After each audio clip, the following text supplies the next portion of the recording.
In this video, we'll dive into Harry Potter and the Order of the Phoenix and explore everything the film left out.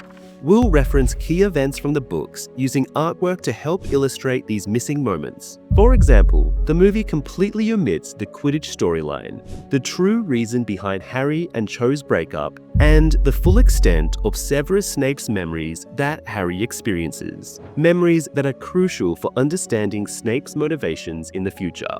We'll also discuss the missing details of the prophecy, including Sybil Trelawney's role in its creation and Snape overhearing it, which are both key to the plot. With all that in mind, let's get started. Chapter 1. Dudley Demented. Privet Drive is suffering from an intense summer heat wave, leaving the grass parched and yellowed, with the inhabitants struggling to cope. Because of the stiflingly hot weather, only one person dares to remain outdoors: Harry Potter. He lies stretched out in a flower bed in front of number 4, hidden from the view of both his neighbors and his relatives. Although this position is far from comfortable, Harry prefers the discomfort to the behavior his aunt and uncle had exhibited earlier when he attempted to join them in watching the news. Inside the house, Uncle Vernon and Aunt Petunia discuss Harry's whereabouts. Vernon asks where Harry is, but Petunia, seemingly unconcerned, admits she has no idea. Vernon finds it odd that a teenage boy like Harry is interested in the news, especially when compared to their son Dudley, who, according to Vernon, probably couldn't name the current Prime Minister. He also comments that Harry's interest is pointless because the Muggle news will never mention events from Harry's world. Petunia, concerned, reminds Vernon to lower his voice as the windows are open. Meanwhile, as Harry waits outside, he notices his elderly neighbor, Mrs. Figg, walking along the street. She seems distracted, muttering to herself as she goes, since she has made a habit of inviting Harry over for tea. He is relieved to stay out of her sight for now. Back inside the house, the Dursleys' conversation shifts from Harry to Dudley. They believe Dudley is visiting one of his many friends for tea. However, Harry knows the truth, having observed Dudley and his gang hanging around Little Whinging, bullying younger children, damaging playground equipment, and causing general havoc in the neighborhood. The news begins, but Harry is immediately disappointed. The first story covers a strike by Spanish airport workers, which he quickly realizes has no relevance to Voldemort's return. Harry knows that if Voldemort had made a move, the news would surely cover devastating events that would be impossible to miss even in the Muggle world. As the broadcast continues, Harry finds nothing in the reports that suggests any dark wizard activity, nor any strange occurrences that Muggles might overlook, but that Harry could interpret as signs of the magical world. Just as Harry is about to ease himself out of the flower bed, a deafening crack suddenly pierces the still air. The noise startles both a nearby cat and the Dursleys, who are heard reacting inside the house. One of them drops a teacup in shock. Harry, equally startled, jumps to his feet and instinctively draws his wand. However, in the process, he bangs his head against the window, and before he has a chance to recover, Uncle Vernon is at the window, grabbing Harry by the throat.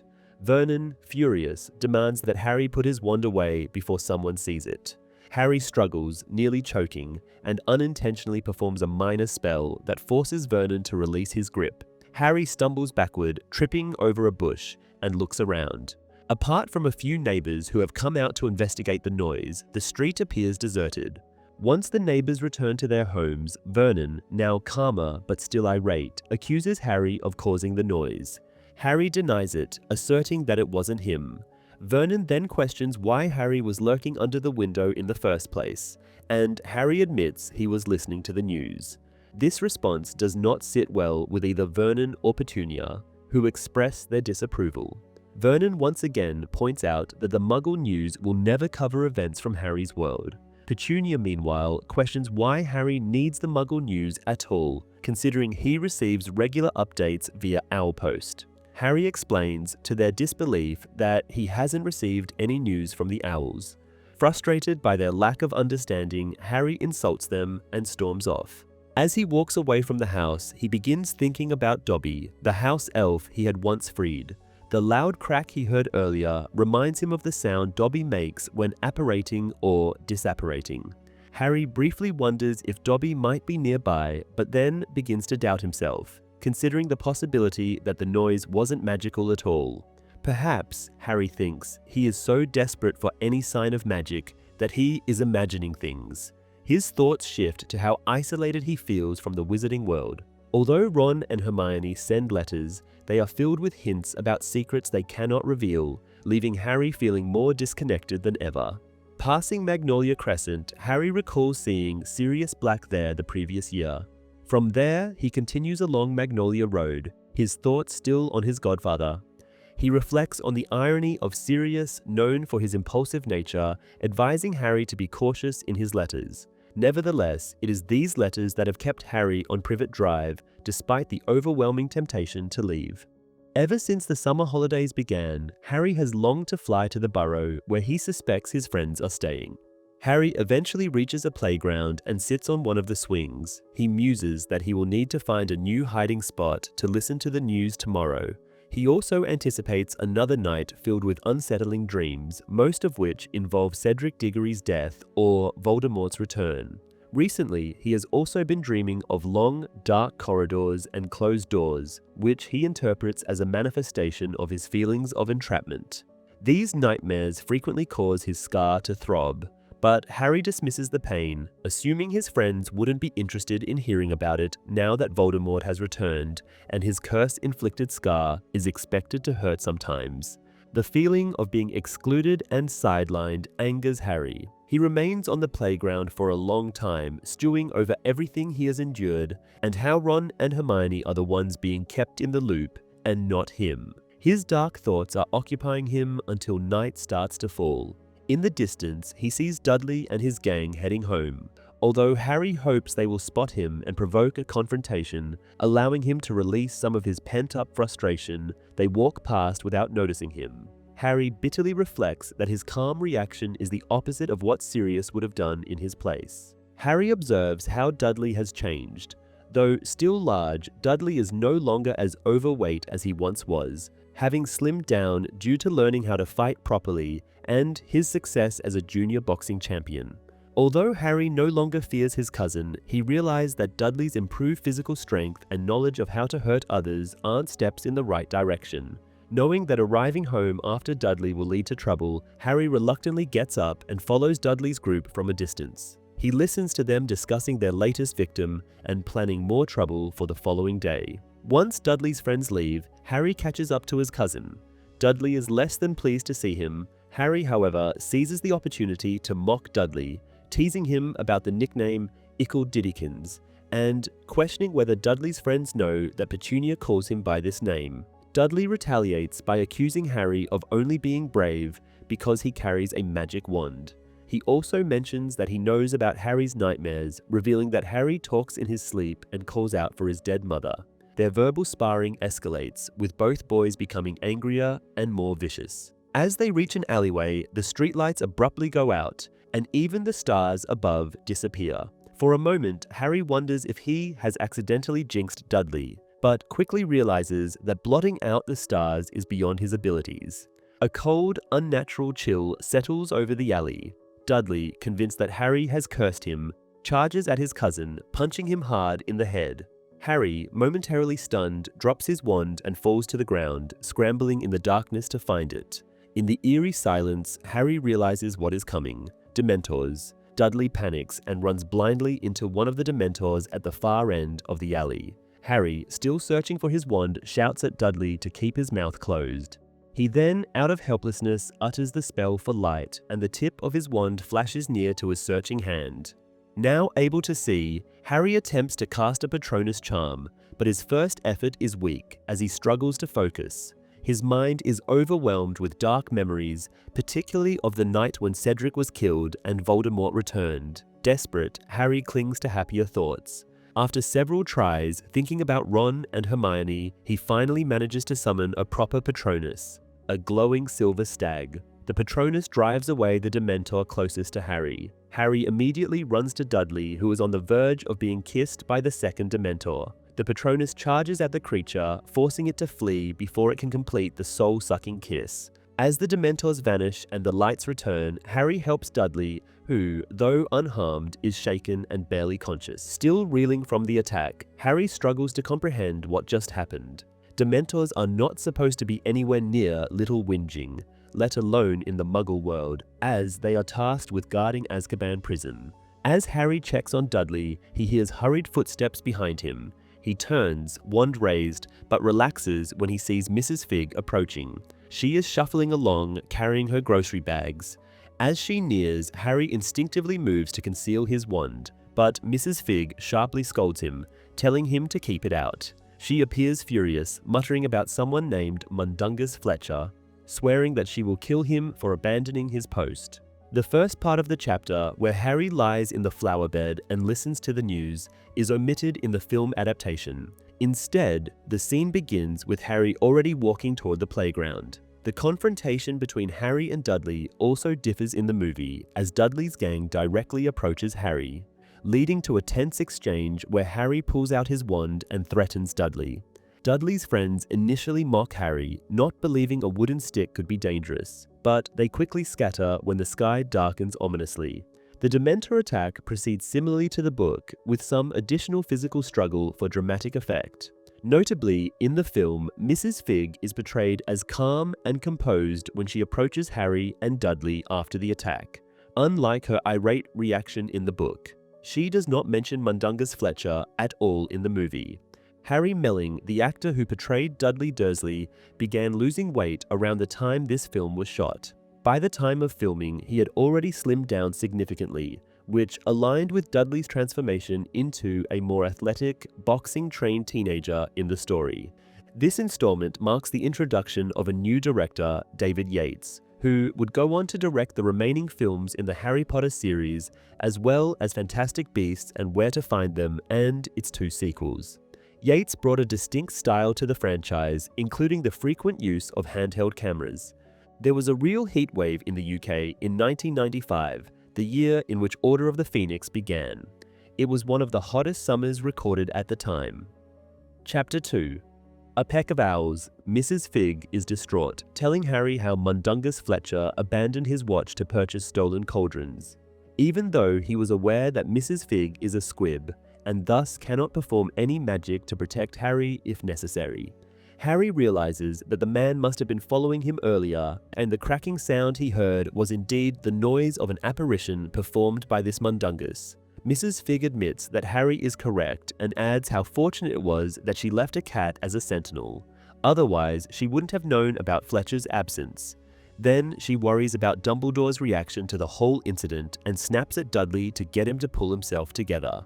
Harry is surprised to learn that the old woman knows Dumbledore, but she reminds him that they lack the time to discuss it, as the Dementors might return, and she has no way to defend them against the creatures. Despite repeated requests, Dudley appears unable to stand on his own, so Harry has to lift him to his feet. Supporting his heavy cousin, Harry begins heading toward the road, with Mrs. Fig following closely. The elderly woman appears eager to get off the streets. She tells Harry to keep his wand ready, even though the laws strictly prohibit wizards from using magic around muggles. In her frantic mutterings, she reveals that Dumbledore had anticipated an attack like the one Harry had just endured.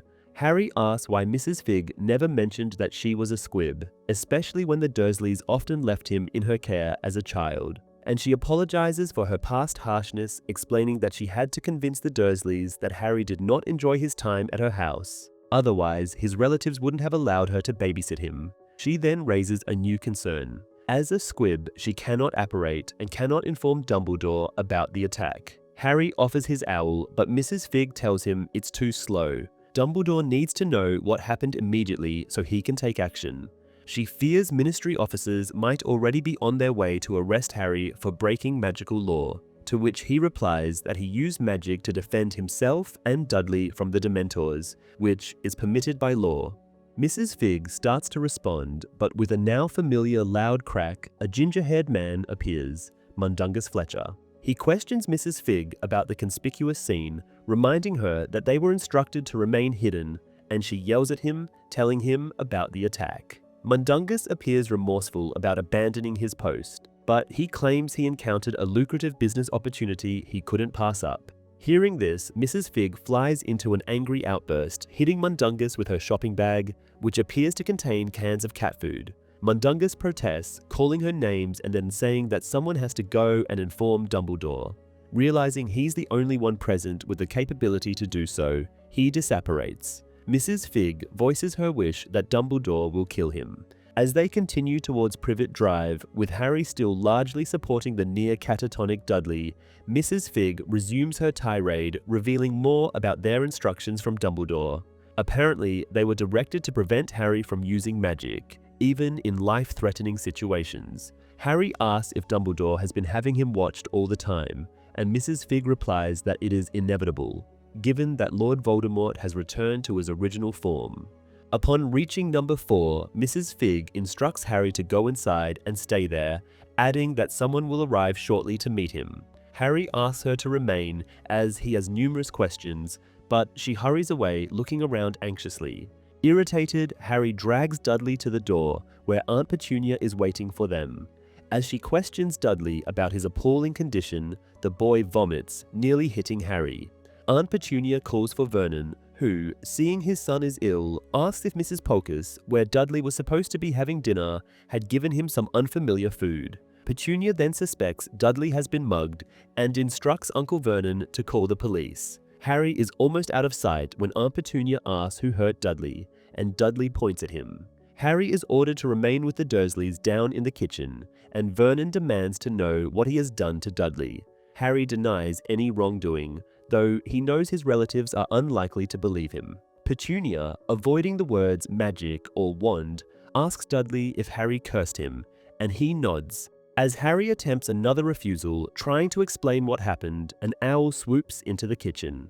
Despite Vernon's vocal objections to owls, Harry takes the letter and opens it as the bird leaves. The message is from the Ministry of Magic, informing him that due to his use of magic earlier that night, he has been expelled from Hogwarts School of Witchcraft and Wizardry.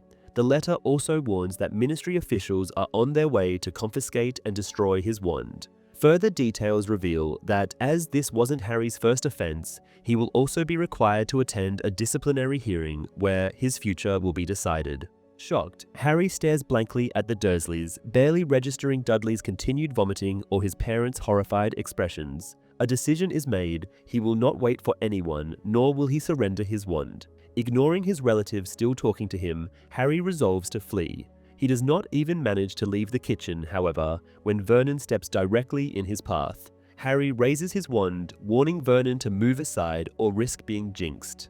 Uncle Vernon, however, reminds him that he knows Harry is prohibited from using magic outside of school. Harry points out that he has just been expelled, so he is now free to jinx anyone, but before he can act, another loud crack can be heard in the room, startling the Dursleys and prompting Petunia to yelp. This time, a second owl arrives, carrying a letter from Arthur Weasley. It had flown into the closed window, causing the noise. Mr. Weasley's message assures Harry that Dumbledore is at the Ministry, attempting to smoothing over the issue, and also advises him not to leave Privet Drive and not to give up his wand. After a moment's internal debate, Harry decides to follow Mr. Weasley's advice and remain on Privet Drive. He tells the Dursleys that he has changed his mind, then sits down, prepared to wait for further news. With nothing else to do, he updates Vernon on the letters, all while listening for any sounds that might indicate Ministry officials outside the door, hearing none. Vernon, upon hearing that the Ministry of Magic exists, promptly blames the entire country's problems on wizards, then demands to know why Hogwarts expelled Harry. Harry replies honestly, stating it was because he used magic. Vernon misinterprets this as a confession of guilt. Denying any wrongdoing toward Dudley again, Harry listens as his cousin describes the effects of the Dementor attack, and is even vaguely curious about what terrible memories his sheltered relative can possibly have. That, however, remains a secret. When he is blamed once more for Dudley's state, Harry angrily tells the Dursleys it wasn't him, but rather the Dementors who hurt their son. Uncle Vernon, unfamiliar with Dementors, hears Petunia explain that they are the guards of Azkaban. She recalls hearing about them from that awful boy who told her sister, Lily. Assuming Aunt Petunia is talking about his father, Harry snaps, saying he had a name, but Petunia doesn't react to that. Vernon, bewildered yet beginning to believe Dementors exist, having given no other choice, is still coming to terms with the situation when yet another owl arrives, prompting him to swear under his breath. Another official letter from the Ministry. This time, it informs Harry that they have revised their decision, allowing him to keep his wand until the disciplinary hearing, at which point his expulsion will be reassessed as well. Vernon, confused and indignant, demands to know if Harry faces a death sentence, to which Harry explains about the upcoming hearing. As he tries to leave the kitchen, Uncle Vernon blocks him again, pressing for answers about what exactly happened to Dudley if it wasn't Harry's doing. Losing patience, Harry produces sparks from his wand unintentionally, scaring the Dursleys. Calming down, Harry clarifies once more that Dudley was attacked by Dementors, detailing what this could entail. Petunia, clearly alarmed, worries that Dudley's soul was extracted, but Harry assures her that it did not happen. Vernon, meanwhile, assumes Dudley must have frightened the Dementors away with a few well-placed punches. Harry explains that Dementors cannot be physically fought. Vernon, still incredulous, asks how Dudley could have survived, and Harry tries to explain that he used a Patronus to drive them away, but he is interrupted by yet another owl. This time, the bird arrives through the fireplace, delivering a single line from Sirius that reiterates Mr. Weasley's advice not to leave the house. Feeling disappointed, Harry thinks that, despite having just fought off 2 Dementors, everyone is treating him as if he were a misbehaving child. Vernon demands further explanation, and finally, Harry is able to explain undisturbed that he cast a Patronus charm to protect himself and Dudley from the Dementors. Vernon, still struggling to grasp the events, now asks why Dementors would even be present in Little Whinging. When Harry admits he doesn't know, Vernon speculates that they might be there because of him. Harry dismisses this idea, stating it is unlikely the Dementors came to arrest him. Instead, he concludes that it must have been Lord Voldemort who sent them after him. Vernon, recalling Hagrid's assurance from years ago that Voldemort was gone, argues that it shouldn't be possible, but Harry insists that the Dark Wizard has returned. For a moment, it appears to Harry that Aunt Petunia grasps the gravity of this revelation. Convinced now that Harry's presence endangers his family, Uncle Vernon orders him to pack and leave immediately. Stunned, Harry is unsure how to respond, as every letter he's received in the past hour has warned him not to leave the Dursleys' home. A 5th owl arrives, relieving him of the need to reply, but this time the letter is addressed not to Harry, but to Petunia. She hesitates to open it, but Harry, recognizing the distinctly red envelope, tells her it's irrelevant. As a howler, the message will be heard no matter what. He is correct. Within seconds, the envelope begins to smoke, then bellows at Petunia to remember the last. Vernon demands an explanation, but Aunt Petunia simply states that Harry must stay. Vernon objects, but his wife points out that Harry's sudden disappearance could prompt questions from the neighbors. She then instructs Harry that he will be confined to his room until further notice. Harry questions her, asking if she has any connection to the wizarding world, but Petunia refuses to answer, and Vernon finally orders him to his room. Most of this chapter is excluded from the film adaptation. While Harry is shown receiving the initial Ministry letter informing him of his expulsion from Hogwarts, no additional letters are depicted. Another alteration is that the Dursleys do not discover what happened to Dudley, as they immediately rush him to the hospital without questioning Harry about the cause of his condition. Additionally, in the film, Petunia does not reveal her awareness of the wizarding world, nor does she receive a howler. However, the Ministry letter Harry gets is functionally similar to a howler, contrasting the straightforward letter format seen in the book. The most substantial deviation between the book and the movie is the omission of Mundungus Fletcher. Though referenced in earlier books, the wizard makes his first physical appearance in this chapter, but he is entirely cut from the movie. Despite appearing periodically in this book and the subsequent one, his debut on screen does not occur until Deathly Hallows Part 1. Even then, his portrayal differs considerably. While his name, red hair, and beard suggest an Irish or Scottish background, Mundungus in the film is bald and bears a striking resemblance to a Romani man. Chapter 3: The Advance Guard. Harry is fuming with frustration. Despite writing 3 letters, one to Sirius Black, one to Ron, and one to Hermione, demanding answers, he still cannot send them. as his owl, Hedwig, is out hunting. Restlessly waiting, Harry paces his room, his mind swirling with dark thoughts. He is exasperated by the complete lack of communication. Even after the shocking Dementor attack and the threat of expulsion from Hogwarts, nobody has contacted him with the explanations and news he so desperately craves, leaving him isolated and uninformed. The sender of Aunt Petunia's howler also gnaws at him, yet another unanswered question in a string of mysteries surrounding him. In a burst of irritation, Harry kicks his school trunk, only to add a throbbing big toe to his growing list of discomforts from the day's events, already resulting to a headache and a paining back from carrying Dudley.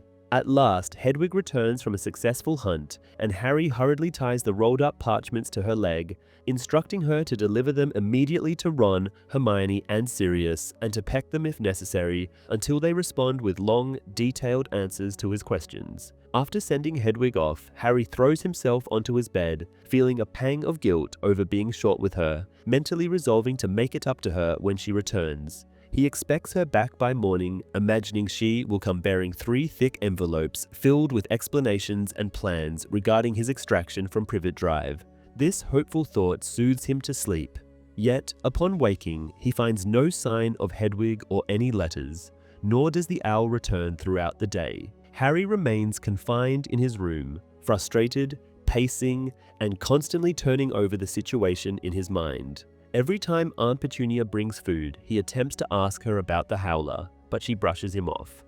The days drag by with no appearance from Hedwig, leaving Harry increasingly restless and isolated. His mind loops through a cycle of anxieties, endlessly dreading the possible outcomes of the impending disciplinary hearing, fearing expulsion from Hogwarts, the loss of his wand, and, most disturbingly, the thought of being sent to Azkaban. On the 4th day after the Dementor attack, Uncle Vernon appears, unusually smug, and announces that the family is going out. He lists a series of rules for Harry to follow, including remaining in his room and not stealing food from the fridge while they're away. Harry, uninterested in his uncle's blustering, agrees to everything. Vernon departs, and moments later, Harry hears the family car pulling out of the driveway. He feels no difference, Dursleys or not, and continues his wallowing, not caring about darkness falling slowly on the room. Suddenly, a loud crashing sound echoes from downstairs, startling Harry. The noise seems to come from the kitchen, and as he knows the Dursleys are still out, he sits up, momentarily wondering if the house is being robbed. But the racket is too loud and chaotic for a burglar.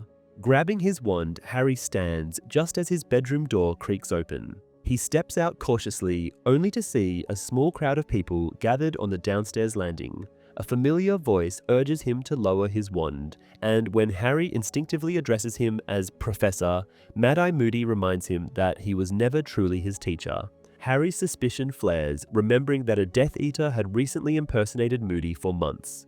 Another voice, belonging to Professor Remus Lupin, assures him that he's safe and can lower his wand. Just then, another person mutters a spell, and the landing floods with light, revealing the group looking up at Harry. Besides Lupin and Moody, several other individuals are present, some familiar to Harry, others he's never seen before.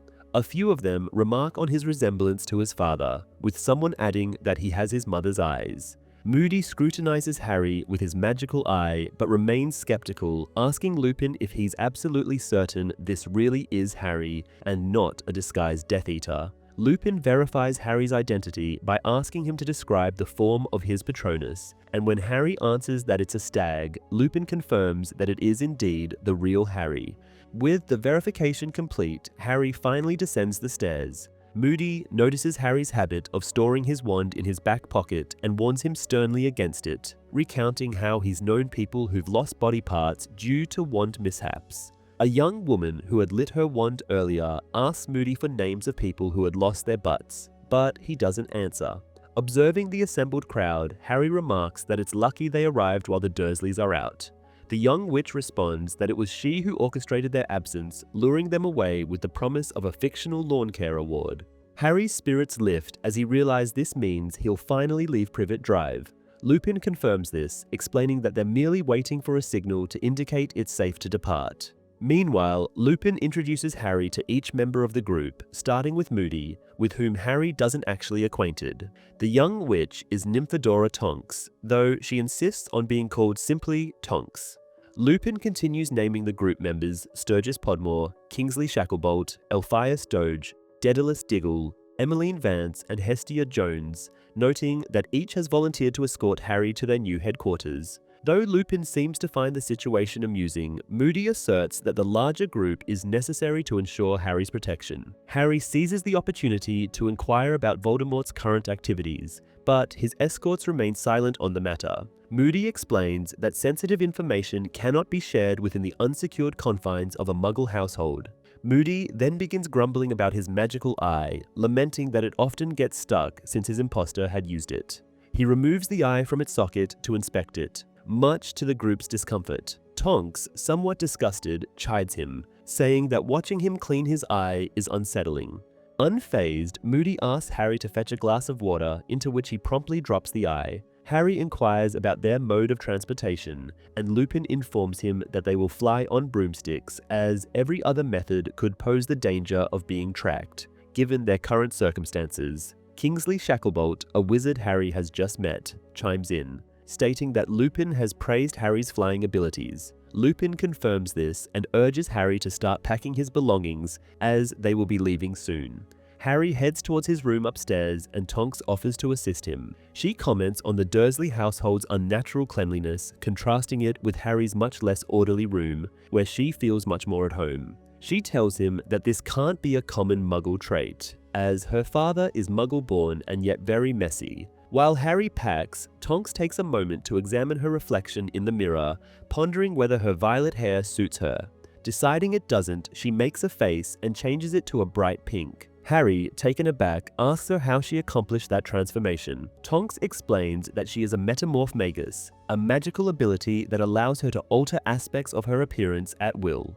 She adds that this skill has made certain aspects of her aura training easier, as adopting disguises comes naturally to her. Harry expresses admiration for her role as an aura, noting that hunting dark wizards is the only career he can envision himself pursuing. Tonks tells him that Kingsley Shacklebolt is also an aura, but holds a higher rank since she only finished her training a year ago.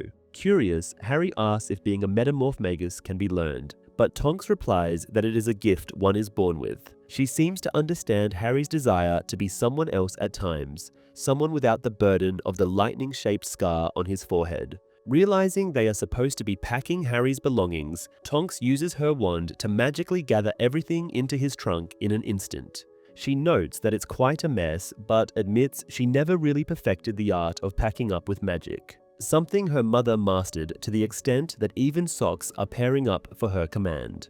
Tonks then attempts to clean Hedwig's cage with a spell, but the results are mixed. Tonks confesses to Harry that household spells have never been her strong suit. After a final check, Tonks spots and appreciates Harry's world-class racing broom, a firebolt, and reflects that she is still flying on an old Comet 260. She then lifts Harry's trunk with another spell, makes a joke about his wand still being in his back pocket, and together they head down to rejoin the others in the kitchen. Upon arriving, they find the rest of the group wandering about, inspecting the peculiar contraptions Muggles use in place of magic, such as a microwave oven. Moody has replaced his magical eye, and Lupin has taken the initiative to write a letter to the Dursleys explaining Harry's disappearance. However, Harry suspects the Dursleys will be disappointed upon learning that he is safe.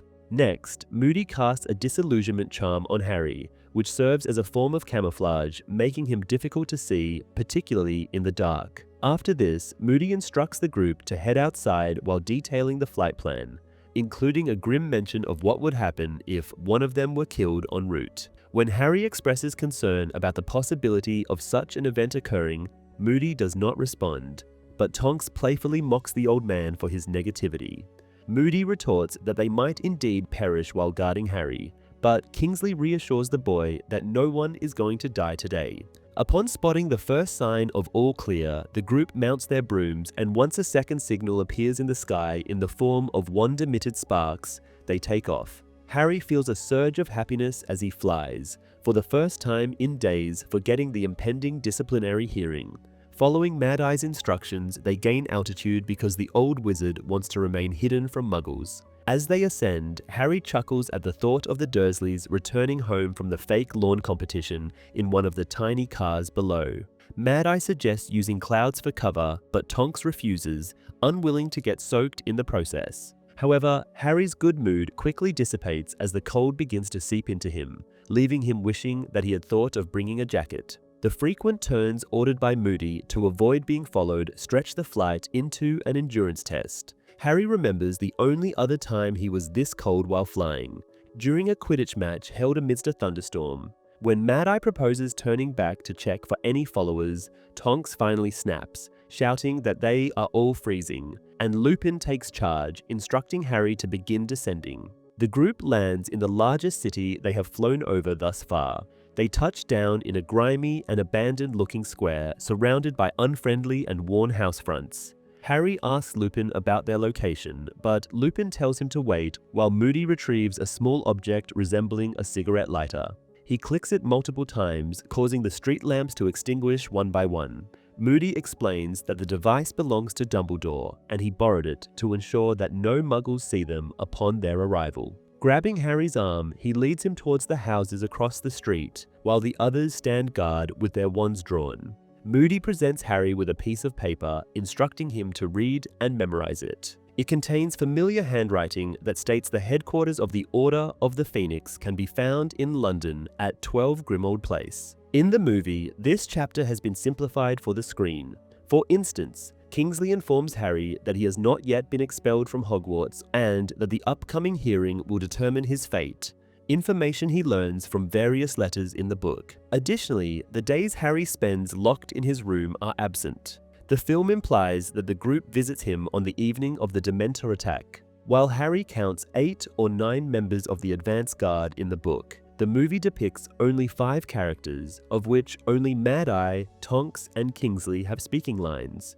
Lupin does not appear at all in this scene, and the remaining members of the group are never introduced to Harry.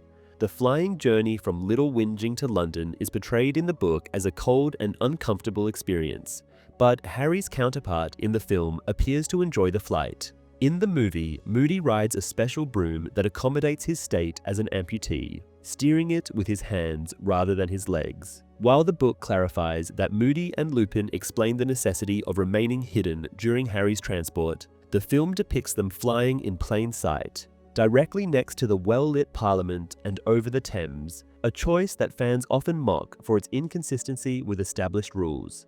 Chapter 4, Number 12, Grimmauld Place.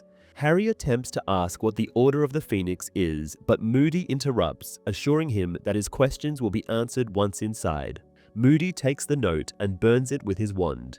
Harry looks around, glimpsing numbers 10, 11, and 13, but can't find a house marked 12. Lupin tells him to concentrate on what he just read. As Harry does, a grimy-looking house appears between numbers 11 and 13, almost as if it were inflatable. Harry assumes that Muggles must not have noticed the appearance of a building, as neither house beside it reacts to the shift.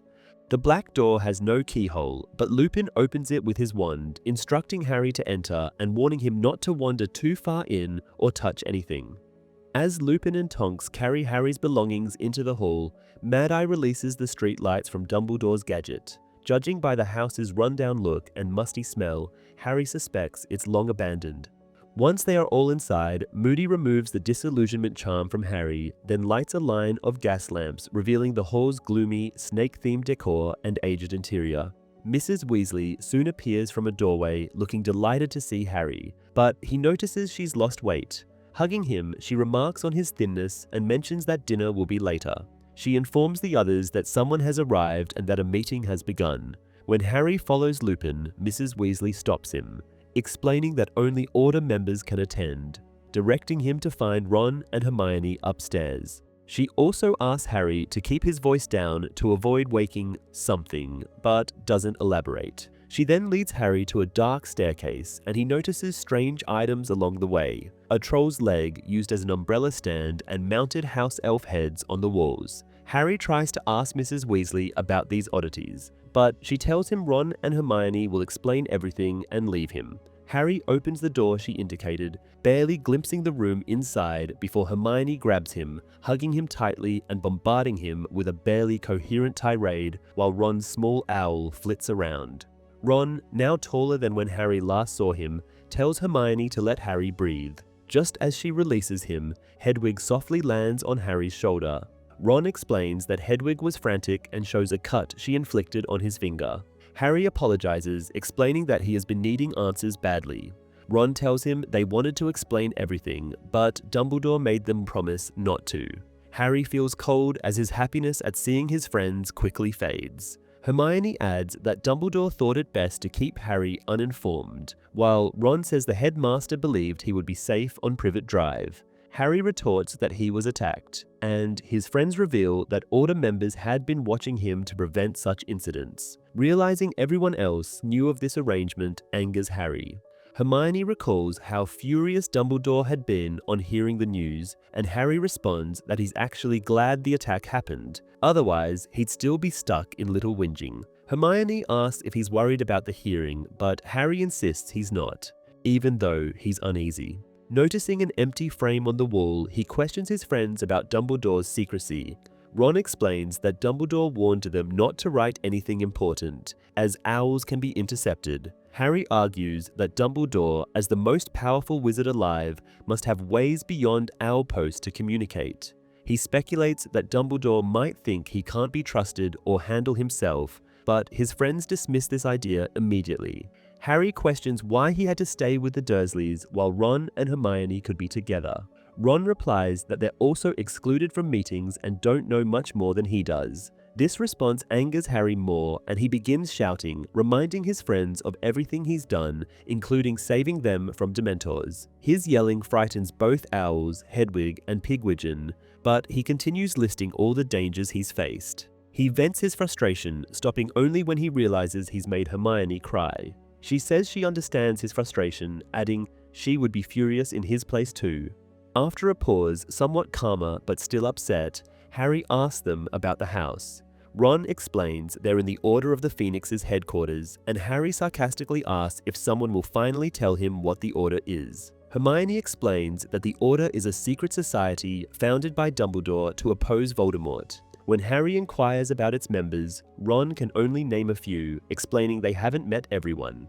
He estimates they know around 20 members, but assumes this is not the full roster. Harry waits, hoping for more information, but eventually has to prompt them, as they seem uncertain of his intentions. When he asks for news on Voldemort, his friends react to the name the same way most people do, with discomfort. Hermione reminds him they're not allowed in the meetings, so their information is limited, though they have some theories. Ron explains that Fred and George invented a device called the Extendable Ear, which helps them eavesdrop. Though Mrs. Weasley is aware of it and has started to destroy the devices, they have managed to learn that some Order members are recruiting, while others are on guard duty. Harry realizes this must mean him, though he continues pacing, avoiding his friend's gaze. He then asks what they have been busy with if they're excluded from the Order's discussions. Hermione replies that they've been cleaning the house as it has stood empty for years and needs to be inhabitable for the Order. She starts to add something but is interrupted by Fred and George, who apparate into the room, startling Pigwidgeon once more. Hermione scolds them for their sudden arrival, asking them not to do it again. Ignoring her, the twins jokingly tease Harry about his outburst, though he remains irritable. He notes they must have passed their apparition exams, and Fred confirms with pride. Ron is exasperated and points out they could have simply used the stairs, taking only 30 seconds. Fred retorts with the wizarding equivalent of time is money, then tells Harry his shouting was interfering with the extendable ear he was using to eavesdrop on the meeting. The extendable ear looks like an ordinary flesh-colored string. Ron remarks that they need to be careful, as Mrs. Weasley is already angry about their sneaking around. Fred, however, argues that it's still worth trying given the importance of the meeting. The door opens and Ginny enters, greeting Harry. Turning to the twins, she explains that the door behind which the meeting is held has been enchanted with an imperturbable charm, meaning the extendable ears won't work. George asks how she knows this, and Ginny tells him that Tonks told her if an object is thrown at a door and bounces off without touching, It has been charmed.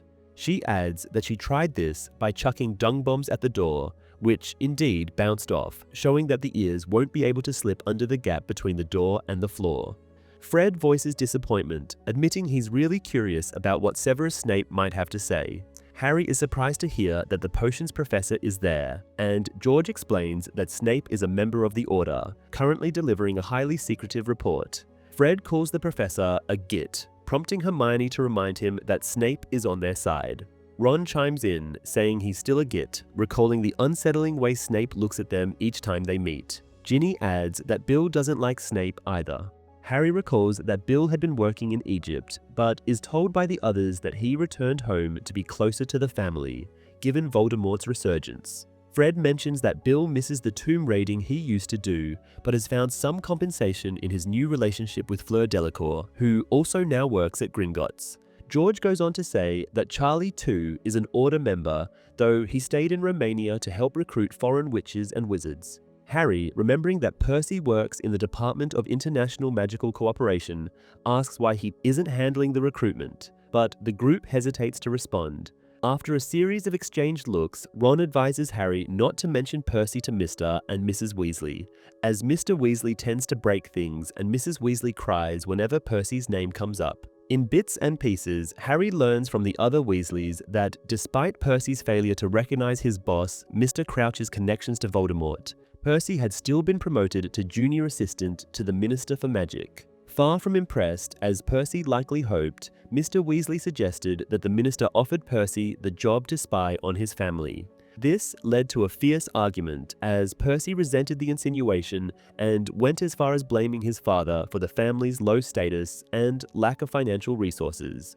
Ron recounts that Percy had called Mr. Weasley foolish for supporting Dumbledore and had sworn his loyalty to the ministry over his family before leaving the Weasley home that very evening. Although Harry finds Percy to be the least likable of the Weasleys, he's shocked to learn of Percy's willingness to turn against his family. Ron adds that Mrs. Weasley attempted to visit Percy at his new place, only to have the door shut in her face, and that Mr. Weasley now ignores Percy when they pass each other at the ministry. Still disbelieving, Harry insists Percy must realize his parents wouldn't risk so much without cause. Ron replies that Percy claims Voldemort's return is based solely on Harry's word, which Percy doesn't find convincing. Hermione adds that Percy puts his faith in what the Daily Prophet reports. When Harry looks confused, despite reading the prophet himself, Hermione clarifies that the newspaper frequently mentions him in a dismissive manner, portraying him as an attention-seeking troublemaker whose claims about Voldemort's return are not to be trusted. Hermione further explains that the prophet is carrying on the character assassination started by Rita Skeeter, despite Hermione's blackmail silencing the reporter. As Hermione recounts specific instances of the prophet's jabs, Harry becomes indignant, emphasizing that he never wanted fame, and that his claim to it lies in his parents' murder by Voldemort. Ginny reassures him that they know the prophet is spreading lies.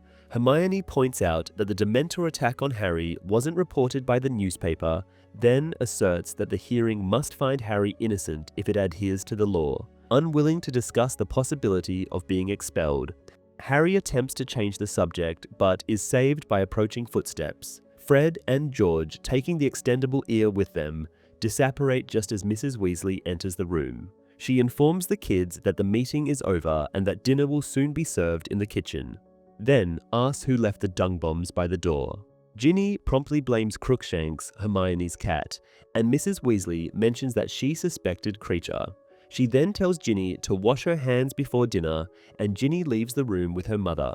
Left alone with Ron and Hermione, Harry feels awkward about his earlier outbursts. He begins to apologize, but the other two are understanding, making any further words unnecessary.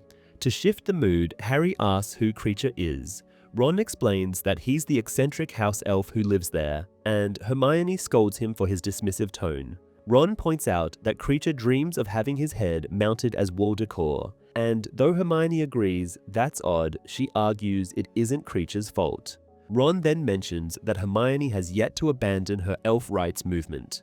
Hermione launches into a lecture, which Ron halts by suggesting they go to dinner. As the trio heads downstairs, Ron stops them on the landing, pointing out that some Order members are still in the hall, and they might overhear something useful.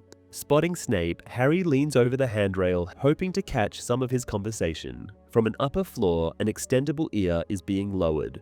But before it reaches the hallway, the group moves towards the door. Ron comments that Snape never stays for dinner, a fact he appreciates. Hermione cautions them to be quiet while passing through the entrance hall. As they do, Harry observes Lupin, Tonks, and Mrs. Weasley casting spells on the door. Mrs. Weasley whispers that they'll be dining in the kitchen. Just then, Tonks trips over an umbrella stand made from a troll's leg, making a loud noise. She begins to apologize, but is interrupted by a hidden portrait that becomes visible, showing a remarkably lifelike, furious old woman who starts to yell insults, demanding they all leave her house. Lupin and Mrs. Weasley struggle to close the curtains on her portrait to silence her, while Tonks attempts to right the umbrella stand. A long-haired man emerges from a nearby door, helping Lupin with the curtains as the woman in the painting directs particularly harsh insults at him, calling him a blood traitor. He tells her to shut up, and together, he and Lupin finally cover the portrait, quieting her. Sirius Black then turns to Harry, greeting him and revealing that the irate portrait is his mother. In the movie, this chapter is largely preserved with a few differences. Harry's anger is toned down in the movie, as he only briefly raises his voice and quickly calms down, whereas in the book, he's noticeably angrier. Pigwidgeon, Ron's small owl, doesn't appear in this scene or anywhere in the film series. Ginny's role is also reduced. In the film, she only greets Harry when they're already outside the room, eavesdropping on the Order members. In the film, the trio overhears part of the Order's conversation, catching an argument between Snape and Sirius, but they don't learn any significant information. The extendable ear is portrayed differently in the movie, with an actual ear at the end, rather than a simple string, and it's Crookshanks who intercepts it, not Mrs. Weasley's spell.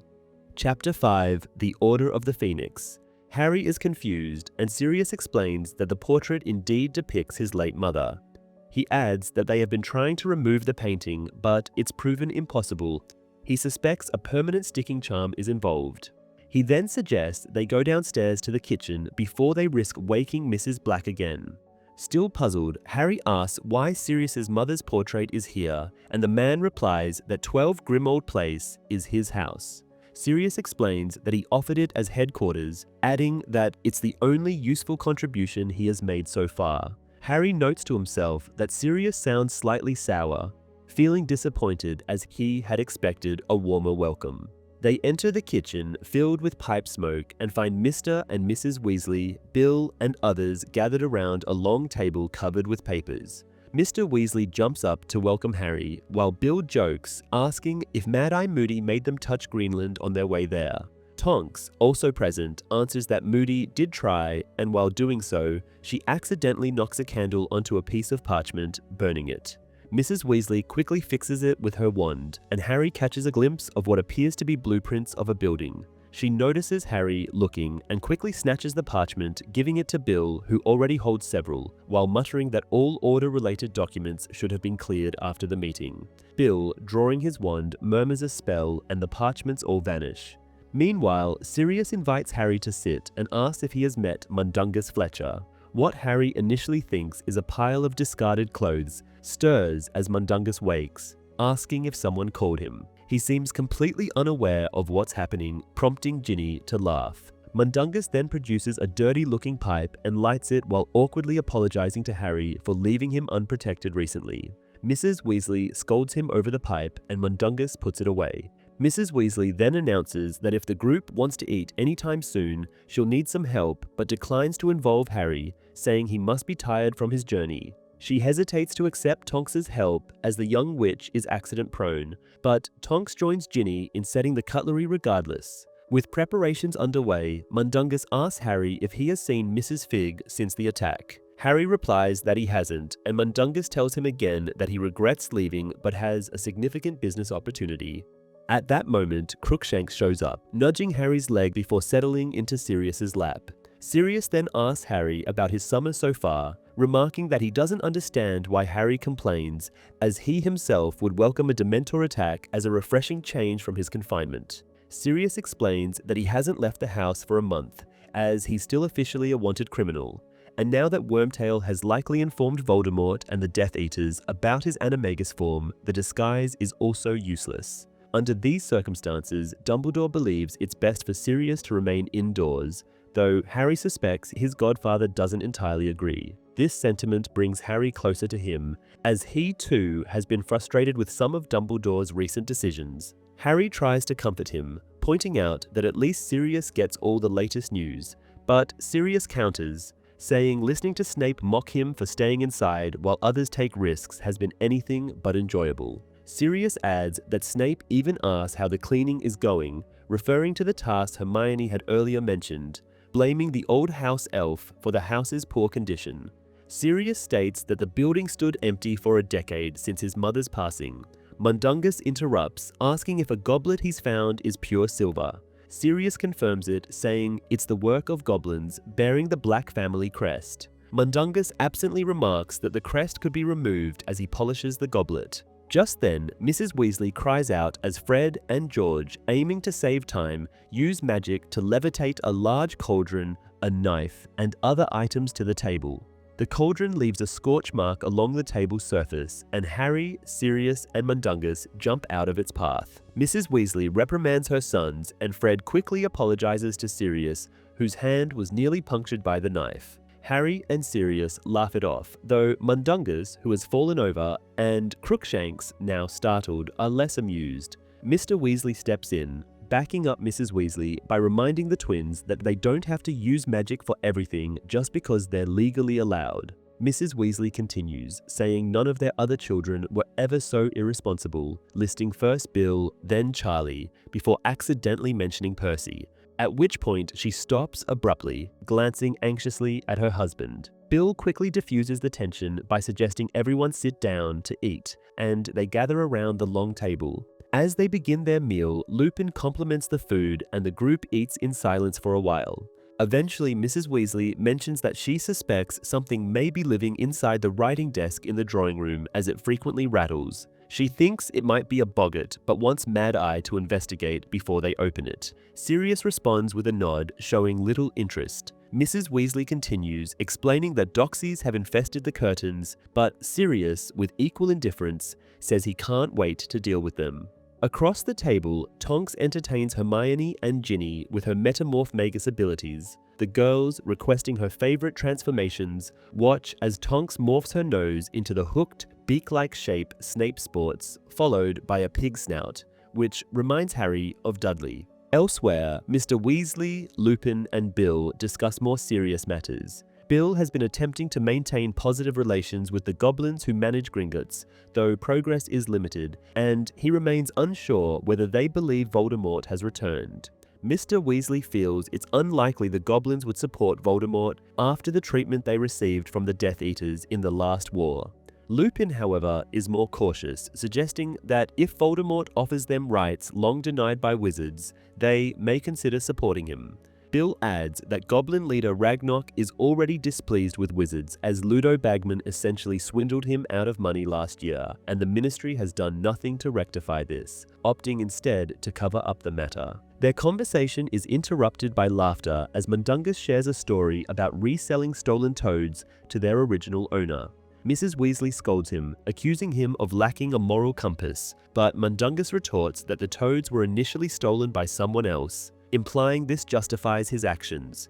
Sirius tells Harry that Mrs. Weasley disapproves of Mundungus. Harry wonders how a character like Mundungus Fletcher became part of the Order, and Sirius explains that as a career criminal, Mundungus moves in circles others would avoid, allowing him access to information unavailable to other members. Sirius assures Harry of Mundungus's loyalty to Dumbledore, as Dumbledore once helped him out of serious trouble. Mrs. Weasley, however, argues that Mundungus's usefulness doesn't mean he should be invited to meals. According to Sirius, she hasn't forgiven Mundungus for abandoning Harry unprotected.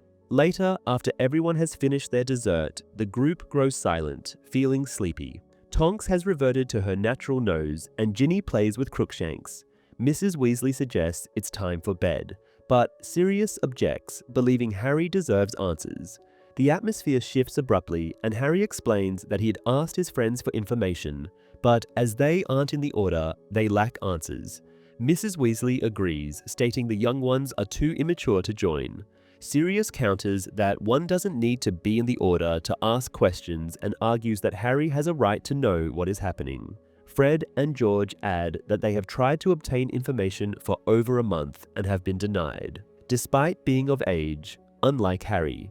Sirius points out that as Harry's godfather, he has some say over what Harry can know, while in the twins' case, this decision belongs to their parents. Mrs. Weasley retorts that Sirius doesn't decide alone and reminds him that Dumbledore advised revealing only essential information. The others watch tensely as Sirius insists he has no intention of sharing more than necessary, but argues that Harry, having witnessed Voldemort's return, deserves more truth than some Order members.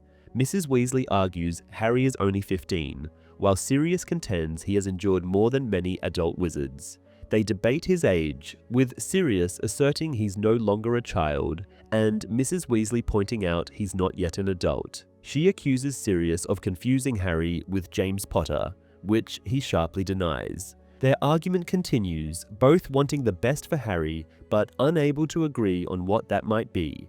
Mr. Weasley is reluctantly drawn into it, but he partially sides with Sirius, noting that even Dumbledore agrees Harry should know some details. Lupin suggests it's better for Harry to learn the full truth from them than to misinterpret bits of overheard conversations. The discussion becomes more personal, with Mrs. Weasley telling Sirius that while he was in prison, she cared for Harry, whom she loves as her own. Lupin intervenes, suggesting that Harry should have a say.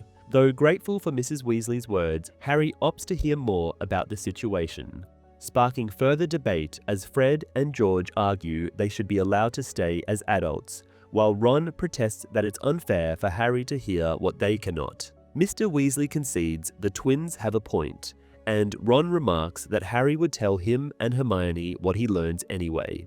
In the end, Ginny is the only one sent from the kitchen, her objections waking Mrs. Black's portrait as she heads to her room.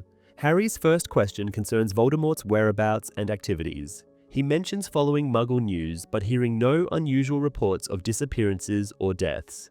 Sirius explains that there have been none, as Voldemort is currently working covertly, taking advantage of the wizarding community's belief that he is either powerless or dead.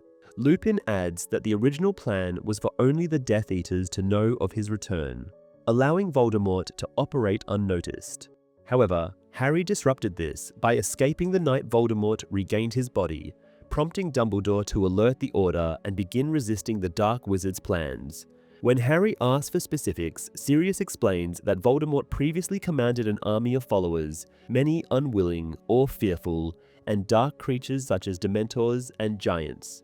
A primary objective of the Order is to prevent or at least slow his efforts to reassemble this army. Harry learns that Voldemort, currently supported only by a dozen Death Eaters, poses a limited threat to the Ministry and Wizarding Society, though this could change. Another mission of the Order is to warn people of this danger, though Bill notes it is challenging. Tonks adds that the Ministry actively sustains the illusion of peace and safety. Harry doesn't understand why Fudge is so resistant to Dumbledore's warnings. Mr. Weasley explains that Fudge suspects Dumbledore of seeking power, believing he wants to replace him as minister. Lupin recalls how Fudge once frequently sought Dumbledore's counsel, but this has changed. They say that despite these obstacles, the Order still tries to gather support, having recruited useful members like Kingsley Shacklebolt and Tonks. Kingsley is especially valuable as he is tasked with capturing Sirius, but uses his position to mislead the Ministry. In the light of these challenges, Harry learns that only Dumbledore is openly telling the truth about Voldemort's return, though this has led to public scorn, with his titles and honors revoked and his reputation questioned. Sirius concludes, hinting that Voldemort is after a mysterious weapon. Harry, unable to imagine anything worse than the killing curse, tries to inquire further. At this moment, Mrs. Weasley returns, declaring that enough has been said. She warns that continuing would mean practically inducting Harry into the Order. Although Harry seems eager to join, Lupin refuses, stating that only adult wizards who have completed their schooling can join. Now, agreeing with Mrs. Weasley, he states they have said enough. Sirius, conceding for now, allows the children to be sent to bed. In the film adaptation, much of the lighter content of this chapter is absent. with only a hint of Tonks's humorous transformations in the beginning. Sirius and Mrs. Weasley's heated debate over Harry's readiness is also omitted, removing the tension and contrasting parental perspectives found in the book. Instead, Sirius immediately begins briefing Harry on Voldemort's return, showing him a Daily Prophet issue that labels Harry a liar on the front page. A departure from the book where Hermione mentions Harry isn't featured in prominent headlines, but is instead subtly mocked as part of a broader media strategy. Chapter 6: The Noble and Most Ancient House of Black. Mrs. Weasley accompanies the children to the first landing on the staircase, instructing them to go to bed immediately, as they will have a long day of cleaning tomorrow. She adds, directing her comments at Hermione, that Ginny must already be asleep and that Hermione should try not to wake her. Fred opines that his sister is wide awake and will make Hermione tell her everything she has heard, but he is careful to say this so their mother cannot hear it. In the bedroom, Ron first gives Hedwig and Pigwidgeon some treats, explaining that they cannot let them out to hunt very often before closing the bedroom door. Upon Harry asking why he has done that, Ron tells him that the old elf, Creature, is prone to wander in and scare the inhabitants awake. Ron then asks what Harry thinks about what they have learned. Harry states that the adults did not share much that they could not figure out themselves. He mentions Voldemort's name while doing so, to which Ron reacts poorly. Harry reminds him that Sirius and Lupin also use the Dark Wizard's actual name, but Ron ignores him and instead agrees that nearly everything they heard now they already knew, thanks to the extendable ears. Just then, with the accustomed loud cracking noise, Fred and George apparate into the room. Ron cries out as they both land on his knees, and the twins explain that it is harder to aim in the darkness. George then says that hearing about the weapon Voldemort is after was real news, and Harry asks if they have any idea what that might be. Now, it is Ron who brings up the killing curse, stating that the Dark Lord does not need anything better than that, while George guesses that the mysterious weapon could kill a lot of people at once. Ron speculates that it might be an especially painful way to kill someone, but Harry reminds him that with the other unforgivable curse, the torturing Cruciatus, Voldemort is already all set in that regard. The conversation shifts from what to wear as the boys try to figure out where the weapon might be hidden. Their first idea is Hogwarts, as Dumbledore used the school to hide the Philosopher's Stone as well, but Ron thinks a weapon must be larger than a stone. Fred disagrees, with George bringing up Ginny as an example of someone small but powerful. She is known to be a master of bat-bogey hexes. The conversation is abruptly cut short as the boys hear Mrs. Weasley sneaking up the stairs to check if they are behaving. Fred and George disapparate, and when their mother's steps leave the landing, Ron tells Harry that Mrs. Weasley, for some reason, does not trust them. Though Harry is certain he will not be able to sleep anytime soon, dreams rapidly come to him. Filled with mysterious weapons Hagrid presents as magical creatures. The next morning, Harry is awakened by George, who bears Mrs. Weasley's message, telling him and Ron that breakfast awaits them in the kitchen, after which she needs their help in dealing with the Doxies and a nest of dead Puffskeins. The boys soon join the Doxy hunt, now wearing clothes in front of their faces and brandishing cans of Doxycide. Mrs. Weasley notes that the house elf let the place go, to which Hermione gives her a sharp look. She starts to defend the elf, saying he is very old and not as capable anymore, but Sirius, entering the room, tells her that she cannot imagine what Creature can do if he truly wants to. Catching Harry's surprised look at the bloody bag he is carrying, Sirius explains that he has just been feeding Buckbeak the hippogriff, who's stashed somewhere in the house. He then examines the writing desk Mrs. Weasley had mentioned the night before and agrees with her assessment that it contains a boggart, but adds that Moody should take a look, as Mrs. Black might have left behind much worse than a simple boggart. Harry notices both Sirius and Mrs. Weasley being utterly polite and suspects they are still not over their argument.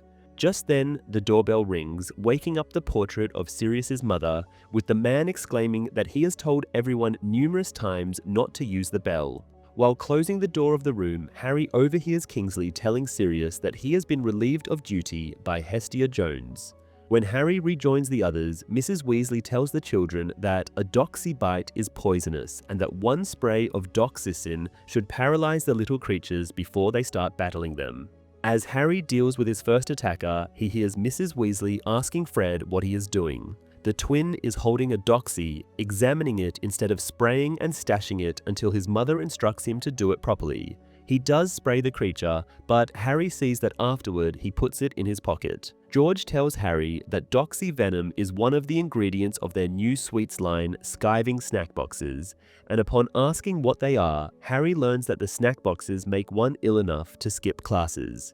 Fred adds that they are still in early development, with the test subjects having trouble swallowing the antidote for puking pastilles. Harry asks who the test subjects are, and Fred says it is him and his twin brother. Harry assumes that their plan to open a magical joke shop is still on the table and is informed that they have already started advertising, though they have not been able to find a place to open the actual shop yet. George assures Harry that Mrs. Weasley, who has stopped reading the Daily Prophet, has no idea. Harry feels relieved, though he financed the twins with the money he won in the Triwizard Tournament. He is not keen on Mrs. Weasley knowing that. The doxy hunt occupies much of the morning. Mrs. Weasley, tired from the hard work, states that they will clean the cabinets next, as they are full of weird objects, many of them rather dark in nature, such as daggers and a large bottle full of blood. The doorbell rings again, and Mrs. Weasley goes to check who it is, instructing the children to stay in the room. Looking out the window, the kids see Mundungus bringing his stolen cauldrons to the house. Fred suspects that their mother will not be fond of the idea. The twins debate the possibility of using extendable ears to listen to what is happening downstairs, but it proves unnecessary. The next moment, they can all hear Mrs. Weasley yelling at Mundungus, telling him that the headquarters are not for stashing stolen items. George, a veteran of being yelled at by her, informs the others that Mundungus has made the mistake of allowing her to warm up, and now he may face a serious tirade. George adds that Mrs. Weasley has been eager to confront Mundungus ever since he abandoned Harry. The shouting wakes up the portrait of Mrs. Black again, causing the other paintings in the entrance hall to stir, resulting in a cacophony of noise. As the shouting continues, an elderly house elf enters the room. He pretends not to see the kids, murmuring insults at everyone currently occupying the house, calling them blood traitors and mudbloods. Fred and George confront the creature, which claims that he did not see them, and continue whispering offenses. Hermione tries to politely introduce Harry to creature, but the elf calls her a mudblood.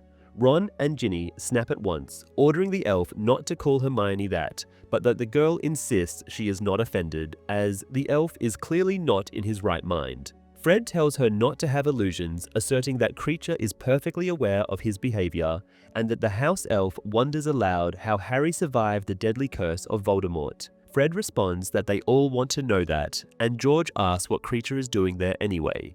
Creature states that he is cleaning, and Sirius, just entering the room, expresses disbelief over that. Creature addresses him the same way, being respectful out loud while muttering his real opinions under his breath. Sirius accuses the elf of stealing Black family memorabilia to prevent it from being thrown out, to which Creature assures him he would never dare to do such a thing, but then reveals in a murmur that he is there to ensure the tapestry with the Black family tree does not get destroyed. Sirius admits he has suspected as much. He then tells Creature that he will get rid of the tapestry if at all possible and instructs the elf to leave the room. Creature obeys, muttering additional insults, to which Sirius threatens him. Hermione once again attempts to defend the elf. Sirius agrees that Creature has been alone with Mrs. Black's insane portrait for far too long, but he adds that the elf was a foul creature long before that. Hermione suggests the idea of setting Creature free, but Sirius dismisses her by pointing out that the elf knows too much about the Order for that, adding that even attempting it might kill him, as elves view freedom as a tremendous shame. Sirius walks up to the tapestry with the children in tow. Harry notices first that it is very old, which coincides with Creature's claim of having been there for 7 centuries. He then sees that Sirius is not on the family tree. The wizard explains that he used to be, but as the black sheep of the family, he was removed when he ran away. He recounts how Harry's grandparents took him in, and when Harry asks why he ran away in the first place, Sirius shares that his family valued pure blood and supported Voldemort. He reveals that his brother even became a Death Eater. He shows Harry the name Regulus Black on the tapestry, which has a date of death included. Harry inquires if Sirius's parents were Death Eaters as well, but Sirius replies that they were merely supporters of the movement. He recalls how many people felt this way before the killings began and how his parents thought Regulus was a hero for joining their ranks. When Harry asks if Regulus was killed by Aurors, Sirius clarifies that it was Voldemort, or rather another Death Eater, on his orders, when Regulus, realizing the nature of the services he must provide, attempted to leave them. Mrs. Weasley returns, bringing food and announcing that it is lunchtime. The woman still looks angry after her confrontation with Mundungus Fletcher. The children rush to grab sandwiches and cake, but Harry remains with Sirius, examining the family tree. Sirius points out names to Harry. Phineas Nigellus, a very unpopular headmaster of Hogwarts, Araminta Millifleur, who attempted to legalize muggle hunting, and someone called Elidora, the first to cut off her house elf's head to use as wall decor. He adds that every time someone decent is born into the family, they inevitably get removed, like Tonks, who isn't on the tapestry, which he believes is why Kreacher refuses to take orders from her. Harry is surprised to learn that Sirius and Tonks are related, and Sirius points out two names, Bellatrix and Narcissa, noting that their sister, Andromeda, Tonks's mother, had been burnt off the tapestry as well. Harry follows the golden embroidery connecting Narcissa Black to Lucius Malfoy, realizing that Sirius is also related to the Malfoys. Upon voicing this, Sirius explains that there are not many pure-blooded families left. So, one way or another, they are all related, even him and Mrs. Weasley. Although it would be pointless to search for the blood traitor Weasleys in the family tree. Harry then follows the thread sprouting from Bellatrix's name, discovering that she married Rodolphus Lestrange. Sirius informs him that both of them, with Rodolphus's brother, Rabistan, too, are in Azkaban, as they refuse to show remorse and remained loyal servants of Voldemort. Harry recalls seeing them sentenced to prison alongside Barty Crouch Jr. when he accidentally fell into Dumbledore's pensieve and watched his memories. He notes that Sirius had never mentioned being related to Bellatrix Lestrange, and Sirius snaps, stating that he does not consider anyone on the tapestry his family, least of all Bellatrix. Harry apologizes, but Sirius is not offended. He merely explains that being confined in his childhood home, from which he has already run away once, is quite difficult for him. Harry understands this sentiment, imagining how he would feel if forced to return to Privet Drive as an adult.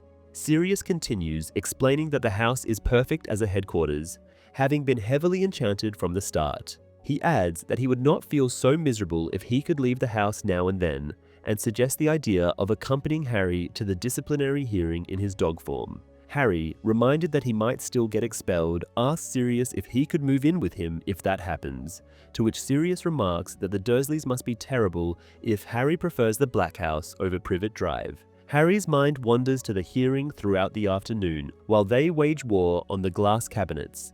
These cabinets contain many dangerous items, including a little box that bites Sirius's hand, resulting in a very bad rash, which he heals with a tap of his wand. Harry notices that the box ends up in George's pocket. Some objects are harmless, however, like the Medal for the Order of Merlin, First Class, which Sirius promptly bins. Kreacher presents another challenge, as the elf frequently sneaks into the room, attempting to steal back the Black family heirlooms. Days pass in this manner, and Harry realizes that what Snape had referred to as cleaning is actually hard work. Other Order members pitch in occasionally, including Tonks and Lupin, and even Mundungus, who finally earns points with Mrs. Weasley, when he saves Ron from a set of aggressive robes that tries to strangle the boy. Despite the upcoming hearing, Harry feels reasonably happy in Grimmauld Place, feeling that as long as he has something to do, his mind will focus on it and not dwell on his uncertain future. On the evening before the hearing, Mrs. Weasley informs Harry that she has ironed his best clothes. After inquiring, Harry learns that Mr. Weasley will accompany him to the ministry, as he is going there for work anyway. Mrs. Weasley then tells him that Dumbledore deemed Sirius's idea to join Harry as a dog too dangerous. Harry asks when they have spoken to the professor and is said that Dumbledore visited just the night before. Harry's already terrible mood darkens further upon realizing that Dumbledore has been there and still ignored him. Almost everything that occurs in this chapter is omitted from the movie, with Harry going to his hearing immediately after arriving at Grimmauld Place. Some scenes, however, such as Sirius showing the family tree to Harry, take place later in the film.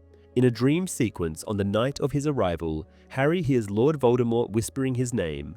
This becomes a recurring theme throughout the movie, signaling their connection, although this never explicitly happens in the books. Many members of the Black family are named after celestial bodies, including Sirius, Andromeda, and Regulus. Chapter 7: The Ministry of Magic. The next morning, Harry wakes abruptly, dreading the day. He quickly dresses in jeans and a t-shirt, trying not to disturb Ron, who is still snoring.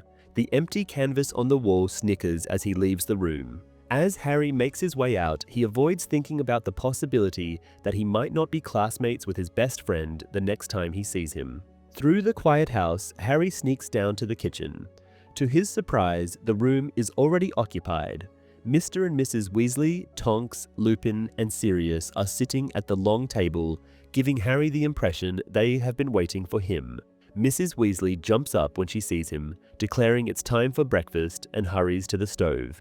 Tonks, sporting curly blonde hair today, greets him, mentioning she was up all night and inviting him to take a seat. As she pulls out a chair for Harry, she accidentally knocks over another. Mrs. Weasley lists breakfast options including eggs, bacon, and porridge, but Harry opts for a simple slice of toast. Lupin asks Tonks to continue her update on someone named Scrimgeour. She explains that he has been asking suspicious questions of her and Kingsley and suggests they exercise more caution in the future. Glad that the attention is not on him, Harry tries to eat his toast but finds he cannot. Mrs. Weasley's hovering around him, trying to fix his t-shirt, annoys the boy. Tonks finishes her account, stating that she's too tired for another night shift and that Dumbledore will need to find someone to cover for her. Mr. Weasley offers to take her place, noting he has paperwork to complete anyway. Harry notices that Mr. Weasley is dressed in Muggle clothes rather than his usual wizard robes. Mr. Weasley asks if Harry is alright and, upon Harry's shrug, reassures him that in a few hours the ordeal will be over and the charges dropped. He mentions that the hearing will take place on the same floor where he works, in Amelia Bones's office. Tonks adds that Madam Bones, head of the Department of Magical Law Enforcement, is fair and will listen to Harry. Sirius cautions him to stay calm, and Lupin reassures him that he is legally innocent and the ruling should reflect that. While listening to Lupin, Harry feels Mrs. Weasley's futile attempts to tame his hair with a wet comb. Mr. Weasley checks his watch and says it's time to go. The others all wish Harry good luck, making him struggle to respond. As they leave, Harry asks Mr. Weasley if he usually walks to work. Mr. Weasley explains that he typically apparates, but as Harry cannot yet do so, and as arriving by non-magical means shows respect for the law in the light of the charges against Harry, they will take the tube. A fan of all things Muggle, Mr. Weasley thoroughly enjoys using the underground station, particularly marveling at a ticket machine, even though Harry points out it is out of order. The wizard is amazed nevertheless, while Harry buys tickets from a guard instead. On the train, Mr. Weasley anxiously watches their progress, regularly informing Harry of how many stops are left. They arrive in the city, bustling with office workers, all wearing suits.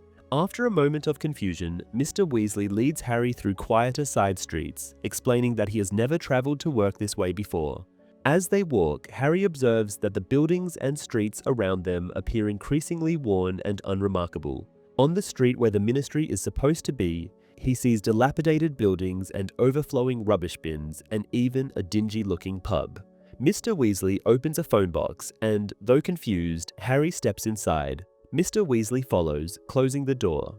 Harry expresses doubt, thinking the phone might be broken, but Mr. Weasley assures him it works just fine. He dials a number and a female voice greets them, welcoming them to the Ministry of Magic. Mr. Weasley states their business, and the voice instructs Harry to pin the visitor's badge the phone has just issued to his clothes. The voice then states that all visitors must submit their wands for inspection. The box begins to descend, operating like an elevator, and after a long minute, they arrive, with the voice wishing them a pleasant day as they step out. They emerge in a grand, lengthy entrance hall lined with fireplaces, where witches and wizards use the Floo network to arrive on one side and depart on the other. Harry notices an enormous fountain featuring golden statues, a witch, a wizard, a centaur, a goblin, and a house elf, each with water streaming from various points, such as the wands, or, for the house elf, the tips of its pointy ears. Beyond the fountain, golden gates led into the main ministry area. As Mr. Weasley guides Harry through, he notices coins in the water, with a sign indicating that all donations go to St. Mungo's Hospital for magical maladies and injuries. Harry silently promises to throw in 10 galleons if he is cleared of all charges. Harry goes through a comprehensive security check, beginning with a machine scan of his wand. Just as the wizard performing the examination recognizes Harry, Mr. Weasley thanks him promptly, whisking Harry away without delay. Mr. Weasley escorts him into a smaller hall filled with gilded, luxurious elevators, their golden grills gleaming. They encounter a small crowd waiting, and a friendly wizard named Bob greets Mr. Weasley, sharing that he is carrying a box with a seemingly ordinary chicken. Except that this particular chicken can breathe fire. A violation of the ban on experimental breeding, in Bob's opinion. When a lift arrives, a portion of the crowd, including Mr. Weasley, Harry, and Bob, steps in. The descent begins, and once again, a familiar voice, the same one as the one from the phone box, begins to announce each floor, listing the departments housed on each level. The voice recites an impressive roster of them, such as the Department of Magical Transportation, the Department for the Regulation and Control of Magical Creatures, divided into Beast, Being, and Spirit divisions, and the Department of Magical Accidents and Catastrophes, to name only a few. As they continue descending, Harry notices several blue paper airplanes entering and exiting the lift. Mr. Weasley explains that these enchanted planes serve as memos, replacing the owls previously used, as they tended to make a mess. Mr. Weasley then tells Harry it's time to get off at level 2. They step out onto a floor primarily occupied by the Department of Magical Law Enforcement, where numerous offices share the space, including the Aura Headquarters, the Department of Improper Use of Magic, and the Wizengamot, the judicial body of the magical community. Harry glances toward a window that shows bright sunlight streaming in, and he remarks that he thought they were underground. Mr. Weasley explains that they indeed are, and the windows are magically enchanted to display different scenes each day. The magical maintenance team is responsible for deciding the weather depicted. He recounts a memorable period when the maintenance workers, frustrated by a pay dispute, kept the enchantment set to a constant hurricane for several months. As they pass by the Aura headquarters, Harry catches sight of the many cubicles assigned to auras, each decorated to reflect the personal tastes and characteristics of its occupant. Kingsley Shacklebolt intercepts them, maintaining an air of formality and speaking to Mr. Weasley as though they barely know each other. Harry instinctively starts to greet him, but Mr. Weasley gently steps on Harry's foot, signaling him to remain silent. Kingsley leads them into his cubicle, which features various photos of Sirius Black. Without directly addressing Harry, he asks Mr. Weasley for a list of enchanted Muggle vehicles spotted recently, implying that Sirius might still be using his old, bewitched flying motorcycle. Kingsley then chastises Mr. Weasley for his slow pace on previous requests, mentioning a report he called Firelegs, to which Mr. Weasley corrects him, explaining that they are actually called firearms, which Kingsley would know if he actually would have bothered with reading the report. Before they leave, Mr. Weasley discreetly invites Kingsley to dinner, and they continue on their way. Navigating deeper into the building, they finally reach a door with a sign reading, "Misuse of Muggle Artifacts," an office the elevator did not deem worthy of mentioning. Upon entering, Harry is met with the sight of a cramped, cluttered office filled with 2 desks, several filing cabinets, and enchanted objects scattered about, including a hiccuping toaster and a pair of animated gloves.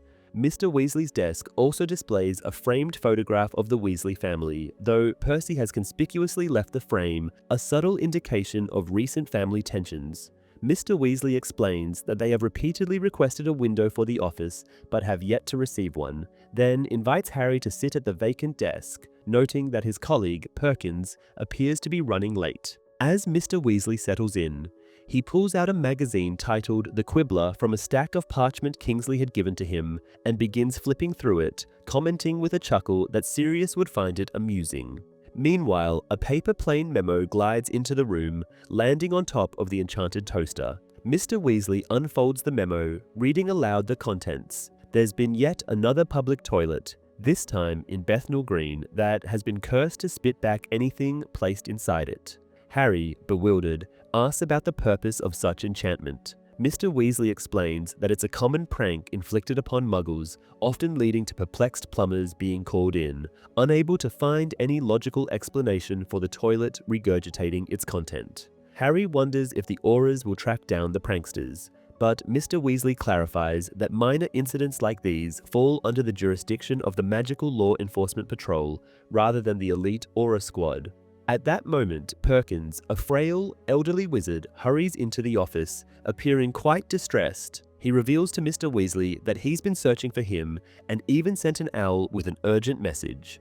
Mr. Weasley assures him that he has already been informed about the cursed public toilet, but Perkins answers that it isn't about that. Apparently, Harry's disciplinary hearing has been unexpectedly rescheduled and has already started. Alarmed, Mr. Weasley and Harry rush from the office, with Mr. Weasley wondering aloud why they're being directed to an old, seldom-used courtroom, while Harry nervously inquires about the reason for the sudden change in timing.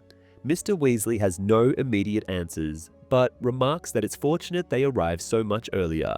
In the lift once more, Mr. Weasley repeatedly presses buttons, growing more agitated with each stop. They soon arrive at the Department of Mysteries, and Mr. Weasley urges Harry to leave the lift, directing him to follow down a set of stairs since the lift doesn't extend to the desired level. After hurrying down several flights, they finally reach Courtroom 10. Mr. Weasley, regretfully informing Harry that he cannot accompany him inside, assures him that he'll be waiting right outside when it's over. Harry opens the door, his heart pounding as he steps into the imposing courtroom alone. The film portrays the Ministry's visitor entrance differently, placing it in a well-maintained neighborhood just off a busy street, which contrasts with the unwelcoming, run-down street described in the book. Inside the Ministry atrium, an enormous portrait of Cornelius Fudge looms over the entering witches and wizards, an indication of his authoritarian leanings, though in the book, his ambitions don't quite extend to cultivating a personality cult. Several scenes from this chapter, such as the security check and various parts of the Ministry's interior layout, are omitted in the movie. Additionally, Perkins, the elderly wizard, does not appear. However, the film does keep the scene with Bob and his fire-breathing chicken. The movie also reimagines the Ministry's internal design, depicting elevators that move horizontally as well as vertically and opting for tiled walls, creating a resemblance to parts of the London Underground, which was an inspiration for the set. The atrium's fountain features separated figures, each with its own fountain stream, altering for the centralized design described in the book. Chapter 8, The Hearing. The dungeon where Harry finds himself feels eerily familiar. It is the same vast chamber where he once observed the sentencing of Bellatrix Lestrange and her associates when he inadvertently watched Dumbledore's memories. As the door closes behind him, silence envelops the figures seated on elevated benches at the far side of the room. A voice calls out, noting his tardiness, and Harry explains that he was only informed of the scheduled change moments earlier. The voice reprimands him, stating that it is not their fault, as an owl had been sent to tell him. Harry is directed to sit, and he notices a chair in the middle of the room with chains draped over its arms, chains meant to restrain those deserving of confinement. Yet, when he sits, the chains merely rattle, leaving him unbound. Harry looks up at the Wizengamot, a gathering of about 50 witches and wizards led by Cornelius Fudge, the Minister for Magic. They are all clad in identical dark purple robes, each adorned with an ornate W. Though Fudge had previously treated Harry with a certain avuncular warmth, that fondness appears to have vanished, as he was the one who sternly called Harry out. Fudge now asks someone if they are prepared, and Percy Weasley eagerly responds in the affirmative, holding a quill and parchment, evidently in the role of scribe. Percy offers no indication that he recognizes Harry, not even the slight nod Harry had anticipated. Fudge initiates the hearing, with Percy taking notes. The minister introduces himself, explains the reason for their assembly, and proceeds to record the names of others in attendance, each holding important positions, including Amelia Bones, Dolores Umbridge, and Percy Weasley himself. Albus Dumbledore enters the room just then, announcing himself as a witness for the defense. His unexpected appearance draws mixed reactions from the Wizengamot members. Some respond with apprehension, while others seem pleased. Hope stirs within Harry at the headmaster's arrival, but Dumbledore maintains his focus on Fudge, not meeting Harry's gaze. The minister, visibly uneasy, mutters that Dumbledore must have received the notice of the rescheduled hearing. The elderly wizard replies that he had not, though he arrived at the ministry hours earlier regardless. Fudge starts to ask Percy to fetch a chair for Dumbledore, but Dumbledore simply conjures one with his wand. Seated, he steeples his fingers, a familiar gesture to Harry, and waits politely for Fudge to continue, while the murmurs among the jury persist. Still flustered, Fudge reads from a parchment detailing the charges against Harry: casting a Patronus charm in the presence of a Muggle, a grave breach of the decree for reasonable restriction of underage sorcery in Section 13 of the International Confederation of Warlocks Statute of Secrecy. Fudge then confirms Harry's identity, asking if he is indeed Harry James Potter of 4 Privet Drive, Little Whinging, which Harry affirms. Fudge recalls that Harry previously received an official warning for underage magic 3 years prior, and Harry agrees, attempting to explain the circumstances, only for Fudge to interrupt, asking whether Harry cast a Patronus charm on the night in question. Harry confirms again, trying to defend his actions, but Fudge cuts him off, asking if he understands that using magic outside school is prohibited. Harry answers affirmatively, and Fudge continues, questioning whether he also knew it was illegal to use magic in front of Muggles. Another affirmative response leads to a final question. Was Harry aware that a Muggle was present when he cast the spell? Harry says yes, only to be interrupted again, this time by a square-jawed witch, who inquires if he conjured a fully formed Patronus. Referring to it as a corporeal Patronus, she clarifies that this means the Patronus has a distinct shape. Harry explains that his Patronus had taken the form of a stag, as it always does. The woman, Madame Bones, expresses surprise, noting it is impressive for someone his age to achieve a fully realized Patronus. Fudge, however, dismisses this, arguing that the impressiveness of the spell makes it even worse, as a potent charm is more difficult to conceal. Harry interjects, explaining that he only used the charm because he and Dudley were attacked by Dementors. A heavy silence falls, and then Madame Bones asks for clarification.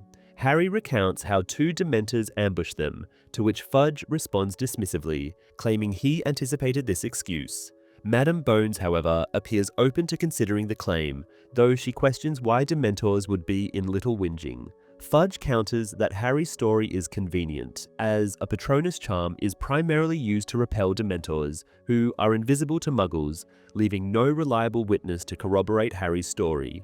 Harry protests, describing the attack, but Fudge silences him, launching into a sarcastic retort. At this point, Dumbledore is signaling his wish to speak, and the room quietens. Dumbledore states that an eyewitness is present to testify, which visibly unsettles Fudge. He quickly claims he has no time for what he implies are fabrications, but Dumbledore calmly reminds the court that, by their own regulations, the accused is permitted to call witnesses in their defense. He turns to Madame Bones, asking for confirmation, and she verifies this right. Fudge, reluctantly, agrees to hear the witness. Dumbledore mentions that she is waiting outside, and Fudge sends Percy to retrieve her. The witness turns out to be Mrs. Fig. Harry observes that she seems out of place and notices that she is wearing her usual carpet slippers, which fails to reassure him. Dumbledore offers her his chair, conjuring another for himself. Fudge requests her name, while Madame Bones remarks that their records indicate no other magical individuals reside in Little Whinging aside from Harry. Mrs. Fig explains that she is a squib and therefore not registered, as she possesses no magical ability.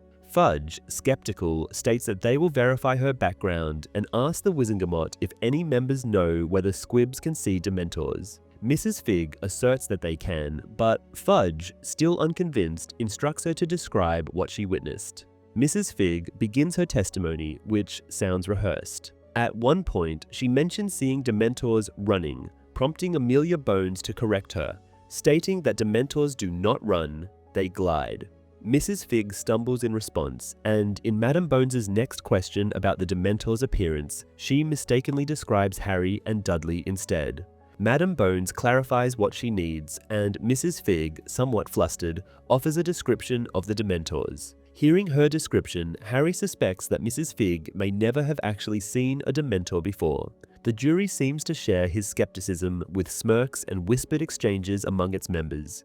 Even Madam Bones appears doubtful, while Fudge audibly scoffs before asking Mrs. Fig if she has anything further to add. Mrs. Fig describes the oppressive effects of the Dementor's presence, and this time Madam Bones listens intently, posing more questions regarding the creature's behavior. This shift in her attitude provides Harry with a glimmer of hope. Mrs. Fig, regaining her composure, recounts how Harry had to attempt the Patronus charm twice before successfully conjuring it on his third try, at which point he commanded it to protect Dudley as well. Once her testimony is given, Fudge dismisses Mrs. Fig, and after she exits, he comments on her lack of credibility as a witness. Madam Bones disagrees, noting that Mrs. Fig described the Dementor attack in convincing detail and sees no reason why she would fabricate such a story. Fudge argues that the likelihood of Dementors appearing by chance in Little Whinging and running into the only wizard around is implausibly low, but Dumbledore calmly states that he doubts the attack was accidental. Fudge then demands clarification, and Dumbledore suggests that if Dementors were there, it was likely due to a directive. Fudge retorts that any such occurrence would be documented by the Ministry, to which Dumbledore responds that this would be true only if the Dementors answer exclusively to the Ministry, an assumption he has previously questioned. Fudge insists he doesn't accept this theory, to which Dumbledore replies that if all Dementors are indeed under Ministry control, then someone at the Ministry must have ordered the attack on Harry. At this point, a woman seated next to Fudge, whom Harry finds resembles a toad, leans forward. Fudge introduces her as Dolores Umbridge and grants her the floor. In a high, sugary voice, which Harry immediately dislikes, Umbridge mockingly states that Dumbledore must have misspoken, as his words imply that the Ministry orchestrated the attack on Harry. She even chuckles at the notion, but Dumbledore clarifies that this is precisely what he meant. He explains that if all Dementors are under Ministry authority, then the Ministry indeed orchestrated the attack. If not, it indicates that another entity might be influencing the Dementors.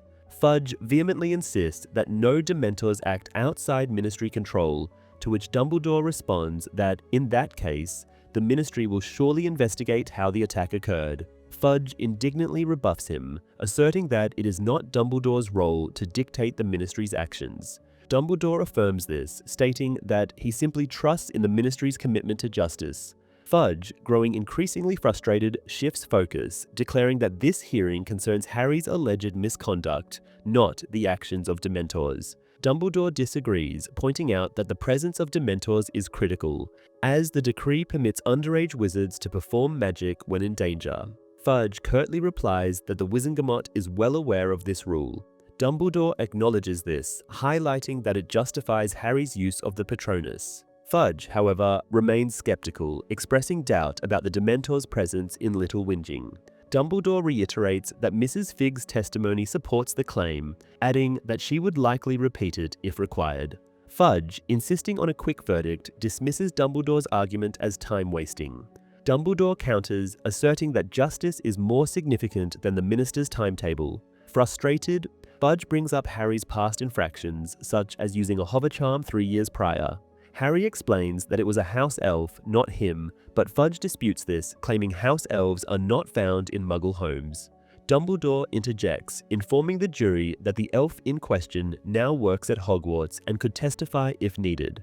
Fudge dismisses the idea, stating that his time is too precious to entertain a house elf's testimony. Growing increasingly agitated, Fudge recounts Harry's misdemeanors, even knocking over his inkpot as he recalls the incident where Harry unintentionally inflated his aunt. Dumbledore calmly reminds him that no charges were filed then, implying an understanding of emotional outbursts, glancing pointedly at Fudge's ink-stained hands. Fudge attempts to cite Harry's school behavior as further evidence, but Dumbledore quickly dismisses this, stating that school conduct is a Hogwarts matter and irrelevant to the hearing. When Fudge protests, Dumbledore reminds him that the Ministry has no jurisdiction over Hogwarts, rendering expulsion beyond their authority. Fudge angrily hints at changing the law if necessary, and Dumbledore points out that Fudge has already shown a willingness to alter rules when convenient, citing the unusual assembly of the full Wizengamot for a routine underage magic case. This observation unsettles a few jurors who shift in their seats. Dumbledore then summarizes the hearing's purpose, emphasizing that the decision should focus solely on whether Harry's use of the Patronus charm breached the law. He asserts that the evidence has been presented and it is time for the jury to reach a verdict. The chamber fills with whispered discussions as the Wizengamot debates Harry's case. Harry anxiously feels that Dumbledore may have rushed the decision, as he was hoping for a better chance to defend himself. He tries to catch Dumbledore's eye but receives no acknowledgement. Although he briefly considers speaking up, he ultimately remains silent. After some time, the murmuring subsides, and Madame Bones calls for a vote. She first asks those in favor of acquitting Harry to raise their hands. Many do, including Madame Bones herself. She then asks for votes supporting a conviction. Fudge raises his hand, along with Umbridge and a few others, though they are clearly in the minority.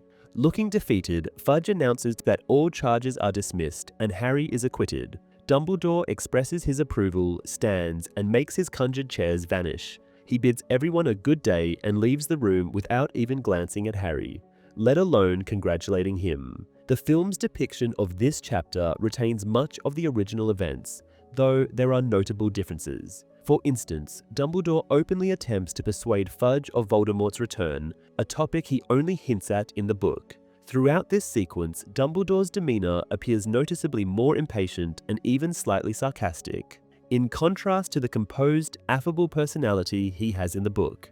Michael Gambon's portrayal of the headmaster has been criticized for lacking the nurturing and kind attributes that define Dumbledore's character. The courtroom itself also differs. While the book describes it as the same room Harry observed in Dumbledore's pensive, the film's version is larger, with some interior adjustments since the previous movie.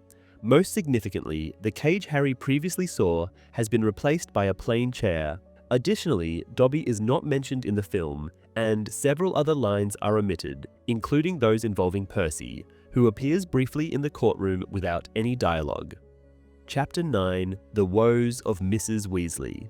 Harry is taken aback by Dumbledore's abrupt exit. Unsure if he's allowed to leave, he tries to catch the eyes of Fudge or Madame Bones, but neither pays him any attention.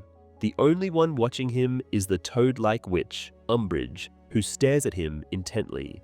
Harry stands, and when no one objects, he exits the dungeon.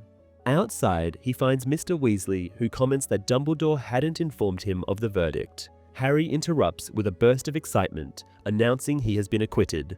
Mr. Weasley expresses relief, but is interrupted as members of the Wizengamot begin filing out of the courtroom. Mr. Weasley remarks that it seems Harry was tried in front of the full Wizengamot, to which Harry confirms. Some members greet Mr. Weasley and even nod to Harry, though Fudge, Umbridge, and Percy pass by without acknowledgement. Seeing Percy makes Mr. Weasley's expression darken slightly. Mr. Weasley suggests they head directly to Grimmauld Place to reassure their friends. Now finding the situation amusing, Harry jokes about the cursed toilet Mr. Weasley mentioned earlier. Mr. Weasley explains that a simple spell will temporarily fix it, but begins discussing the deeper issue of anti-Muggle sentiments in the wizarding world. He stops mid-sentence as they encounter Fudge and a tall blonde man who addresses Harry as Patronus Potter. Harry is stunned. The man is Lucius Malfoy, whom he last saw in the cemetery during Voldemort's return, pledging loyalty to the Dark Lord. Harry can hardly believe that a Death Eater could openly converse with the Minister of Magic within the Ministry itself. Malfoy mockingly congratulates Harry on his escape, and Harry retorts that he has become quite skilled at escaping. Malfoy then insults Mr. Weasley, recalling how he once broke the laws he had helped create by enchanting a car. Mr. Weasley's irritation is visible, and Harry pointedly asks Malfoy what he is doing at the Ministry. Malfoy refuses to explain, snidely remarking that Harry may be Dumbledore's favorite, but others aren't obliged to indulge him. As he speaks, a clinking sound from his robes suggests that his business with Fudge involves a substantial exchange of gold. After Malfoy and Fudge walk away, Harry questions Mr. Weasley on why the Death Eater wouldn't wait in Fudge's office. Mr. Weasley speculates that Malfoy wanted to be among the first to learn the outcome of Harry's trial and suggests Dumbledore should be informed of Malfoy's meeting with Fudge. Harry asks what he thinks they discussed, and Mr. Weasley assumes it involves money.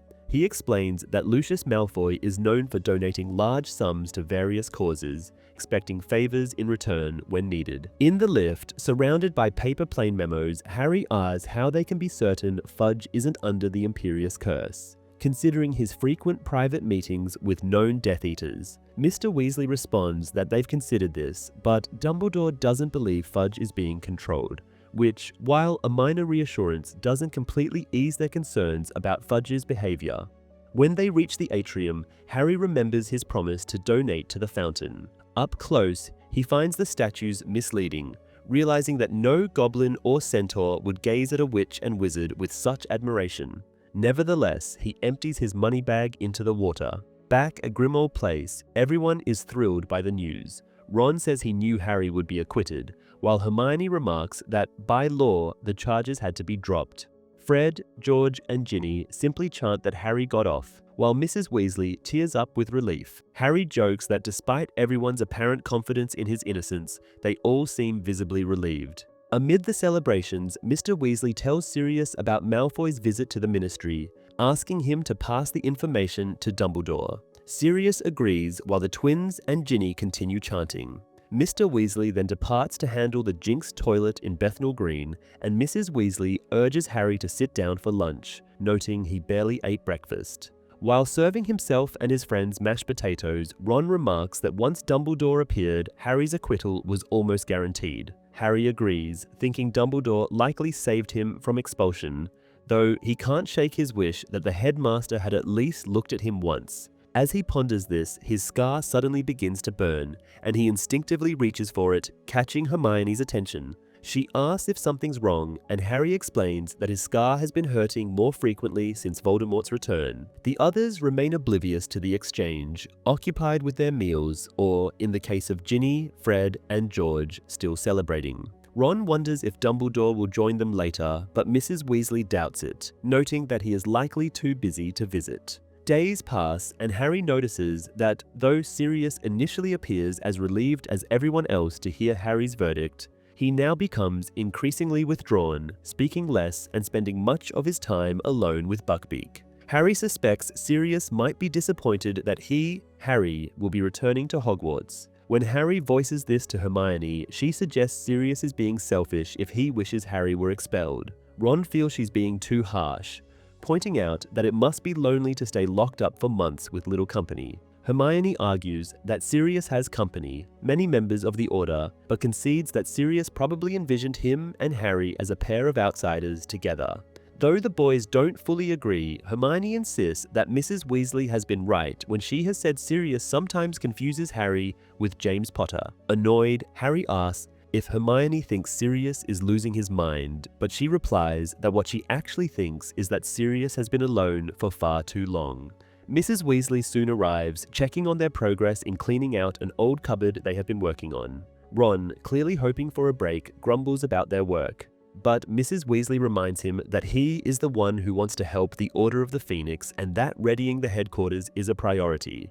Ron mutters that he feels like a house elf, and Hermione sharply retorts that maybe experiencing a house elf's daily life will make him more supportive of the elf rights movement she started. She's even brainstorming a sponsored cleaning of Gryffindor's common room to raise money and awareness, to which Ron responds with an irritated, "Shut up," though he says it quietly enough that Hermione doesn't hear. As summer holidays draw to a close, Harry finds himself thinking more and more about Hogwarts. Although he doesn't mention it to Sirius, he looks forward to leaving the gloomy house with its surly house elf and hostile furnishings.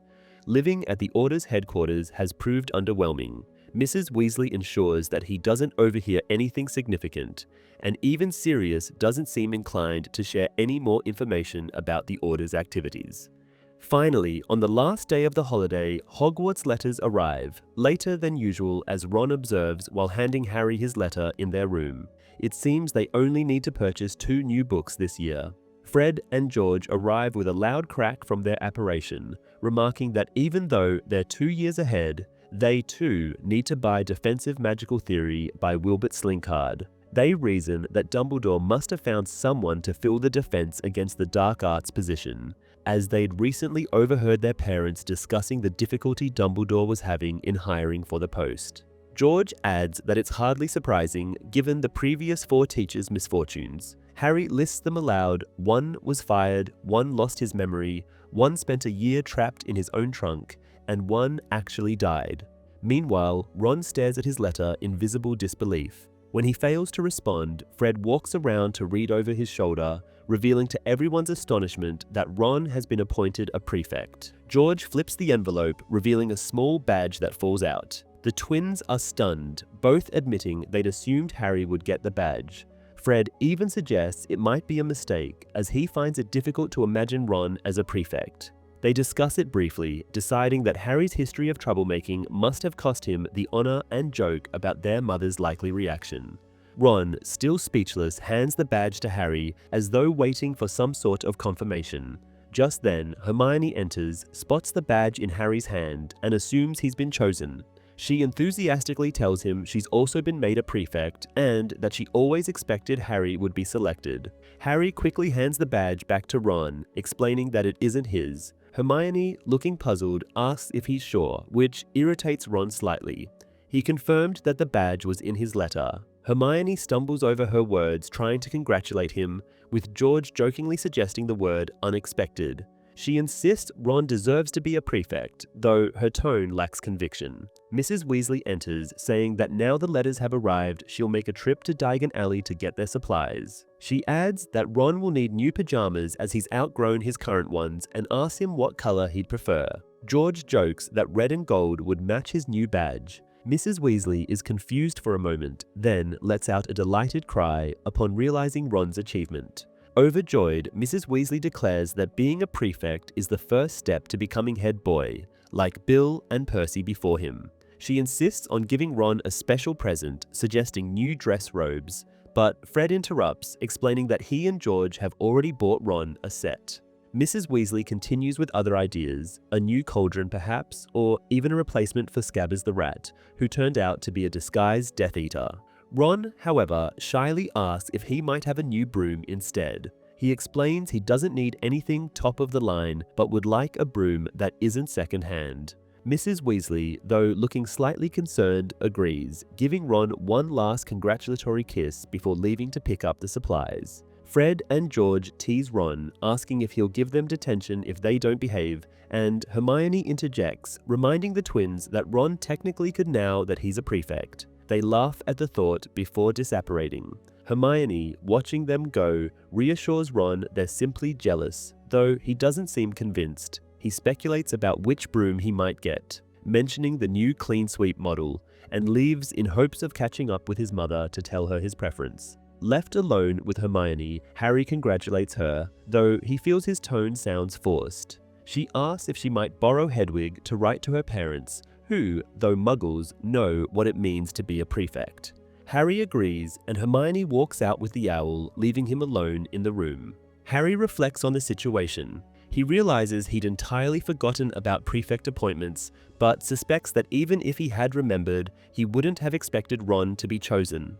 He wonders if thinking he might have been selected is arrogant, comparing himself to Draco Malfoy. He acknowledges that he's better than Ron at Quidditch, but questions whether he actually surpasses his friend in other areas. He recalls times he's faced dangers alone, including his confrontation with Professor Quirrell, his encounter with the monster of Slytherin, his battle with a young Voldemort left in the diary, his struggle with Dementors, and his triumphs in the Triwizard Tournament. Despite all he's done, both Ron and Hermione now hold positions of responsibility that he doesn't. Reflecting on this, he considers that perhaps Dumbledore values other qualities in a prefect, beyond bravery or accomplishment, and wonders if he sees traits in Ron that make him particularly suited to the role. Ron returns, announcing he managed to catch his mother, and Harry congratulates him again. Ron admits he had thought it would be Harry, and he echoes Fred's earlier remark about his troublemaking likely disqualifying him. As the time for packing arrives, Harry and the others realize how scattered their belongings have become over the weeks spent in Grimmauld Place. With Mrs. Weasley returning, Ron receives his new broom, which he unwraps immediately, despite his mother's instructions not to, as guests are arriving for a small celebration. In the basement kitchen, Mrs. Weasley has hung a banner congratulating the new prefects. She tells them that she's already sent owls to Bill and Mr. Weasley with the news, prompting Fred to roll his eyes. Kingsley, Tonks, Lupin, and Sirius are all present, and just as Harry opens his first butterbeer, Mad-Eye Moody arrives. Mr. Weasley takes the opportunity to ask Moody about the writing desk in the drawing room, and Moody confirms that a boggart is indeed inside. The ex-Auror offers to remove it, but Mrs. Weasley insists she'll deal with it later. Moody then congratulates Ron, commenting that Dumbledore must think he can dodge Jinxes well if he puts Ron in such a position. The conversations around the room center on being a prefect, with Sirius recalling that he and James had no chance, being the troublemakers they were, while Lupin was chosen instead. Tonks adds that she wasn't a prefect either, as she had always lacked the ability to behave. Upon learning that his father had not been a prefect either, Harry's mood lifts somewhat. Mundungus Fletcher, also in attendance, attempts to scam Fred and George, but Harry warns him that Moody might be watching, which frightens Mundungus into selling his goods at a reasonable price. Nearby, Kingsley remarks, unaware that Harry can hear, that Dumbledore should have picked Harry as a prefect, as it would have shown confidence in him when his trustworthiness is so often questioned. Meanwhile, Ron, enamored with his new broom, eagerly lists its specifications to everyone around him. As Mrs. Weasley heads to bed, Harry begins to feel overwhelmed again. Moody notices and asks if he's alright. Harry replies that he is, and Moody produces a photo to show him. The photo depicts the original Order of the Phoenix, including Harry's parents, taken some 15 years earlier. Moody names each member, describing the fate that befell them, with several having been murdered by Voldemort and his Death Eaters. Harry realizes that Moody must believe he rarely sees his parents and brought the photograph to be kind, but seeing all those who fell in the First War only deepens Harry's somber mood. He takes the first opportunity to slip out of the party and head upstairs.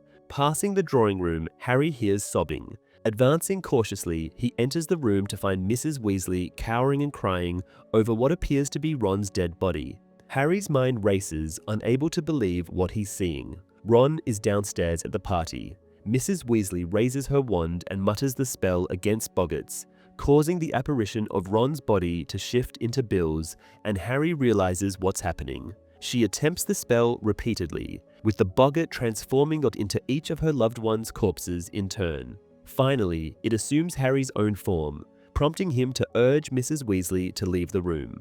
Just then, Lupin arrives, followed by Sirius and Moody. Lupin pulls out his wand and dispels the boggart with ease. Mrs. Weasley, still distraught, even appears to affect Sirius with the display. She begs them not to tell her husband what happened, sobbing and saying Harry must think her useless for being unable to handle a simple boggart. But Harry assures her he doesn't think that at all. She explains that she's haunted by nightmares, given how many of her family members are now in the Order, and Lupin reassures her that they are better prepared to face Voldemort than during the First War. Mrs. Weasley flinches at Voldemort's name, and Sirius chimes in, suggesting that Percy will come to his senses eventually. Lupin adds that while Mrs. Weasley may fear for her children's future if she and her husband die, she surely doesn't doubt that the rest of the Order would take care of them. Sometime later, alone in his room, Harry finds it impossible to view Mrs. Weasley as foolish, as she describes herself. Seeing his closest friends' apparent corpses had nearly as strong an effect on him as it did on her. His scar then starts to burn, prompting him to tell it to stop involuntarily, to which the empty canvas questions his sanity. Harry ignores it, finding it strange that only recently he thought not being chosen as a prefect was a significant problem in life. In the film, this chapter is entirely omitted, with the hearing scenes followed immediately by the characters boarding the Hogwarts Express. One part that makes it into the movie is the photograph of the Old Order, but here, Sirius, rather than Moody, shows it to Harry just before his departure for school. Later, the photograph appears in the Room of Requirement, where Harry teaches his fellow students defense against the dark arts. Ron and Hermione being chosen for prefects, though an important subplot in the book, which adds to Harry's feelings of isolation, is never mentioned in the film. Chapter 10, Luna Lovegood. Harry experiences unsettling nightmares, seeing visions of his dead parents, a sobbing Mrs. Weasley, and the now familiar corridor with a closed door at the end. He wakes up with his scar stinging and Ron urging him to hurry. While dressing, Harry hears Mrs. Weasley shouting at Fred and George. The twins have apparently enchanted their trunks to fly downstairs without help, but they end up knocking Ginny down the stairs. Hermione enters, returning Hedwig, and asks Harry if he is ready. He replies that he will be soon and inquires if Ginny is all right. Hermione assures him that Mrs. Weasley patched her up, adding that Moody is now causing issues by refusing to leave until Sturgis Podmore arrives, as he is meant to be one of their guards. Harry expresses surprise at needing guards just for the walk to King's Cross, and Hermione explains that it is for his protection. Harry, frustrated, points out that if Voldemort is hiding, he would hardly appear from behind a rubbish bin to attack him. Hermione suggests he take the matter up with Mad Eye and notes, while checking the time, that they risk missing the Hogwarts Express if they don't depart soon. Just then, Mrs. Weasley's voice rings through the house, calling everyone downstairs. Hermione hurries out and Harry follows, dragging his trunk and Hedwig's cage. As he reaches the hall, Mrs. Black's portrait begins yelling. Over the noise, Mrs. Weasley tells Harry he will walk with her and Tonks, while Moody handles his trunk and Owl. Sirius, in dog form, appears to Mrs. Weasley's exasperation. She reminds him that Dumbledore had advised against him coming along, but Sirius just walks up to Harry and Mrs. Weasley reluctantly concedes, noting that it won't be her responsibility if he gets into trouble. Outside, Harry notices the portrait's shouts cease the moment the door shuts. As they step off the stairs onto the pavement, the entire house vanishes. Harry asks about Tonks and Mrs. Weasley tells him that Tonks is waiting a little way ahead. Indeed, Tonks soon appears, disguised as an elderly woman, and greets Harry. She tells Mrs. Weasley that they are behind schedule, and Mrs. Weasley explains it's due to Mad Eye insisting on waiting for Sturgis Podmore. She reminisces about the days when the Ministry provided cars for them, lamenting that Fudge now denies Mr. Weasley even an empty ink bottle. She also comments that she can't imagine how Muggles manage to travel without magic. Sirius, clearly enjoying the outing, appears cheerful, which brightens Harry's mood but seems to irritate Mrs. Weasley. The 20-minute walk to King's Cross is uneventful, and upon arrival, they enter Platform 9 3/4, where the red Hogwarts Express awaits. Harry feels a sense of relief and happiness, scarcely able to believe he's actually returning to Hogwarts. Mrs. Weasley looks anxious, hoping that the others will make it in time. Fellow student Lee Jordan compliments Harry's dog, and soon after, Moody arrives, followed by Mr. Weasley with Ron and Hermione, and then Lupin, who escorts Fred, George, and Ginny. Lupin reports that they encountered no problems, but Moody declares he will still report Podmore to Dumbledore, as the man has become as unreliable as Mundungus Fletcher. The train whistle signals the final boarding call. Sirius rises onto his hind legs, resting his front paws on Harry's shoulders, but Mrs. Weasley directs Harry to the train and reminds Sirius to behave like an actual dog. Once on board, Harry opens a window to say his last goodbyes. As the Hogwarts Express departs, Sirius runs alongside the platform until he disappears around a bend. Hermione voices her concern about Sirius leaving the house, but Ron defends him, saying he deserves a break. Fred and George mention they have business arrangements to discuss with Lee and depart. Harry suggests that he, Ron, Ginny, and Hermione find a compartment, but his friends awkwardly explain that the prefects have a designated one and they need to report there. Hermione, a bit nervously, assures Harry they likely won't have to stay there the whole trip, only to receive instructions and patrol the corridors occasionally.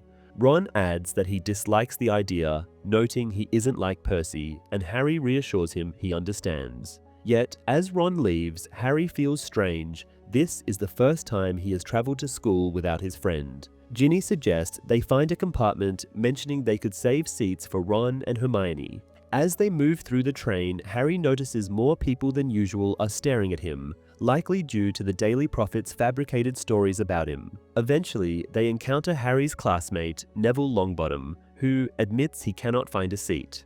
Ginny, puzzled, points out an almost empty compartment, noting it's only occupied by someone she refers to as Loony Lovegood. Neville admits he hesitated to join her. Ginny assures him that the girl is fine and opens the door, calling her Luna. Luna says she doesn't mind company and continues to read her magazine, The Quibbler. Ginny asks Luna how her summer went, and Luna replies simply that it was good. She then glances at Harry and, as if just realizing, states that he is Harry Potter. Harry agrees, confirming the fact, and Luna shifts her attention to Neville, mentioning that she doesn't know who he is. Neville says he's nobody. Ginny quickly corrects him, reprimanding him for downplaying himself and formally introducing him to Luna. She explains that Luna belongs to Ravenclaw House, and Luna, in response, recites the Ravenclaw motto. Outside the compartment window, the weather is turbulent and unsettling, with heavy clouds and brief sunbeams competing for dominance in the sky as the Hogwarts Express steadily makes its way northward. At one point in the journey, Neville shows Harry, Ginny, and Luna a grey cactus in a pot, proudly announcing that it is a Mimbulus Mimbletonia. He explains that the plant is extraordinarily rare and possesses a variety of interesting defensive abilities. To demonstrate, he removes a quill from his bag and prods the plant gently. Immediately, the Mimbulus Mimbletonia reacts, spraying the compartment with a dark green, putrid-smelling liquid that covers everyone in the vicinity. Neville quickly tries to reassure his friends, explaining that the plant secretion, known as stink sap, is not poisonous. Just then, the compartment door slides open to reveal Cho Chang, who hesitates upon seeing Harry covered in the green liquid. Harry greets her while holding onto Neville's toad, Trevor, with one hand. Cho, blushing slightly, mentions that she only wanted to say hello before quickly leaving. As she walks away, Harry feels a sense of frustration, wishing she could have seen him in a different light, perhaps surrounded by cool friends laughing at his jokes, rather than with Neville and loony Lovegood, while covered in stink sap. Ginny quickly takes out her wand and performs a cleaning spell, effectively removing the stink sap from everyone's clothes and skin. Neville, looking sheepish, apologizes repeatedly for the mishap. Sometime later, Ron and Hermione join them in the compartment. Ron immediately announces that he's starving and, without hesitation, grabs one of Harry's chocolate frogs. Hermione informs them that each house now has 2 fifth-year prefects, a boy and a girl. Ron bets Harry that he'll never guess who's been selected for Slytherin, though Harry instantly knows the answer: Draco Malfoy. Hermione adds that the other Slytherin prefect is Pansy Parkinson and expresses her surprise, commenting that Pansy isn't exactly intelligent and doesn't seem like prefect material. She lists off the prefects from the other houses, mentioning Padma Patil for Ravenclaw. At this, Luna suddenly reminds Harry that he took Padma to the Yule Ball last year. Harry confirms that he remembers. Luna then adds that Padma didn't have a good time as Harry refused to dance with her. She muses that she personally wouldn't have minded since she isn't much of a dancer. Luna then hides behind her newspaper once again, leaving Ron staring at her and turning to Ginny for an explanation. Ginny simply shrugs. Ron then tells Harry and Neville that he and Hermione need to begin their patrol and that they now have the authority to assign detentions. Ron seems excited about this power and jokes that he can't wait to send people he dislikes to detention. Hermione, however, quickly scolds him, disapproving of his enthusiasm. Ron defends himself by pointing out that Malfoy will surely abuse his power, and he only wants to preemptively target Malfoy's friends before they target his. He proceeds to do an impression of one of the Slytherins, which makes Luna burst into laughter. Harry's attention is then caught by the sight of Sirius's name on the cover of Luna's magazine, and he eagerly asks to borrow it. However, when he opens it, the article turns out to be absurd, claiming that the notorious Sirius Black is actually a singer named Stubby Boardman.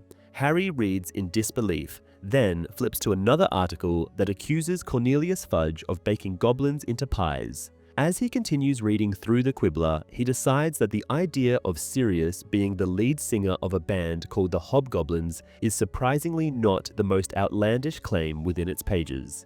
Ron asks him if he has found anything interesting, and Hermione chimes in, remarking that nothing valuable could be found in the Quibbler, as it's widely regarded as nonsense. Luna interjects, mentioning that her father is the magazine's editor, causing Hermione to backtrack, attempting to soften her words. Luna, however, simply takes her magazine back and disappears behind it once more. At that moment, the compartment door slides open again, and Draco Malfoy steps in with his usual entourage, Crabbe and Goyle.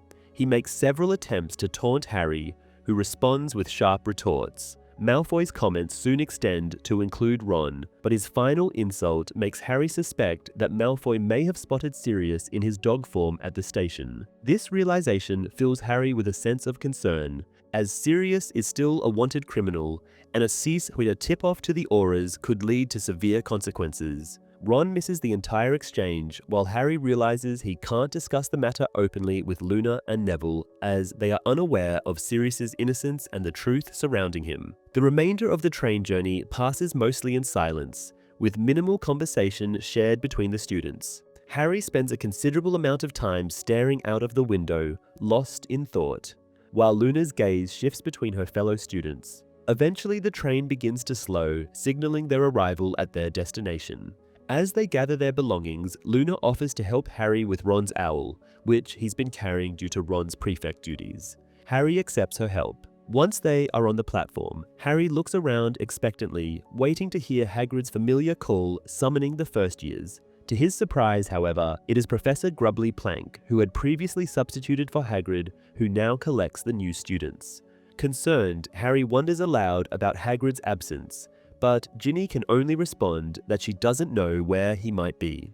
They proceed along the platform, with Harry looking around anxiously, trying to reassure himself that Hagrid wouldn't abandon Hogwarts. As they make their way to the carriages that transport them from Hogsmeade to Hogwarts, Harry is startled to see that the carriages, once seemingly horseless, are now pulled by large skeletal winged horses, a sight he doesn't recall from previous years. Ron soon joins them, inquiring about his owl, and Harry tells him that Luna has the cage. He then asks if Ron knows where Hagrid might be, but Ron admits he has no idea, only expressing hope that Hagrid is alright. Hermione, meanwhile, brings news of Malfoy already abusing his authority. Harry, distracted by the horses, asks Ron what he thinks these creatures are, but Ron, looking puzzled, insists he doesn't see any horses and that the carriages appear as they always have, moving independently. Harry tries to make him see the creatures directly, even pointing at them, but Ron remains adamant that nothing is there, even acts as if he suspects something is wrong with Harry. As they finally board a carriage, Luna gently reassures Harry, telling him that there is nothing wrong with him and that she can also see the creatures, adding that he is just as sane as she is. As they ride toward Hogwarts Castle, Harry reflects briefly, wondering if being as sane as Luna Lovegood is necessarily reassuring. In the film, Sirius also accompanies Harry to the station, but here he transforms back into his human form and speaks with Harry directly, even handing him the photograph. Cho Chang doesn't visit Harry during the train ride in the film version. Instead, they share a lingering look after disembarking the train. In the movie, Harry falls asleep on the Hogwarts Express and dreams of Voldemort, who appears in a black suit waiting for him on platform 9 3/4. Although Harry frequently dreams about the corridor with the locked door and occasionally has vision-like dreams involving Voldemort, this specific dream sequence does not occur in the book. When Harry first sees the skeletal horses in the film, Hermione and Neville are with him too. This differs from the book, where Neville also has the ability to see the creatures, although this fact emerges later. Another difference is that Hermione, rather than Ginny, introduces Luna Lovegood in the film. Ginny, who plays a significant role throughout the book, has her role notably reduced in the film adaptations. Chapter 11, The Sorting Hat's New Song. Harry decides to say nothing more about the strange, skeletal horses pulling the carriages, wondering if it was merely a hallucination shared between him and Luna. He continues to notice them, however, and cannot help but glance at them repeatedly from within the carriage. Ginny, meanwhile, recalls seeing Professor Grubbly Plank on the platform and asks if anyone thinks Hagrid has left Hogwarts, voicing her hope that he has not. Luna interjects, expressing that she would welcome Hagrid's departure, as she believes he is not a good teacher. This comment provokes an immediate, unified response from Harry, Ron, and Ginny, who insist that she is wrong. After a few encouraging looks from Harry, Hermione adds her agreement. Luna, entirely unaffected by their criticism, calmly continues, explaining that in her house, Hagrid is often regarded as a joke. Ron snaps, saying that Ravenclaws must have a poor sense of humor. Unfazed, Luna shows no sign of offense. As the carriage crosses the boundary marking Hogwarts grounds, Harry tries to catch a glimpse of Hagrid's cabin. However, without any lights illuminating the small building, he struggles to distinguish it from the darkness of the surrounding forest. Shifting his gaze to the castle itself, he observes its silhouette perched on a big rock, starkly outlined against the night sky. Upon exiting the carriages, Harry glances toward the forbidden forest once more, hoping to see some sign of Hagrid's presence. Yet, the hut remains as dark as before. Turning his attention back to the skeletal horses, he half wishes that they might have vanished, but the creatures remain present, just as visible as before. This sight reminds Harry of a previous occasion when he could see something Ron could not, an enchanted reflection in a magical mirror rather than actual living beings. He wonders if Luna's suggestion is correct, that these creatures had been invisible all along, and contemplates what could have changed to make them visible to him now, while Ron remains unable to see them. Harry joins Ron and the others as they enter the castle. Walking through the brightly lit entrance hall, they proceed to the Great Hall with its magical ceiling, floating candles, and 5 long tables, one for each house and one for the teachers. As they approach the Gryffindor table, Harry notices people staring at him and whispering to each other. Luna leaves to join her fellow Ravenclaws, and Ginny separates from the group to sit with her classmates. Once seated, Harry is greeted by Parvati Patil and Lavender Brown, whose tone suggests that they had been discussing him moments earlier. Harry pays little attention to this, instead scanning the teacher's table, noting with disappointment that Hagrid is absent. He shares this observation with Ron and Hermione, who speculate on Hagrid's whereabouts. Harry suggests that he is likely still on the mission Dumbledore had assigned him at the end of last term, following Voldemort's return. Ron agrees, and Hermione then points to a new face at the staff table, asking who it might be. Looking over, Harry recognizes the woman immediately. It is Dolores Umbridge, Fudge's close associate who had been present at his hearing. He explains to his friends that she works for the minister. Ron quickly notices her distinctive pink cardigan and makes a joke about it, but Hermione, looking serious, is more curious about why she is at Hogwarts. Professor Grubbly Plank soon appears and takes Hagrid's seat, signaling that the first years have crossed the lake and are ready for the sorting ceremony to begin. Moments later, Professor McGonagall enters, carrying a stool and the sorting hat, which she places in a prominent position where everyone can see it. The buzz of conversation gradually fades as the students focus on the old hat, and Harry watches the new students, recalling his own nerves before his sorting. The sorting hat begins to sing, narrating a tale of Hogwarts' founding by the 4 legendary wizards and witches, Hufflepuff, Ravenclaw, Gryffindor, and Slytherin. The hat describes how the 4 founders initially believed their unity would be unbreakable. However, they soon began to develop distinct preferences for the kinds of students they wanted to teach. Ravenclaw valued intelligence, while Slytherin prioritized pure blood lineage and noble heritage. Gryffindor favored courage and honor, whereas Hufflepuff welcomed all students without discrimination. This divergence in values led to the formation of the 4 houses, maintaining a fragile peace. But eventually, Slytherin's differences became irreconcilable, leading to a final confrontation with Gryffindor and his departure from Hogwarts. The sorting hat then hints at its role in dividing what should remain whole before it begins placing each first year into their respective houses. Afterwards, Ron observes that the hat's song was unusually lengthy this year, and Harry agrees. Hermione wonders aloud if it had ever offered such warnings before, prompting nearly headless Nick, the Gryffindor ghost, to explain that the hat has previously given advice during times of crisis. However, he is interrupted as McGonagall finishes the sorting ceremony, and Dumbledore rises to speak. Despite Harry's lingering resentment toward the headmaster, he cannot suppress a sense of belonging as he watches Dumbledore smiling warmly at the students. Dumbledore announces that long speeches have their time, and this is not it, and encourages everyone to enjoy the feast, which promptly appears on the tables by magic. As Ron eagerly digs into the meal, Hermione turns back to nearly headless Nick, asking him to elaborate on the sorting hat's warnings. The ghost explains that whenever Hogwarts faces danger, the hat urges unity among the houses. Ron, with his mouth full, tries to ask a question, but his words are unintelligible. After swallowing, he repeats his query, wondering how the hat could possibly know when the school is in peril. Nick admits he is uncertain, but points out that the hat resides in Dumbledore's office, where it likely overhears important conversations. Harry, glancing at Malfoy seated at the Slytherin table, remarks that it seems unlikely the houses will ever be united. Nick insists this attitude is unhelpful, reminding Harry that, as the Gryffindor ghost, he maintains a cordial relationship with the Bloody Baron, the ghost of Slytherin.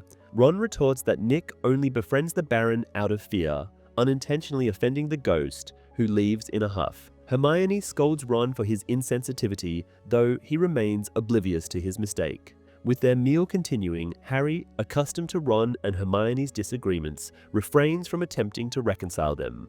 Once the feast concludes and everyone feels satisfied, Dumbledore stands again. Addressing the new students, he tells them that the Forbidden Forest is strictly off-limits and pointedly adds that some older students should also take this rule to heart, eliciting amused smirks from Harry and his friends. Next, he mentions that Mr. Filch, the caretaker, prohibits magic in the corridors between classes, noting that this rule is just one of many detailed on Filch's office door. He then introduces the new staff members, Professor Grubbly Plank, who will be teaching care of magical creatures, and Professor Dolores Umbridge, the new defense against the dark arts instructor. Notably, Dumbledore does not specify how long Grubbly Plank will be substituting for Hagrid, leaving Harry and his friends in further uncertainty. Just as Dumbledore begins to discuss the upcoming Quidditch trials, Professor Umbridge interrupts him. At first, it is unclear that she intends to speak, as she is only marginally taller standing than she is while seated. Gradually, however, the hall falls silent as students realize she wishes to address them. Dumbledore, giving her the floor, sits down. As Umbridge begins speaking, Harry feels an intense dislike for her, identical to the one he felt during his hearing. She addresses the students with a patronizing tone, as though they are young children, prompting several students to snicker. Launching into a lengthy speech, she emphasizes that the ministry views education as a top priority. She comments on how each headmaster has contributed unique advancements to Hogwarts, but stresses that progress must be carefully regulated, distinguishing between beneficial innovations and those that do not serve the school's best interests. Harry observes that several teachers seem displeased, with Professor McGonagall exchanging significant looks with Professor Sprout. Umbridge continues, but Harry finds her difficult to follow, his mind wandering. His gaze shifts to Cho Chang and then to Luna, who is once again engrossed in her magazine. He notices Ernie Macmillan at the Hufflepuff table, appearing to feign interest, likely, Harry assumes, out of a sense of responsibility as a new prefect. Umbridge's speech seems endless, and Harry imagines that even a riot in the Great Hall would fail to halt her monologue. Hermione, meanwhile, listens attentively, though her expression suggests that whatever she discerns from Umbridge's words does not please her. Finally, after what feels like an eternity, Umbridge concludes, reiterating that progress is not always beneficial and that some traditions are best left untouched. Dumbledore claps as Umbridge finishes her speech and sits down, with the other teachers following suit, though Harry notices that many appear unenthusiastic. Dumbledore describes her speech as illuminating, which Hermione agrees with. Ron argues that she couldn't have enjoyed it, considering it was the dullest speech he had ever heard, even in comparison to his brother Percy. Hermione corrects him, clarifying that she didn't say it was a good speech, but rather an informative one. Still doubtful, Ron asks what she found informative. Hermione explains that the speech implies the Ministry of Magic is seeking greater oversight of Hogwarts. As they discuss this, Dumbledore dismisses the students, prompting loud noise as benches scrape back and everyone rises. Hermione quickly reminds Ron that they need to lead the new Gryffindors to their common room. Ron gathers the first years, calling them midgets, much to Hermione's annoyance. Observing the young students, Harry reflects that they appear impossibly small and thinks he must have been taller at that age. Offering them a reassuring smile, he inadvertently startles some, causing him to stop smiling. Reflecting on this reaction, he recalls that he should have been expecting it. Seeing that it was only 2 months ago, he returned from the Triwizard Maze with Cedric Diggory's body, announcing Voldemort's return to the Wizarding World. With Ron and Hermione occupied with prefect duties, Harry climbs the stairs to the Gryffindor Tower alone. Throughout the journey, he thinks he should have addressed the school last year about what happened, rather than leaving them to interpret the Daily Prophet's narrative. When he reaches the portrait of the fat lady who guards the entrance to the Gryffindor common room, he realizes he doesn't know the new password. The fat lady reminds him that without the password, she cannot allow him entry. At that moment, Neville arrives and provides the password, Mimbulus Mimbletonia, the name of his new plant. The portrait swings open and Harry and Neville enter the round, comfortable common room in one of Hogwarts' towers. Upon reaching their dormitory, Harry and Neville find Dean Thomas and Seamus Finnegan, their roommates. Dean greets Harry, asking if he had a good summer. Not wanting to recount the details of his holiday, Harry simply replies that it was not bad and asks about Dean's summer. Dean comments that his summer was better than Seamus's, prompting Harry to look at Seamus, expecting an explanation. Reluctantly, Seamus reveals that his mother did not want him to return to Hogwarts. Surprised, as he knows Seamus's mother is a witch, Harry cannot understand why she would think this way. Seamus, avoiding Harry's gaze, explains that it is because of Harry. He adds that her doubts extend to Dumbledore as well, and Harry realizes that Mrs. Finnegan likely believes the Daily Prophet's portrayal. Seamus confirms this. Though angered, Harry tries to keep his composure as he changes into his pajamas. Seamus hesitantly asks him what truly happened the night Cedric Diggory died. Harry snaps, suggesting Seamus relies on the Prophet for information as his mother does. Seamus, now upset, warns Harry not to insult his mother. Harry retorts that Mrs. Finnegan initiated this conflict by essentially calling him a liar and suggests that if Seamus feels uncomfortable, Professor McGonagall could arrange alternate accommodations. Ron enters to find Harry pointing his wand at Seamus, who looks equally prepared for a fight. Seamus accuses Harry of being disrespectful to his mother. Ron, recalling their meeting with Mrs. Finnegan, notes that they had liked her.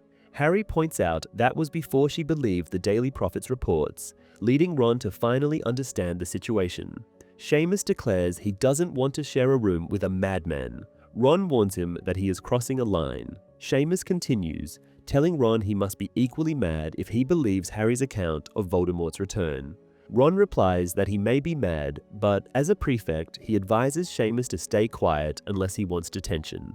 He then asks if anyone else has an opinion to share. Dean, whose parents are Muggles, says he is wise enough not to inform them about the turmoil in the wizarding world.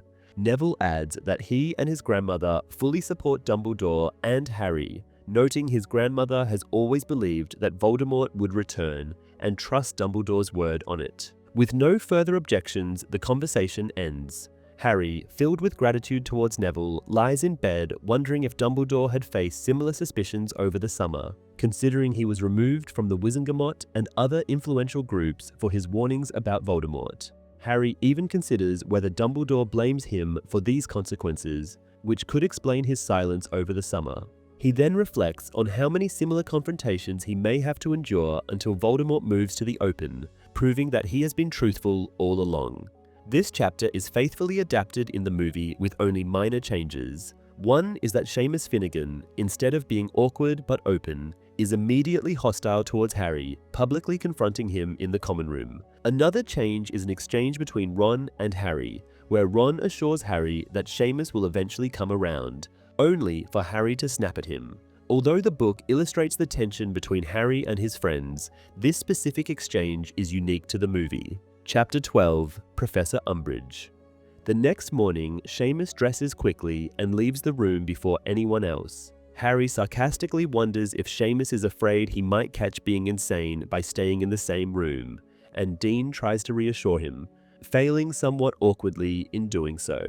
In the common room, Hermione notices Harry's frustration, beginning to ask why he is visibly upset, but then spots something on the message board. It appears to be a job advertisement, with Fred and George seeking applicants for what they describe as an almost entirely painful role. Hermione considers this crossing a line and tells Ron they should speak to the twins, but Ron is less than enthusiastic about the idea. Hermione reminds him that, as a prefect, it's his responsibility, but he remains unconvinced. Harry recognizes from Ron's expression that he would prefer to avoid confronting his brothers altogether if possible. As they leave the common room, Hermione's attention shifts back to Harry. Although Harry doesn't respond, Ron fills her in, explaining what happened with Seamus. Hermione is unsurprised, revealing that her roommate, Lavender Brown, holds similar views. Harry angrily asks if she enjoyed discussing this with Lavender, but Hermione firmly replies that she rebuked her and adds that she would appreciate it if Harry could stop lashing out at them, as she and Ron are on his side. Taken aback, Harry apologizes, which Hermione accepts. She then asks if he recalls what Dumbledore had advised the previous year. When Harry is unable to, Hermione reminds him that Dumbledore warned against internal conflict, as the true enemy is Voldemort. She points out that, despite only 2 months having passed, the wizarding world is already divided. Ron says that if this means they should welcome Slytherins, he agrees with Harry's sentiments from the night before. Upon entering the Great Hall, a group of Ravenclaws, seeing Harry, attempt to leave in a close formation, as if fearing he might attack any stragglers. Harry notes to that befriending people like that would indeed be challenging. They glance towards the teacher's table, but find that Hagrid is still absent. Harry remarks that Dumbledore hasn't specified how long Grubbly Plank will be covering, and as they settle at the Gryffindor table, Hermione theorizes that Dumbledore may be avoiding drawing attention to Hagrid's absence. Ron finds this notion laughable, remarking that Hagrid's presence or absence is hard to overlook. Angelina Johnson approaches, announcing that she's been appointed Quidditch team captain and plans tryouts for a new keeper this Friday. Hermione mentions that she'd forgotten Oliver Wood, their previous captain and keeper, had graduated, remarking that his departure will make a noticeable difference. Harry agrees, noting that Wood was an excellent keeper and that finding a replacement will be challenging. Ron, however, suggests that new talent might benefit the team. At that moment, the post owls arrive. Although Harry glances up, he doesn't expect anything and finds himself correct. Hedwig is absent. He reflects that his only regular correspondent is Sirius, who has little reason to write after just seeing him the previous day. Hermione, however, receives the Daily Prophet. Harry questions why she bothers with it, calling it rubbish, but she explains that she likes knowing what their opponents are saying. After scanning it, she informs him and Ron that it contains nothing about him, Dumbledore, or anything else of significance. Meanwhile, Professor McGonagall begins distributing the new schedules. Reviewing theirs, Ron remarks that the day looks challenging. A lesson with the dull Professor Binns, divination with Trelawney, potions with Snape, and even Umbridge are scheduled. He wishes the twins would perfect their skiving snack boxes quickly. Fred and George appear, teasing him about wanting to skip classes as a prefect. However, after seeing the timetable, Fred admits Ron has a point. He offers Ron a nosebleed nougat at a bargain, but when Ron asks why it's discounted, George explains they haven't yet developed the antidote, meaning he would bleed out if he took it. Ron decides he'd rather face the classes. Hermione insists they can't advertise their products on the notice board, and when they ask who says so, she replies, "Me and Ron." Ron, however, wishes to avoid involvement. Fred tells Hermione that as a fifth-year student, she'll soon be begging for a snack box herself, reminding them about the ordinary wizarding levels, OWL exams at the end of the year. George recalls how half their classmates had breakdowns from stress, with Fred adding that Kenneth Towler developed boils. George reminds him, however, that this was because Fred doused his pajamas with Bulbadox powder. He then adds that fifth-year students experience immense pressure if they care about exam results, though he and Fred never did. Ron recalls that they each passed 3 OWLs, with Fred asserting that academics aren't their future. George almost lets slip that Harry financed their joke shop, but catches himself. Fred says returning to Hogwarts still isn't a complete waste, as it lets them research their market firsthand. Hermione inquires where they would find the money for a shop, pointing out the costs of premises, ingredients, and other essentials. Feeling awkward, Harry drops his fork to hide his face, while Fred tells Hermione that if she doesn't ask, he won't need to lie. When Harry looks up again, he sees the twins departing. Hermione wonders about Fred's meaning, and Ron adds he's been pondering it too. He tells them the twins bought him new dress robes despite not having that kind of money. Attempting to change the subject, Harry asks if they think Fred and George were right about the difficulty of the year ahead. Ron agrees, explaining that our results determine which Newt courses they'll be eligible for and which are required for certain careers. He mentions they'll also receive career advice this year. When Harry asks about potential careers, Ron, a bit embarrassed, reveals he'd like to become an Auror. Harry agrees it would be an excellent role, with Ron adding that only the best are chosen. He then asks Hermione about her plans, and she says she wants a meaningful career. Harry notes that being an Auror is meaningful, to which Hermione responds that while she agrees, other causes are important too, mentioning her interest in advancing elf rights. As usual, history of magic is dull. Harry reflects that a better teacher might make the giant wars an intriguing topic, but Professor Binns's monotone lulls the class to sleep within minutes. After the class, Hermione asks Harry and Ron what would happen if she refrained from sharing her notes with them this year. This is a break from a long-standing tradition that has previously saved Harry and Ron from failing. Ron responds simply, saying that they would fail their O.W.L.s, and if that happens, it would be her fault. Hermione points out that they could at least try to listen to Professor Binns, but Ron counters, saying they don't possess her natural intelligence or discipline. He also adds that it's unfair of her to point that out. Hermione, though recognizing this flattery, softens her stance on the topic slightly. During the break, the three of them go outside, even though it's raining. As they wait for their next class, they discuss what Professor Snape might have in store for them in their first potions lesson, expecting the worst knowing the teacher. While they speculate, Cho Chang walks up to them and greets Harry. She remarks that Harry seems to have managed to get rid of the stink sap, and he asks how her summer was. Harry realizes almost immediately that this was a poor choice of question. Cho had been dating Cedric Diggory last year, and his death must have cast a shadow over her summer, much as it did over Harry's. Ron notices a badge on Cho's robes and asks if she has been a Tornado supporter since before they became popular. Cho replies that she has been a fan of the Quidditch team Tornadoes since she was 6 years old, then says goodbye to Harry and leaves. Hermione immediately scolds Ron, calling him tactless, and they argue until the bell rings, signaling the start of their next lesson. As they walk down to the dungeons where potions is held, Harry reflects on how, with Ron and Neville among his friends, he has very little chance of an interaction with Cho, after which he isn't feeling devastated. Yet he considers that she has approached him twice in 2 days, which he views as a positive sign. He muses that she could easily resent him for surviving when Cedric did not, but her friendly demeanor reassures him somewhat. Snape begins his lesson by reminding the class that they will be taking their OWL exams in June. He states that he expects each of them to achieve at least an acceptable grade if they want to avoid angering him.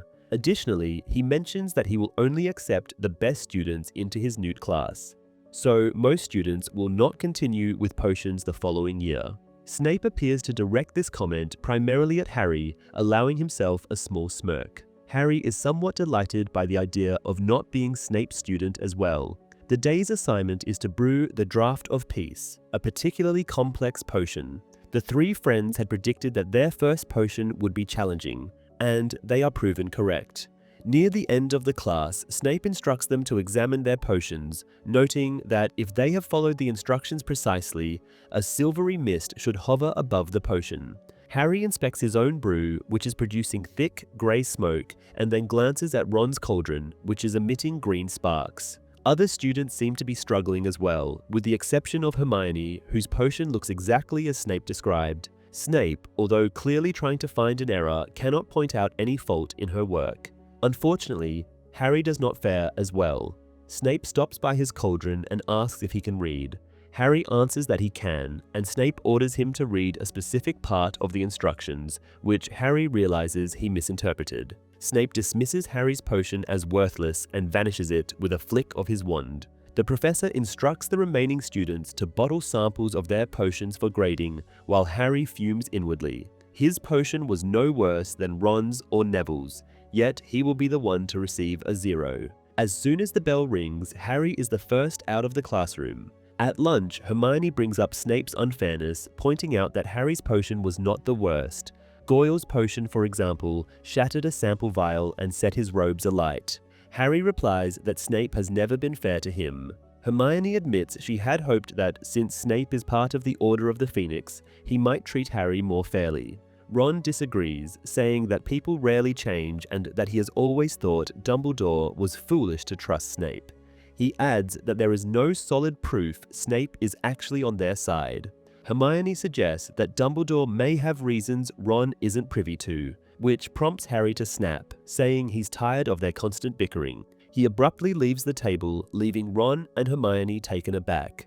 Harry makes his way to divination, still fuming over the earlier argument. He justifies his outburst to himself, feeling a degree of satisfaction at the memory of Ron and Hermione's surprised faces. On his way, he encounters the portrait of Sir Cadogan, who challenges him to a duel, but Harry ignores the painted knight and continues. He spends his lunch break alone, waiting for the class to start. He reflects that next to potions, divination is his least favorite subject, particularly because Professor Trelawney has a habit of predicting his death in gruesome ways. Shortly after Harry takes his seat, Ron arrives, reporting that he and Hermione have resolved their disagreement, but adding that she wishes Harry would stop taking out his frustrations on them. Ron agrees, pointing out that it's not their fault Seamus and Snape have treated him poorly. Before Harry can respond, Trelawney begins the lesson, expressing her delight at everyone's safe return to Hogwarts, a fact she claims to have foreseen. She announces that they will study prophetic dreams this year, explaining that this topic often appears on the O.W.L. exams, which she personally thinks is trivial, but Dumbledore insists. Harry thinks the only redeeming quality of divination is that it isn't a double period. Ron admits that he rarely remembers his dreams and suggests that Harry share one of his instead. Harry declines, as his recurring dreams are nightmares about Voldemort's return. Pressed for an answer, Ron mentions a recent dream about playing Quidditch. Harry, knowing Trelawney's tendencies, jokes that she would likely interpret it as an omen of impending doom. With Snape, Trelawney, and Binns already assigning substantial homework, Ron starts to acknowledge that his older brothers were right about 5th year being challenging. He expresses hope that Professor Umbridge's lesson will be less demanding. When the class begins, Umbridge has the students greet her in unison, then instructs them to put away their wands and prepare their quills and parchment. This immediately dampens their enthusiasm, as classes without wands rarely bode well. Umbridge, after sharing the class's aims, criticizes their previous defense against the dark arts teachers, claiming they were substandard and that the class is behind as a result. She announces a ministry-approved, theory-based syllabus. She states the ministry's objectives for the course and asks the students to confirm they have copies of defensive magical theory. Hearing murmurs in response, she instructs them to answer in unison. She then orders them to open their books to the first chapter and begin reading silently. Harry obeys, but quickly finds the text as numbing as Professor Binns's lectures. After several minutes, he hasn't even finished the first page. He glances at Ron, who is stuck on a single word while fiddling with his quill, and then at Hermione, who, to his surprise, hasn't opened her book for, Harry suspects, the first time in her life. She sits with her hand raised, waiting for Umbridge's attention. The professor initially ignores her, but as more students notice, she has no choice but to respond. Hermione states that her question is about the course aims. Umbridge responds that the aims are clear and suggests Hermione read them more carefully. Hermione points out that the objectives don't include practicing defensive magic, to which Umbridge replies that no one will need such magic in the classroom. Ron interrupts, asking if they'll use magic at all, but Umbridge tells him to raise his hand. When he does, she ignores him. Frustrated, both Hermione and Harry raise their hands. Umbridge reluctantly acknowledges Hermione, who argues that practicing defensive spells should be essential. Umbridge dismisses this, saying Hermione isn't an approved educational professional, so her opinions are irrelevant. She asserts that theory is sufficient, claiming it's a safer and more effective approach. Harry, unable to restrain himself, questions the value of theory without practice in actual defensive situations. Umbridge scolds him for not raising his hand, then ignores him when he does. Dean Thomas, however, manages to speak up, agreeing with Harry that defensive skills are necessary in real-world situations. Umbridge insists that danger won't be an issue within her classroom. She criticizes their former instructors, claiming they irresponsibly instilled unnecessary fear in the students. She singles out Professor Lupin as a dangerous half-breed, prompting Dean to retort that Lupin was their best teacher. Unfazed, Umbridge continues, pointing out that one teacher even used curses on them, a reference to Barty Crouch Jr., who had impersonated Professor Moody.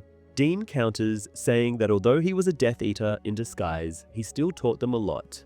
Umbridge claims that the Ministry believes theoretical knowledge alone will be sufficient for passing their owls. Parvati Patil questions how they are expected to perform spells without any prior practice. Umbridge insists that understanding the theory is enough, but Parvati presses further, asking if their first attempt to cast spells will be during the exam. Umbridge again asserts that theoretical knowledge will suffice, but Harry interrupts, challenging whether this approach would truly prepare them for real-world situations.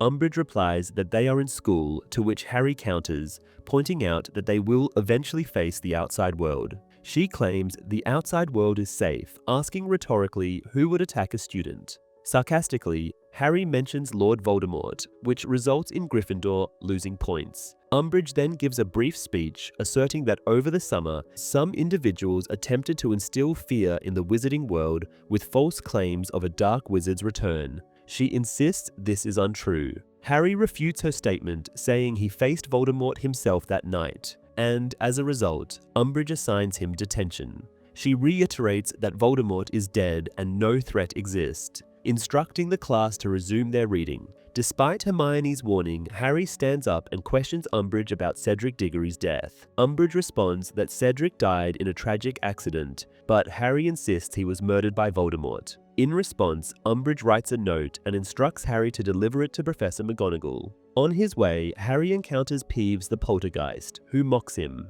Frustrated, Harry yells at the ghost, which prompts Professor McGonagall to step out of her office, questioning why Harry is in the corridor rather than in class. He explains that he was sent by Professor Umbridge. Once in her office, McGonagall reads Umbridge's note and asks if what it says is accurate. Harry, slightly curt but quickly adjusting his tone, confirms that he did indeed yell at Umbridge and call her a liar. Surprisingly, McGonagall offers him a biscuit before cautioning him to be more careful, warning that defiance in Umbridge's class could lead to more severe consequences than point deductions or detentions. Harry, confused, listens as McGonagall explains that Umbridge reports directly to the Minister for Magic. She then informs him that he is to serve detention every evening for a week per Umbridge's orders. Although Harry feels this punishment is excessive, McGonagall advises him to tread carefully around Umbridge, reminding him that she is not a typical teacher.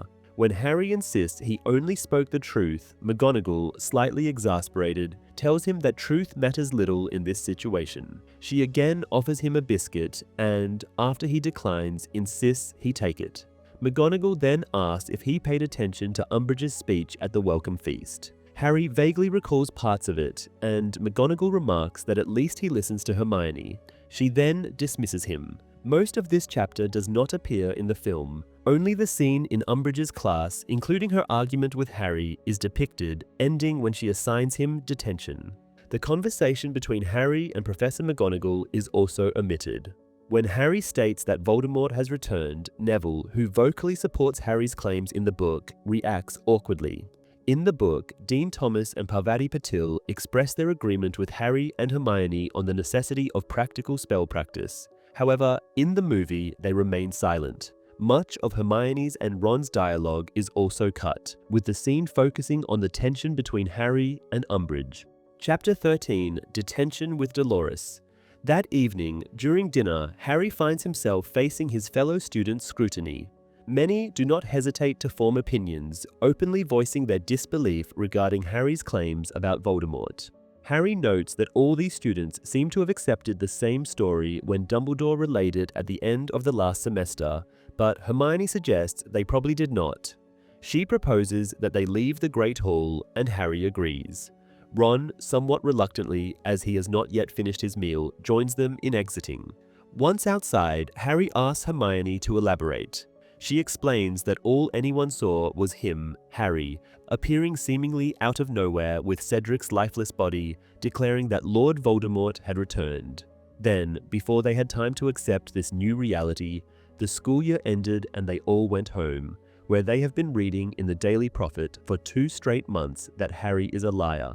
Harry looks out the window, scanning for any sign of life around Hagrid's hut, but finds nothing. A headache begins to build as he contemplates the extensive amount of homework he will need to complete that evening. Once in the Gryffindor common room, they settle into their favorite chairs by the fireplace where Crookshanks jumps up onto Hermione's lap.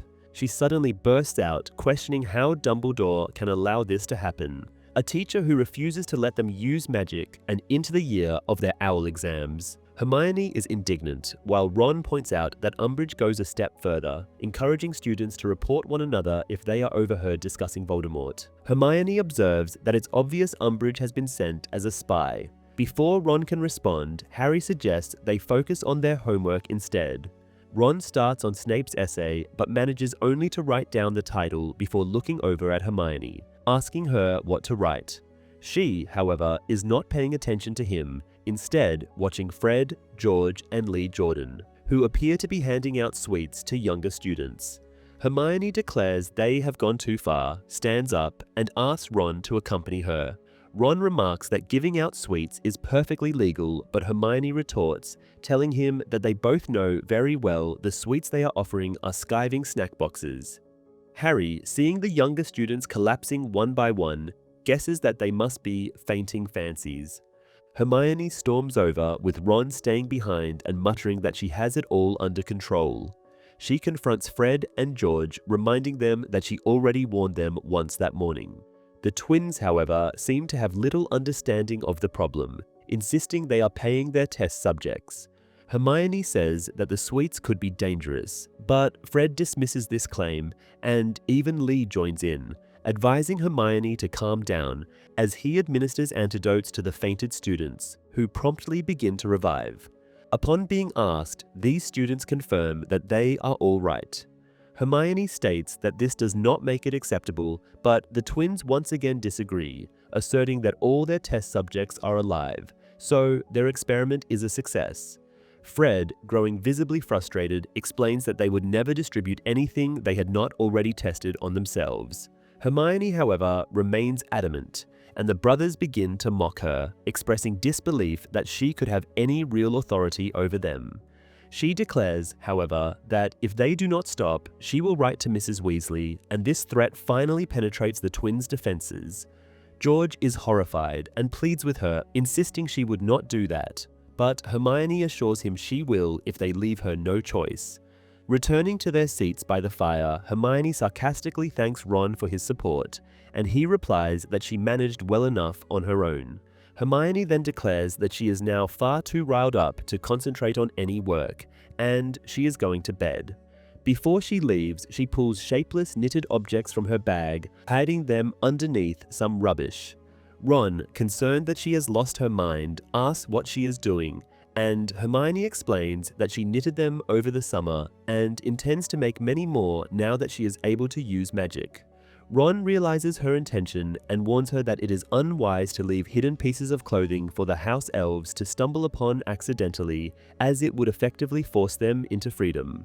He argues that some elves might not want freedom, but Hermione refuses to listen.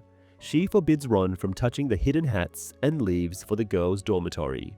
Ron, waiting only until the door closes behind her, removes the rubbish from the woolly hats, saying the elves should at least be able to see them and decide for themselves. He then adds that he cannot work on Snape's essay without Hermione's assistance, and Harry, fully aware he will regret it, announces that he too is going to bed. The following morning, Hagrid remains nowhere to be seen. Ron comments that at least they will not have a lesson with Snape, and Hermione arrives at the Great Hall, happily informing the boys that the knitted hats are gone, which means 2 elves have now been freed. Ron counters, arguing that the shapeless items might not even count as clothing, which earns him a morning-long silent treatment from Hermione. The charms professor, Professor Flitwick, begins his class by emphasizing the significance of the OWL exams, explaining that these can shape the student's entire futures and urging them to begin considering potential career paths. After practicing the summoning charm, which is often featured in the OWLs, Flitwick assigns a considerable amount of homework. Professor McGonagall later tells her class that each of them is capable of achieving a good transfiguration mark, and after Neville makes a disbelieving noise, McGonagall reassures him, saying he too can succeed, as the only thing he lacks is confidence. She then announces that they will be learning vanishing spells, explaining that although they are less complex than conjuring spells, they still present a challenge. This proves to be accurate, as Hermione is the only student who successfully vanishes her practice snail, With the overwhelming amount of homework looming over them, Harry and Ron decide to skip lunch, using their hour-long break to visit the library and begin the essay on moonstones assigned by Snape. Hermione, feeling offended by Ron's earlier comment regarding the knitted hats, is notably absent from this study session. After lunch, Harry, now fighting off an emerging headache, and Ron heads out of the castle to attend care of magical creatures. Professor Grubbly Plank is waiting for them outside Hagrid's hut, surrounded by Slytherin students, with whom the Gryffindors are sharing this class. They quickly discover that the twigs Grubbly Plank has laid out on a table are not merely wood, but are, in fact, creatures resembling sticks known as bowtruckles. Grubbly Plank explains to the gathered class that bowtruckles live in forests, favor trees suitable for wand-making, and feed on woodlice. She then assigns the task of sketching the creatures. Amidst the commotion, Harry seizes the moment to ask Grubbly Plank about Hagrid's whereabouts. The professor, however, refuses to provide any information, and Malfoy, ensuring only Harry can hear, suggests that Hagrid might be injured. Harry threatens Malfoy with injuries of his own if he does not stop talking, but Malfoy continues, insinuating that Hagrid may have entangled himself with something far too dangerous, even for him.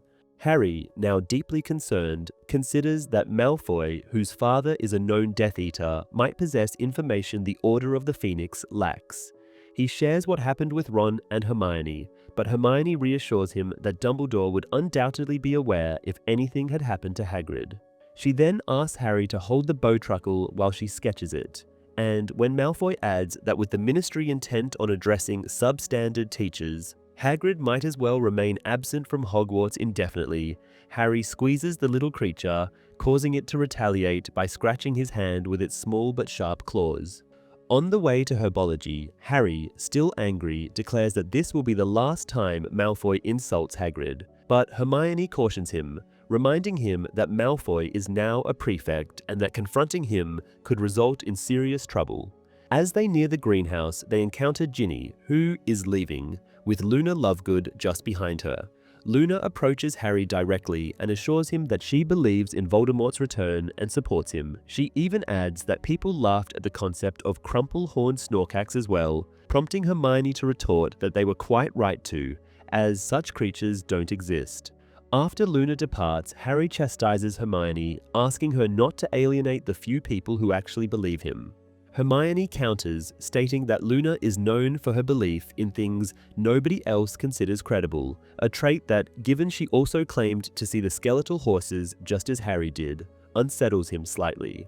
Inside the greenhouse, Ernie Macmillan approaches Harry and expresses his own support, stating that he believes Harry's account and that both he and his family stand behind Dumbledore and Harry fully. Harry, feeling somewhat awkward, thanks him. Professor Sprout, their herbology teacher, also discusses the owls and assigns yet another essay, further adding to the mountain of homework already on Harry's plate. With detention with Umbridge awaiting him and having skipped lunch, he decides to get an early dinner. However, he barely steps into the Great Hall when Angelina Johnson intercepts him, reprimanding him for landing himself in detention when the Gryffindor team is supposed to hold tryouts for the keeper position. Harry defends himself, explaining that he has been only speaking the truth. Angelina insists he tries his best to be present on Friday, even if it means swearing to Umbridge that Voldemort never existed and that Harry made him up. After she storms off, Harry jokes to his friends that they should check if Oliver Wood has died, as his spirit seems to be possessing Angelina. Ron asks whether Harry thinks Umbridge will show any leniency, and Harry responds that it's unlikely, though he'll try anyway. He adds that he hopes detention won't take too long, listing all the assignments they need to finish. Ron remarks that it will also rain, and when Hermione questions what the weather has to do with homework, Ron quickly dismisses the comment, though Harry notices his ears reddening. Right on time, Harry knocks on Umbridge's office door. Upon entering, he reflects on the various ways the room has changed with each of its different occupants, they all bringing their own unique decorative style. Umbridge's touch, however, has covered every surface with lace and dried flowers in vases. One wall is lined with colorful plates featuring kittens, which Harry finds disturbingly tacky and unsettling to look at. Umbridge instructs Harry to sit, But before doing so, he presents his case, explaining that the Gryffindor Quidditch team will be holding tryouts for the keeper position on Friday and that he should be present. He offers to make up for that evening's detention on another day. Umbridge, however, insists that missing something important to him could teach him a valuable lesson, specifically to refrain from spreading vicious lies. This comment irritates Harry, but he manages to keep his temper in check. After he sits down, Umbridge informs him that his detention task will involve writing lines. When Harry reaches for his own quill, she stops him, instructing him to use one of her own quills instead, and orders him to write, "I must not tell lies." When Harry asks for ink, she coldly replies that he will not need any. As Harry begins to write, he feels a sharp pain in his hand. The words appear on the parchment in red, but are simultaneously etched onto the back of his right hand, slicing into his skin. Staring at the bloody cuts, he watches as they heal over, leaving an irritated mark. Looking up at Umbridge, he sees her watching him with satisfaction, but he resolves not to give her the gratification of seeing his discomfort. He writes the line again, enduring the same painful result. Hours pass as Harry silently continues his task, not checking his watch or uttering a word. He writes the sentence over and over, slicing into his hand repeatedly until his skin becomes raw and pink from the cuts, which have healed and reopened numerous times. Eventually, Umbridge inspects his hand, and though she notes that the message has not yet been permanently embedded, she announces that they'll have another session to continue the work. She then dismisses him. It's past midnight as Harry makes his way back up to Gryffindor Tower, his hand smarting. He heads straight to bed, exhausted. The following morning, Harry skips breakfast to use the time to start his dream diary assignment for Professor Trelawney's divination class, which is first on the schedule. Surprisingly, he notices Ron doing the same and asks why he didn't work on it the previous night. Ron, however, avoids answering directly. As they head to class, Ron inquires about Harry's detention, and Harry simply says he had to write lines, omitting the detail that his own blood served as the ink. Ron then asks if Harry will be able to attend the Keeper tryout on Friday, and Harry replies that he won't be present. Harry's day only worsens from there as he performs poorly in Transfiguration and receives yet more homework, adding to the staggering load he is already struggling to manage. To top it off, Angelina yells at him for not being able to avoid detention. Hermione tries to console him, mentioning that at least he only has to write lines, and Harry nearly tells her the truth, but decides against it, unsure why he holds back. Ron again grumbles about the homework load, prompting Hermione to ask why he didn't work on it the night before. Ron claims he went for a walk instead, leaving Harry with the feeling that Ron might be hiding something. Harry's second night of detention proceeds much like the first, though after Umbridge finally dismisses him, he finds himself up late catching up on his homework. This leaves him tired and foggy the next day. By the third evening of detention, Umbridge appears pleased as the wounds on Harry's hand are no longer closing properly and slowly ooze blood.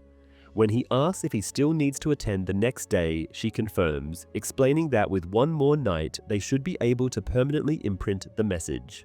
On his way back to the common room, Harry encounters Ron, who admits he's been sneaking out to practice on his new broom in preparation for the Gryffindor Keeper tryouts. Harry is pleased, realizing that Ron's lack of homework completion is due to his secretive Quidditch practice sessions. He now wishes even more he could be there on Friday to see how Ron performs.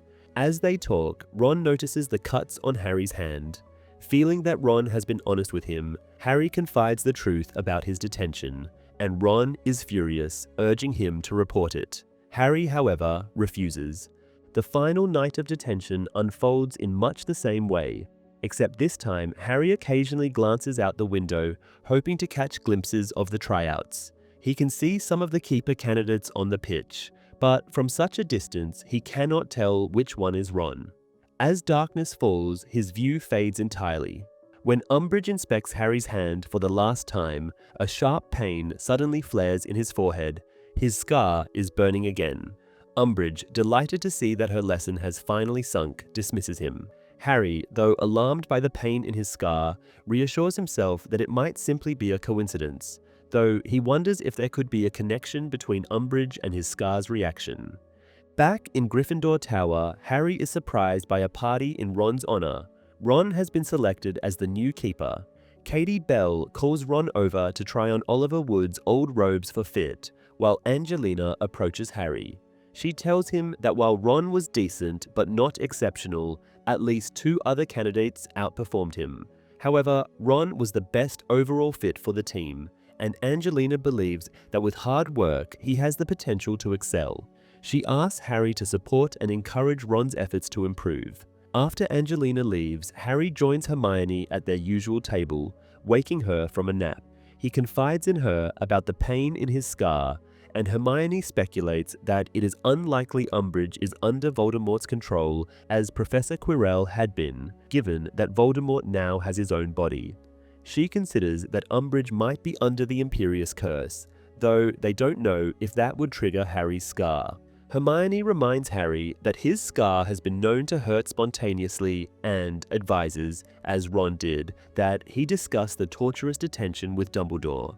Harry, however, feels the headmaster is already too busy, preferring to share his concerns with Sirius instead. Hermione warns him against putting anything so sensitive in a letter. She then suggests he help her knit hats for the house elves over the weekend, but he politely declines, citing his heavy homework load, and soon heads to bed. Although the book describes Harry's right hand being cut by the enchanted quill, in the film his left hand is injured. The entire Quidditch subplot was omitted from the film to the disappointment of Rupert Grint, who portrays Ron. However, in the next movie, Ron is still seen as Gryffindor's keeper.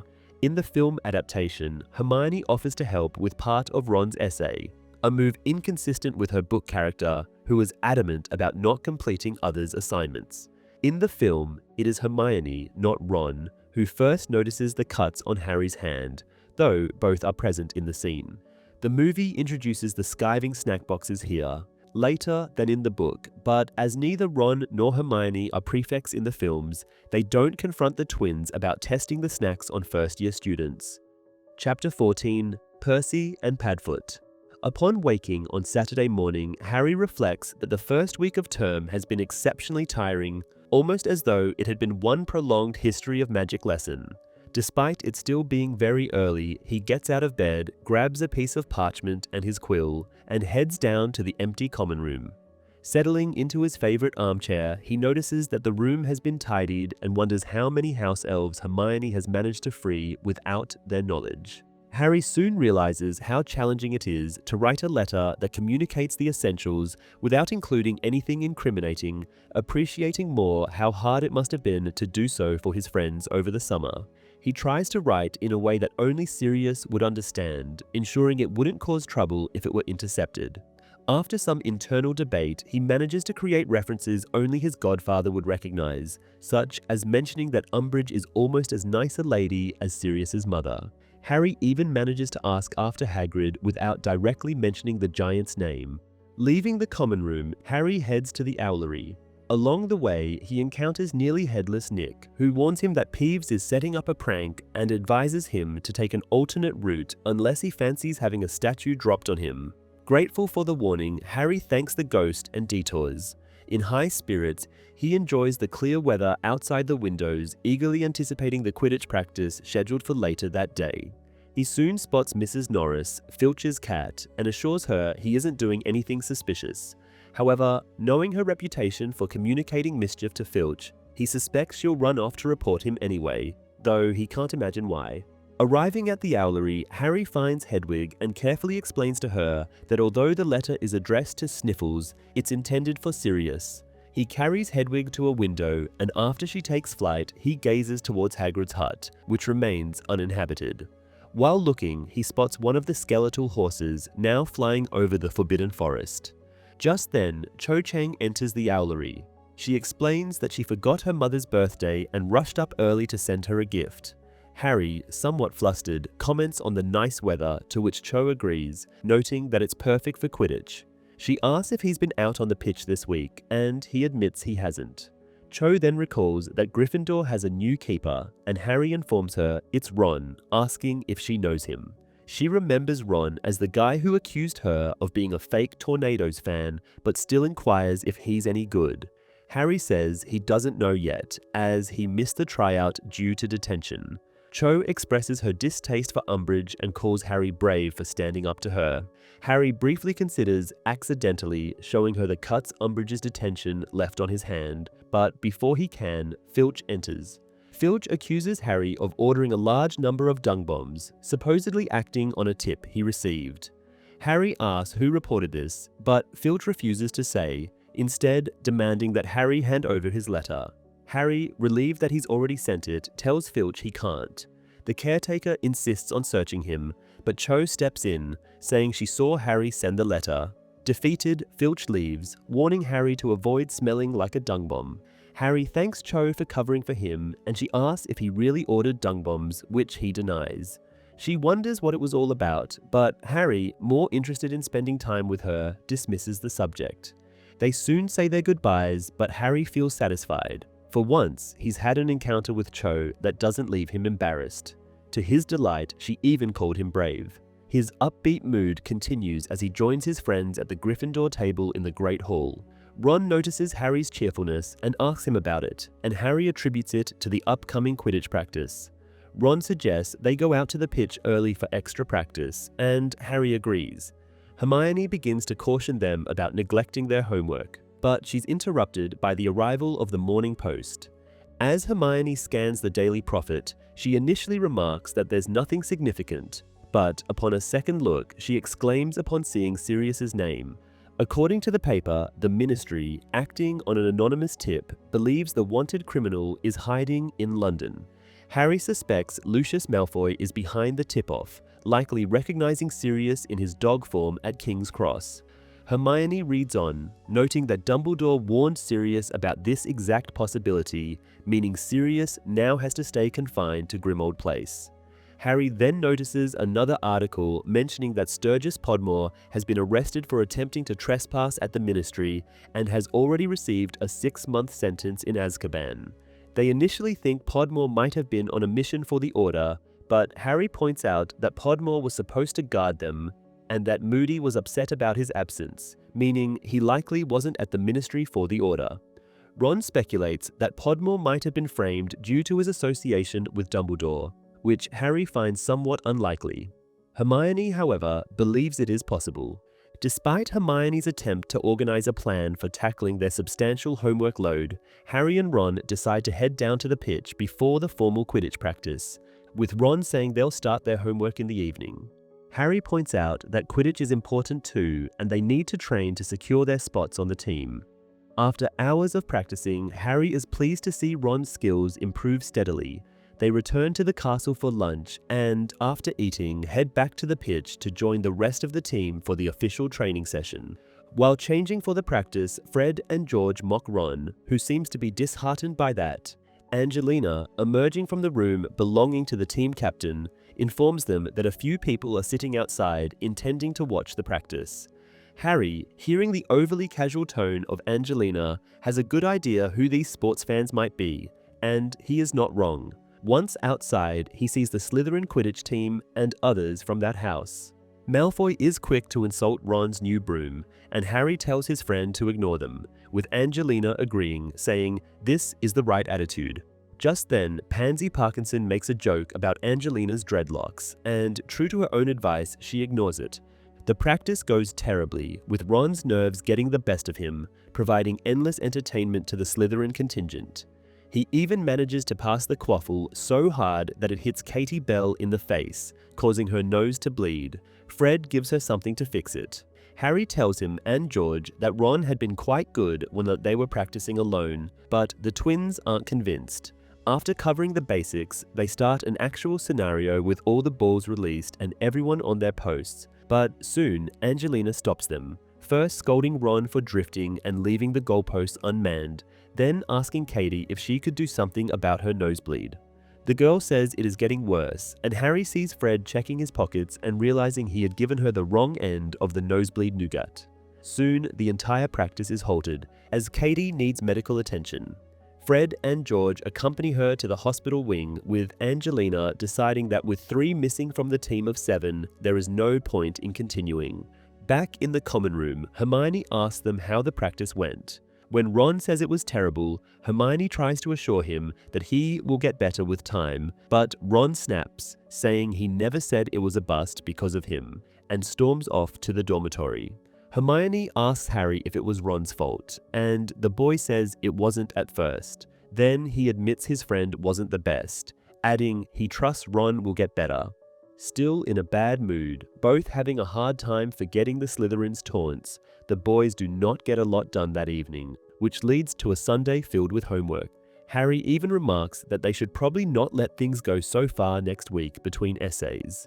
Ron agrees, wondering if Hermione might let them at least look at her work, but Harry thinks it's unlikely. They continue to work well into the evening. At some point, Hermione joins them, pointing out a mistake in Ron's astronomy essay. Ron is less than thankful, and they are about to start yet another argument when Hermione points at the window. Outside, there is an owl, and Hermione says she thinks it is Hermes, Percy's bird. Ron agrees and goes to let the owl in. The letter is delivered, and Hermes takes off once more, while Ron asserts that it is indeed Percy's handwriting on the parchment. Looking at his face, Harry can tell that Ron does not like what he is reading, and when the boy tosses them the letter, he understands why. Percy first congratulates Ron on becoming a prefect, telling him that he is delighted, as he always thought Ron would follow in Fred and George's footsteps rather than his. He then goes on to warn Ron that any association with Harry could damage his future, and even though Harry is Dumbledore's favorite, and therefore being friends with him might seem like a good idea, Percy hints that the elderly wizard might not be headmaster much longer. He says Ron should show loyalty towards the ministry and support Dolores Umbridge, which might help him become head boy in the future. Percy adds that Ron could learn more about this from the next day's Daily Prophet. He ends his letter by criticizing their parents, saying that they might still see the error in their ways, and when they do, he, Percy, will accept their apology. Harry, finishing reading, looks up and tells Ron that if he wants, he can end their friendship, and despite what Percy has written, he will not react violently. Ron, instead of answering, asks to have the letter back and, spitting insults at Percy, tears it up. Seeing that, a touched Hermione takes the boys' essays, willing to look them over and help to fix them. Hermione works on the essays way past midnight as the common room empties around them. Harry feels very tired, as well as somewhat ill. He reflects that he had known that a vast majority of people think he is a liar, or even insane, but he would have never thought to see it written by Percy, with whom he spent summer vacations. He thinks about Sirius and how nearly the entire wizarding world thinks he is a mass murderer and a servant of Voldemort, wondering how he handles the feeling. Just then, Harry thinks he sees Sirius among the flames of the fireplace, but the vision disappears in a second, and Harry convinces himself that his tired brain is playing tricks on him. Hermione, done with fixing up Ron's essay, starts to tell Harry that his was more or less okay, except for a misunderstanding, but she realizes that Harry is on the floor, kneeling in front of the fireplace. Ron asks him about this carefully, and Harry tells them he just saw his godfather's head in the flames. Soon, Sirius appears again, and this time stays, telling them that he had hoped they would stay up until everyone else went to sleep and that he popped his head into the fire every hour to check. Hermione says that was incredibly dangerous, as anyone could have seen Sirius, and he admits that someone had, but only a small child, and he disappeared before she could have taken a better look. Hermione tells him off for taking such a risk, and he says she sounds like Mrs. Weasley. He then explains that this was the best way to answer Harry's letter without having to write an encoded one as well, which could still be deciphered. Harry realizes that he had forgotten to mention the letter to his friends, as Cho's appearance in the owlery cleaned everything else out of his head. Sirius says it was a well-written letter, unlikely to be understood by anyone else, and launches into explaining that while he appreciates that Harry's scar hurting is not a nice experience, he does not think that in this case it would be the reason to worry. With Voldemort back, he says, it is something to count on. He adds that he had heard of Umbridge and is sure she is not a Death Eater anyway. Harry says that she is evil enough to be one, and Sirius points out that there aren't just good people and Death Eaters in the world. He says Lupin has a rather negative opinion about Umbridge as well, as she helped to create an anti-werewolf law that now causes him to struggle to get work. To Hermione's question, Sirius explains that Umbridge hates mixed creatures, recalling that the woman campaigned for merpeople to be registered and persecuted as well. He then asks if she teaches them how to hunt down half-breeds, and the kids tell him that Umbridge wouldn't even let them cast a spell. Sirius says this is in line with Fudge's newest fixation.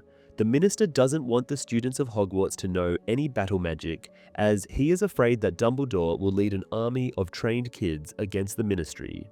After a moment of silence, Ron says that this is more stupid than Luna Lovegood's far-fetched ideas. Sirius adds that he thinks it is only a matter of time before Fudge finds a reason to arrest Dumbledore, of whom he's getting more and more afraid by the day. This prompts Harry to ask if Sirius knows what Percy might have been referencing in tomorrow's prophet. But the wizard doesn't know anything about the freshest news, as he has not seen any Order members in the past few days. Harry then asks about Hagrid, and Sirius says the giant should have been back already, but nobody knows where he is. He then says that they should not be asking questions about the man and that he can take care of himself. After this, Sirius proposes the idea of showing up in the next Hogsmeade weekend as a dog, and they tell him not to, with Hermione pointing out that the prophet, and by extension the ministry, knows that he is in London. Harry adds that they think Lucius Malfoy had recognized him last time, and Sirius, disheartened, tells Harry that he is not like James, who would have loved the idea exactly because it was risky. After this, Sirius takes his abrupt goodbyes and his head disappears from the fire. Harry's letter addressed to Padfoot appears in the movie, but the meaning is changed entirely. Instead of asking for news in clever code, it is just Harry telling Sirius how lonely he feels. At this point in the movie, Harry learns about Thestrals from Luna Lovegood. This is a major difference, as in the book it is Hagrid, during Care of Magical Creatures class, who tells Harry and the others about the skeletal horses. Not much more from this chapter makes it into the movie, with the Quidditch subplot being cut and the scene when Harry runs into Cho at the Owlery happening in the previous film rather than in this one. Percy's letter, with Ron being a prefect never mentioned in the film, is also cut. One exception is Sirius talking to Harry through the Flu network, but this happens much later in the movie. Chapter 15, The Hogwarts High Inquisitor. Though Harry, Ron, and Hermione expect to have to carefully read the Daily Prophet cover to spot what Percy has been referring to, they are wrong. It is right on the front page. The headline informs them that, as per new ministry regulation, Umbridge is the first ever Hogwarts High Inquisitor. Harry asks what that means exactly, and Hermione reads the article aloud. It starts with Percy's statement as a junior assistant to the minister, saying that Fudge had been planning this move for some time, in response to parents worrying that the school might not be going in the right direction. Apparently, the High Inquisitor will be inspecting the other teachers to see if they meet a certain standard. The article continues, pointing out that this is not the first time the minister has changed laws concerning Hogwarts, as just a week prior, he instated Educational Decree No. 22, which allows him to appoint teachers if the headmaster fails to fill a vacancy. It also quotes Lucius Malfoy, who says he is glad the Ministry of Magic is now keeping an eye on Dumbledore, who had made some eccentric decisions concerning the staff in recent years. The newspaper lists these, mentioning Lupin as a werewolf, Hagrid, who is a half-giant, and Mad-Eye Moody, whom they call delusional. The article then recalls all the institutions Dumbledore had been removed from during the summer, the Wizengamot among them, hinting that he might not be able to oversee Hogwarts the way it should be. It ends by reporting that 2 members of the Wizengamot have resigned in protest, with one of them speaking up for Dumbledore, but she is immediately discredited by the newspaper mentioning her alleged dealings with radical goblin groups. Finishing reading, Hermione points out that Decree No. 22 is the reason Umbridge is at Hogwarts. Dumbledore had no choice but to hire her. Harry and Hermione are furious over the whole thing, but to their surprise, Ron is grinning. He explains that he can't wait to see what happens when Umbridge tries to examine McGonagall as a teacher. History of Magic goes uneventful, and Umbridge does not show up in Potions class either. The class gets their Moonstone essays back, however, with Harry's marked with a D. Snape tells the class that he marked their papers on the level they will be marked on the O.W.L. exams, adding that in the future, those who get a D should count on detention as well. With Hermione taking glances at his paper, Harry hides it from her. He then makes an extra effort to finish that lesson's potion exactly as it should be, with some success. After the class, Hermione tries to fidget out of the boys what marks they've got, with Ron impatiently telling her he's gotten a P. Fred, sitting down with them at the Great Hall, tells Ron that there's nothing wrong with a P, but Hermione points out that it stands for poor. Lee Jordan pitches in, saying P is still better than D, which means dreadful. Harry feels his face going red at this point. Hermione is listing the other marks, saying O is for outstanding and E is for exceeds expectations, to which George says he and Fred should have gotten an E for everything, as them bothering to sit in the exams had already exceeded all expectations. Hermione goes on, saying after E comes A for acceptable, the lowest of the passing grades, then P followed by D. George says there is also a T at the bottom, and upon asking, he tells the others it stands for troll. Harry is not sure if he is joking, but resolves to work much harder in the future, so he won't have to hide his T's from Hermione after the owls. Fred asks them if they have had a lesson visited by Umbridge yet, and they tell him they have not. George says they've just had this last one before lunch, but as it was charms with Professor Flitwick, it went smoothly. The twins then tell Harry to keep his temper in check in this afternoon's defense against the dark arts lesson, unless he wants Angelina to go crazy on him for missing any more practices due to detention. Turns out, however, that Umbridge is present at divination just after the lunch break. Professor Trelawney appears to be upset about being inspected, but Umbridge does not seem to care, as she just sits down, takes out a clipboard, and waits. Trelawney, after handing out the textbooks, instructs the children to try and decipher each other's latest dreams by using the book. She then joins Parvati and Lavender, not willing to sit in her chair, which is now close to where Umbridge is sitting. Harry tells Ron that he was dreaming about drowning Professor Snape in a cauldron, which makes Ron laugh. He then attempts to analyze the dream, asking for details while perusing the textbook. In the meantime, Umbridge starts to question Trelawney, first about how long she's held her post, to which the seer says it has been 16 years. Umbridge then goes on asking if the teacher is a descendant of the famous fortune teller Cassandra Trelawney, and the professor says she is. Umbridge points out that Trelawney is the first in the family since Cassandra, who had been born with the gift of seeing the future. And Trelawney says these abilities often stay dormant for generations. Umbridge then asks her to make a prediction, to which Trelawney says it does not work like that. She cannot glimpse the future whenever she's ordered to. When this seems to fare badly in Umbridge's notes, she tries anyway, telling the other woman that a terrible danger is in her future. Umbridge is unfazed, while Trelawney takes out her frustration on Ron and Harry, looking into their dream journals. She goes on interpreting every one of Harry's dreams as a sure sign of oncoming death. After divination, Harry and Ron make their way to the defense against the dark arts classroom, where Umbridge is already waiting, having left the divination tower first. Before Hermione could ask about their class, the now familiar Wands Away instruction comes. Umbridge tells them to continue reading chapter 2 of the book, and most students obey. The exception again is Hermione.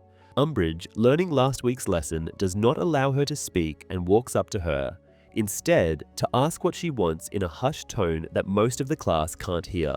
Hermione tells the professor that she has already read this chapter, and when Umbridge instructs her to move on to chapter 3, Hermione says she has finished the whole book.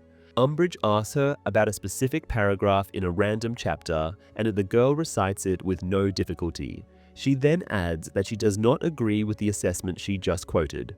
Umbridge says that in this classroom, it's what's written in the book that matters, and not Hermione's opinion, and to emphasize this, she takes 5 points from Gryffindor. Harry angrily asks on what grounds, and Umbridge says for disturbing the class. She says that this might have been acceptable for their previous teachers, but in her class, the student's opinion matters very little. She goes on to add that none of their former professors would have passed ministry standards, except for Professor Quirrell. Harry sarcastically answers, saying that yes, Quirrell was a great teacher except for having Lord Voldemort literally living in his head. This earns Harry another week of detention. The barely healed cuts on his hand are bleeding again the next morning as Angelina Johnson catches Harry in the Great Hall, telling him off for getting himself into trouble once again. She is so loud that Professor McGonagall comes around to question her, and she tells the teacher that Harry is in detention again. Hearing this, she takes 5 points from Gryffindor as well and tells Harry off. She also threatens Angelina with losing her post as captain if she makes such a scene again, and then both women leave Harry alone. He sits down to have breakfast, remarking on the unfairness of having points reduced when he's already cutting his hand every evening. Ron agrees with him, but Hermione is quiet. Harry asks if she thinks McGonagall was right, and Hermione tells him that not entirely, though the professor did warn him before about losing his temper in Umbridge's class. As a result, Harry does not talk to the girl during their charms class, but all disagreement vanishes when they arrive at the Transfiguration classroom and see Umbridge ready to begin her inspection. McGonagall, not paying any attention to her colleague, first hands out the graded homework, and Harry is glad to see he has managed to scrape together an A.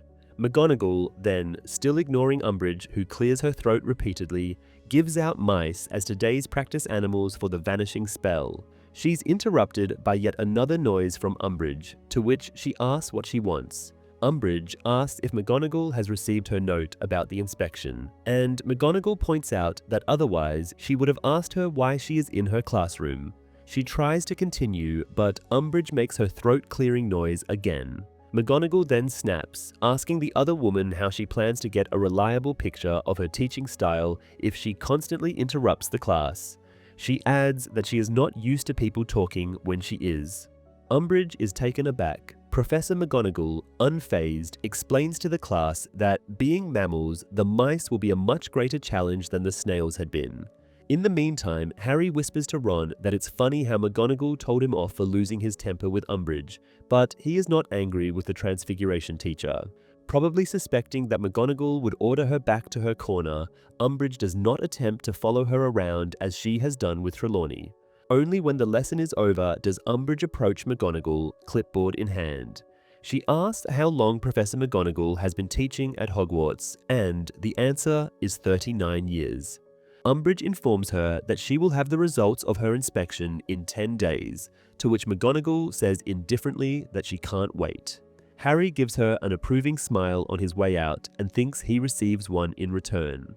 Umbridge turns up at Care of Magical Creatures 2, where she questions Professor Grubbly Plank, who admits she is only a substitute teacher. Umbridge asks her if she knows where Hagrid is, but Grubbly Plank says all she knows is that Dumbledore asked her if she wanted to teach for a few weeks, and she said yes. After some walking around and asking questions from students, Umbridge returns to Grubbly Plank, inquiring if she, as a sort of outsider, finds that Hogwarts works properly. The teacher says yes, adding that Dumbledore is an excellent boss. Umbridge then turns to the students again, and Malfoy tells her that he had been injured in Hagrid's class, having been attacked by a hippogriff. Harry interrupts, saying it only happened because Malfoy hadn't been paying attention to Hagrid's teachings, and Umbridge gives him another evening of detention. That night's detention stretches until almost midnight, and Harry, with his hand now bleeding badly, is pleased to see that Ron and Hermione have waited up for him. What's more, Hermione has made some Murtlap tentacle solution, which helps Harry with the pain. Ron says he still thinks Harry should report Umbridge to McGonagall, as the professor is sure to make noise about this. But Harry points out that with the way things are, McGonagall could lose her job if she openly criticizes Umbridge. It would only take another new educational decree. Hermione says that she and Ron were talking about how they need to do something about Umbridge, and Ron interjects, saying his idea was poison. Hermione clarifies that she meant that Umbridge isn't teaching them anything, and they should start studying the subject themselves. Ron says that she cannot expect them to do extra work as they are still behind on homework, and Hermione passionately tells him that some things are more important than homework. Hearing this from her shocks the boys. Harry sees that as she continues, her face is lit in the same way it usually is when she talks about house elf rights. She says they need to be prepared, and if Umbridge won't help with that, they need to take matters into their own hands. Ron points out that they can do very little without a proper teacher, and Hermione agrees, saying that's exactly what they need, a teacher. Harry thinks she is talking about Lupin, but Hermione dismisses the idea, saying they could only meet him when they are allowed to visit Hogsmeade. She then says it's obvious she is talking about Harry. Ron, after a few seconds of consideration, says it's not even a bad idea. Harry, however, objects, saying he is not a teacher. Hermione points out that he's the best of the class when it comes to defense against the dark arts, with him scoring a better grade on the only exam they had with a capable teacher. She then adds that it doesn't even matter, as Harry has proven himself several times, and Ron lists them, starting from Harry saving the Philosopher's Stone from Voldemort, and going over all their adventures. Harry gets angry, telling them that while these things do sound good when spoken about, he has always been lucky or received help, and none of these achievements are solely his. He gives them a heated speech saying that learning a lot of spells is not enough and that one needs wit, courage, and a lot of luck to survive a battle such as the ones he, Harry, has survived. Hermione points out that this is exactly why they need Harry as a teacher, because he has experienced these things and therefore he is the only one who could help them face Voldemort. The girl uses the Dark Wizard's real name for the first time, which surprises Harry. Somewhat calmer, he agrees to at least think about Hermione's proposal, and the girl says goodnight.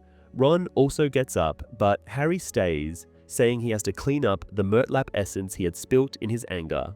He does just that, regretting his outburst over Hermione's idea, then goes to sleep. Once again, he dreams about long corridors and closed doors, then wakes up with the scar on his forehead aching. There is a brief exchange between McGonagall and Umbridge in the movie over the latter's methods of punishment, suggesting McGonagall is informed about the special quill. This does not happen in the book. The movie shows reporters swarming in Hogwarts, taking pictures and trying to interview Umbridge as she is appointed High Inquisitor.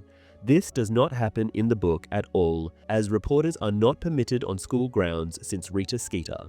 In the movie, Harry accepts Hermione's idea of him teaching defense against the dark arts without the heated argument described in the novel, as a natural solution to their problem. In some scenes, the three friends are shown listening to the radio. It is not clear if this is a magical version of the communication device, as Muggle machines do not work in Hogwarts. Chapter 16, In the Hog's Head. 2 weeks pass, with Umbridge's words now so deeply etched into Harry's hand that he wonders if they will ever fade. However, some progress is made, with Harry and Ron both finally managing to make their mice disappear using the vanishing spell, while Ron steadily improves in Quidditch as well. One evening in the library in late September, Hermione brings up her idea again, asking Harry if he has given it any more thought. Harry hesitates, largely because he has indeed been thinking about teaching. At times, he finds the idea not entirely unappealing, although at other moments it seems absurd. Now he glances at Ron, who insists that he has always thought it was a good idea. Harry asks Hermione if she realizes that often he simply got lucky, and she responds that she does. Still, it remains true that Harry is exceptionally talented in defense against the dark arts. She lists his skills, such as his ability to conjure a real Patronus and resist the Imperious Curse, achievements that would challenge even most adult wizards, let alone students their age. She also recalls something Victor Crumb once said, which prompts Ron to tease her. Hermione continues, saying Victor had remarked that Harry could do things even if a 7th-year student couldn't. Ron asks Hermione if she is still in contact with Crumb, and she answers that she's allowed to have a pen pal. Ron says that Crumb wants more than that, but Hermione ignores him, turning back to her initial question for Harry. Harry in response asks if this is just for Ron and Hermione, and she anxiously clarifies that it should be open to anyone willing to learn. Harry points out that most people think he's mad and doubts many would be eager to learn from him. Hermione, however, believes more people than Harry might expect would be interested, and she suggests holding a meeting on the first Hogsmeade weekend. Ron asks why she wants to do it outside the school, and she replies that Professor Umbridge would likely find a reason to punish them if she knew what they were planning to do. Harry is looking forward to the Hogsmeade visit, but is also somewhat anxious. Sirius has remained silent since they turned down his idea of appearing in his dog form in the village. Harry worries his godfather might still decide to show up, which could be disastrous if Malfoy spotted him. When he voices his concern to his friends, Ron comments that no one could blame Sirius for wanting to escape the house occasionally, with Hermione adding that until Voldemort makes his move and the Ministry starts to catch actual Death Eaters, they won't realize Sirius isn't one of them. Ron adds that Dumbledore wouldn't approve of Sirius visiting Hogsmeade, and Sirius generally listens to him even if they don't agree on everything.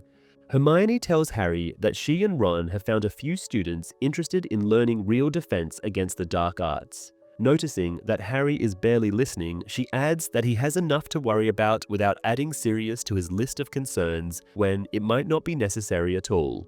Harry realizes that she is right. Even without the nightly detentions, he is behind on his homework, and he knows Ron fares even worse, balancing Quidditch practice with his prefect duties. Hermione, however, seems to be managing well despite taking more subjects than the boys, even finding time to continue knitting clothes for the house elves. The first Hogsmeade trip of the year arrives on a pleasant yet somewhat windy day. As Filch checks that everyone leaving the castle has permission from their parents, Harry feels a pang of guilt, realizing that without Sirius, he wouldn't even be able to visit the village. As he passes Filch, the caretaker pointedly sniffs him, which Ron finds strange. When Ron asks about it, Harry tells his friends how Filch tried to read his letter. Hermione finds this intriguing, wondering who might have tipped Filch about the dung bombs. Harry suggests it was probably Malfoy. As they walk along the path to Hogsmeade, Hermione continues speculating, unconvinced it is Malfoy behind the tip, and only returns to the present when Harry asks if they are going to the Three Broomsticks. She replies they're actually heading to the Hog's Head instead, acknowledging that while it's dodgier, it's also far less crowded and much quieter. As they stroll down Hogsmeade's main street, they notice several familiar faces, including Fred, George, and Lee Jordan, who are, unsurprisingly, visiting Zonko's Wizarding Joke Shop. Off the main street, the friends stop outside an inn with a sign depicting a bloodied, severed hog's head. Hermione, slightly nervous, urges her friends to enter. Unlike the clean, inviting Three Broomsticks, the hog's head is small, dimly lit, and smells strongly of goats. Harry recalls Hagrid mentioning that all sorts of strange characters frequent the inn, and seeing it now, he understands why Hagrid wasn't surprised when a hooded stranger offered him a dragon egg here. Covering one's face still seems to be standard in the bar. Harry notices several patrons sporting various obscuring attire, from bandages to veils. He voices his concerns, pointing out a veiled witch who could very well be Umbridge. Hermione reassures him that the woman is taller than Umbridge and explains that even if it were her, she could do nothing. As Hermione has thoroughly reviewed the rules and confirmed that both visiting the Hog's Head and forming student groups are allowed under Hogwarts policies, she adds that she simply doesn't want to draw attention to their plans, and Harry remarks that practicing defensive spells goes beyond an ordinary study group. As the barkeep asks them what they want, Harry feels like he has seen the old man before, though he cannot tell where. Hermione orders 3 butterbeers, and after Harry pays for them, the friends retreat to the furthest corner of the bar. Ron excitedly says that the barman would probably serve them anything they ask for, telling them how much he wants to try fire whiskey. But his enthusiasm dampens when Hermione reminds him that he is a prefect. Harry, opening his butterbeer, asks who Hermione expects to come, and the girls say it's just a few people. Just then, the door opens, admitting the first ones. Soon, it turns out that what Hermione described as a few people is actually quite a crowd. Many of Harry's classmates show up, such as Neville and Dean Thomas, as well as students from other houses, including Ernie Macmillan, Cho Chang, or Hannah Abbott, across several years, with Dennis Creevey, only a second year, as well as the Weasley twins, or Angelina Johnson, all being in their 7th year. Harry asks if this is what Hermione calls a couple of people, with the girl cheerfully announcing that the idea of learning from Harry seems to be a popular one. Seeing so many customers surprises the barkeep too, and Harry suspects this might be the first time when the bar sees such attendance. Fred, quickly commencing a head count, orders 25 butterbeers. He then tells the assembled to pay up, as he has no intention of paying for everybody's drinks. Harry watches the scene dumbfounded, still unable to believe how many people have turned up. Realizing that they probably want to hear him speak, he asks Hermione exactly what she had told them, what they are here for. She says she will talk to the group first, and as everybody settles down, with Cho smiling at Harry, she does so, first hesitantly. With a few false starts, she finally gets out the purpose of the meeting, which is to see if they all think that Umbridge's teaching is not satisfactory. The group seems to agree on this one, with Michael Corner of Ravenclaw asking if besides learning actual spells, they are still aiming to pass the OWL exams. Hermione says it is of course a priority, but not the most important one, seeing that Lord Voldemort is back. Though the name scares many of the students, they all seem to be ready to hear more. A boy from Hufflepuff poses the question of what proof they have, and Hermione points out that Dumbledore believes it. The boy, upon Ron's borderline hostile question, introduces himself as Zacharias Smith and demands Harry tell his story. Hermione interjects, saying this meeting is not about whether or not Harry is telling the truth, but he says it is okay. He realizes that some of the people in the bar are probably only attending to hear his story, and he quickly states that Voldemort is back and he has dueled him. He adds that Professor Dumbledore told the story to everyone at the end of last year, and he now has no intention of spending his afternoon trying to convince them about anything. Zacharias Smith says that Dumbledore had only told the school that Voldemort is back and Cedric had died, and Zacharias wants to know the details. Harry tells him and the group angrily that if they are only there to hear what it looks like when Voldemort kills someone, they might as well go. Though Harry expects otherwise, nobody leaves the bar, not even Zacharias. Hermione, a little disheartened by the argument, starts to say that if they want to learn from Harry, they need to figure out a system, where, when, and other details. She is interrupted by a girl who asks Harry if he can really conjure a corporeal Patronus. Harry answers in the positive, remembering how Madame Bones had asked him the same, questioning the girl if she might be the witch's relative. Turns out she is Susan Bones, Amelia Bones's niece, and she had heard all about Harry's hearing. Upon learning that Harry can indeed conjure a Patronus in the form of a stag, Lee Jordan voices his appreciation. Another boy, named Terry Boot, asks if it is true that Harry had killed Slytherin's monster with a sword. This impresses many of the group, and Neville adds that it was also Harry who protected the Philosopher's Stone from Voldemort. Cho pitches in, making Harry feel more awkward than ever as she reminds the crowd how Harry went through the Triwizard Tournament as well, facing many dangerous creatures and tasks. Harry takes the floor back, telling them that while all that sounds rather impressive, he always had some help. Michael Corner replies that he didn't with the dragon on the first task of the Triwizard Tournament, complimenting him on his flying. Susan Bones adds that he fought off the Dementors that had attacked him over the summer alone as well. Harry tries to answer this, and Zacharias Smith cuts him off, asking if Harry is trying to avoid showing them anything of his alleged talents. Before Harry can react, Ron tells Zacharias to shut up. The Hufflepuff, however, goes on, saying that they have come to learn from Harry, who is now telling them he can't do the things he wants to teach them. But Fred silences him, saying that is not what Harry just said. George, pulling out a long metallic object from one of his Zonko's bags, offers to clean Zacharias' ears with it, with Fred adding, "It doesn't have to be his ears. They are not picky about where they stick the metal rod." This finally scares Zacharias into silence. Hermione asks the group if they can all agree that they want to learn from Harry, and the murmur she gets is that of agreement. She then goes on, saying the first they need to decide is how often they would meet, asserting that less than once a week would make little sense. At this point, Angelina, Cho, and Zacharias are all speaking up for their respective Quidditch teams, saying the lessons have to respect their need to practice. Hermione says they will find an evening that works for everyone, but adds that learning how to defend themselves should be a priority.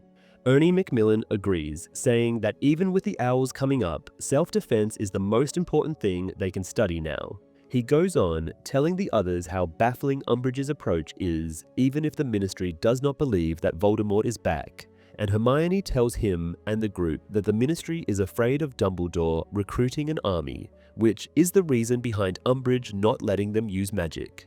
That surprises everyone, with the exception of Luna Lovegood, who says it's only logical, seeing that Fudge has his own personal army too. Harry asks her to clarify, and Luna replies that the minister has an army of heliopaths. Hermione objects, and the two girls get sidetracked, arguing whether the fire spirit heliopaths exist. Their argument ends when Ginny, imitating Umbridge so well that many of the people present look around alarmed, clears her throat. She reminds Hermione that they were about to determine how often the group should meet. With once a week being acceptable for everyone, they move on to the location, which proves to be a difficult question. Katie Bell mentions the library, but Harry says Madame Pince would not be glad to see them jinxing one another there. Dean thinks any unused classroom would do, and Ron adds that McGonagall let them use hers when Harry was preparing for the Triwizard Tournament. Harry has his doubts, thinking that even if what they are doing is technically not against the rules, it is still pushing the limits, and the Transfiguration teacher might not be so understanding about it. Hermione puts an end to this debate by saying that they will eventually find the perfect spot and take out a roll of parchment. She wants to make a list of everyone who has attended this meeting so they can find and inform them about the first session. She adds that whoever signs the list should also agree not to tell Umbridge about the group. Fred is quick to sign his name, but Harry sees that not everyone is eager for the idea. Zachariah says Ernie will tell him where to go, but Macmillan looks hesitant himself, bringing up that he is a prefect and as such might not be wise to have his name written down. Harry reminds him that just minutes ago he said that this group is the most important thing they will do this year, and Hermione assures him that she will not let the list out of her hands. Ernie signs after all, and after him, the others. With the signing all done and the parchment safely stashed in Hermione's bag, the members of the newly formed group start to leave.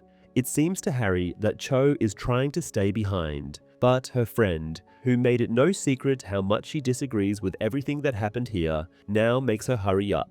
Cho waves at Harry before she leaves. After she, Ron, and Harry leave the inn as well, Hermione says that the meeting went rather well.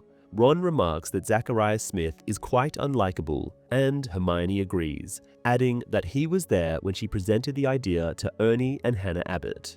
She adds that Michael Corner and his friends wouldn't have come either if Michael wasn't dating Ginny. This shocks Ron into spilling the rest of his butterbeer all over himself, demanding to know how and when this happened. Hermione informs him that Ginny and Michael have been going out since the end of last year. Ron asks which one was Michael exactly as they enter a quill shop, and upon being answered, states he didn't like that one. Hermione comments her surprise sarcastically. Ron mentions, still flabbergasted, that he was under the impression Ginny had a crush on Harry, and Hermione answers that though the girl still likes Harry, she has moved on. Harry, still thinking about Cho, registers very little of the whole conversation, but now notes that this must be why Ginny is now able to talk to him, while in the past she had been too embarrassed to do so. Hermione then tells Ron that he has to remain civil with Ginny and Michael, as the girl didn't tell him she was dating someone, exactly because anticipated Ron reacting as poorly as he just did. Ron denies being upset, but continues to mutter under his nose. Hermione now turns to Harry, asking him about Cho. The boy first is scared, thinking he must have been too obvious. But then Hermione tells him that Cho had not been able to take her eyes off him during the entire meeting. Harry suddenly finds Hogsmeade especially beautiful. The chapter mostly remains intact in the adaptation, with a few extra details added. A notable difference is that Hogsmeade is covered in snow, hinting that this happens later during the year as opposed to early October as in the book. The scene in the Hog's Head shows a young boy called Nigel, who even has a line here, asking Harry if Voldemort is really back, though Colin Creevey appears in the film adaptation of Harry Potter and The Chamber of Secrets. From the fourth movie onward, he and his younger brother Dennis are both replaced with Nigel's character. In the book, Umbridge learns about the plans of the group via informants, while in the film, she simply overhears them talking about possible locations for the lessons as the friends return to the castle from Hogsmeade. The details of Ginny's love life are omitted from the movie, even though a boy matching Michael Corner's description can be seen sitting next to her in the inn. She can also be spotted having a slightly negative reaction in the background when Hermione tells Harry about Cho. Chapter 17, Educational Decree Number 24. The next day, even though Harry must spend most of it catching up on homework, he finds himself in an unusually good mood. He and Ron choose to work outdoors, setting up under a tree near the lake, joined by Hermione, who, having no assignments to complete, takes the opportunity to knit more hats for the house elves. Harry reflects on the recent meeting, feeling invigorated by the thought of standing up to Umbridge and being at the heart of this quiet rebellion. His mood remains lifted even on Monday morning, despite it being a day filled with classes he dislikes. This positive feeling, however, is abruptly dampened when Harry notices a new large poster on the common room's message board covering all other notices. It announces Educational Decree number 24, which declares that all student clubs, teams, and organizations are to be disbanded unless expressly authorized by the High Inquisitor. According to the decree, any student participating in an unsanctioned group faces expulsion from Hogwarts. A couple of second-year students fret about the fate of their Gobstones club, but Ron reassures them, saying that Gobstones are safe, then speculating that Umbridge is unlikely to grant permission as easily for their defense against the dark arts group. Harry suspects that someone in attendance might have reported their meeting at the inn to Umbridge, leading to this new decree. Ron quickly accuses Zacharias Smith and expresses mistrust of Michael Corner too. Harry wonders if Hermione has seen the decree and suggests they inform her.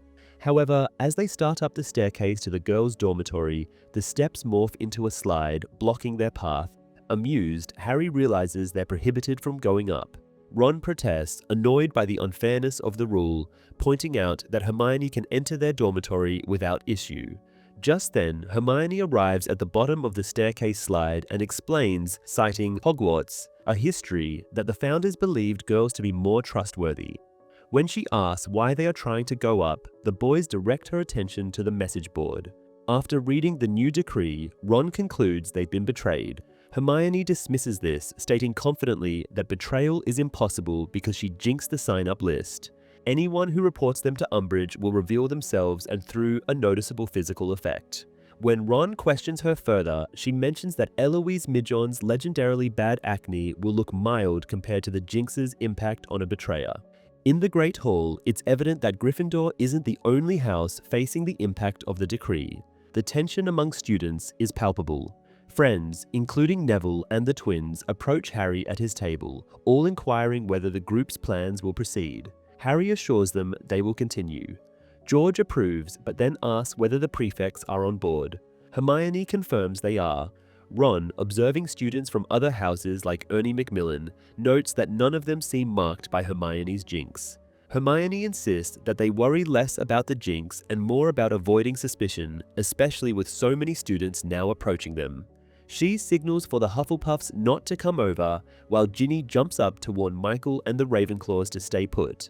Harry, glancing toward the Ravenclaw table, wonders whether Umbridge's rule will discourage Cho from attending future meetings. The full implications of the decree become clearer when Angelina corners Harry as he leaves the Great Hall.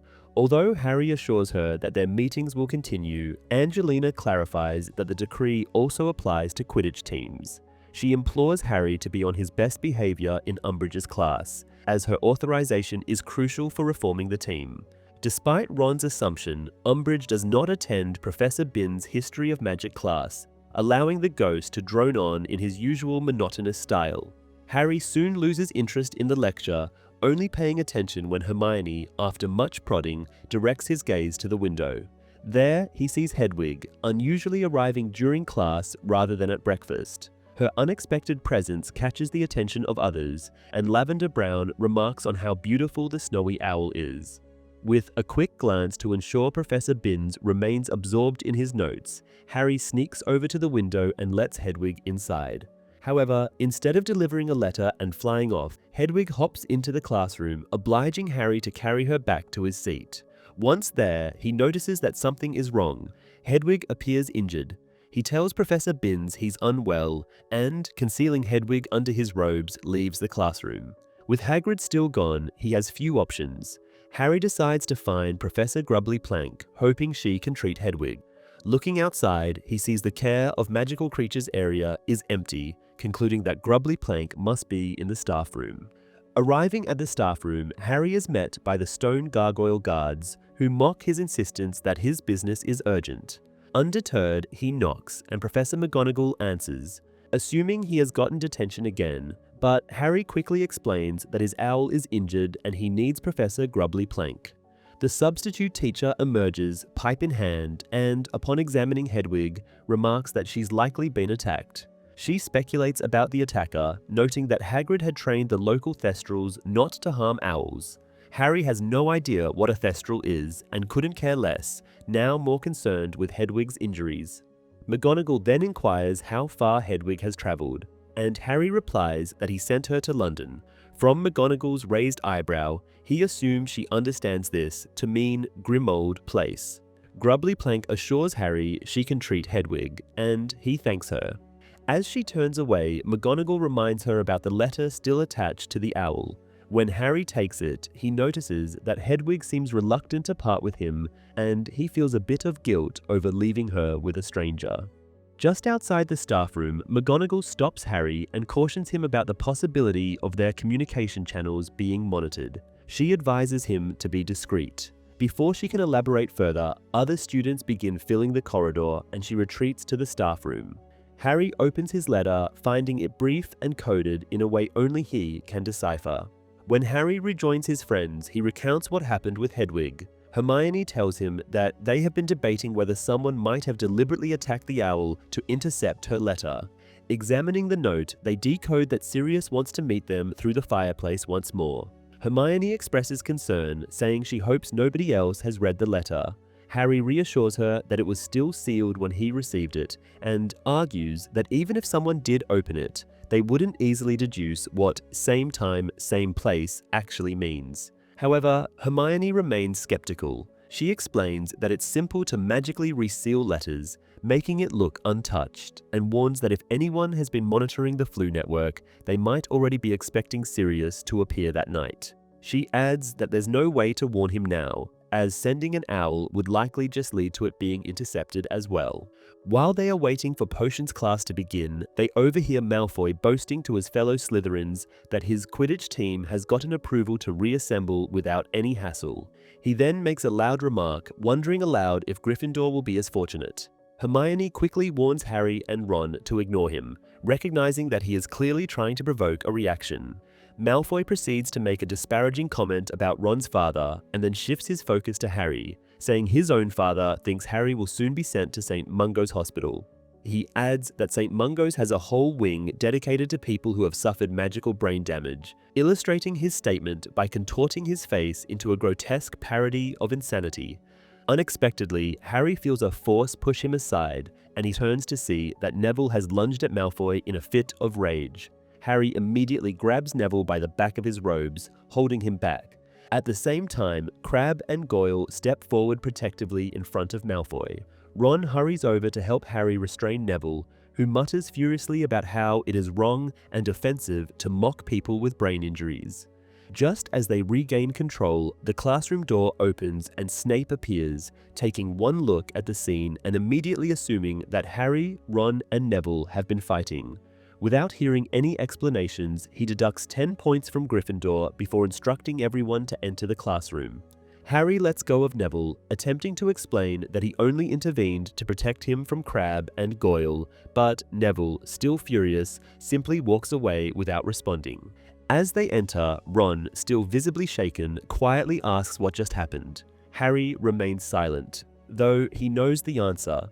He realizes that Malfoy's comment had struck a nerve with Neville because both of his parents reside in the very hospital wing Malfoy was mocking, having been tortured into madness by Bellatrix Lestrange and Barty Crouch Jr.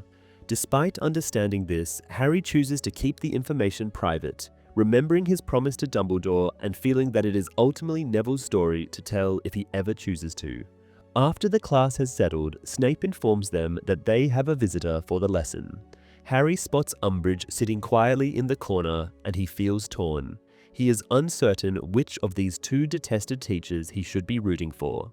Snape continues his instructions, telling the class to resume brewing their strengthening solution, which they had begun the previous week. Harry, however, finds it difficult to concentrate, his attention repeatedly drifting toward Umbridge as he waits for her to start her expected line of questioning. As a result, he begins to mishandle his potion ingredients, adding the wrong ones at several points, though Hermione tries to subtly warn him each time. Eventually, Umbridge stands up and approaches Snape, beginning with what seems like a compliment, saying that his students appear to be well prepared for their age. She then comments that the strengthening solution, however, is a potion the Ministry would prefer to see removed from the syllabus. She follows up by inquiring how long Snape has been teaching at Hogwarts, to which he replies, curtly, that he has held his position for 14 years. Umbridge then brings up his repeated applications for the Defense Against the Dark Arts post, mentioning that he has been consistently denied the role, much to his irritation. She pointedly asks why Dumbledore has refused to assign him to that position, but Snape, now visibly tense, deflects, suggesting that she should take up that question with Dumbledore directly. He then demands to know how this information is relevant to her assessment, to which she responds that the Ministry has been tasked with gathering a thorough record of each teacher's background and qualifications. With his attention diverted, Harry's potion has by now been completely ruined. Snape, noticing his neglect, vanishes the concoction and coldly informs Harry that he will receive no marks for his work again. As further punishment, he assigns Harry an additional essay to complete as homework. During the lunch break, Harry debates whether he should skip divination and use the time to get started on the essay. Hermione immediately advises against it, reminding him that he has already missed History of Magic earlier in the day and that he probably shouldn't push his luck. Ron, irritated, accuses her of being hypocritical, pointing out that she simply walked out of divination at one point. Hermione counters that Harry should avoid drawing further attention to himself, and, though disgruntled, he reluctantly agrees to attend divination. In class, Harry quickly realizes that he is not the only one in a foul mood. Professor Trelawney, unusually aggressive, hands out textbooks with such force that she nearly injures a few students, and then sharply instructs them to continue their work. Her tone is far harsher than usual, a significant departure from her typical ethereal manner. She mutters a caustic remark, suggesting that while she may be considered a substandard teacher, she at least expects them to know how to open a book. Ron speculates that Trelawney has received the results of Umbridge's inspection, and after some prodding from her students, Trelawney, in an overly dramatic display, reveals that she has indeed been put on probation by Umbridge, complaining about the insult and injustice she has suffered. After the class, as they wait outside the Defense Against the Dark Arts classroom, Ron turns to Hermione, remarking with some amusement that she and Umbridge seem to agree on at least one thing. Both appear to consider Trelawney a fraud. When Umbridge herself finally arrives, she instructs the students to put away their wands. However, none of them reacts, as nobody had been optimistic enough to take their wands out in the first place. That evening, Angelina approaches Harry and Ron to let them know that Quidditch practice is postponed. Harry protests, saying he behaved in Umbridge's class, but Angelina explains that Umbridge claims she needs more time to decide whether the Gryffindor team should be permitted to play. Throughout the evening, Harry struggles to focus. He's anxious about Sirius's planned appearance in the fireplace and is also distracted by Fred and George, who seem to have perfected their sickening sweets. The twins are taking turns eating one half of a new snack which causes them to vomit into a bucket, only to stop immediately upon swallowing the other half. Hermione watches disapprovingly, but comments to Harry that she can't reprimand them since technically they're not breaking any rules. Harry remarks that he's surprised Fred and George only earned 3 owls each, given how clever they are, but Hermione dismisses their magic as flashy and impractical. Ron disagrees, pointing out that by selling just this one item, they've already earned a substantial profit that evening, which he considers quite useful. It's very late by the time Fred, the last one still up, finally leaves the common room. Past midnight, Harry puts away his unfinished essay just as Ron, who has been dozing in an armchair, wakes up suddenly, mumbling Sirius's name. Harry looks at the fireplace and sees that Sirius's head is in the fire, greeting them. When he asks, Harry complains about Umbridge's new decree and how it affects Quidditch. Sirius adds that the decree also impacts their plan for a secret defense against the Dark Arts study group, surprising the kids. He explains that the Hog's Head may not have been the best place for their initial meeting as others overheard them. Sirius reveals that Mundungus Fletcher had been present, disguised as a witch with a long veil, a costume he'd adopted since Sturgis Podmore's arrest and the loss of the Order's invisibility cloak. Harry notices that Sirius seems proud of his initiative in starting the study group. Sirius says he has a message from Mrs. Weasley for Ron, warning him not to risk expulsion by joining any unauthorized groups as it could jeopardize his future. Mrs. Weasley, Sirius adds, although unable to forbid Harry or Hermione from participating, strongly advises against it. Harry then asks if Sirius wants them to stop, but Sirius responds that he thinks it's a brilliant idea and is simply relaying the message. Hermione, concerned, asks what they'll do if they get expelled. Ron reminds her that the idea was originally hers. Sirius responds, saying it's more important to know how to defend oneself than to worry about expulsion. He then asks if they have found a location for their meetings, and Harry admits they haven't. Sirius suggests the Shrieking Shack, but Hermione points out that when it was used before, only Sirius and a few others met there, all able to hide under a single invisibility cloak. With nearly 30 people in the group now, sneaking them across school grounds would be impossible. Sirius then recalls a large secret passageway, but Harry informs him it collapsed years ago. Just as Sirius seems to consider another idea, he suddenly stops mid-sentence and vanishes from the fire. An instant later, a hand adorned with familiar, ugly rings appears in the fire. Umbridge's hand. She gropes around in the flames, attempting to grab onto anything, but Sirius is gone. The kids quickly leap to their feet and dash to their dormitories, hoping to avoid being caught. Apart from Umbridge's decree, not much of this chapter appears in the film, with only a few exceptions. Professor Trelawney's probation is included, though the film shows her being fired by this point. Additionally, Snape's interrogation by Umbridge is briefly depicted in another scene. In the film, instead of a poster displayed in the house common rooms, Umbridge announces the decree herself using a magically amplified voice heard throughout the school, while Filch posts a copy in the entrance hall where multiple decrees are already displayed. As Professor Umbridge grows increasingly powerful in the film, her attire shifts to darker shades of pink to symbolize her rise in authority. Chapter 18, Dumbledore's Army. The following day, during Charms class, the group discusses the events of the previous evening. Hermione suspects that Umbridge is responsible for the attack on Hedwig, and while reading Sirius's letter to Harry, she understood their plan.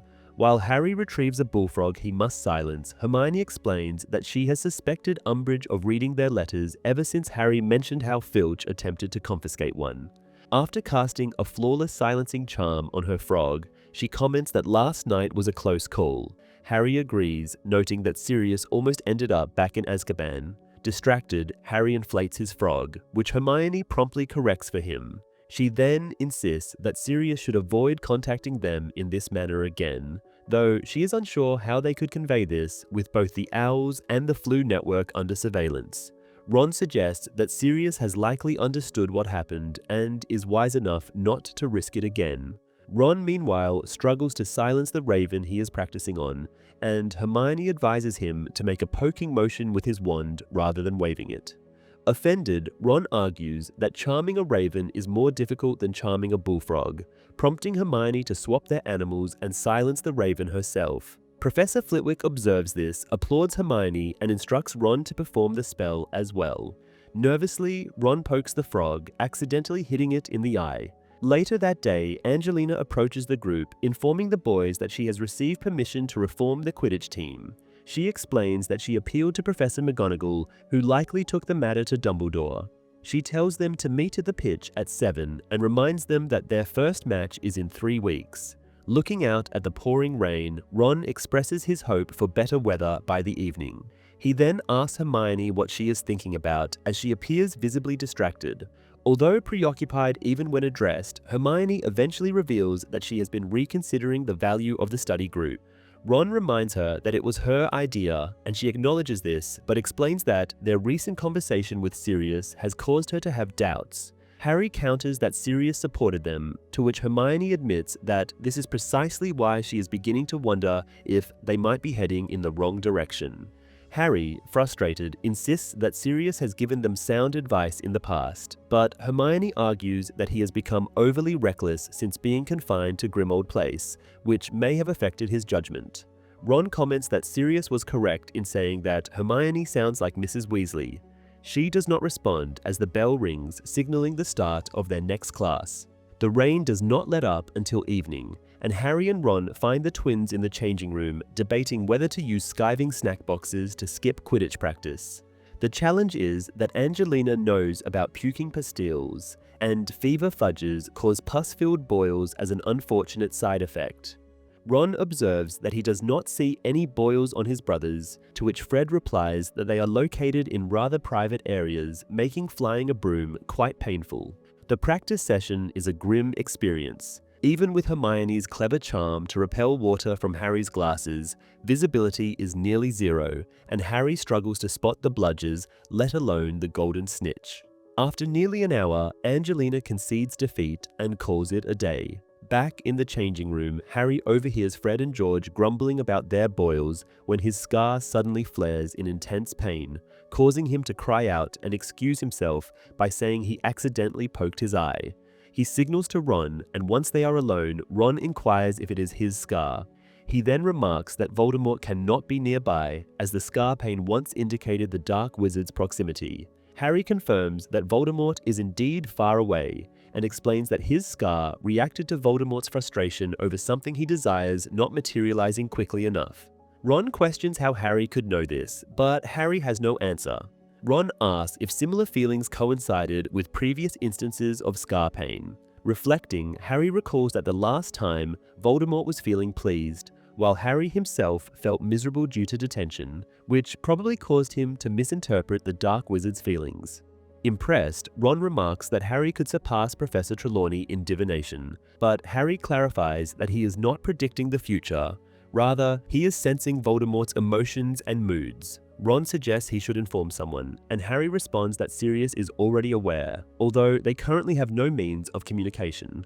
Ron proposes confiding in Dumbledore, but Harry dismisses this idea as well, explaining that the headmaster is also already informed.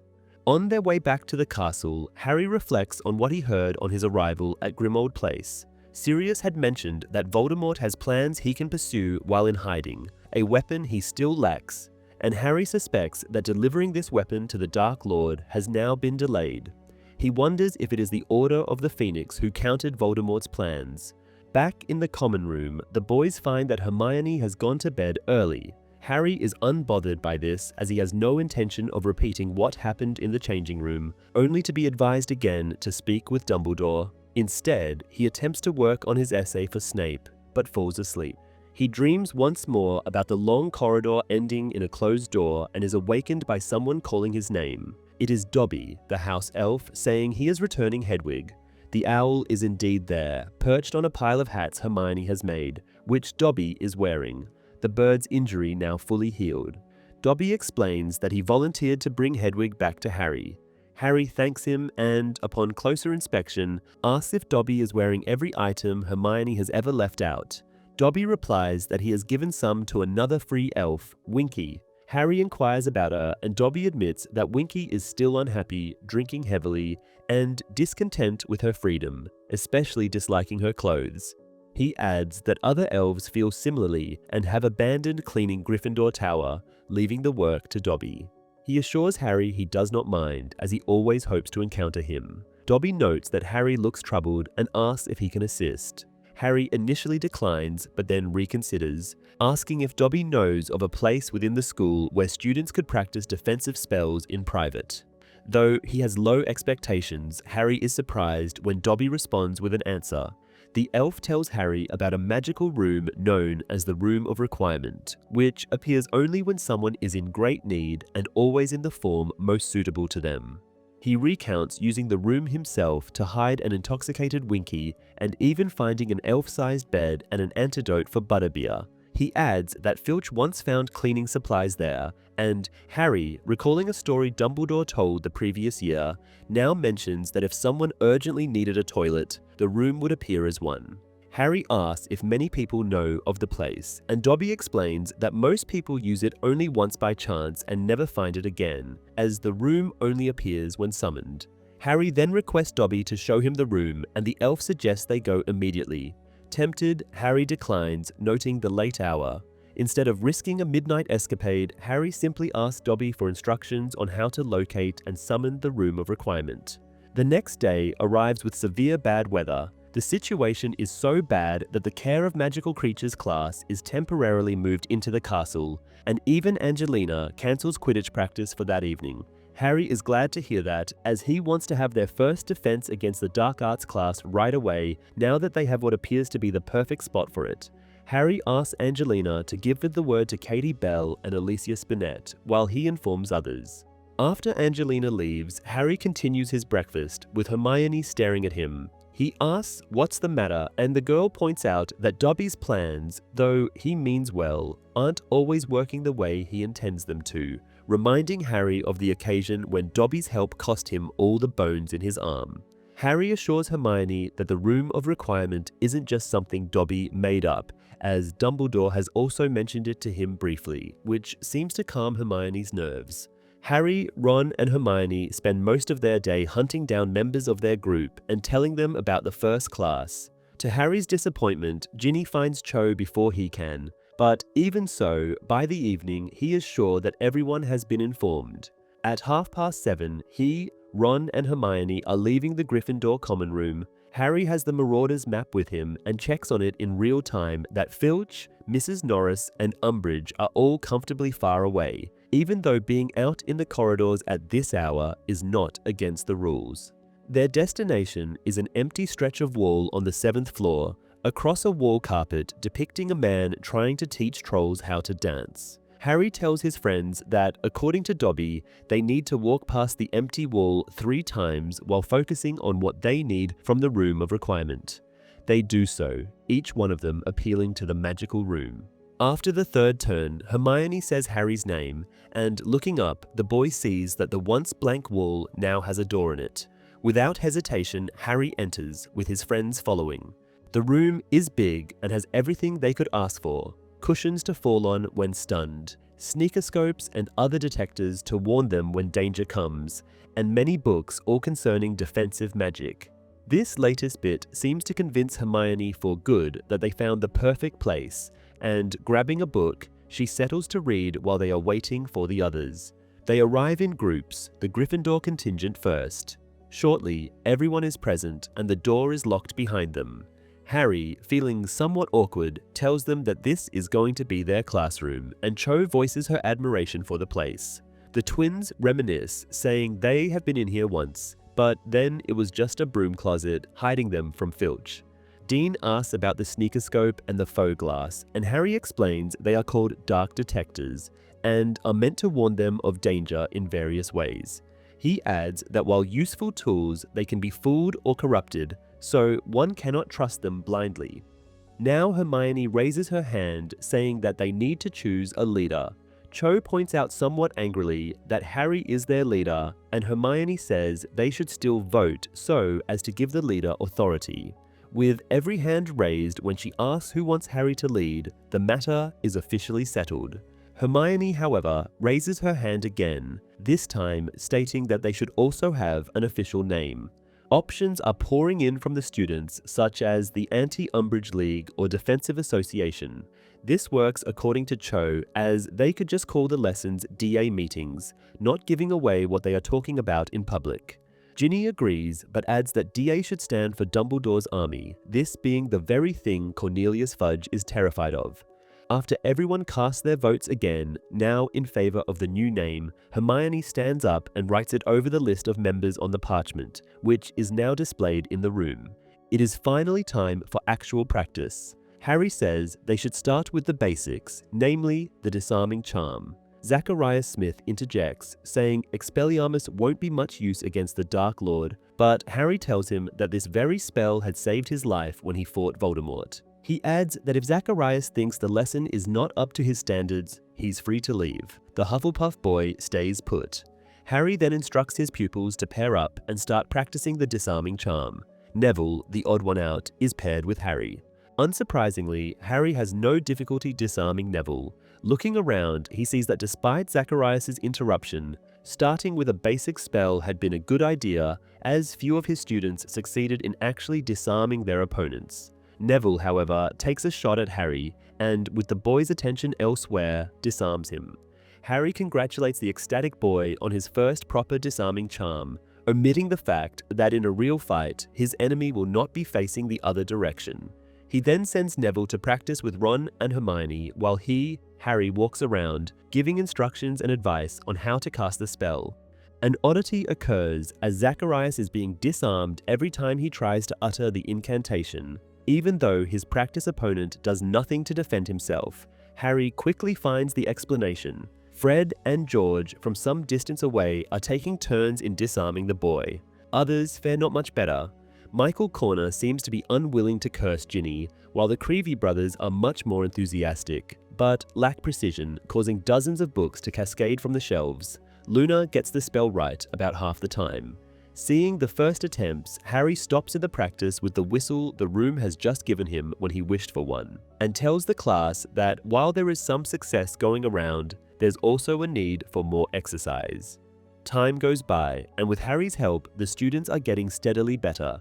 He is avoiding Cho, not wanting to have any distractions, but as the girl is struggling with the charm, he has no choice but to stop at her. Seeing Harry approaching, Cho gets the incantation wrong and sets her friend's robe on fire. The other Ravenclaw girl, called Marietta, promptly puts the fire out and stares at Harry disapprovingly. Cho tells Harry that she can do it. She is only nervous because Harry has been watching her. Marietta turns away from them, and Cho says Harry shouldn't take it personally.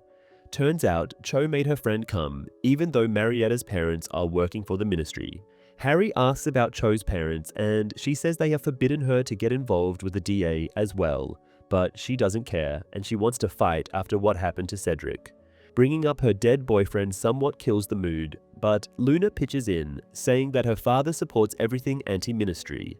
She launches into a speech about Fudge's crimes, and Harry warns Cho in a whisper not to ask for clarification on the more outlandish claims, which makes Cho giggle.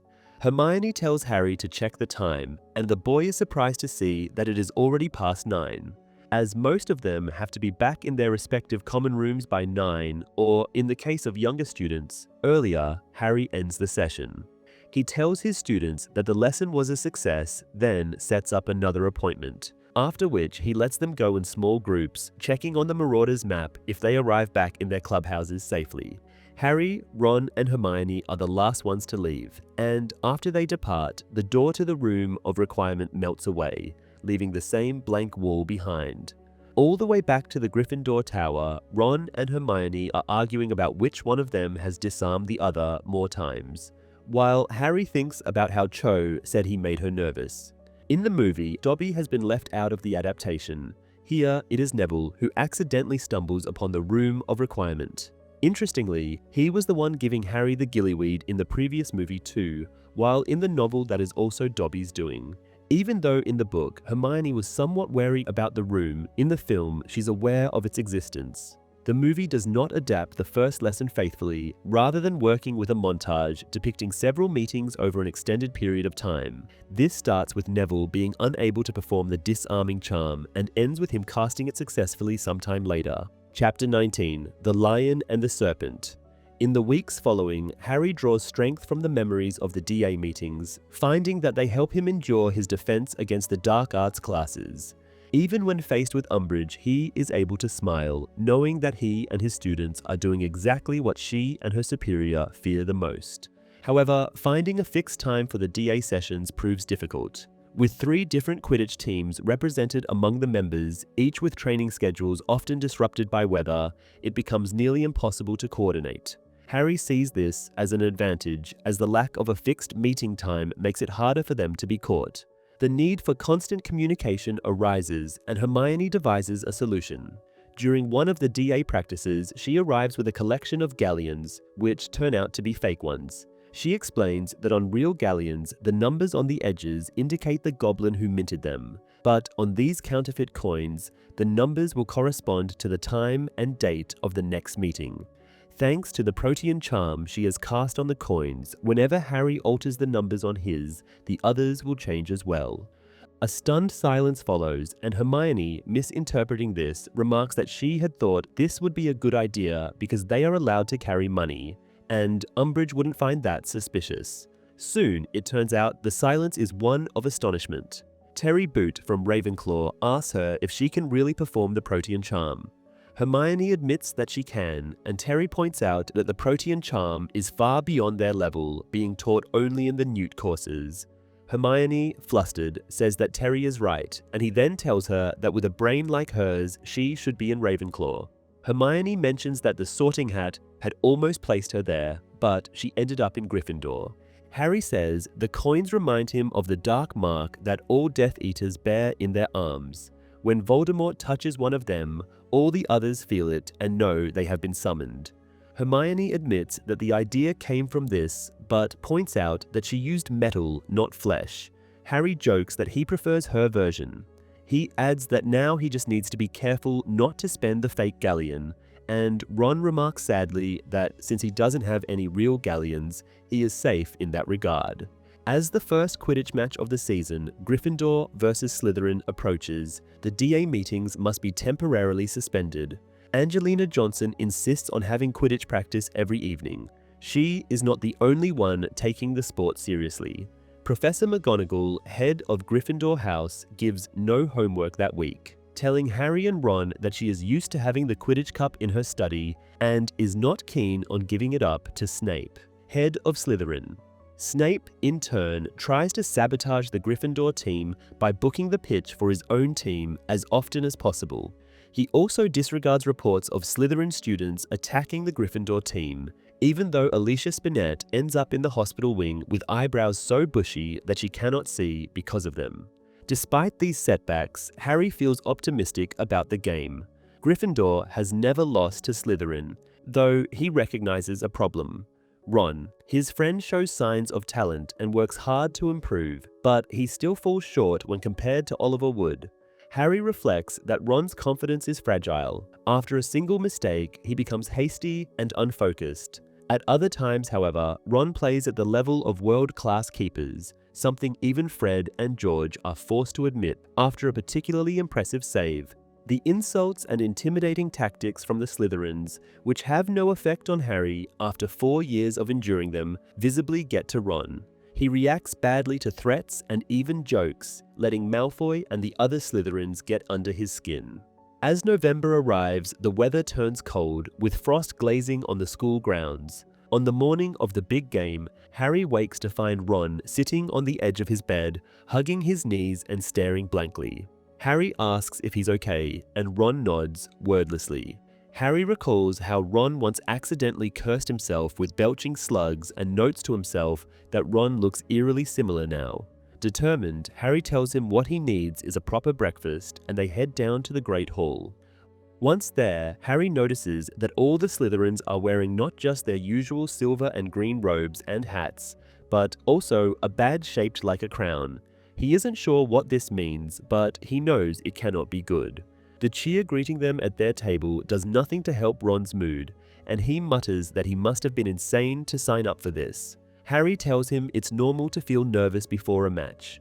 Ron continues to belittle himself. Harry speaks firmly, telling him that he is a great player, reminding him of the time he saved a goal while hanging onto his broom one-handed, and kicked the quaffle away so precisely that it scored on the other end of the pitch.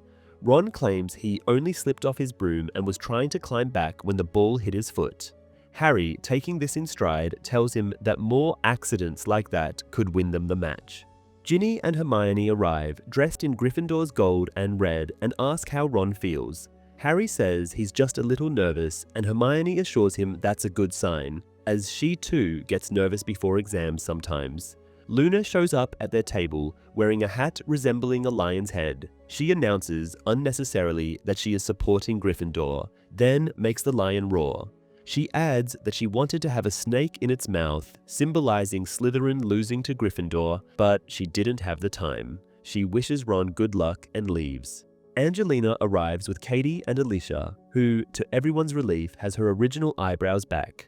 The team captain says it's time to head down to the pitch and check the conditions. Harry, however, asks for a bit more time, saying he wants to force something substantial into Ron for breakfast.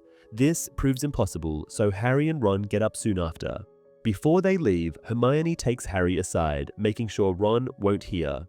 She tells Harry not to let Ron see the Slytherin badges. When Harry looks at her questioningly, Hermione just shakes her head, then kisses Ron on the cheek, wishes both of them good luck, and lets them go.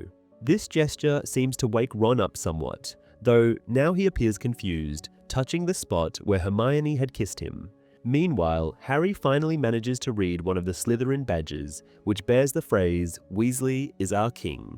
Knowing this must be some kind of insult, Harry quickly ushers Ron out of the Great Hall. On their way to the pitch, Harry lists the ideal weather conditions, hoping this will help ease Ron's anxiety. In the changing room, however, Ron struggles to put on his robes and only manages with Alicia's help.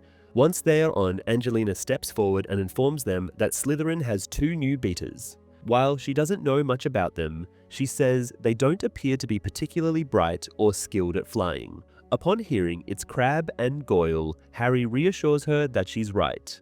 The sound of hundreds of footfalls outside signals the time to leave the changing room. There is a song, but Harry cannot make out the words from a distance. A roar of approval greets the Gryffindor team as they walk toward the waiting Slytherins. Both Ravenclaw and Hufflepuff support them beside their own house. Montague, the new Slytherin captain, is even larger than Crabbe and Goyle, reminding Harry of Dudley Dursley. Following Madam Hooch's instruction, the captains shake hands, although it's clear Montague is trying to squash Angelina's hand, which she refuses to acknowledge with complaint. Madam Hooch then tells the players to mount their brooms and the 14 obey. The match begins. Harry flies high, trying to stay out of the ruckus while looking for the golden snitch. Malfoy, the Slytherin seeker, does the same. As Harry searches, he also listens to Lee Jordan's commentary, though the young man pauses to listen himself. The song filling the stadium is one of mockery, stating that Ron can't save a single goal and therefore is Slytherin's king, who will let them win. Lee starts talking again, louder than usual, perhaps to overpower the song. Though Gryffindor had been attacking, it's soon the Slytherin chaser, Warrington, with the quaffle. Despite Lee's encouragement, Ron misses and the Slytherin team goes ahead by 10 points. Angelina yells at Harry, who had stopped to watch Ron's attempt to block, and he resumes his search for the snitch. Meanwhile, the Slytherin supporters sing louder than ever.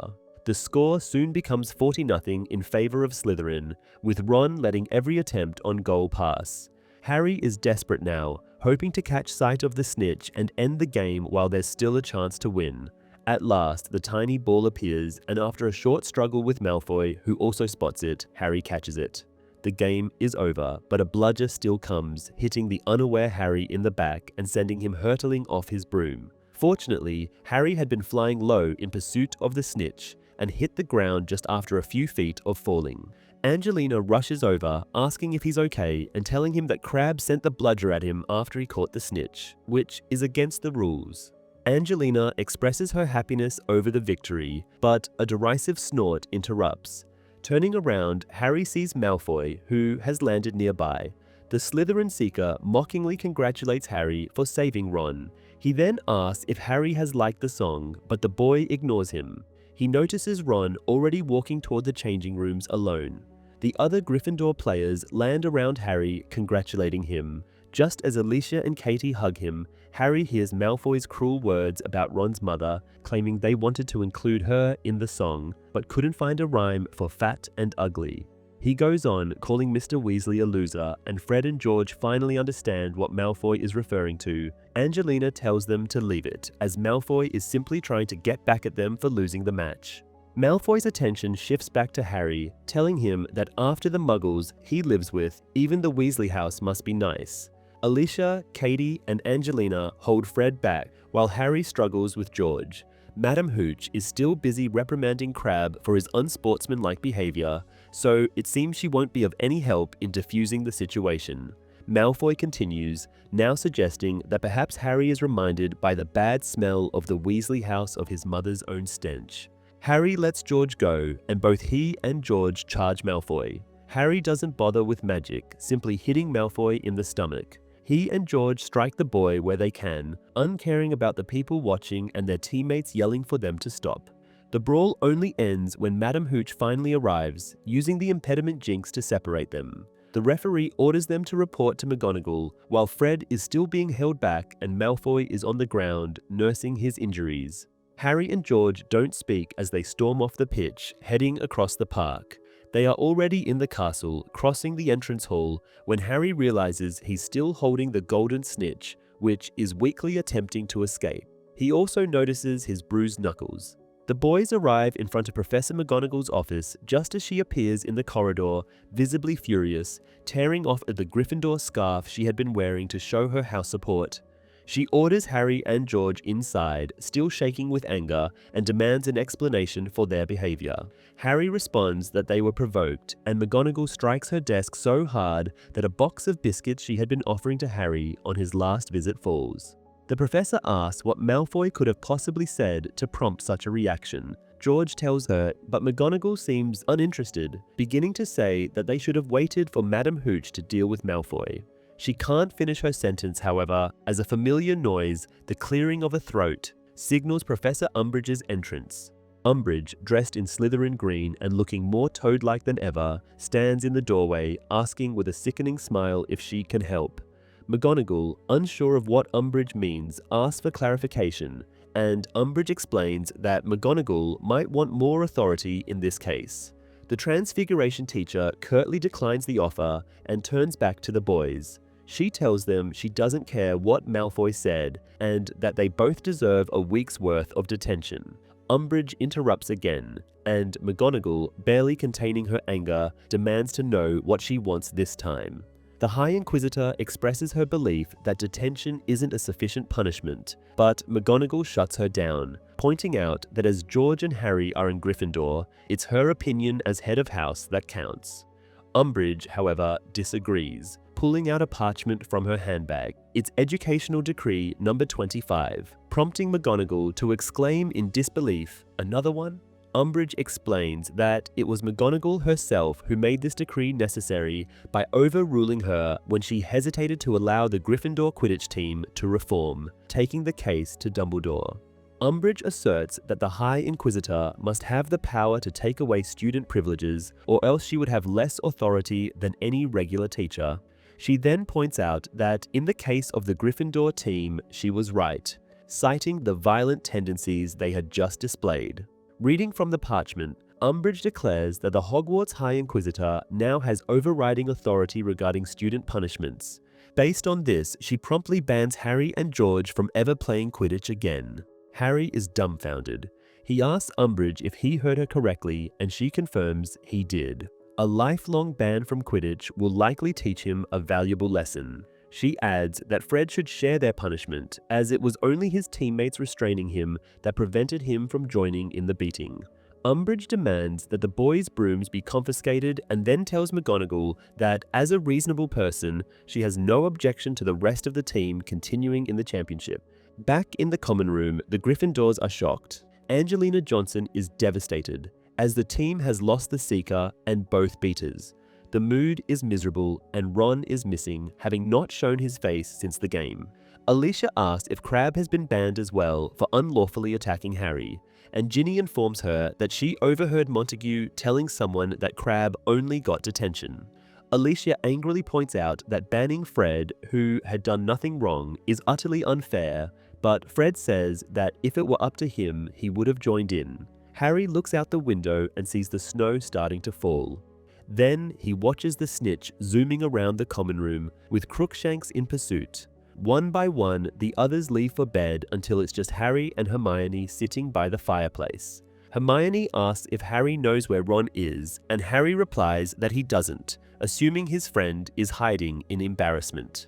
Just then, the hidden door opens and Ron appears. He stops dead upon seeing his friends, and Hermione, in a worried tone, asks where he has been. Ron says he was walking, and when Hermione fusses over him being frozen, he sits next to the fire. Ron apologizes to Harry for thinking he could play Quidditch and tells him he will quit the team the next day.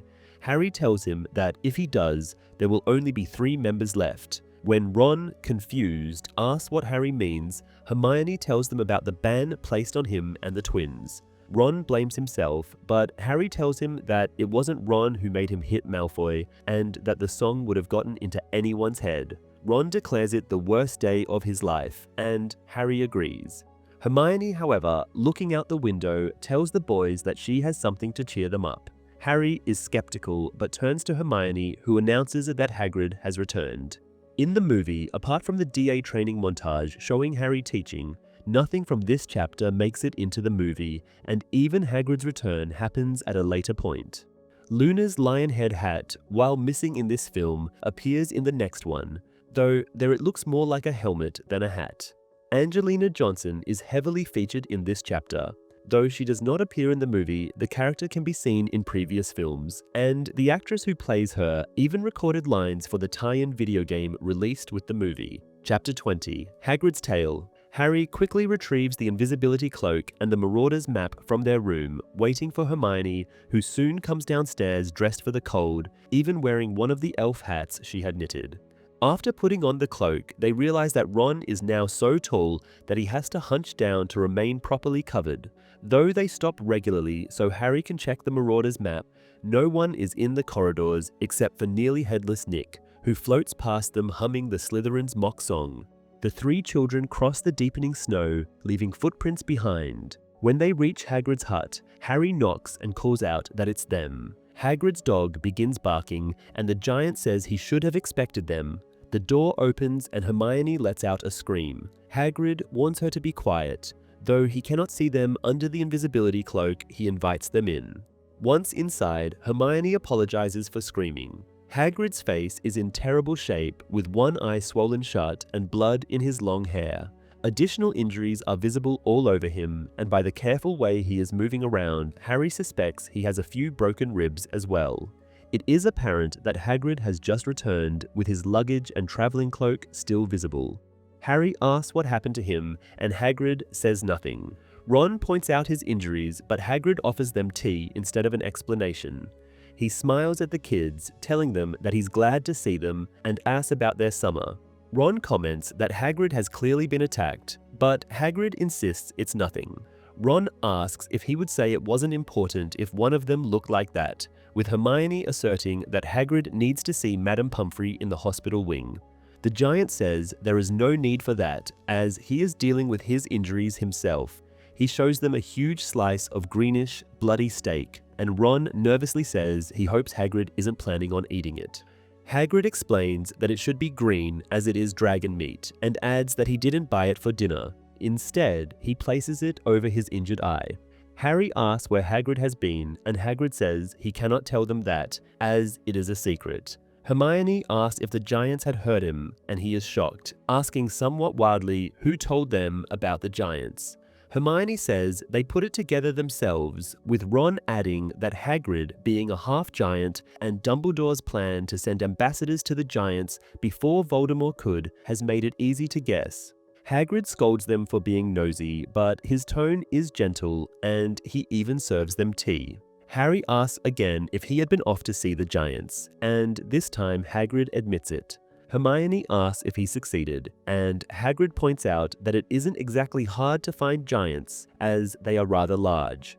Ron asks where the giants are hiding now, and Hagrid replies vaguely that they are in the mountains.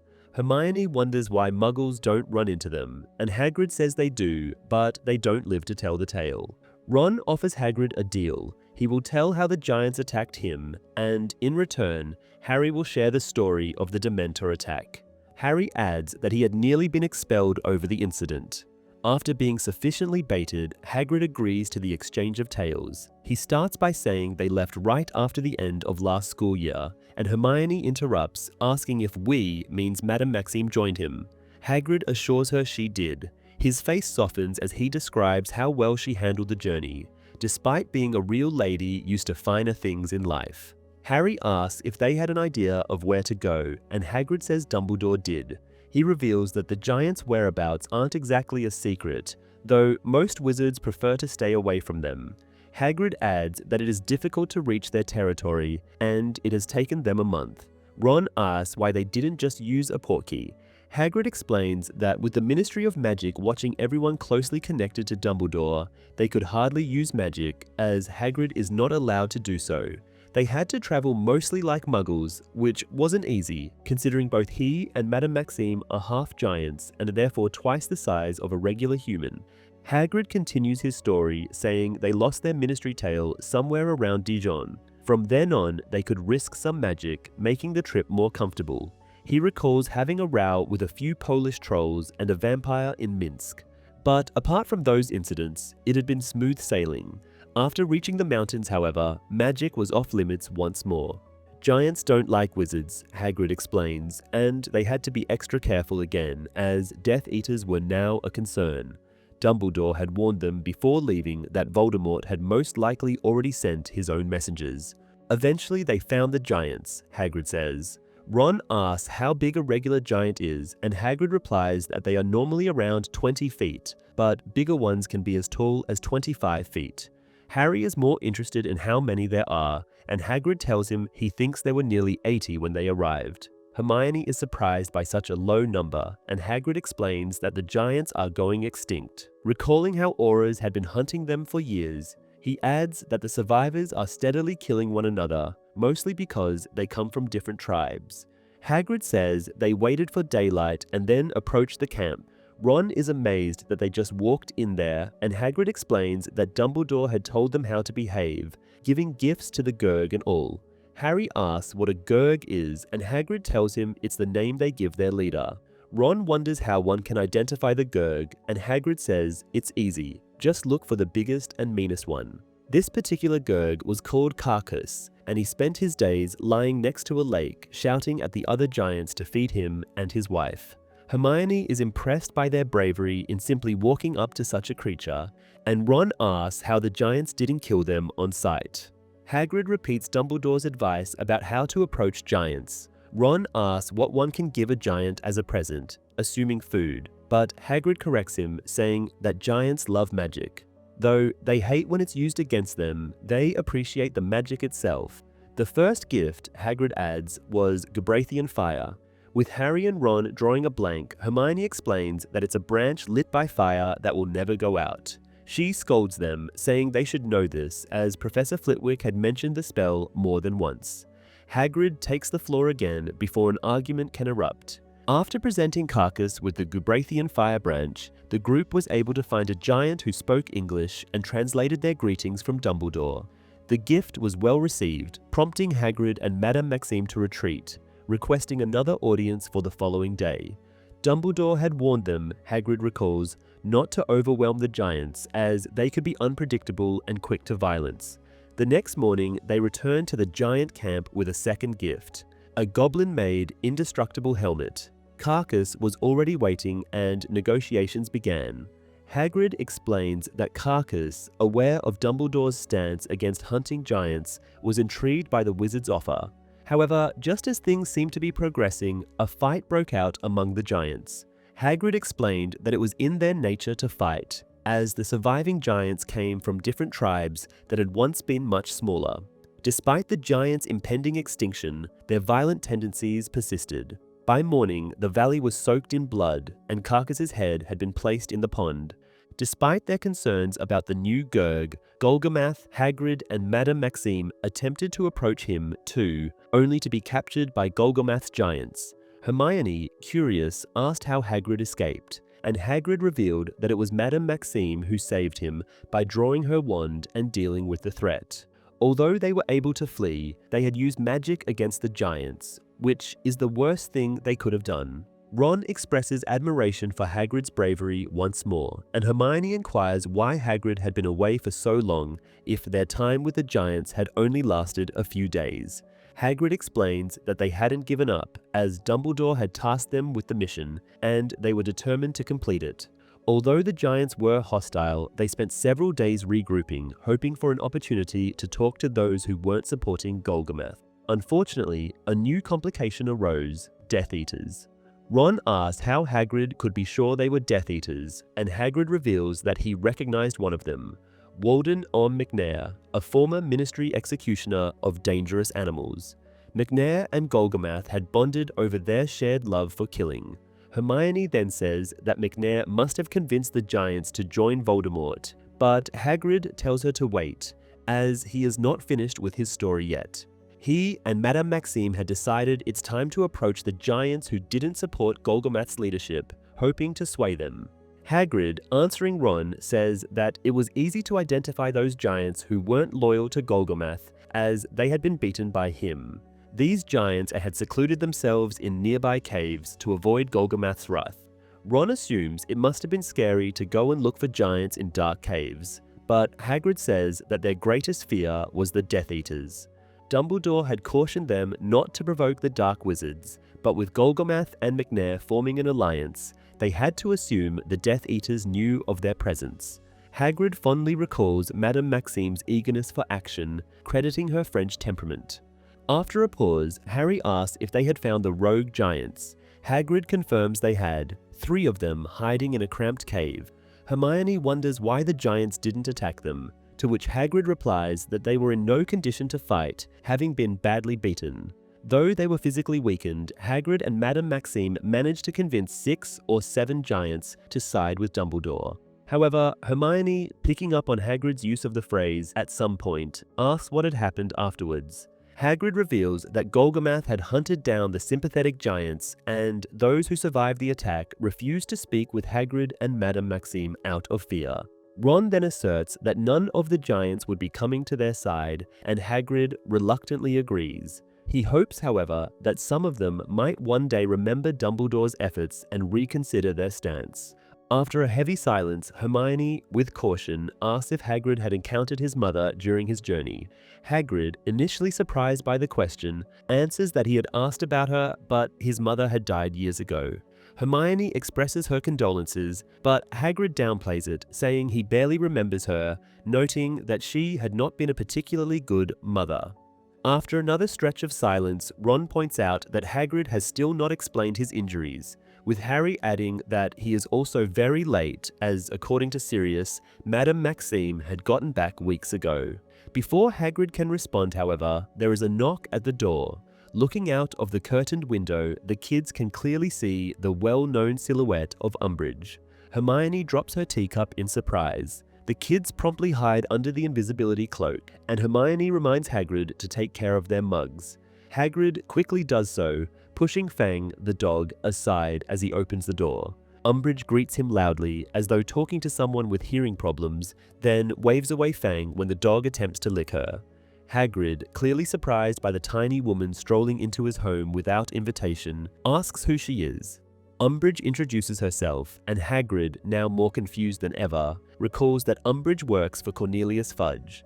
Umbridge explains that she now teaches defense against the dark arts and is also the High Inquisitor, a title with which Hagrid is unfamiliar. Rather than directly answering his confusion, she asks about Hermione's dropped mug. Hagrid blames it on Fang, claiming the dog knocked it over. Umbridge then voices her suspicions, pointing out that she heard voices and notices sets of footprints leading up to his hut. Hagrid deflects, saying someone had probably been trying to visit him while he was still away, but Umbridge counters that the footprints are only leading to the hut and not leaving. With Hagrid having no answer to this, Umbridge starts systematically searching the cabin, opening cupboards and looking under the enormous bed, nearly discovering the kids cowering in the corner several times. She then asks what happened to Hagrid's face, and the man proceeds to tell a fabricated story about a friend he had been visiting who has flying horses. He explains that he tripped over his friend's broom and fell on his face. Mid-sentence, Umbridge interrupts, inquiring about his late return to school. Hagrid explains that he had been away for medical reasons. He needed fresh air. Umbridge points out that as care of magical creatures, teacher and groundskeeper, he must have been struggling to find fresh air. She presses further, asking if his trip might have taken him near mountains, and he replies that no, he had been in France enjoying the sun. Umbridge notes that he appears rather pale, to which Hagrid responds that he has sensitive skin.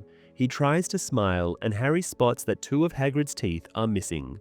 Umbridge then announces that as High Inquisitor, she will soon inspect him as a teacher and that she will inform the Ministry of his late return. After she leaves, Hagrid ensures that she has really gone before the kids emerge from under the cloak. He asks them about the inspections, and they inform him that Professor Trelawney is already on probation. Hermione tells him that he must be careful not to cover anything dangerous during class, but Hagrid reassures her, saying that he has never done so, although some of the creatures he showed the students are capable of defending themselves. Hermione asks him to stick to simpler, easier to handle creatures, naming a few. Hagrid insists, however, that those creatures are boring and that he has a real treat in store for them this year.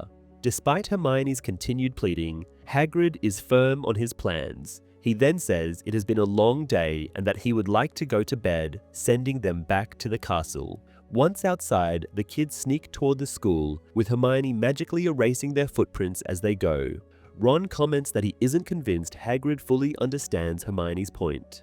Hermione replies that she will return the next day to talk him out of anything too crazy, as she won't let Umbridge find a reason to get Hagrid fired. This chapter is largely adapted into the film, though Hagrid's recollection of events is simplified into a few sentences. One significant difference is that in the movie, Hagrid returns much later in the spring months rather than in November as in the book. The kids visit Hagrid during the daytime in the movie, but they still hide when Umbridge, who arrives first in this version, leaves the hut.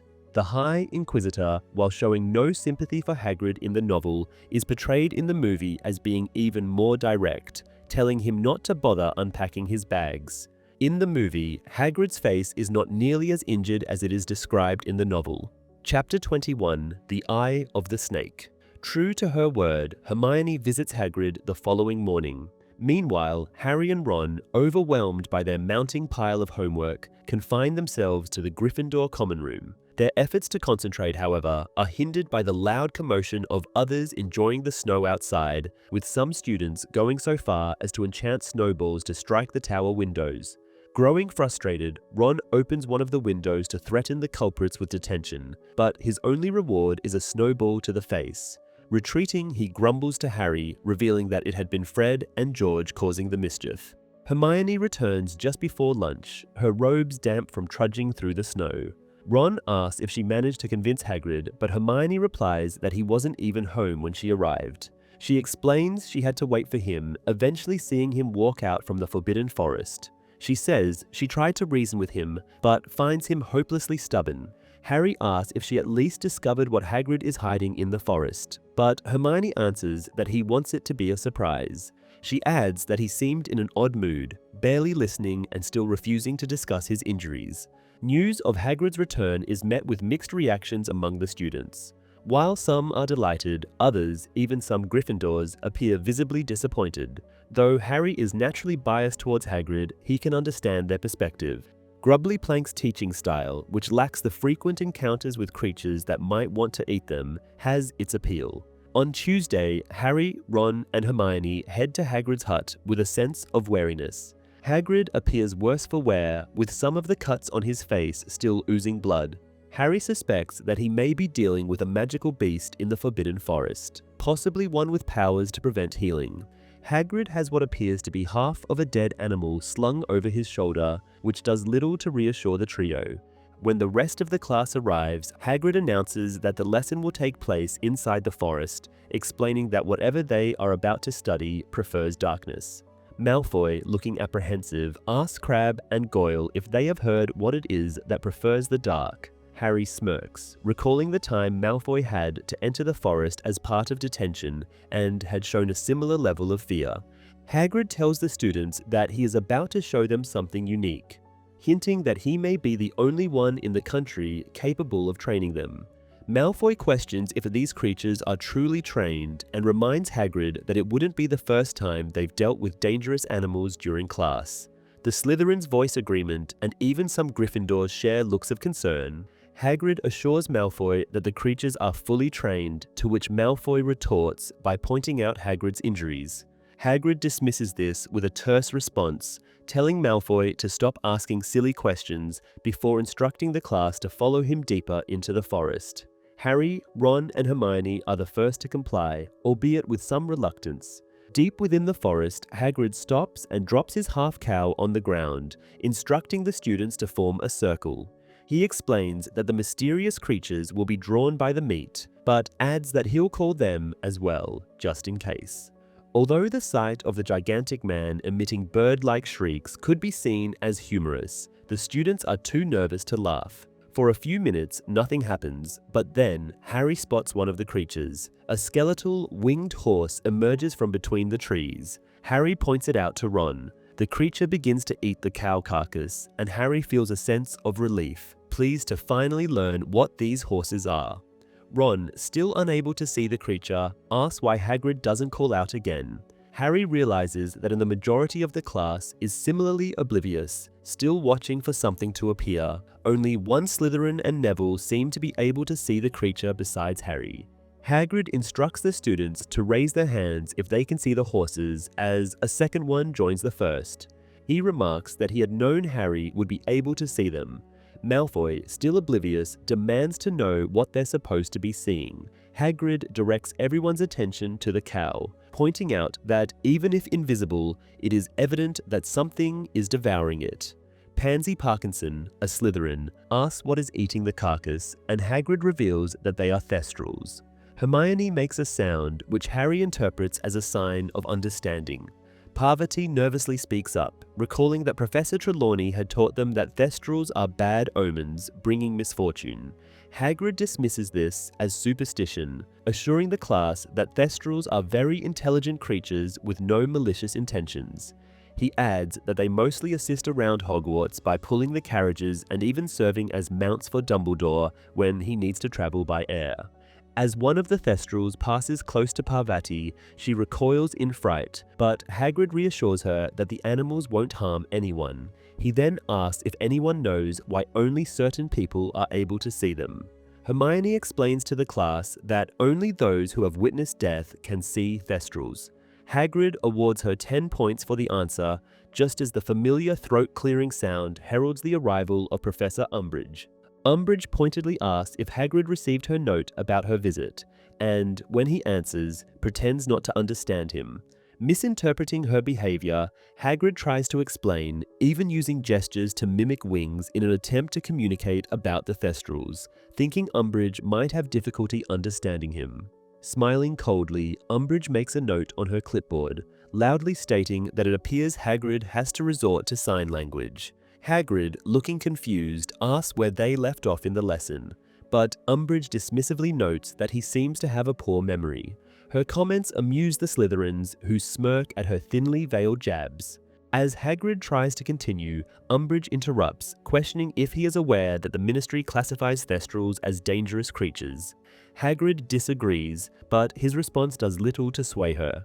Umbridge instructs him to carry on, speaking as if he has difficulty hearing, which leaves Hagrid bewildered.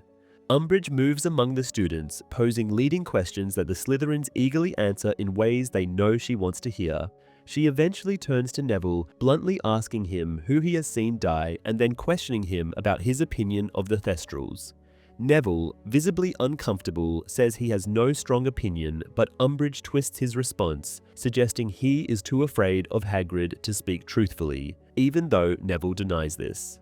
Umbridge then tells Hagrid that he will receive the result of her inspection in 10 days, and she walks away, leaving an unsettled silence in her wake. After the lesson, Hermione is seething with anger. Despite her earlier reservations, she admits the lesson was quite engaging, particularly because of the Thestrals, which she finds fascinating creatures.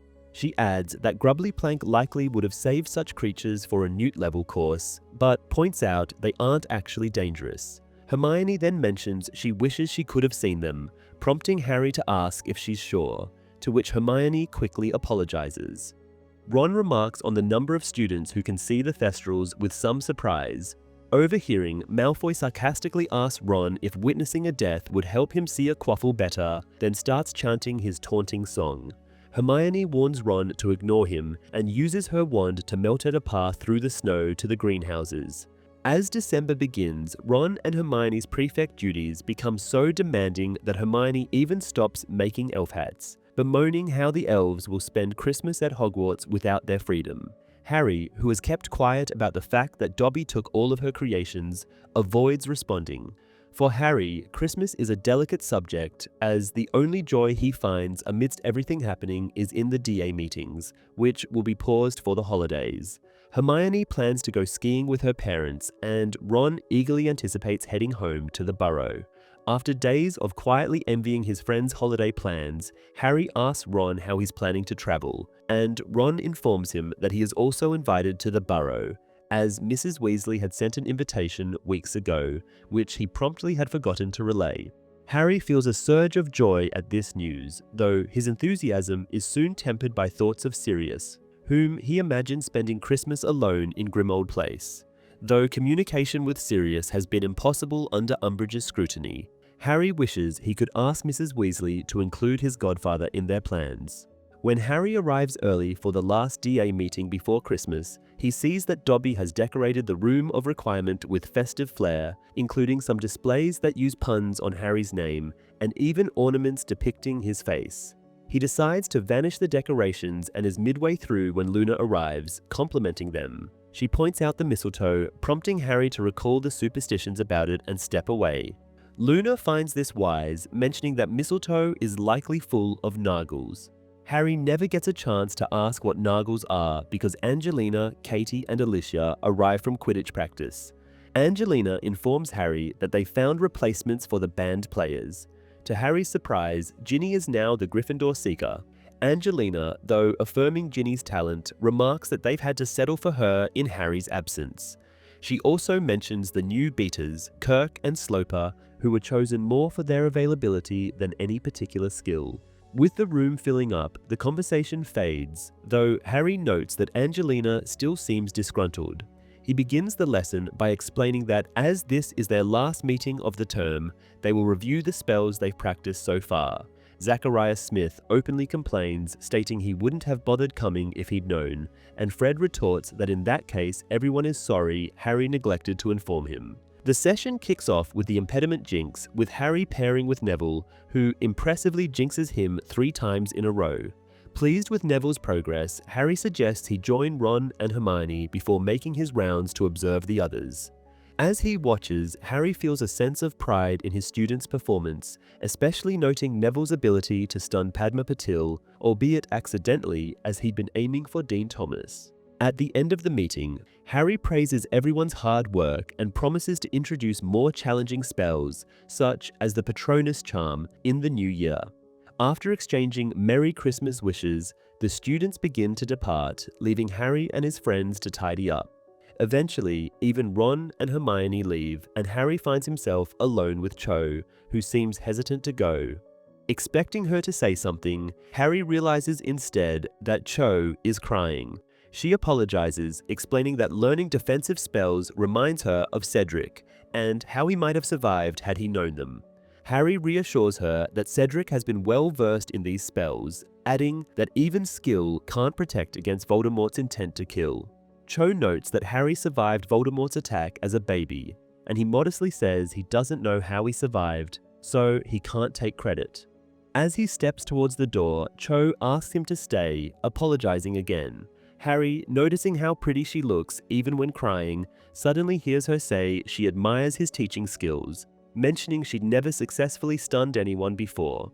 Momentarily frozen, Harry realizes they're both standing under the mistletoe, and he repeats Luna's comment about it possibly harboring nargles. Cho, curious, asks what those are, and Harry admits he doesn't know, suggesting she ask Luna, which makes her laugh.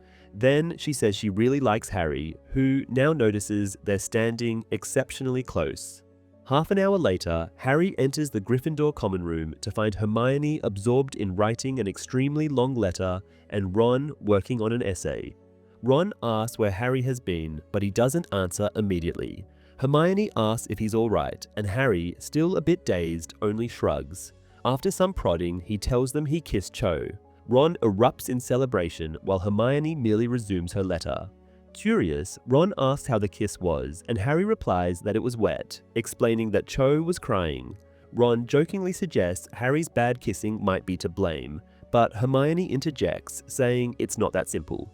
Ron, suspicious, asks how she's so sure, and Hermione remarks that Cho has been very emotional recently. Ron thinks kissing should have cheered her up, prompting Hermione to call him insensitive. Ron retorts that crying mid-kiss isn't exactly normal, and Harry, still processing the evening, has to agree. Hermione, exasperated by her friend's cluelessness, explains Cho's situation.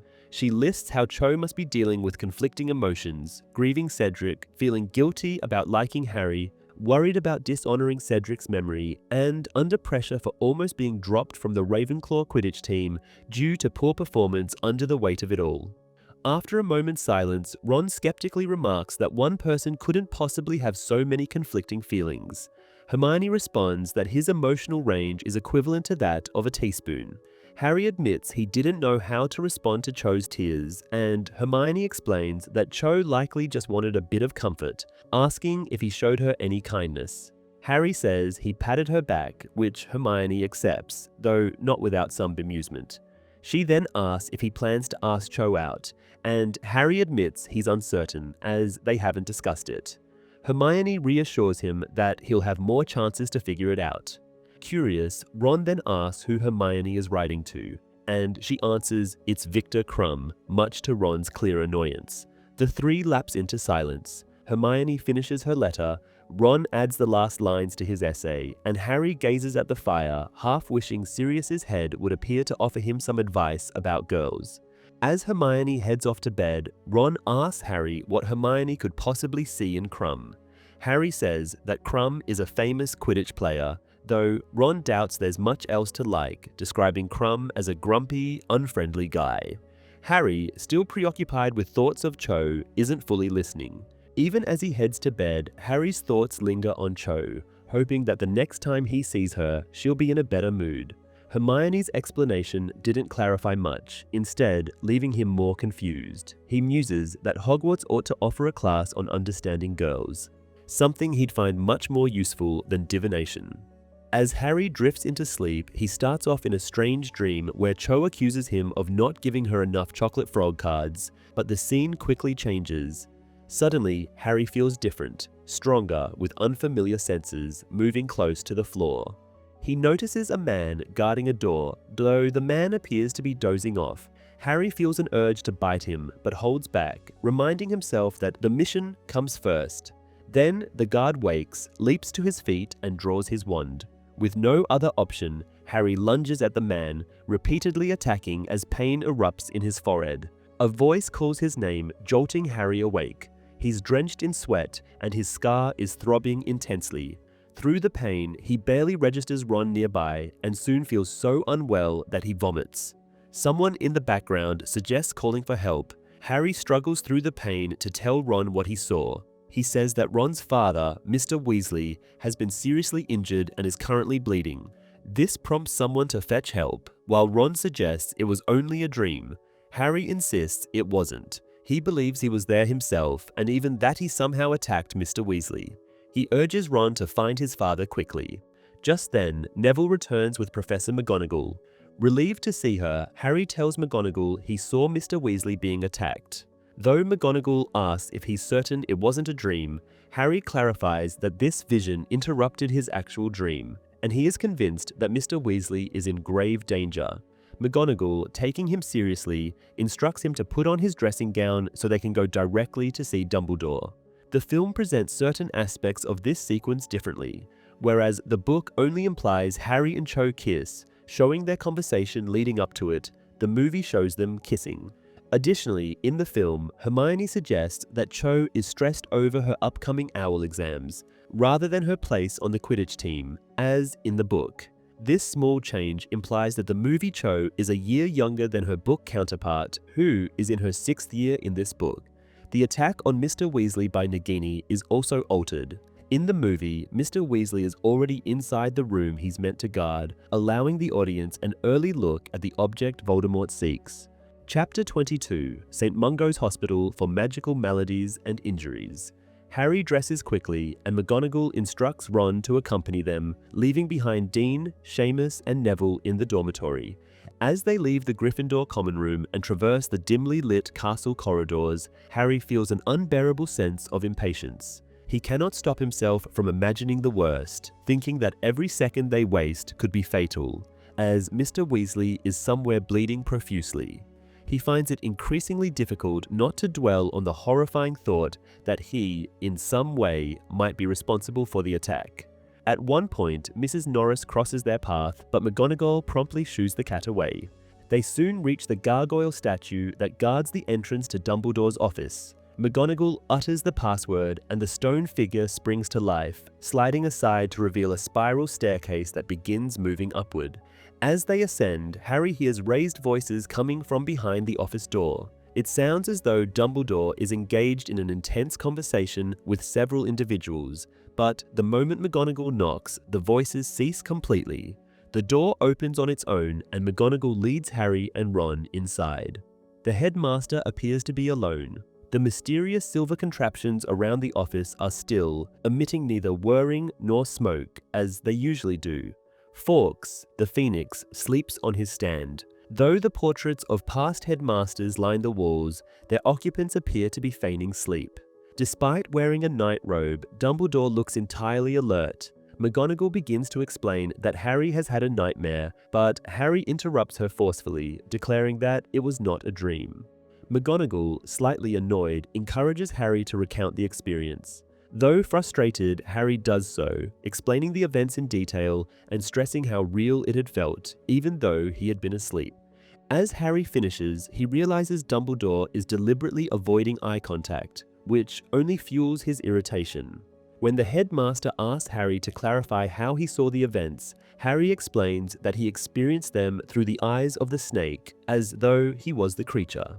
After a moment of heavy silence, Dumbledore asks whether Mr. Weasley's injuries are serious. Harry, now struggling to contain his anger, snaps that they were, feeling that everyone seems far too calm given the situation. Without responding to Harry's outburst, Dumbledore abruptly stands and addresses two of the portraits on the wall, calling them by name. The figures, Everard and Dilys, immediately drop their pretense of sleep and vanish from their frames entirely, instead of stepping into neighboring ones as they normally would. Harry quickly realizes these portraits were likely the source of the earlier voices he had heard before entering the office. Dumbledore explains that Everard and Dilys are well-known figures in the wizarding world, and their portraits hang in multiple important locations, allowing them to act as messengers by traveling between these locations. He then wakes Fawkes, explaining to the Phoenix that they will need a warning, and the bird disappears in a burst of flames. After this, Harry watches as Dumbledore retrieves one of his peculiar silver devices from the desk. The object begins emitting a coiling green smoke, which twists and shapes itself into the head of a snake. Harry wonders if this somehow confirms what he saw, but Dumbledore's focus remains fixed on the device. He mutters something about division and nature, and the snake head becomes two identical smoke figures, which seems to satisfy the old wizard. He switches the machine off and returns it to the table. Around the room, the portraits of former headmasters appear to be paying close attention, their gazes following Dumbledore's every movement. Soon, Everard reappears, reporting that he had raised the alarm and that Mr. Weasley is now being moved to safety.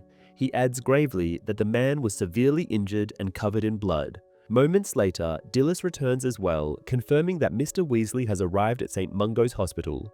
She echoes Everard's grim assessment, emphasizing how dire the situation appears.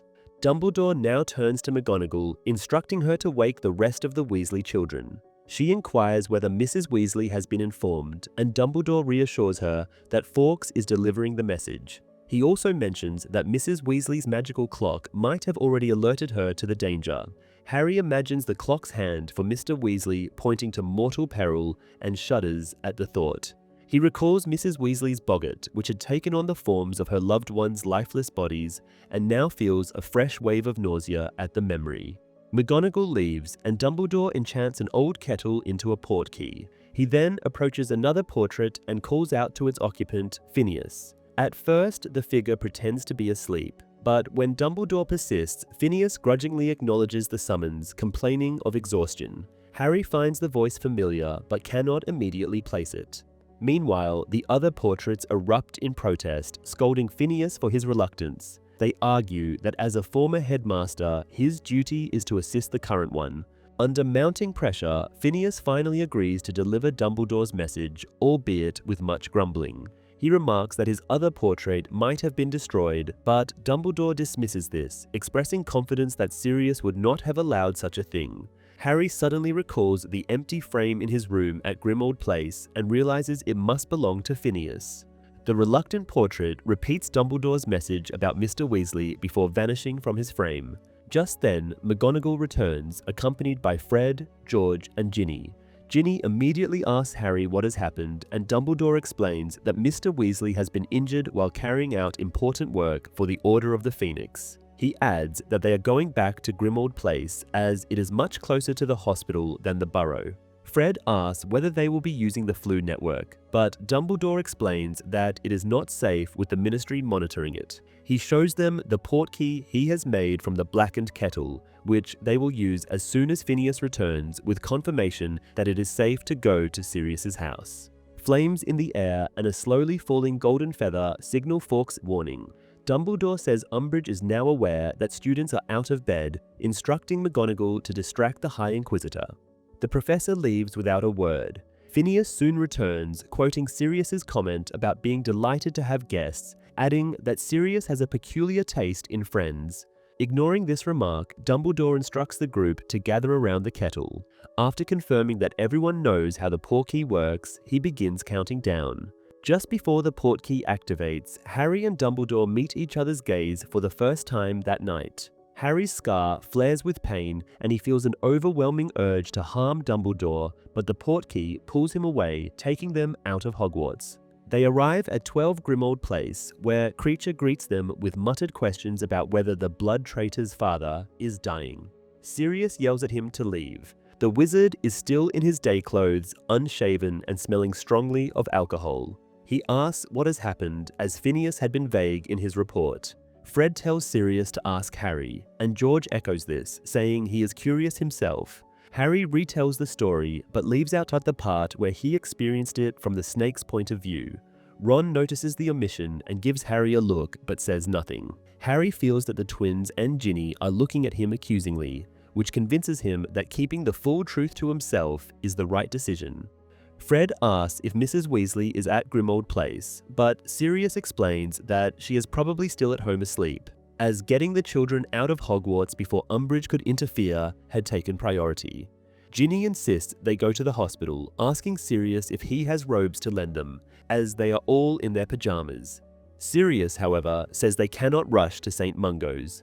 Fred objects vehemently, but Sirius argues that their sudden appearance there would raise questions, particularly about how they knew of Arthur's attack so quickly. George says that such concerns are irrelevant, but Sirius counters that revealing Harry's visions would endanger their cause. Ginny suggests they could avoid mentioning Harry, but Sirius points out that Mr. Weasley had been on order duty, and drawing attention to the incident could cause significant problems. Fred and George angrily retort that they care more about their father's life than the Order's mission. Sirius, equally angry, argues that such behavior is why they are not members of the Order. He adds that some causes are worth dying for. Fred accuses Sirius of speaking from the safety of Grimmauld Place. For a moment, it seems Sirius might strike Fred, but he controls himself and calmly says he understands their frustration. Still, he insists they must wait for news. Ginny decides the matter by sitting down. Ron and Harry follow, and eventually the twins do too. Sirius serves them butterbeer and the group lapses into silence. Harry broods, unable to shake the feeling that he is somehow responsible for Mr. Weasley's injury, even though he knows rationally that he is not to blame. Flames erupt in the air once more, accompanied by a phoenix feather and a roll of parchment. Sirius examines the note, sees it is not from Dumbledore, and passes it to George, guessing it must be from Mrs. Weasley. The brief letter states that Mr. Weasley is alive and instructs the children to remain at Grimmauld Place. Time drags on, with Harry feeling it might be the longest night of his life. Sirius suggests they try to sleep, but this idea is met with quiet refusal. They speak only occasionally, mainly to check the time or reassure one another that no news likely means good news. Fred eventually falls asleep in his chair. Ron buries his face in his hands and Ginny stares into the fire. Harry and Sirius exchange glances, both feeling like outsiders in this family crisis. At around 5 in the morning, Mrs. Weasley enters the kitchen. She looks pale but smiles, announcing that the worst is over and Mr. Weasley will survive. She adds that they can visit him later and Bill is currently at his bedside. Relief sweeps through the room. Sirius stands and calls for Kreacher, but when the elf does not respond, he resolves to prepare breakfast himself. Harry follows to help, not wanting to intrude on the Weasleys and dreading the questions Mrs. Weasley must have. The woman corners him, but instead of questioning him, she thanks Harry, saying he saved Arthur's life. Without Harry, she explains, Mr. Weasley would have been discovered too late. She adds that Harry's quick action allowed Dumbledore to create a cover story, sparing Arthur from Sturgis Podmore's fate, who now serves his sentence in Azkaban. Turning to Sirius, Mrs. Weasley thanks him for looking after her children, and Sirius says he is happy to help. He adds that he hopes they will stay at Grimmauld Place until Arthur recovers. Mrs. Weasley agrees, noting that being near the hospital is convenient, and suggests they will likely spend Christmas there. Sirius enthusiastically says he would welcome it. Harry, unable to wait any longer, asks Sirius if they can talk in private. They step into the pantry, the nearest secluded spot, and Harry shares the full story of his vision. Sirius asks whether he has told Dumbledore, and Harry confirms he has, though the headmaster did not explain what it might mean. Sirius reassures Harry that if there were any cause for concern, Dumbledore would have said something. Harry continues, describing the aggressive feelings he experienced when meeting Dumbledore's gaze. Sirius dismisses these as echoes of the vision, side effects that are not uncommon. However, Harry insists that the sensations felt disturbingly real. Sirius firmly suggests that Harry needs proper rest, believing he is still in shock and blaming himself for the attack, an event Harry did not cause but one that could have been fatal to Mr. Weasley had Harry not witnessed it. After breakfast, everyone retires to bed. Harry, however, refuses to let himself fall asleep. He sits in an intentionally uncomfortable position, fearing that if he drifts off, he might transform into a snake again and harm someone in the house. In the afternoon, Tonks and Mad-Eye Moody arrive, ready to escort the group to the hospital. The atmosphere is lighter now, with everyone feeling more optimistic. Some joke about Moody's conspicuous appearance, noting that Tonks with her short pink hair blends in far better on the tube than he does with his angled bowler hat. To Harry's irritation, Tonks takes an active interest in his vision, asking if he has any seers in his family. Thinking of Professor Trelawney, Harry responds with a horrified no. Tonks muses that his experience wasn't fortune-telling anyway, but still considers it a useful ability. Harry has nothing to add, but is spared further questions when their stop approaches and they prepare to disembark. Once on the street, Harry deliberately keeps a few people between himself and Tonks. When Mad-Eye catches Harry's eye, the boy quickly asks where St. Mungo's is hidden, hoping to divert any probing questions. Moody explains that the hospital is just a short walk away and recounts the difficulty in finding a suitable location. Diagon Alley lacked a large enough property, and they couldn't construct the hospital underground as they had with the Ministry of Magic. The group stops outside a large red brick department store, its window sign announcing it is closed for refurbishment. Once gathered, Tonks whispers to one of the dummies in the display, saying they have come to visit Arthur Weasley. Harry finds it odd that she whispers, doubting the dummy can hear over the sound of passing buses, before realizing it is a mannequin and therefore cannot hear at all. His assessment proves incorrect promptly when the dummy nods and gestures for them to enter. Tonks, Ginny, and Mrs. Weasley step into the glass and vanish, followed by the twins and Ron. Harry wonders why no one notices 6 people disappearing through a window, but is soon poked by Moody, who tells him to hurry up. Stepping through the glass, Harry feels as though he has entered water, but emerges dry on the other side. Instead of a department store, Harry finds himself in a crowded reception area filled with witches and wizards. Some are disfigured, with extra limbs or animal-like features. Noticing people in lime green robes, Harry asks Ron if they are doctors. Ron explains they are called healers, calling Muggle doctors insane with their habit of cutting people open.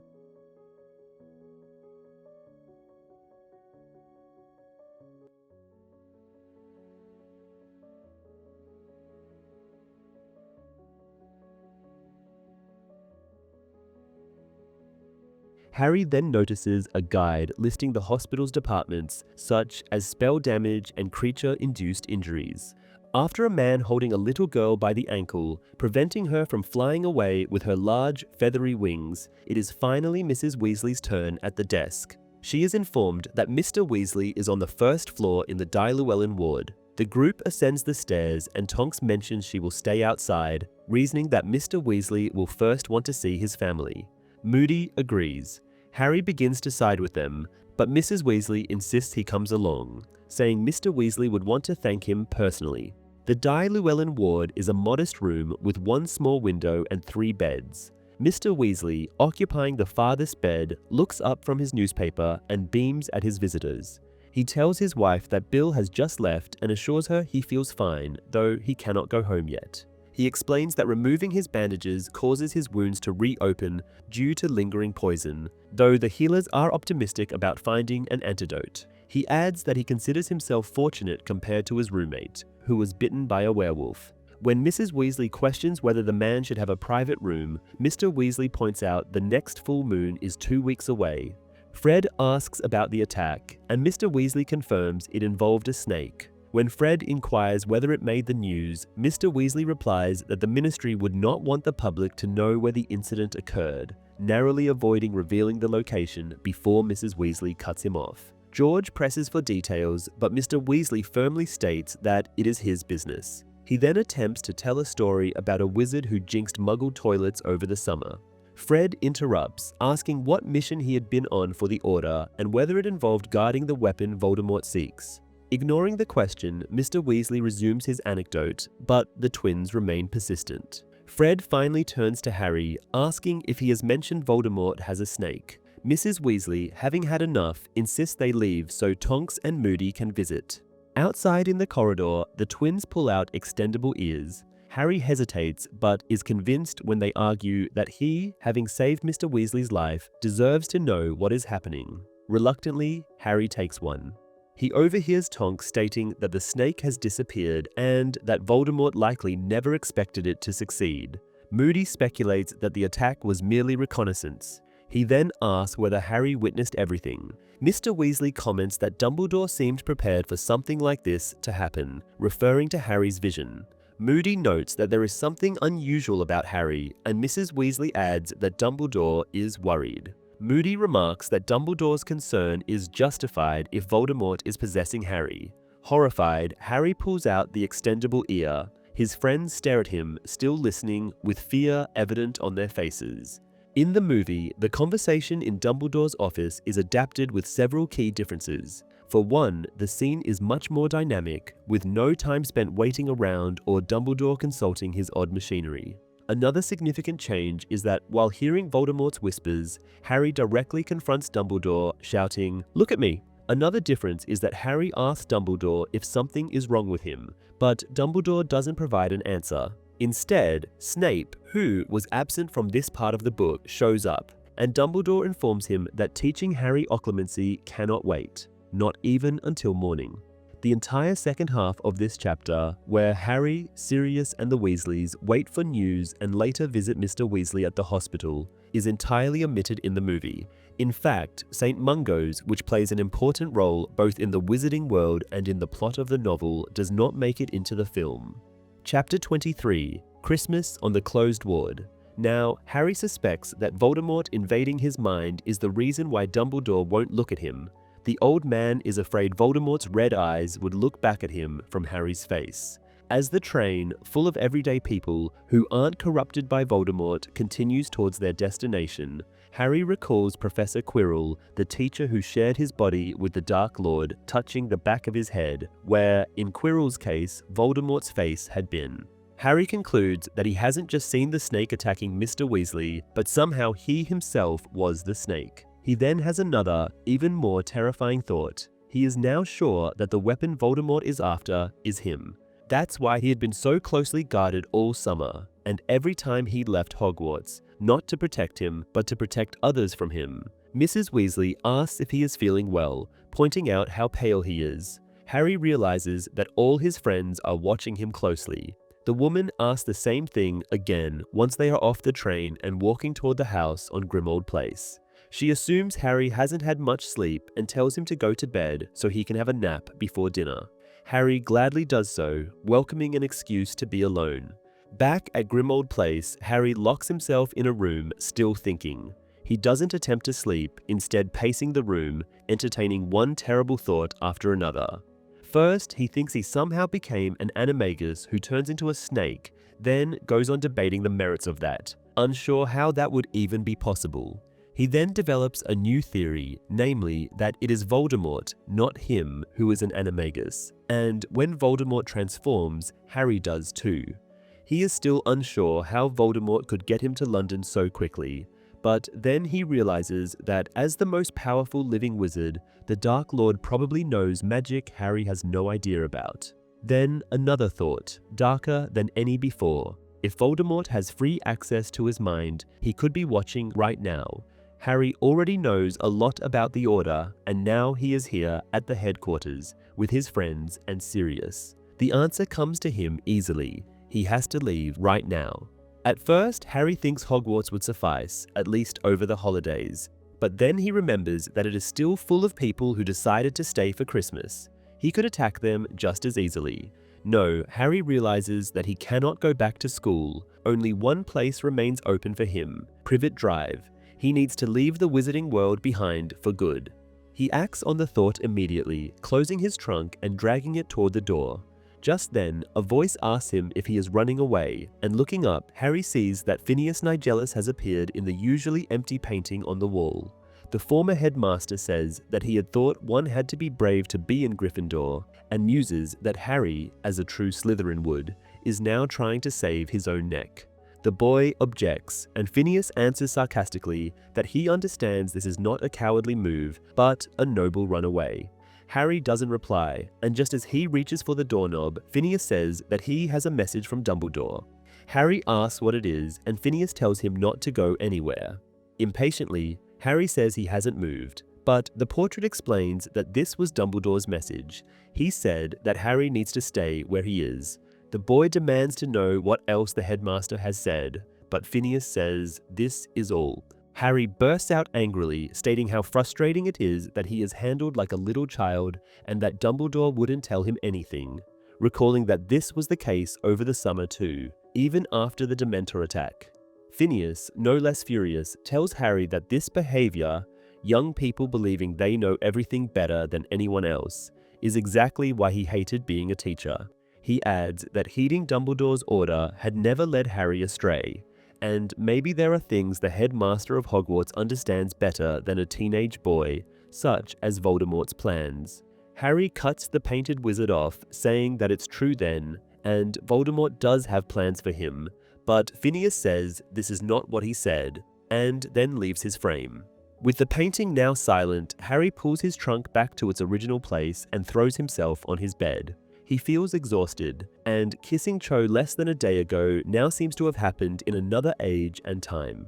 Harry feels a dire need to sleep, and he reasons that if Dumbledore said it's safe for him to stay, then sleeping here must also be safe, but he is unsure. Still, he inevitably falls asleep. Once again, Harry is dreaming about the long, empty corridor ending in the closed door. He feels the desire to open it. He wants what's inside badly. Then, Ron's voice wakes him up, saying that dinner's ready, but if he wants, they can just bring something up. Harry opens his eyes, but Ron is already gone, making him think that his friend is afraid to stay in the room with him. Harry decides not to go down, not to force his company on people who don't want to be with him. Soon, he falls asleep again and wakes up in the early morning, feeling very hungry. Ron is sleeping in the other bed, and Phineas Nigellus, once again, is in his painting, watching Harry. The boy assumes Dumbledore had sent him to make sure Harry didn't attack anyone. Harry thinks that if this is how it's going to be from now on, he might still be better off on Privet Drive. The day starts with the others putting up Christmas decorations while Harry sits alone in the drawing room looking out the window. Sirius is in an especially good mood, singing Christmas carols as he walks through the house. Harry thinks his friends must be talking about him behind his back and skips lunch, hiding in the house even though Mrs. Weasley calls for him. The evening finds him in the room where Buckbeak, the hippogriff, now lives. Harry is starved, and as he hears first the doorbell, then the portrait of Mrs. Black going on, he thinks an Order member must have arrived. He's rather surprised to hear knocks on his door, followed by Hermione's voice, demanding that Harry open up and let her in. Opening the door, Harry asks how come she's not in a ski resort with her parents, as was the plan. And she admits that though she was trying to convince Ron that skiing is a perfectly legitimate and enjoyable Muggle sport, she doesn't really like it herself. She then tells Harry that there is a fire lit and sandwiches in his original room, and they go down there. As Harry enters the room, he is surprised to find Ron and Ginny waiting for him. Hermione explains that she had arrived via the night bus and mentions that Dumbledore had informed her of the recent events. She reveals that Umbridge is furious about their departure from school, although Dumbledore had given them permission, citing Mr. Weasley's condition and hospitalization. She then sits beside Ginny and asks Harry how he is feeling. Harry insists that he is fine, but Hermione doesn't believe him. She shares that Ron and Ginny had informed her of his tendency to isolate himself since returning from St. Mungo's. Harry becomes defensive and Ron looks guilty, though Ginny simply confirms what had happened. Hermione, growing impatient with Harry's behavior, tells him to stop feeling sorry for himself. She also mentions that she knows what they overheard using the extendable ears. Harry asks if they had a nice time gossiping about him, and Ginny points out that they actually want to talk to him, but he has made it difficult by withdrawing from everyone. Harry responds that he doesn't want to talk to anyone, and Ginny bluntly calls him stupid. She reminds him that she too had once been possessed by Voldemort, and therefore she might be the best person to understand what's happening to him. Harry admits he had forgotten about that, and Ginny, rather dryly, remarks that it is good for him. Harry apologizes and asks if Ginny truly believes he is possessed. Ginny asks if he has any gaps in his memory, periods he can't account for, but Harry assures her that nothing of the sort has happened. Ginny then confirms that he is not possessed, explaining that when she was controlled by Voldemort, she had lost hours of memory when Voldemort had taken control of her body. Harry feels a flicker of hope, but quickly points out that he has still dreamed about the snake attack. Hermione reminds him that it is not the first time he has dreamed of what Voldemort is doing, recalling that it had happened several times during the previous year alone. Harry insists that this dream is different, voicing his fear that Voldemort had somehow transported him out of Hogwarts and to the Ministry. Hermione, though exasperated, gently reminds him that she had repeatedly told him and Ron to read Hogwarts, a history. Had he done so, he would have remembered that the school is enchanted to prevent apparition, meaning that nobody, not even Voldemort, could transport Harry in or out of the castle. Ron adds that Harry had never even left his bed, as he had tried to wake him from his nightmare for at least a minute before succeeding. Harry finds this comforting and logical. He takes a sandwich and begins pacing the room again, realizing that he had been foolish to think he was the weapon Voldemort is after. A sense of relief washes over him so strongly that he almost joins Sirius, who just then passes the door singing a carol about merry hippogriffs. After this, Harry finally joins his friends in enjoying the holiday spirit. Sirius's infectious good mood lifts Harry's own, and together they make the grim house feel festive enough to rival Hogwarts during the holidays. On Christmas morning, Harry wakes up to find several presents at the end of his bed. There are sweets from Ron, an annoying talking homework planner from Hermione, a beautifully illustrated set of books on defensive magic from Sirius and Lupin, the traditional Weasley jumper from Mrs. Weasley, a firebolt model from Tonks, and a truly dreadful painting from Dobby, which Harry assumes the elf made himself. After opening the presents, Fred and George arrive, apparating from room to room. They warn Harry and Ron not to go downstairs yet as Mrs. Weasley is crying in the kitchen. It turns out Percy had sent back his jumper without even including a note. When they eventually go downstairs, they meet Hermione on their way. She has one final present, this one for Kreacher. Ron warns her not to give the elf clothes, as doing so would free him. But Hermione is aware of this and explains she has bought out a new blanket for him instead.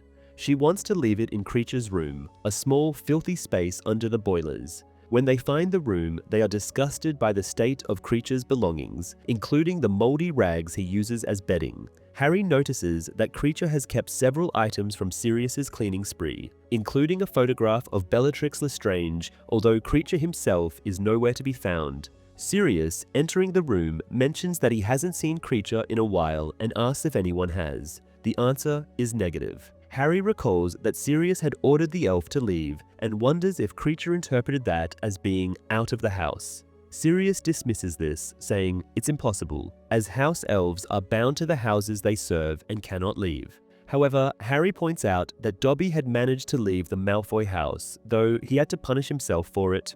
This causes Sirius to look concerned. He resolves to search for the elf later, guessing that creature is probably upstairs, clutching one of Mrs. Black's old dresses or engaged in some other equally disturbing activity. After lunch, they plan to visit Mr. Weasley again.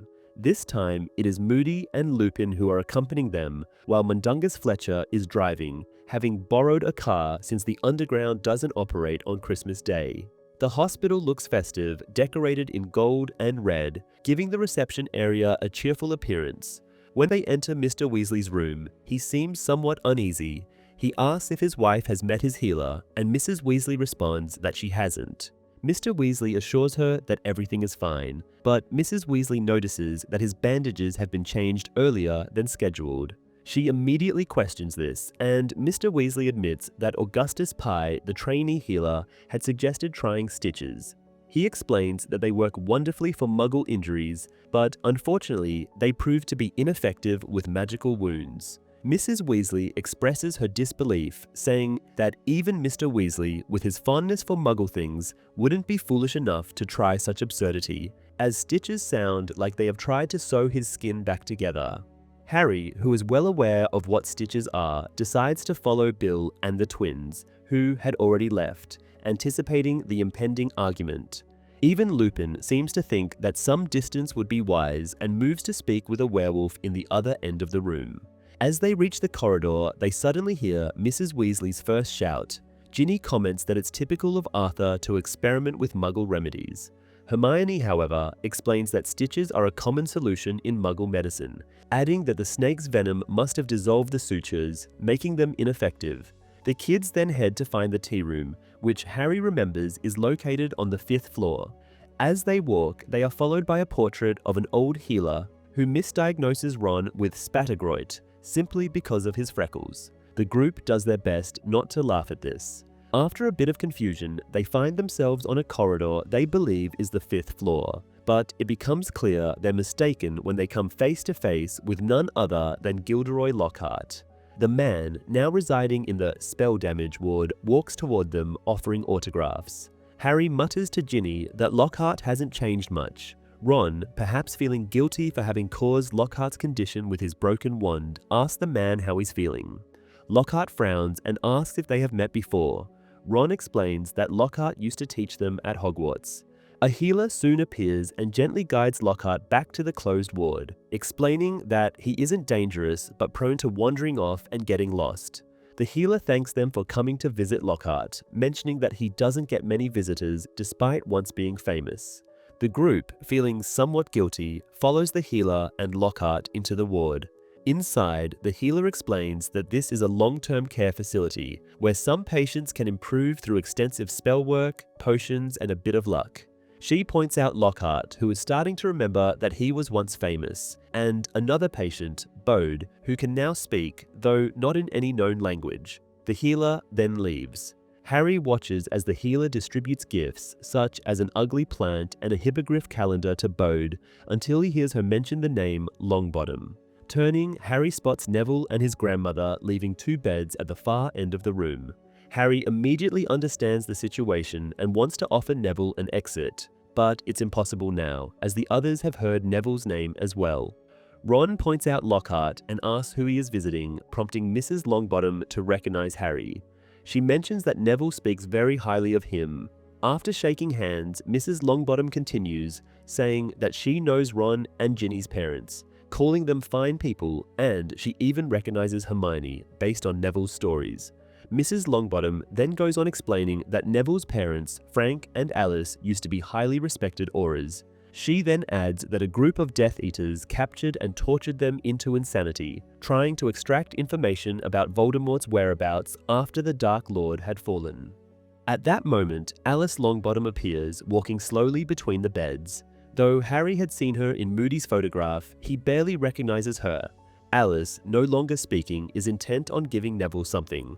It's a simple gum wrapper, but Neville thanks her nonetheless. He looks around the room, daring anyone to laugh, but no one does. Harry, deeply moved by the sight, realizes that he has never seen anything so heartbreaking in his life. After Mrs. Longbottom says her goodbyes and tells Neville to throw the wrapper away as he already has more than enough of Alice's similar gifts at home, Neville quietly pockets it instead. Once they are gone, Hermione, on the verge of tears, says that she had no idea, with Ron and Ginny expressing the same sentiments. Harry admits that he has known for a while but promised Dumbledore he wouldn't tell anyone. A heavy silence falls over the group, broken only by Lockhart, who is still trying to offer them autographs.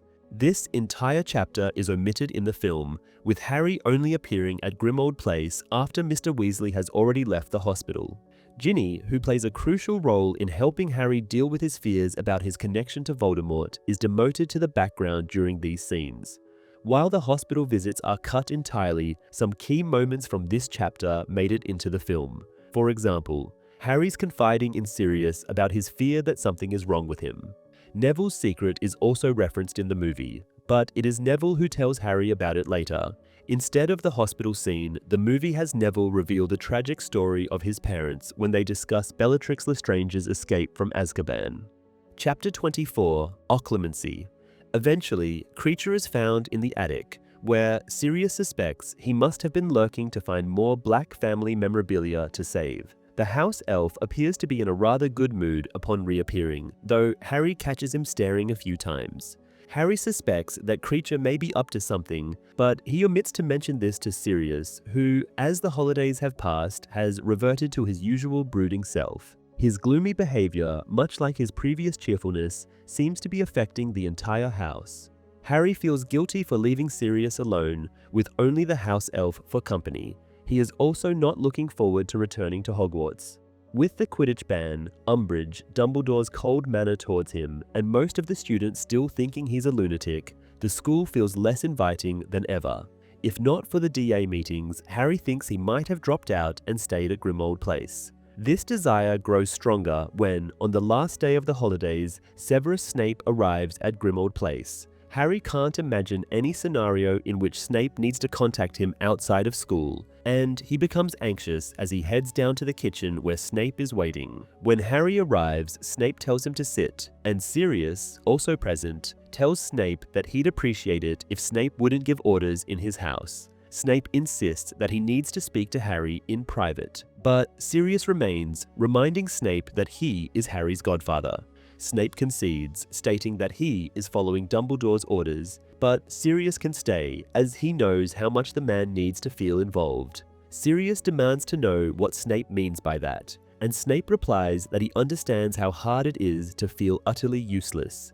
He then turns to Harry and tells him that Dumbledore wants Harry to study occlumency. Harry has no idea what that is, and Snape explains that occlumency is the art of protecting one's mind from outside influences. This renews Harry's fears of being possessed, and he quickly asks why Dumbledore thinks he needs to learn occlumency. Snape evades the question, simply saying that Harry must keep these lessons a secret, especially from Umbridge. Harry then asks who will be teaching him, and Snape answers that he will. Harry feels it's unfair that he now has to spend more time with Snape, and Sirius asks why Snape is the one to teach him and not Dumbledore. Snape replies that as headmaster, Dumbledore has the option of delegating unpleasant tasks. He then tells Harry where and when to show up and prepares to leave. Sirius, however, stops him. He tells Snape that if he ever uses these private lessons to cause Harry any discomfort, Sirius will hold him accountable. Snape points out that Harry is much like his father, and therefore he's arrogant enough that any criticism will not affect him. Upon hearing this, Sirius jumps to his feet and draws his wand. Snape does the same, but neither man attacks. Instead, they continue their verbal sparring. Eventually, Snape crosses a line, which prompts Sirius to finally raise his wand. Despite Harry's efforts to stop them, it seems a fight is imminent. Just then, the kitchen door opens and a group enters, with Mr. Weasley at the center. He happily announces that he is now completely cured. Then he realizes what he's walked into. Sirius and Snape pointing their wands at one another, and Harry standing between them. Snape immediately sheaths his wand and leaves, only stopping to remind Harry of their special class on Monday. Mr. Weasley asks Sirius what all of this is about, but Sirius dismisses it as nothing, merely a chat between old friends. He then expresses his relief over Mr. Weasley's recovery while Mrs. Weasley pitches in, saying that in the end, the healer's magic solved the problem and that Mr. Weasley has learned a valuable lesson about not trusting Muggle methods. That evening, Harry can tell that Sirius is making a valiant effort to be cheerful for the sake of his guests, but he also notices that his godfather is deeply depressed, his face showing sadness whenever he thinks no one is watching. Harry wants to comfort him, though he's unsure how. Instead, he tells his friends about his new study subject. Hermione says that Dumbledore clearly wants the nightmares to stop, but Ron suggests that if given the choice between extra lessons with Snape and the nightmares, Harry would be better off with the latter. The next day, Harry has a bad feeling about leaving Sirius. He still wants to tell his godfather that nobody thinks he's a coward, and that Snape had been baiting him on purpose, hoping to provoke him into doing something foolish. But before Harry can say anything, Sirius gives him a small parcel. He warns Harry not to open it, as Mrs. Weasley might have something to say about it, but quickly explains that it's a way for them to communicate. Should Harry need to alert Sirius if Snape steps out of line during their lessons? Harry promptly decides never to use whatever is in the parcel, as it would only risk dragging Sirius out of safety. Amidst the goodbyes, Harry tries to talk to Sirius again, but his godfather simply gives him a brief hug, and soon the kids are outside, accompanied by their assigned guardians for the day, Lupin and Tonks. The plan is to take the night bus back to Hogwarts. Tonks seems nervous as Lupin hails the bus, which arrives a second later, seemingly out of nowhere. Stan Shunpike, the conductor, begins his usual welcoming speech, but Tonks cuts him off and ushers the kids aboard. Stan recognizes Harry, and Tonks tells him not to speak the boy's name again unless he wants to be severely cursed. Ron tells Harry that he's always wanted to travel by the night bus. They have to split up as the bus is nearly full. Harry and Ron only find seats on the third deck, and Harry notices that eyes are following him as he makes his way to the back. With a jump that sends Ron's chair toppling over, they leave London, and Stan informs Harry that they are near Birmingham now. He proceeds to tell Harry that he has read a lot about him lately, clearly delighted to have someone on board who is famous enough to be in the papers, regardless of his mental state. After the second jump sends him sprawling onto the floor again, Ron announces that he's changed his mind and no longer wants to travel on the night bus. Looking ahead, where the girls are sitting, Harry notices that Hermione is having a similar experience, covering her eyes. Soon, Stan announces that Hogwarts is their next stop, explaining that Tonks had bribed them to put their destination at the top of the list. Indeed, just after letting off a very sick witch, the night bus jumps and is soon speeding through Hogsmeade. A few minutes later, the bus stops in front of the gates of Hogwarts. As they get off, Harry notices once again that many of their fellow travelers are staring at him through the window. Tonks, still somewhat nervous, tells them they'll be safe on the grounds and wishes them a good term. Lupin also says his goodbyes, telling Harry that, while he might not like Snape, the Potion Master is an accomplished Occlumency who can teach Harry a lot if he just puts in the effort. Harry responds non-committally. After crossing the park, Harry looks back at the front doors of the castle. In light of the upcoming lesson with Snape, he wishes he had stayed on the night bus instead. The next day, several members of the DA seek Harry out to ask if he plans to have a meeting that evening. Harry reminds them that he will contact them via Hermione's fake galleons. Using the excuse Snape has ordered him to give, he tells Zacharias Smith that he is busy attending a remedial potions class. Zacharias mocks him for this, and after he leaves, Ron offers to jinx the Hufflepuff boy. Harry says that it would be pointless. With this particular cover story Snape had given him, everyone would just assume he's thick anyway. Just then, Cho approaches Harry, and Hermione promptly removes Ron from the situation. After exchanging pleasantries, Cho informs Harry that there will be a Hogsmeade visit on Valentine's Day.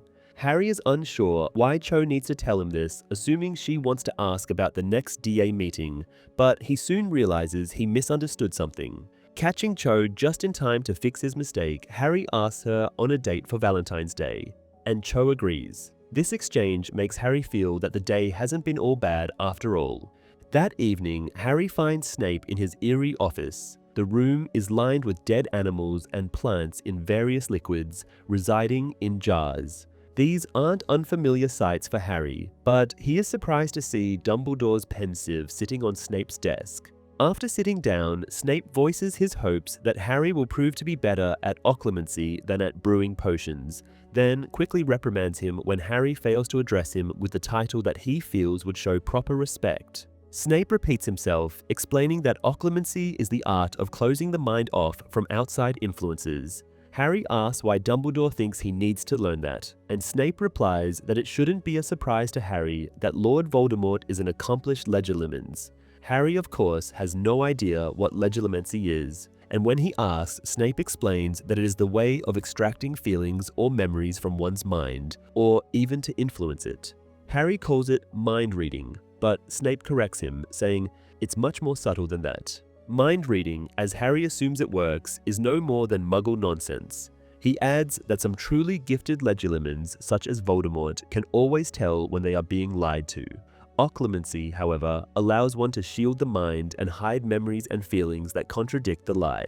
Harry asks if Voldemort knows what he's thinking right now, and Snape explains that Hogwarts has several safeguards in place to protect the minds of its inhabitants, and that legilimency works best in close proximity while maintaining eye contact. Harry then asks why he needs to learn occlumency at all, and Snape tells him that it seems the curse Voldemort placed on him all those years ago created an unexplainable connection between them. Now, when Harry's mind is most vulnerable while he sleeps, it allows Voldemort's thoughts and feelings to slip in. This, Snape says, is something Dumbledore wants to eliminate for good. Harry points out that this connection had already saved Mr. Weasley's life, and suggests they might be able to exploit it rather than shut it down. Snape explains that before the vision, Voldemort had not been aware of the connection. The professor tries to elaborate further, but Harry keeps interrupting with questions, which annoys Snape. Eventually, he relates that Harry saw things from the snake's point of view because Voldemort's mind, which Harry was sharing, was controlling the animal at that moment. He then adds that Voldemort has noticed Harry's presence, and since the connection most likely works both ways, Harry needs to learn how to block Voldemort out. Having explained all this, Snape pulls out his wand and magically removes certain memories from his mind, which he then stores in the pensieve. He instructs Harry to get on his feet and pull out his own wand. Snape tells Harry to use it in any way he can think of to protect himself while Snape tries to invade his mind, adding that he knows Harry can resist the Imperious Curse and will need similar methods for this exercise. As Snape's spell strikes him, memories begin to whirl in Harry's mind, old and new alike. When his kiss with Cho surfaces, he feels a moment of resistance and manages to force Snape out of his mind. It appears that, in doing so, Harry inadvertently jinxed the professor. Snape informs him that, before eventually acting, Harry allowed him to get too far in. Harry asks if Snape has seen everything, and the professor asks back about a dog that once chased Harry as a child. Snape admits that as a first attempt, it wasn't exactly bad, but also tells Harry he wasted too much time and energy before using his wand. He adds that ideally, Harry needs to be able to repel him without using magic, only using his will. Harry retorts that he would try if Snape would just tell him how. Snape advises Harry to try and clear his mind and to let go of any emotions, but Harry is too angry to do so. The second attempt goes poorly, and they argue, with Snape scolding Harry for not trying hard enough. Harry insists that it's a difficult task, and Snape compares him to Sirius, saying they are both fools who cannot control their emotions, making them easy prey for Voldemort. During the third attempt, however, instead of trying to resist, Harry bursts out with joy as a memory clicks into place. He realizes that the corridor he had been dreaming about for so long exists in the Ministry of Magic, down in the Department of Mysteries. He remembers seeing it on his way to his disciplinary hearing, and what's more, it was the same corridor where Mr. Weasley had been attacked. Snape demands to know what happened, and Harry asks him what exactly is in the Department of Mysteries. Snape seems unnerved by the question, but still asks why Harry wants to know. Harry replies that he believes Voldemort is after something from there, and Snape chastises him, telling him there's nothing he needs to concern himself with. He then tells Harry that their next lesson will be on Wednesday evening and dismisses him. Before he leaves, Snape reminds Harry to practice clearing his mind and that he, Snape, will know if Harry fails to do so. Arriving at the library, where Ron and Hermione are waiting for him, Harry sees his reflection in the window. He looks so pale that his scar appears more prominent than usual. Hermione asks how the lesson went, and Harry tells them that he thinks the weapon Voldemort is after is in the Department of Mysteries. Hermione seems to understand something Harry and Ron don't. She explains that Sturgis Podmore had been arrested for trying to get through a door at the Ministry, and it must have been that very door Harry had seen and dreamed about. Ron points out that Sturgis is on their side, so it doesn't make sense that he would try to break into a place the Order guards so vigilantly. Harry asks if Ron's father has ever mentioned anything about the Department of Mysteries, but Ron says all he knows is that no one is really sure what the people working there are doing. He thinks it's an odd place for a weapon to be hidden, but Hermione points out that the Ministry probably made it there in the first place. She then asks if Harry is feeling alright, as he keeps touching his aching forehead. Harry admits that he doesn't like Occlumency at all. Hermione proposes they go back to the common room. Once there, they watch Fred and George promoting their newest invention, the headless hat, which makes the head of its wearer invisible.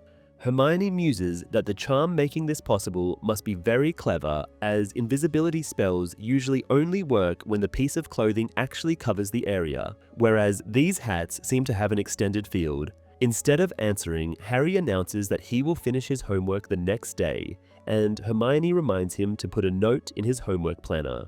The little book reprimands Harry for procrastinating. Harry says he is going to bed while thinking about destroying the annoying planner.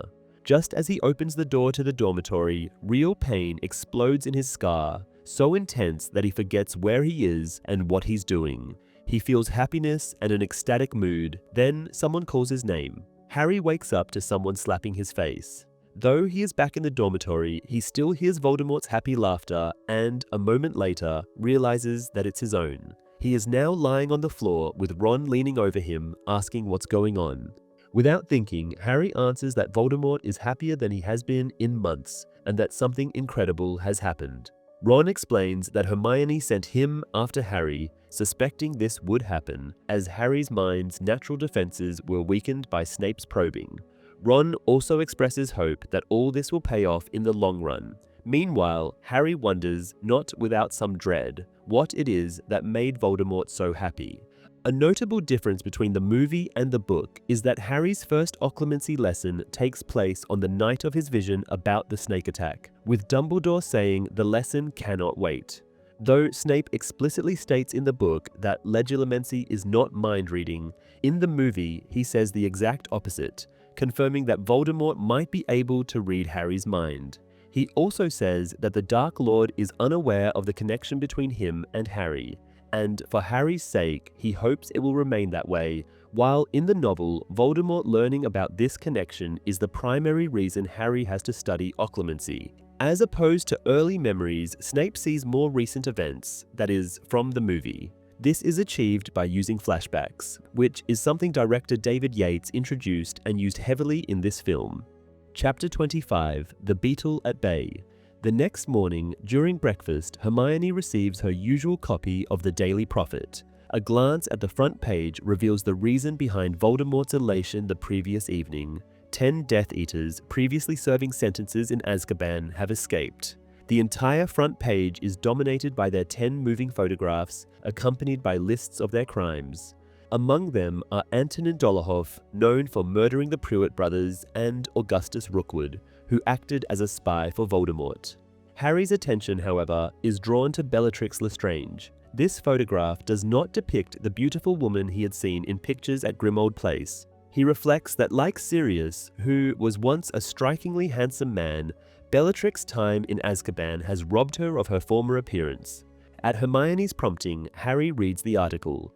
Cornelius Fudge claims that a breakout of this scale would have been impossible without outside assistance, placing the blame on Sirius Black, the infamous mass murderer.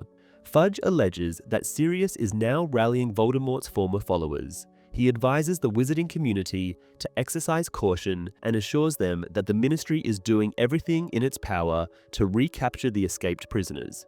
Harry is enraged by Fudge's accusation against Sirius, but Hermione explains that the Minister has no alternative. Maintaining the lie that Voldemort is dead leaves him unable to admit that Harry and Dumbledore were right all along. Harry surveys the Great Hall, puzzled by the apparent lack of fear among the students. He soon realizes that most do not receive the daily prophet regularly and are therefore unaware of the escape. At the staff table, the atmosphere is starkly different. Dumbledore and McGonagall are deep in somber discussion. Professor Sprout is so engrossed in her newspaper that she neglects her breakfast, and even Professor Umbridge appears unsettled. Hermione now points out another article to Harry detailing the death of ministry worker Broderick Bode, who was strangled by a devil's snare plant sent to him as a Christmas gift. St. Mungo's Hospital, where Bode was recovering from a serious brain injury caused by magic, has classified the death as accidental, attributing it to an error by his healer, Miriam Strout, who mistook the plant for a harmless flitterbloom. Ron recalls the name Bode as familiar, and Hermione reminds him that they saw the man during their visit to Gilderoy Lockhart. She also realizes that the devil's snare was placed on Bode's bedside table during their visit. Hermione laments that recognizing the plant at the time could have saved Bode's life. Ron argues that responsibility lies with the sender, who should have known better. Hermione insists that it is impossible to handle Devil's Snare without recognizing its nature, concluding that this was not an accident, but a deliberate act of murder. Harry remembers encountering Bode on the day of his hearing, and Ron adds that his father once mentioned Bode was an unspeakable working in the Department of Mysteries. Suddenly, Hermione leaps up, mumbling about a letter she must write. Ron grumbles about her lack of explanation. Harry and Ron then encounter Hagrid in the entrance hall, who looks as battered as he did 2 months earlier upon his return. When they ask about his well-being, Hagrid replies that he is busy with lessons and caring for his creatures, adding that he is also on probation. He acknowledges that this outcome was expected after his disastrous inspection and excuses himself before leaving the castle. Hagrid's probation, Harry notices in the days that follow, seems to upset very few students, and some, like Malfoy, take pleasure in it. However, most conversations revolve around the escaped Death Eaters. The prisoners are almost as feared as Voldemort himself, and students related to their victims find themselves at the center of attention. Susan Bones, whose uncle and his entire family were killed by one of the fugitives, confides to Harry that she cannot comprehend how he copes with such notoriety. Attention shifts back to Harry as more people begin questioning the Ministry's inability to explain the breakout. He overhears discussions suggesting that he and Dumbledore might have been truthful after all. Teachers, meanwhile, hold hushed conversations in corridors, avoiding the staff room due to Umbridge's presence. Hermione speculates that they might have information about the escapees, but Harry notes that the latest educational decree forbids them from discussing such matters with students. Teachers are now restricted to their subjects, leading to numerous jokes. For instance, Lee Jordan mocks Umbridge during class, saying she cannot reprimand Fred and George for playing cards since it is unrelated to defense against the dark arts. Later, Harry finds Lee with a bleeding hand and advises him to use Murtlap essence. Harry had hoped that the breakout would prompt Umbridge to reconsider her stance, given Fudge's failure. Instead, she becomes more determined to assert control over Hogwarts. Her campaign against the staff intensifies, and it becomes clear that someone will be dismissed soon, either Hagrid or Professor Trelawney. Both teachers endure relentless scrutiny. Trelawney, cracking under pressure, wanders the corridors muttering and smelling strongly of sherry. Hagrid fares no better, appearing nervous and distracted during lessons. Although he adopts Hermione's advice to present creatures deemed harmless, he remains on edge. He even warns Harry, Ron, and Hermione against visiting him after dark to avoid giving Umbridge an excuse to punish them. With his favorite activities, visiting Hagrid, playing Quidditch, and receiving letters from Sirius, curtailed, Harry channels his energy into DA meetings. The threat posed by the escaped Death Eaters motivates everyone, even Zacharias Smith, to work harder. Neville shows the most remarkable improvement. After learning of Bellatrix Lestrange's escape, he becomes uncharacteristically quiet and focused, surpassing all but Hermione in mastering new spells. Harry finds this transformation almost unsettling. Even so, Harry would like to progress at Occlumency as quickly as Neville does with the DA. Unfortunately, he does not show signs of improvement, and what's worse, he feels more vulnerable than before. His scar, which had only smarted occasionally in the past, now hurts almost constantly. He frequently experiences sudden bouts of cheerfulness or annoyance, as if his mind is becoming more attuned to Voldemort's. Hermione thinks this might be similar to an illness and suggests it has to worsen before it gets better, but Ron holds a different opinion. He suspects that Snape is not even trying to help Harry and is instead leaving Harry's mind open even more to Voldemort. Hermione angrily points out that Snape is on their side, and although they have accused him in the past, he turned out to be innocent. Ron responds by saying that Snape was once a Death Eater, and Hermione retorts that despite that, Dumbledore trusts the potion's master and they must trust Dumbledore as well. With everything going on, Harry feels like January flies by. Soon, February 14th arrives, and with it, Harry's date with Cho. The two have very little time to spend together, and the prospect of an entire day together seems almost taunting.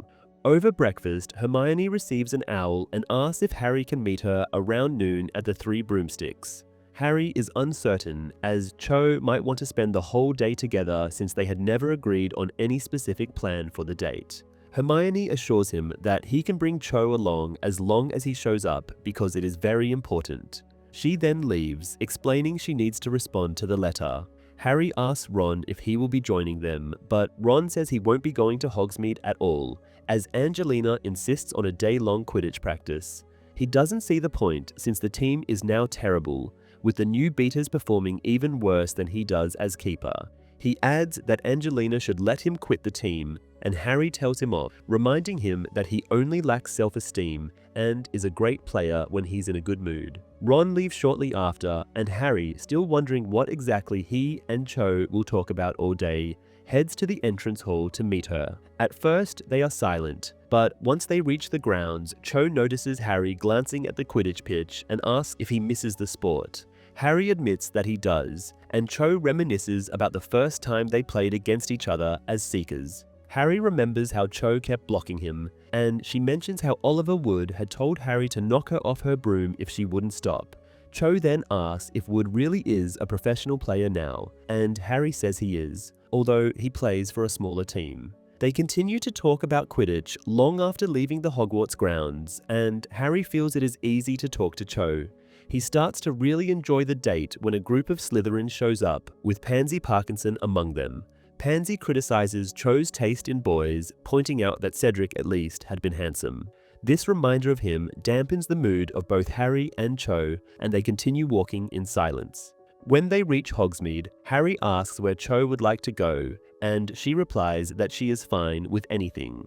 They decide to check out a few shops at first, and Cho remarks how strange it is that when Sirius Black was on the run alone, Hogsmeade had been swarming with Dementors, but now, with 10 more Death Eaters on the loose, not a single Dementor can be seen. Harry, though relieved not to be near them, finds the absence of Dementors unnerving, sensing that they are no longer under the Ministry's control. When it starts to rain, Cho asks Harry if he would like a coffee, and Harry agrees. Cho leads him to Madame Puddifoot's tea shop, a crowded little place that makes Harry uncomfortable with its decor, as it is very similar to Umbridge's office. Cho, however, seems to like the interior, and Harry comments that it is cute, although he thinks otherwise. It turns out that the shop is even more decorated than usual, with little golden cherubs floating above the tables and throwing pink confetti at people. Roger Davis, the captain of the Ravenclaw Quidditch team, is there, apparently on a date, as he holds hands with a blonde girl. This frustrates Harry, who is unsure if he should take Cho's hand. Soon, Roger and his girlfriend start to kiss, making Harry feel even worse for similar reasons. When the silence becomes uncomfortable, Cho mentions Umbridge, and they manage to spend a few pleasant minutes insulting the High Inquisitor. Harry then asks if Cho would accompany him to his meeting with Hermione, and this seems to put Cho in a bad mood. She coldly remarks that it's nice that Hermione wouldn't mind her joining. Cho then tells Harry that Roger Davis had asked her out a few weeks prior, but she turned him down. Harry is unsure how to respond, thinking that Cho might wish she were with Roger, not him. She goes on to mention that she had visited Madame Puddifoot's shop with Cedric the previous year. She asks Harry if Cedric had mentioned her before he died, and Harry replies that there hadn't been time for that. Harry tries to change the subject, sensing that Cho is about to cry. This proves to be a mistake, as Cho, half sobbing, says she needs to talk about it and thinks Harry, who had witnessed it, should talk about it too. Harry says he has already discussed it with his friends, which is the wrong response. Cho gets angry because Harry spoke to Hermione about Cedric's death, but not to her. She then tells Harry off, saying, "It's not nice to arrange other dates on the day they are having one," and Harry, finally understanding that Cho is jealous, bursts out laughing in relief. This, of course, is the wrong thing to do, and Cho jumps to her feet. Harry calls after her as she leaves, and by the time Harry reaches the street, she has disappeared. Harry wonders, angry at her, why she has to bring up Cedric all the time when the subject clearly makes her sad as he walks towards the 3 broomsticks. Though it is early for his meeting with Hermione, Harry enters the inn and spots Hagrid. The teacher seems to be brooding, as he often does lately. Harry joins him at his table, and Hagrid appears distant when Harry greets him, then talks about how he and Harry are similar, both outsiders and orphans. He muses on how different their lives would have been if his father and Harry's parents had not died, but Harry has nothing to add. Instead, he tries again to ask Hagrid about his injuries, and Hagrid dismissively says that it comes with the job of being a groundskeeper. He then leaves a bewildered Harry behind. Not long after, Hermione arrives, accompanied by the 2 people Harry would have least expected, Luna Lovegood and Rita Skeeter. Hermione explains that since she thought Harry was with Cho, she expected him to arrive much later, and Rita is very interested in this. Hermione stops her, telling her that she's not there to write about Harry's love life again. Harry asks what's going on, and Rita says Hermione was about to explain it. Harry notices that the sabbatical Hermione had forced on Rita has had negative effects, as the journalist now looks a mere shadow of her old self. Rita tries to ask Harry about Cho again, but Hermione shuts her down. Eventually, Rita asks Harry about Voldemort and becomes excited, almost starting to write her latest story. However, she stops, disappointed, saying positively acidly that Hermione obviously wouldn't want that story written either. To everyone's surprise, Hermione says that this is exactly what she wants. Rita asks for clarification, and Hermione explains that she wants Rita to write Harry's story exactly as he tells it, mentioning all the Death Eaters Harry names without omitting anything. Rita points out that the Daily Prophet will never print it unless it is framed as an article accusing well-respected members of the community of being Death Eaters, with Harry portrayed as disturbed. Hermione retorts that they already have plenty of articles like that, and they don't need the Prophet. Instead, they have Luna here, whose father is the editor of the Quibbler, and he is very much interested in the truth. Rita laughs at the idea at first, dismissing it by saying that no one will believe the story, even if it is true if it gets published in the Quibbler. However, Hermione is confident that it won't matter where it is published. People are asking questions that the Daily Prophet is incapable of answering, and they will be eager to read any answers to those questions, regardless of the source. Rita then asks about her fee, but Luna, ever the eccentric, informs her that her father doesn't pay people who are published in the Quibbler. To most, the fact that their names are printed in the publication is more than enough compensation. Rita turns to Hermione with a raised eyebrow, asking if she really expects her to work for free. Hermione coolly responds that Rita will work for free if she wants to keep the secret about being an unregistered animagus, someone who uses her abilities to spy on the private moments of others. Rita, realizing she has no other option, agrees to Hermione's conditions. Hermione then tells her to get to work without delay. While the film largely adheres to the idea of presenting the story as a news article, even showing the paper itself, the audience is also given a glimpse of the actual escape.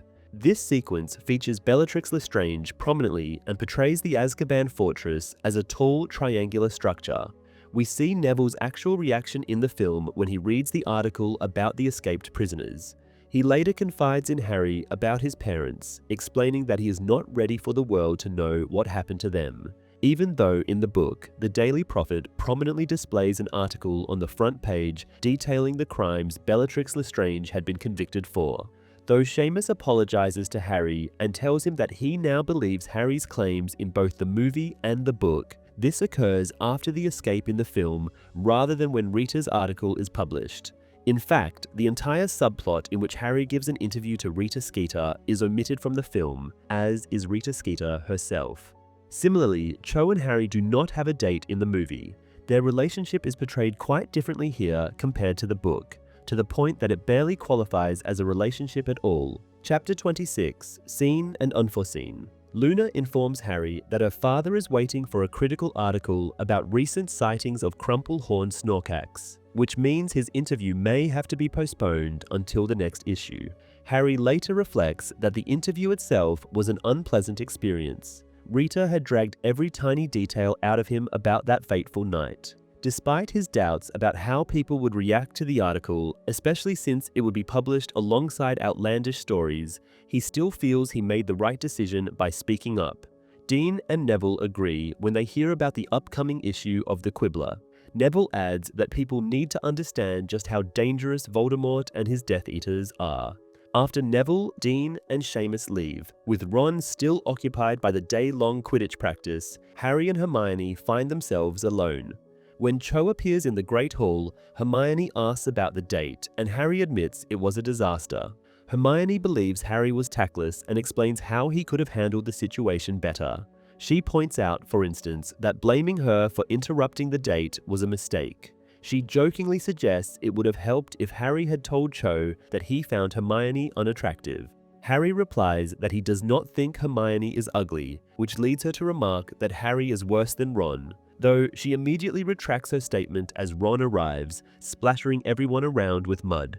Hermione speculates that Cho had been trying to make Harry jealous with her talk about Roger Davies. Harry thinks it would have been simpler if Cho had just asked him directly whether he liked Hermione that way, but Hermione points out that women rarely approach things so directly.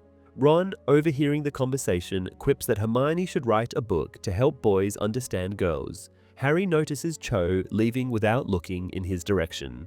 Hermione asks Ron and Ginny about the Quidditch practice, and the Weasleys recounts that it went terribly. Angelina, overwhelmed by frustration, was nearly in tears by the end. After dinner, Ron and Ginny leave to wash off the mud, while Hermione and Harry settle in the Gryffindor common room to tackle a growing pile of homework. Soon, Fred and George approach. Fred declares the team is hopeless, though George acknowledges Ginny's impressive performance. George expresses surprise, noting they never let Ginny train with them, but Hermione reveals that Ginny had been sneaking into the broom shed to teach herself how to fly since she was 6 years old. Hermione inquires whether Ron managed to save any goals, and Fred comments that Ron performs decently when he believes no one is watching. Fred jokingly suggests asking the crowd to turn their backs when Ron is defending the hoops. The twins muse about Hogwarts losing its appeal without Quidditch, prompting Hermione to remind them of the importance of their Newt exams. The twins dismiss her concerns, especially now that their skiving snack boxes are ready for mass production. George remarks that if Zachariah Smith's team beats them in the next match, he might die of embarrassment. Fred amends this, saying he'd prefer to take it out on Zacharias instead. Hermione criticizes Quidditch for how divisive it is, but Harry retorts that while she may excel in feelings and dating, she knows little about Quidditch. Hermione agrees, adding that her happiness does not depend on Ron's performance as keeper. Following Hufflepuff's devastating victory over Gryffindor, Harry wishes he could stop caring about Quidditch altogether too. Despite Ginny catching the snitch, they lose by 10 points. Harry considers the game's lowest moments. Ron's 14th, especially spectacular failed save or one of the new beaters falling off his broom in fear of an oncoming player. Nevertheless, Harry compliments Ginny on her catch. Ginny modestly attributes it to luck and says it doesn't matter since she prefers playing as a chaser. She mentions that she will continue as Seeker only until Harry returns to the team. Harry reminds her that his ban is permanent, but Ginny reassures him that it will last only as long as Umbridge remains in power. Seeing Ron's dejection, Ginny predicts Angelina won't let him quit, as she still believes he could become a great keeper. While Harry admires her optimism, he feels Angelina should let Ron step down. Fred and George arrive, commenting that Ron's performance was so bad they don't even feel like mocking him, though they suggest saving impressions of his mistakes for parties. When Ron heads to the dormitory, Harry gives him time to feign sleep if he wants to. Entering the room, Harry finds Ron snoring theatrically. Harry gets into bed, reflecting that while Ginny performed admirably, he could have won the game. He recalls a moment of hesitation that cost Ginny an early snitch catch. His thoughts drift to Umbridge, who had sat nearby during the match, occasionally smirking at him. The memory makes it difficult for Harry to clear his mind as he prepares to sleep. It takes Harry a long time to drift off, and when he does, he dreams of Neville and Professor Sprout dancing in the room of requirement, with Professor McGonagall providing music on bagpipes. Leaving the room, Harry finds himself in the long, dark corridor leading to the Department of Mysteries. This time, the door, usually closed, is ajar, emitting a faint blue light. Just as Harry reaches for the doorknob, Ron lets out a loud snore, waking Harry. Disappointed, Harry realizes that while Occlumency should prevent such visions, he can't help wishing Ron had waited just a moment longer. The next morning, reflecting on how he has not received even a single letter this year so far, Harry assumes the owl landing in front of him at the breakfast table must be looking for someone else. He tries to redirect the bird, but this turns out to be unnecessary. The rolled-up parchment it carries is addressed to him. Soon, several more owls land nearby, all clamoring to deliver their post to Harry. Hermione, quickly realizing what is happening, points to a specific parcel and urges Harry to open that one first. The package contains the latest edition of The Quibbler, with Harry's face prominently displayed on the cover and his story featured in the magazine. Luna, who joins them and sits between Fred and Ron, cheerfully explains that she asked her father to send Harry a copy. She adds that all the letters arriving must be from readers responding to the interview. Hermione asks if Harry is okay with them helping to open the letters, and Harry says yes. Both she and Ron pick ones that criticize Harry, advising him to seek help. But Harry's first letter is a positive experience. Its writer expresses belief in Harry after reading the interview. Fred, joining in the opening session, finds one from someone undecided, while Hermione's second pick is another from someone who Harry has managed to convince. As the group continues to open the correspondence, Professor Umbridge arrives, surveying the mess with disapproval. She demands to know why Harry is receiving so many letters. Fred points out that receiving mail isn't against the rules, prompting Umbridge to threaten him with detention. She then repeats her question to Harry, who, seeing no way to conceal the truth, admits to giving an interview.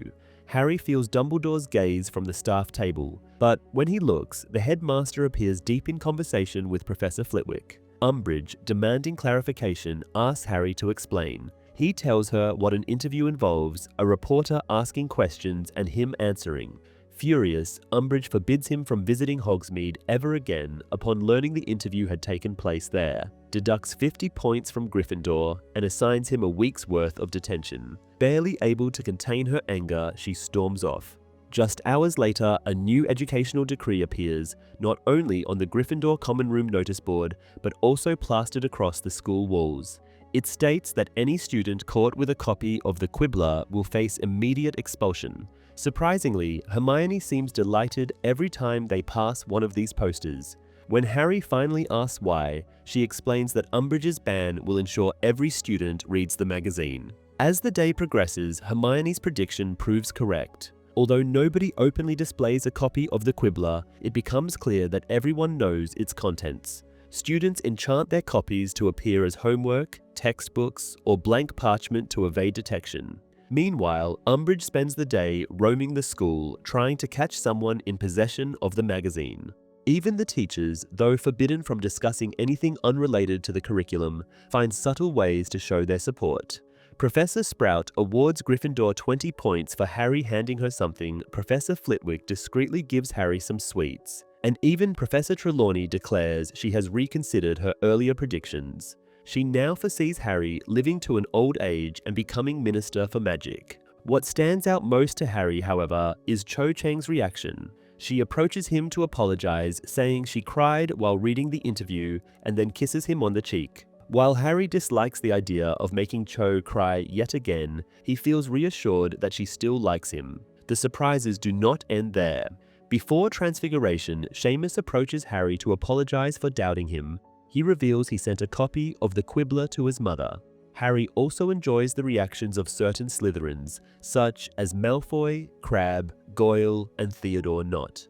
Though they clearly wish to confront Harry for naming their fathers as Death Eaters, they hold back, knowing they would incriminate themselves by admitting they had read the article. At dinner, Luna shares more good news. The Quibbler has sold out for the first time in its history, and her father is already reprinting copies. That evening, Fred and George enlarge the front cover of the magazine in the Gryffindor common room.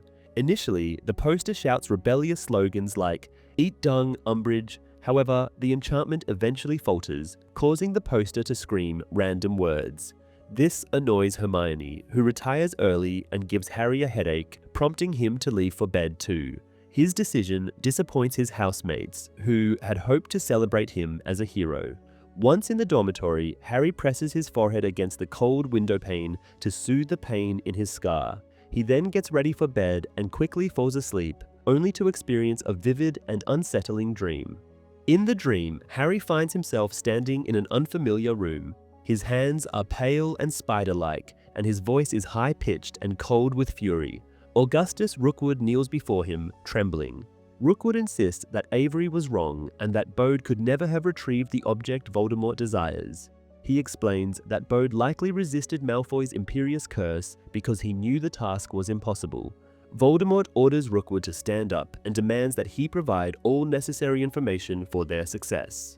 After dismissing him, Voldemort instructs Rookwood to send in Avery. Moving toward a mirror, Voldemort's reflection stares back at Harry. Harry awakens screaming, tangled in his bed curtains. Ron helps untangle him and asks if someone is under attack, suspecting the snake again. Harry reassures him that everyone is fine, except for Avery, who is now suffering Voldemort's wrath. When Ron presses for more details, Harry explains how Lucius Malfoy had used the Imperious Curse on Bode, leading to his failure and eventual death. Dean and Seamus enter the dormitory, and Harry quickly feigns normalcy to avoid alarming them. Later, Ron quietly asks if Harry has been Voldemort in the vision. Harry confirms this, and when Ron suggests reporting it, Harry snaps, blaming his failure at Occlumency for the intrusion. Turning away, he tries to sleep, though his scar continues to throb painfully, a reminder of Avery's ongoing torture. The next day, Harry shares the dream with Hermione during a break. She quickly deduces that the Devil's Snare sent to Bode was indeed intended to silence him, as the man had been improving. She speculates that Malfoy used the Imperious Curse on both Bode and Sturgis Podmore. Sturgis, she theories, attempted to steal the weapon while under the curse, but was arrested. Hermione then asks if Rookwood revealed to Voldemort how to retrieve the weapon. Harry, uncertain, admits it is possible, but not definite. Switching focus, Hermione sternly reminds Harry of the importance of practicing occlumency to block such visions in the future. Another bout of difficult days approaches, with the Slytherins growing increasingly rude toward Ron and Harry, while Harry remains deeply concerned about Hagrid's well-being. Amidst his concerns, he finds himself failing both potions and occlumency miserably. Several weeks after Harry's dream about Rookwood, Snape leads a training session where he demands to know more about a particular memory he had observed in Harry's mind.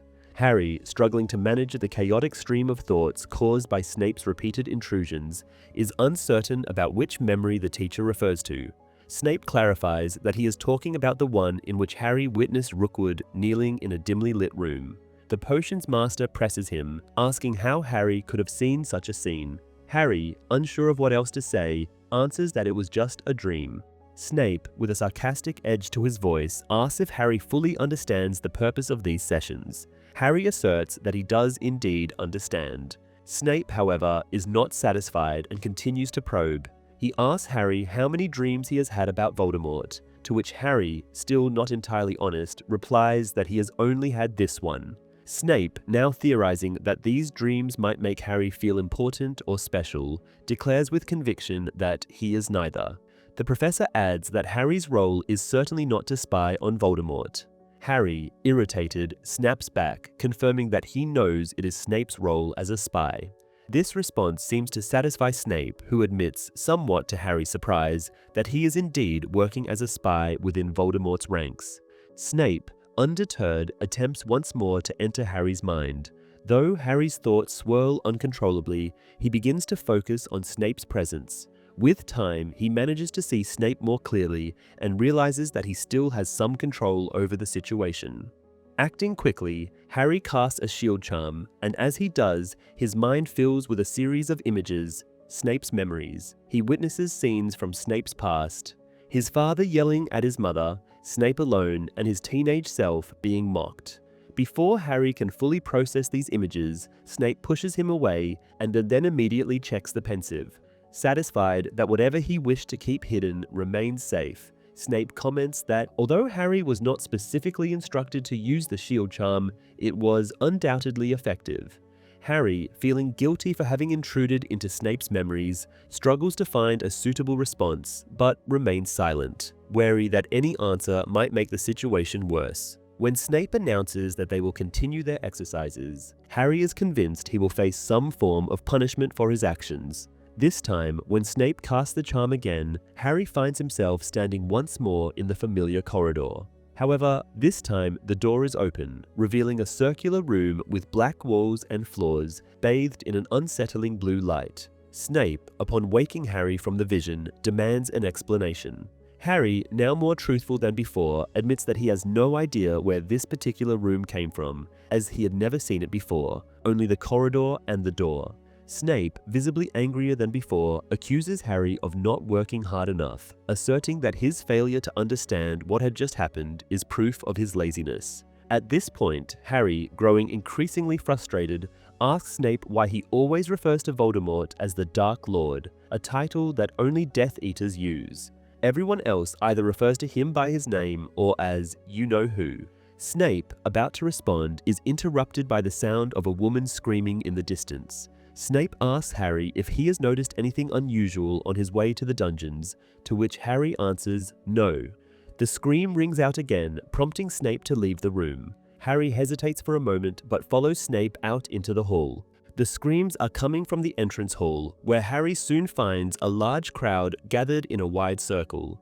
At the center of the commotion stands Professor Trelawney, looking utterly distressed. Her trunks, one of them overturned, have been tossed down the stairs, clearly against her will.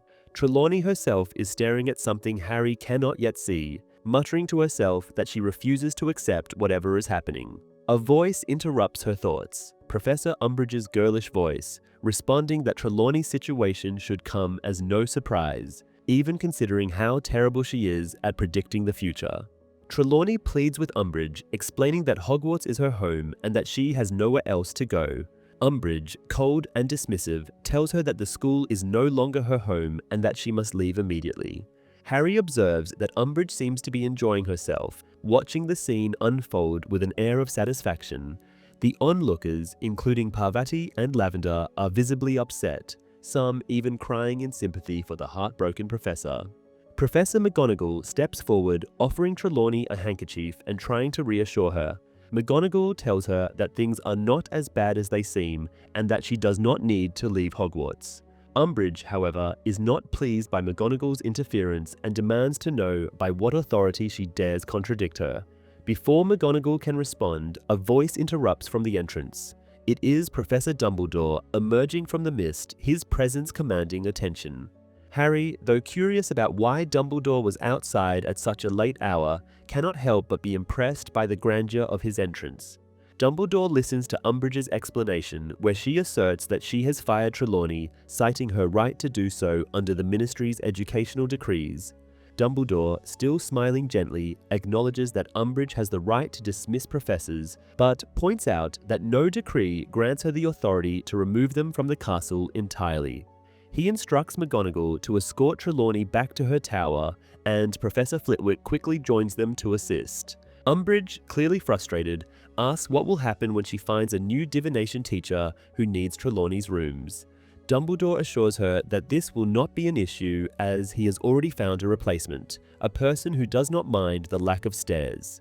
Umbridge, still unimpressed, reminds Dumbledore that as High Inquisitor, she has the authority to appoint new teachers. Dumbledore agrees that this is true, but he also points out that such appointments can only be made if the headmaster is unable to fill the role himself, which is not the case this time.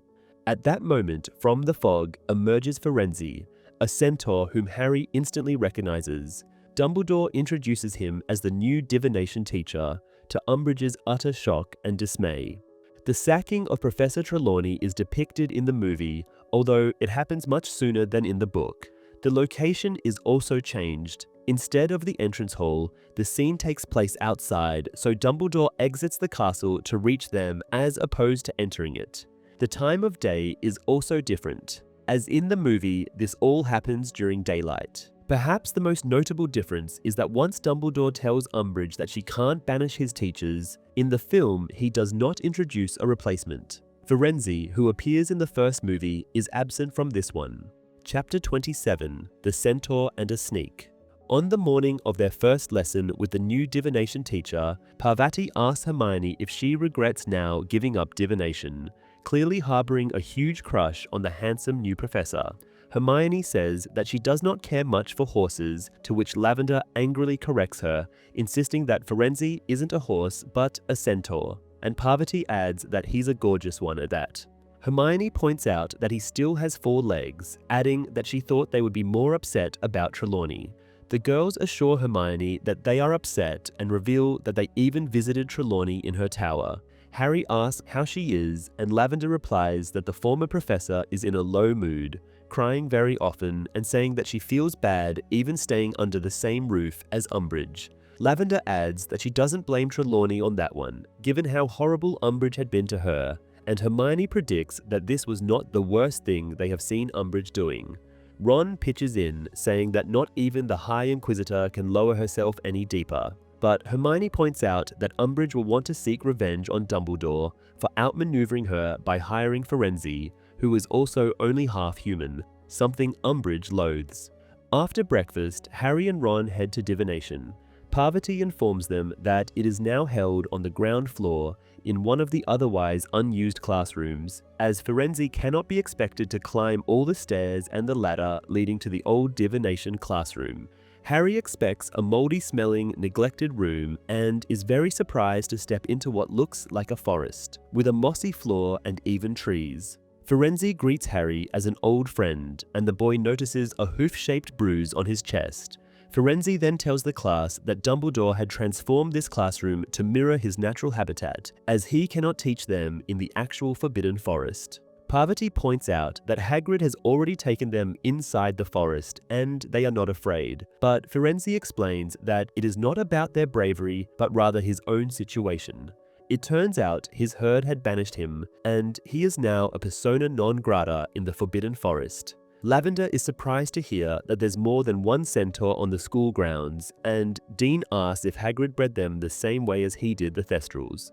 By the way Firenze looks at him, Dean realizes that his question was offensive and he apologizes, but Firenze still states that centaurs are independent people and not for the entertainment of humans. Upon being asked why he is banished, Firenze tells them that agreeing to teach in the school is viewed as a betrayal by his herd. Harry remembers how another centaur, named Bane, reprimanded Firenze for letting Harry ride on his back once, and he wonders if the bruise on Firenze's chest is from the same centaur. The class begins, and Firenze tells them how in the movement of stars they can glimpse the future. Parvati pitches in, telling how Professor Trelawney taught them this already, even attempting a quick reading of the current night sky that can be seen instead of a ceiling. Firenze, however, tells her that whatever Trelawney had been teaching is human nonsense, as the planets have no effect on humans' day-to-day lives, only predicting more significant events. Parvati objects, but Firenze says that Trelawney is human, and therefore her understanding is limited as every human's is. Harry sees that this has offended several of his classmates as Firenze goes on, saying that Sybil Trelawney might be a seer, but what humans call fortune-telling is simply ineffective, while centaurs often spend a decade or more trying to decipher what world-changing events the stars are warning them about. He then points out Mars, saying it has been telling them for a long time now that the period of peace wizards are enjoying is merely a pause between 2 wars, and that the fight will soon begin again. Harry finds Firenze's teaching style unusual. As opposed to human teachers, he isn't trying to give them all the knowledge, but rather explaining to them that nobody, not even himself, is in possession of all the answers. When the bell rings, reminding the students that they are still in the castle, Ron says that Firenze had been rather vague about that oncoming war, and he would like to know more about it. As they are about to leave, Firenze's voice stops Harry. Ron hesitates, and Firenze says he can stay too, then goes on telling Harry that what Hagrid is attempting to do cannot work and he has to give it up. Harry asks what it is Hagrid is trying to do, but Firenze says Hagrid has done a big favor to him recently, and he will not repay the man by announcing his secrets. With Umbridge being present at every Care of Magical Creatures lesson, weeks pass by before Harry can relate Firenze's message to Hagrid. The man says that Firenze is a nice enough fella, but he is mistaken this time, as his attempt is going on rather well. Harry asks what it is he's trying to do, pointing out that if it is something Umbridge can fire him over, he better stop it indeed. Hagrid answers that there are things more important than his job and sends Harry away. With the O.W.L. exams approaching, Hannah Abbott is the first to break down due to stress, but the entire 5th year is doing miserably. Even so, Harry finds some joy in imagining Umbridge's face when everyone in his DA class achieves an outstanding mark on their Defense Against the Dark Arts exam. Finally, the day for the Patronus charm arrives. Some, like Cho, get the hang of the charm quickly, while others, including Lavender and Neville, struggle with it. Harry says that while producing a Patronus is hard enough as it is, it can be much more complicated with an actual Dementor around. Cho jokingly calls him a killjoy, admiring her own swan-shaped Patronus, while Harry is musing whether they could find a boggart to practice on as he did with Professor Lupin. Harry then reminds Neville that he has to think of something truly happy, and Neville says he knows that. Seamus, attending his first DA class, almost gets it right and tells Harry that though it disappeared in a moment, it was something with fur. Hermione agrees with Cho's assessment of Patronuses being pretty while looking at her own otter. Just then, someone enters the room of requirement. It is Dobby, who says he has come to warn Harry, even though the house elves had been ordered not to. He then runs headfirst into the wall, even before Harry, knowing the elves' tendency for self-harm, could grab him. Fortunately, Dobby is still wearing several of Hermione's knitted hats, so he simply bounces off the wall. After some struggle, during which Harry tries to stop Dobby from hurting himself, he concludes the terrible truth: Umbridge is coming.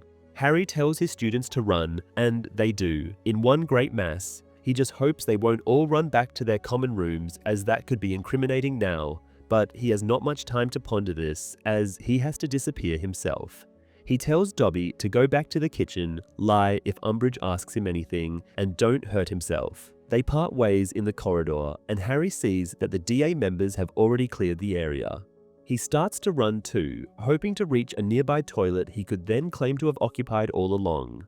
But something grabs his ankle, and he performs a textbook fall. Malfoy, hiding behind a big vase, is delighted that his jinx got the better of Harry. He yells for Umbridge, who comes hurrying. She rewards Slytherin with 50 points for Malfoy's catch, clearly happy to see Harry being caught red-handed.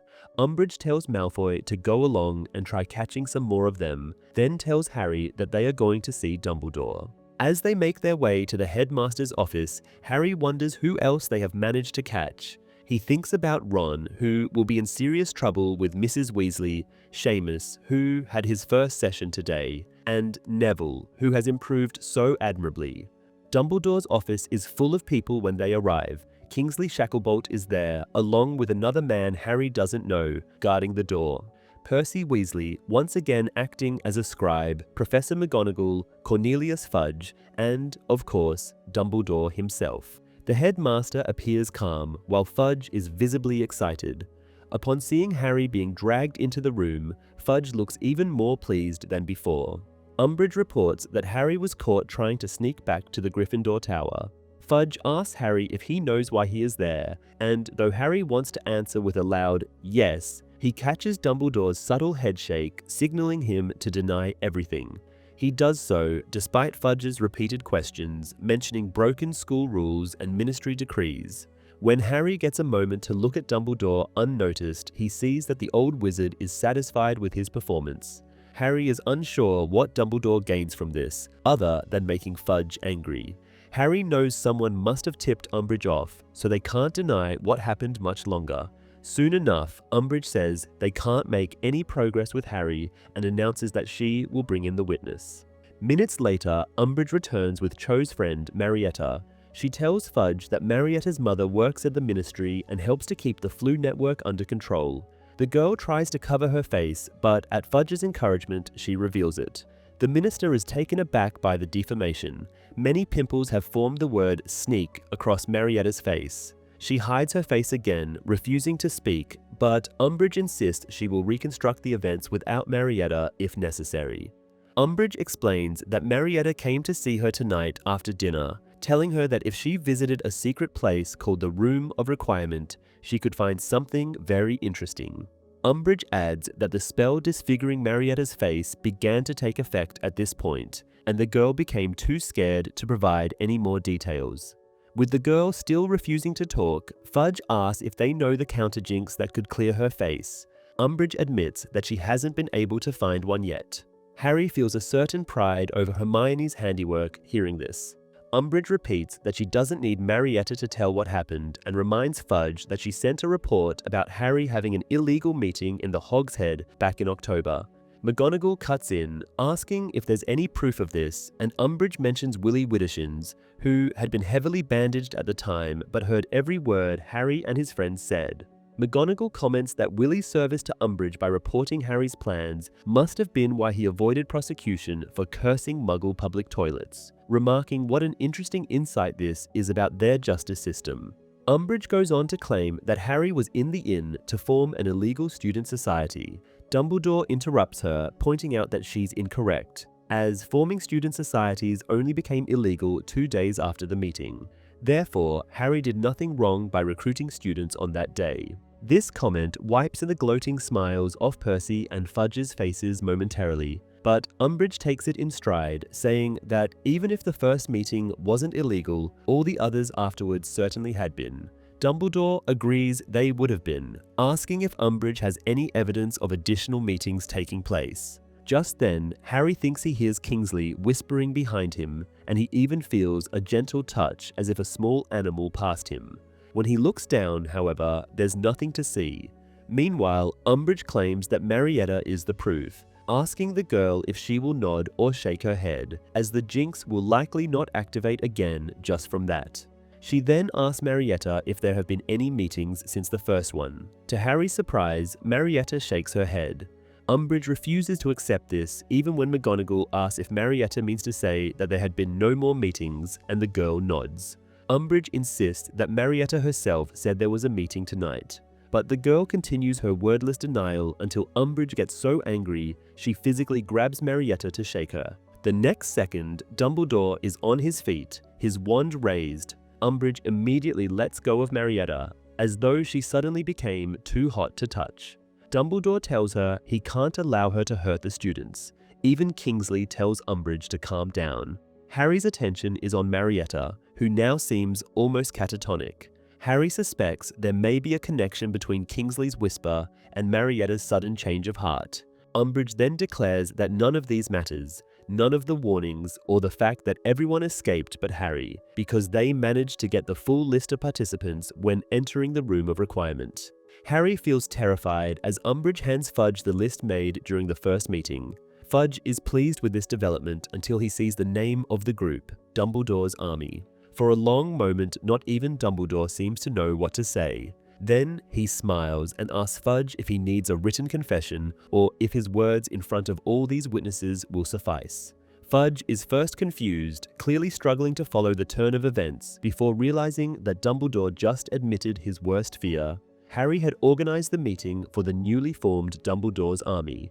Harry, similarly behind the events, realizes too late what Dumbledore is doing. He tries to interrupt the old wizard, who is now explaining how he had been putting together an army and how inviting Marietta was a mistake, but Dumbledore warns him to stay quiet.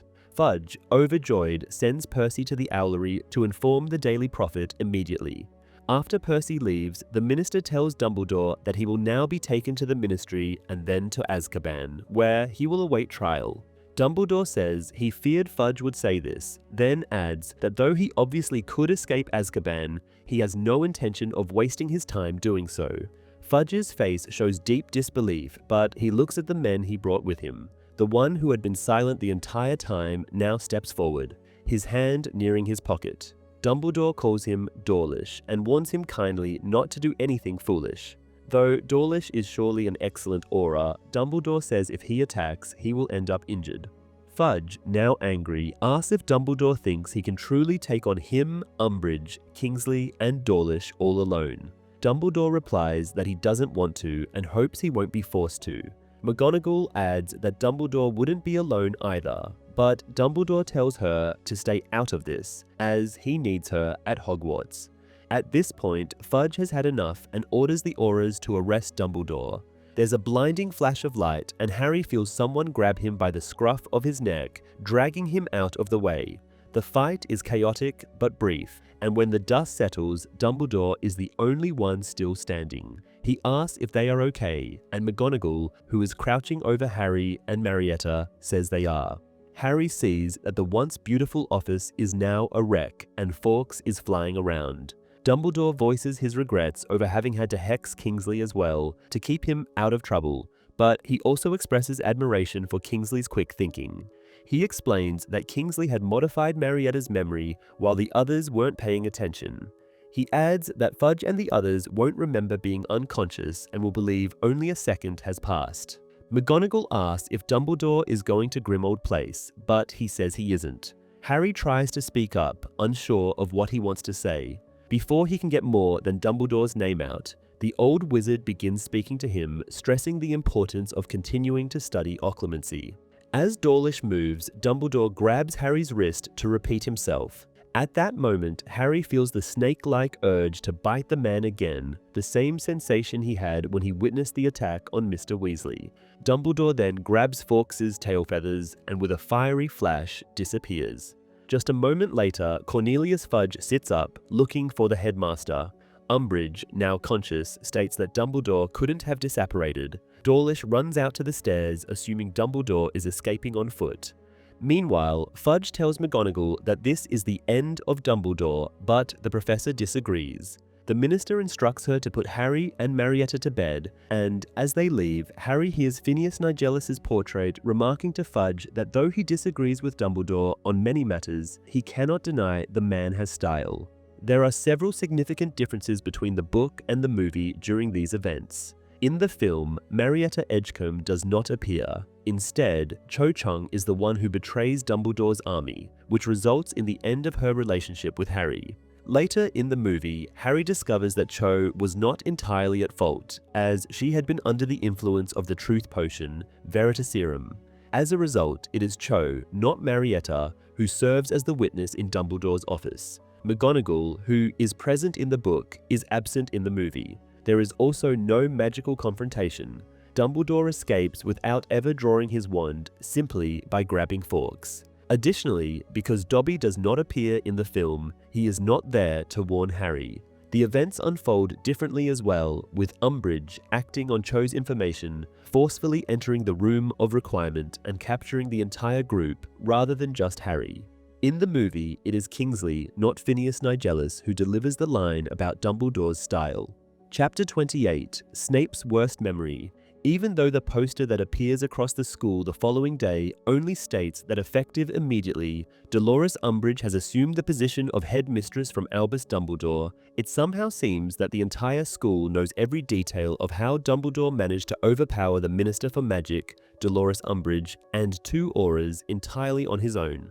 Another fact that quickly becomes common knowledge is that Harry and Marietta Edgecombe had been present in Dumbledore's office at the time of the confrontation. Since Marietta is now confined to the hospital wing under Madame Pumphrey's care, Harry is left to answer the flood of questions from curious students. Ernie Macmillan, after attentively listening to Harry's account, confidently predicts that Dumbledore will soon return, reminding others that the headmaster had been removed from the school before, and that his absence did not last long. Ernie also mentions that Umbridge has tried to take over Dumbledore's office, but the room has refused to admit her, sealing itself completely and preventing her entry. Hermione begins to express her disgust for the new headmistress with sharp remarks, but she is interrupted by Draco Malfoy. Flanked by his usual companions, Crabbe and Goyle, Malfoy steps forward and mockingly asks Hermione if she would like to finish her sentence. Without waiting for a response, he deducts 5 points each from Gryffindor and Hufflepuff. Ernie, indignant, points out that Malfoy, as a prefect, does not have the authority to dock points. Malfoy explains that while prefects are indeed not permitted to deduct points, his new position as a member of Umbridge's recently created Inquisitorial Squad grants him that privilege. He goes on to deduct additional points for arbitrary reasons, such as his dislike of Harry, Ron's untucked shirt, and Hermione's status as a Muggle-born. Ron reaches for his wand, but Hermione intervenes, physically stopping him from retaliating. Malfoy sneers, calling her intervention a wise move, and departs with a final string of insults. Ernie speculates that Malfoy might be bluffing about his newfound authority, but Harry, Hermione, and Ron turn their attention to the large hourglasses that record house points and confirm that all the houses, apart from Slytherin, are steadily losing points. At this moment, Fred and George arrive, and upon hearing Harry's explanation of events, reveal that Montague, another member of the Inquisitorial Squad, attempted a similar act of intimidation against them.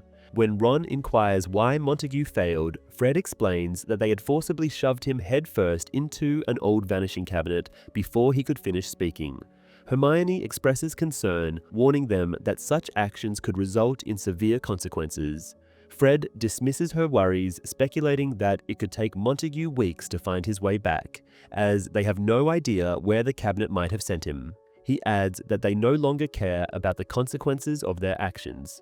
Hermione, surprised, remarks on their apparent lack of rule following, prompting George to clarify that they have never been expelled, a sign that they once cared to some extent. Now, however, their primary goal is to make Umbridge's tenure as headmistress as miserable as possible in retaliation for Dumbledore's removal. The twins advise Harry, Hermione, and Ron to show themselves to some teachers, hinting that something major is about to happen and that they should avoid being implicated. Although Hermione appears uneasy, she agrees, and the three friends head towards the Great Hall. Ernie Macmillan also departs in a different direction. As they enter the Great Hall, Harry is stopped by Argus Filch, who informs him that Umbridge has requested his presence. Harry, instinctively defensive, denies involvement in whatever trouble this concerns, suspecting Fred and George may already have initiated their plans. Filch, in an uncharacteristically cheerful mood, tells Harry to follow him, remarking that significant changes are underway. Harry sarcastically responds that he has noticed these changes. Filch eagerly reveals that a new educational decree will soon allow him to use physical punishment, including whipping, against students who break the rules. Harry reflects on how disturbingly effective Umbridge's manipulation of Filch has been, given his extensive knowledge of the school's hidden corridors and secrets. Upon arriving at Umbridge's office, Harry notices only minor changes since his last visit. A plaque on the desk now proclaims it as the headmistress's office, and 3 brooms, Harry's firebolt and the twins' clean sweeps, are chained to the wall. Umbridge, seated at her desk, instructs Harry to sit while she finishes writing. She then offers him a drink. Harry initially refuses, but she insists, and he reluctantly accepts a cup of tea. As she encourages him to drink, Harry notices a painted kitten's large blue eye, reminiscent of Moody's magical eye, and wonders what the ex-aura would say about accepting a drink from an enemy. Pretending to sip, Harry ensures none of the tea enters his mouth. Umbridge questions Harry about Dumbledore's whereabouts. Despite her persistence, Harry maintains that he does not know where the old wizard is. She then changes tactics, questioning him about Sirius Black. Harry, caught off guard, still denies knowing anything. Umbridge accuses him of communicating with Sirius during her earlier attempt to catch him, and claims that both he and Sirius would already be in Azkaban if she had proof. Harry remains firm in his denial. Umbridge, appearing to accept his responses, explains her control over all communication methods and exits from Hogwarts, mentioning that all fireplaces except her own are being monitored, as well as the hidden passages now watched by Filch. Their conversation is abruptly interrupted by a loud explosion. While Umbridge looks towards the door, Harry discreetly pours his untouched tea into a nearby vase. A second, even louder explosion shakes the castle, prompting Umbridge to dismiss Harry and rush out of the office with her wand drawn. Harry hesitates before following her. He discovers that someone has unleashed an enormous barrage of magical fireworks throughout the school. Unlike Muggle fireworks, these continue to explode repeatedly, filling hallways and even the grounds with dazzling displays. Filch and Umbridge, overwhelmed, struggle to contain the chaos. Umbridge's attempt to stun the fireworks backfires, causing further destruction, while Filch's efforts with a broom leave it ablaze. Harry finds Fred and George hiding behind a tapestry and praises their handiwork. George explains that the fireworks multiply when hit with a vanishing spell, anticipating Umbridge's inevitable mistake. The fireworks continue throughout the day, disrupting classes and spreading excitement. Teachers, rather than intervening, summon Umbridge whenever fireworks interrupt lessons, enjoying her growing frustration. By the end of the day, Umbridge has spent all her time attempting to extinguish fireworks to the delight of the students and staff. That evening, Fred and George are hailed as heroes. Even Hermione congratulates them, and the twins announce that they are taking pre-orders for future fireworks, having exhausted their current supply. Returning to their usual table near the fire, Hermione suggests a relaxed evening, reasoning that the upcoming Easter holiday provides plenty of time for homework. Ron, surprised by her uncharacteristic attitude, jokingly wonders if she is unwell. Hermione assures him she is simply feeling rebellious. Before falling asleep that night, Harry wonders how Umbridge feels now that she is the new headmistress and considers how Fudge might have reacted upon learning about the day's events. He drifts off with a smile on his face and, as in many of his recent dreams, finds himself back in the Department of Mysteries. This time, he manages to navigate beyond the circular room and enters one filled with soft ticking sounds and dim light. From there, he moves into another chamber, and it is here that he feels an overwhelming sense of purpose, as though he has finally reached the place he has been searching for all along. The vast room is almost empty except for endless rows of long shelves, each holding fragile glass spheres. Harry instinctively knows one of them is crucial and rushes forward to find it, but his progress is interrupted by a loud bang. The sound comes from a firecracker passing by the window. The following day, Harry faces the looming Occlumency lesson scheduled for the evening with a growing sense of dread. He is acutely aware that Snape will not react kindly to hearing about his latest dream. Having once again failed to practice Occlumency, Harry knows he will pay the price for his negligence. On his way to the dungeons later that day, Harry is stopped by Cho.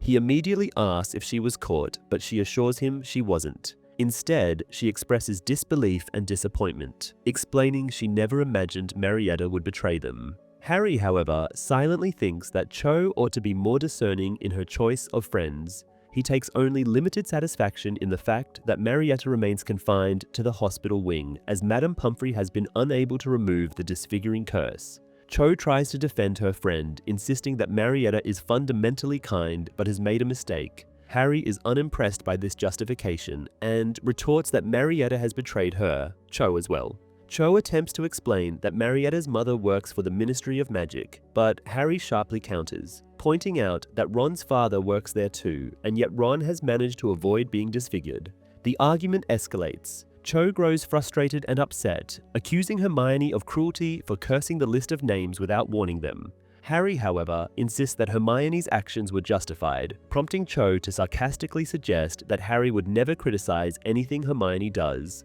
Annoyed, Harry snaps at her not to start crying again, which only infuriates Cho further. She shouts that she has no intention of crying and storms off in anger, leaving Harry both exasperated and still fuming.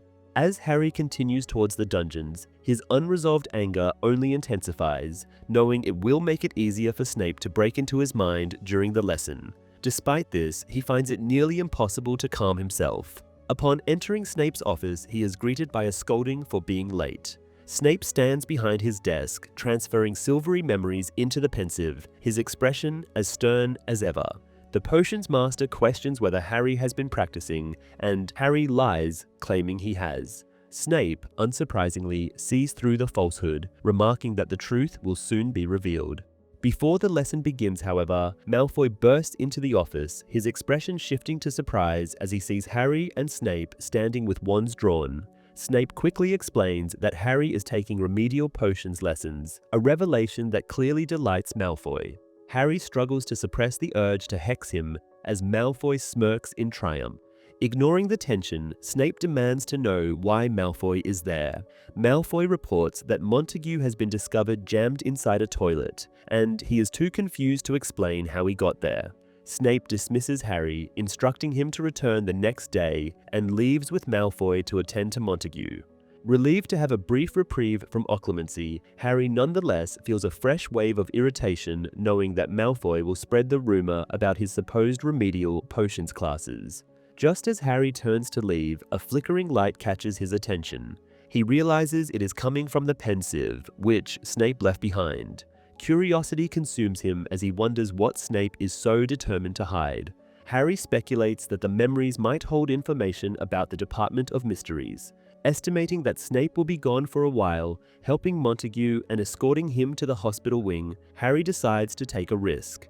Approaching the pensieve, Harry looks inside and finds himself gazing at a scene in the Great Hall. He enters the memory by submerging his face in the pensieve and arrives at the Great Hall. The space appears altered. Instead of its usual long tables, there are numerous smaller ones, each seating a single student. Harry quickly deduces that it must be exam time. His suspicions are confirmed when he notices a younger Snape seated among the students, taking his defense against the dark arts owl. The teenage Snape looks prepared, his parchment filled with small, cramped handwriting, far more detailed than that of his neighbors. Harry's attention shifts when Professor Flitwick announces that there are 5 minutes left in the exam. Scanning the room, Harry spots a familiar figure, his father, James Potter. James strongly resembles Harry, though there are subtle differences, such as his eyes. Harry feels a thrill at the sight of him and soon notices other familiar faces. Sirius, Lupin, and eventually Peter Pettigrew, who looks anxious as he attempts to copy from a neighbor's paper.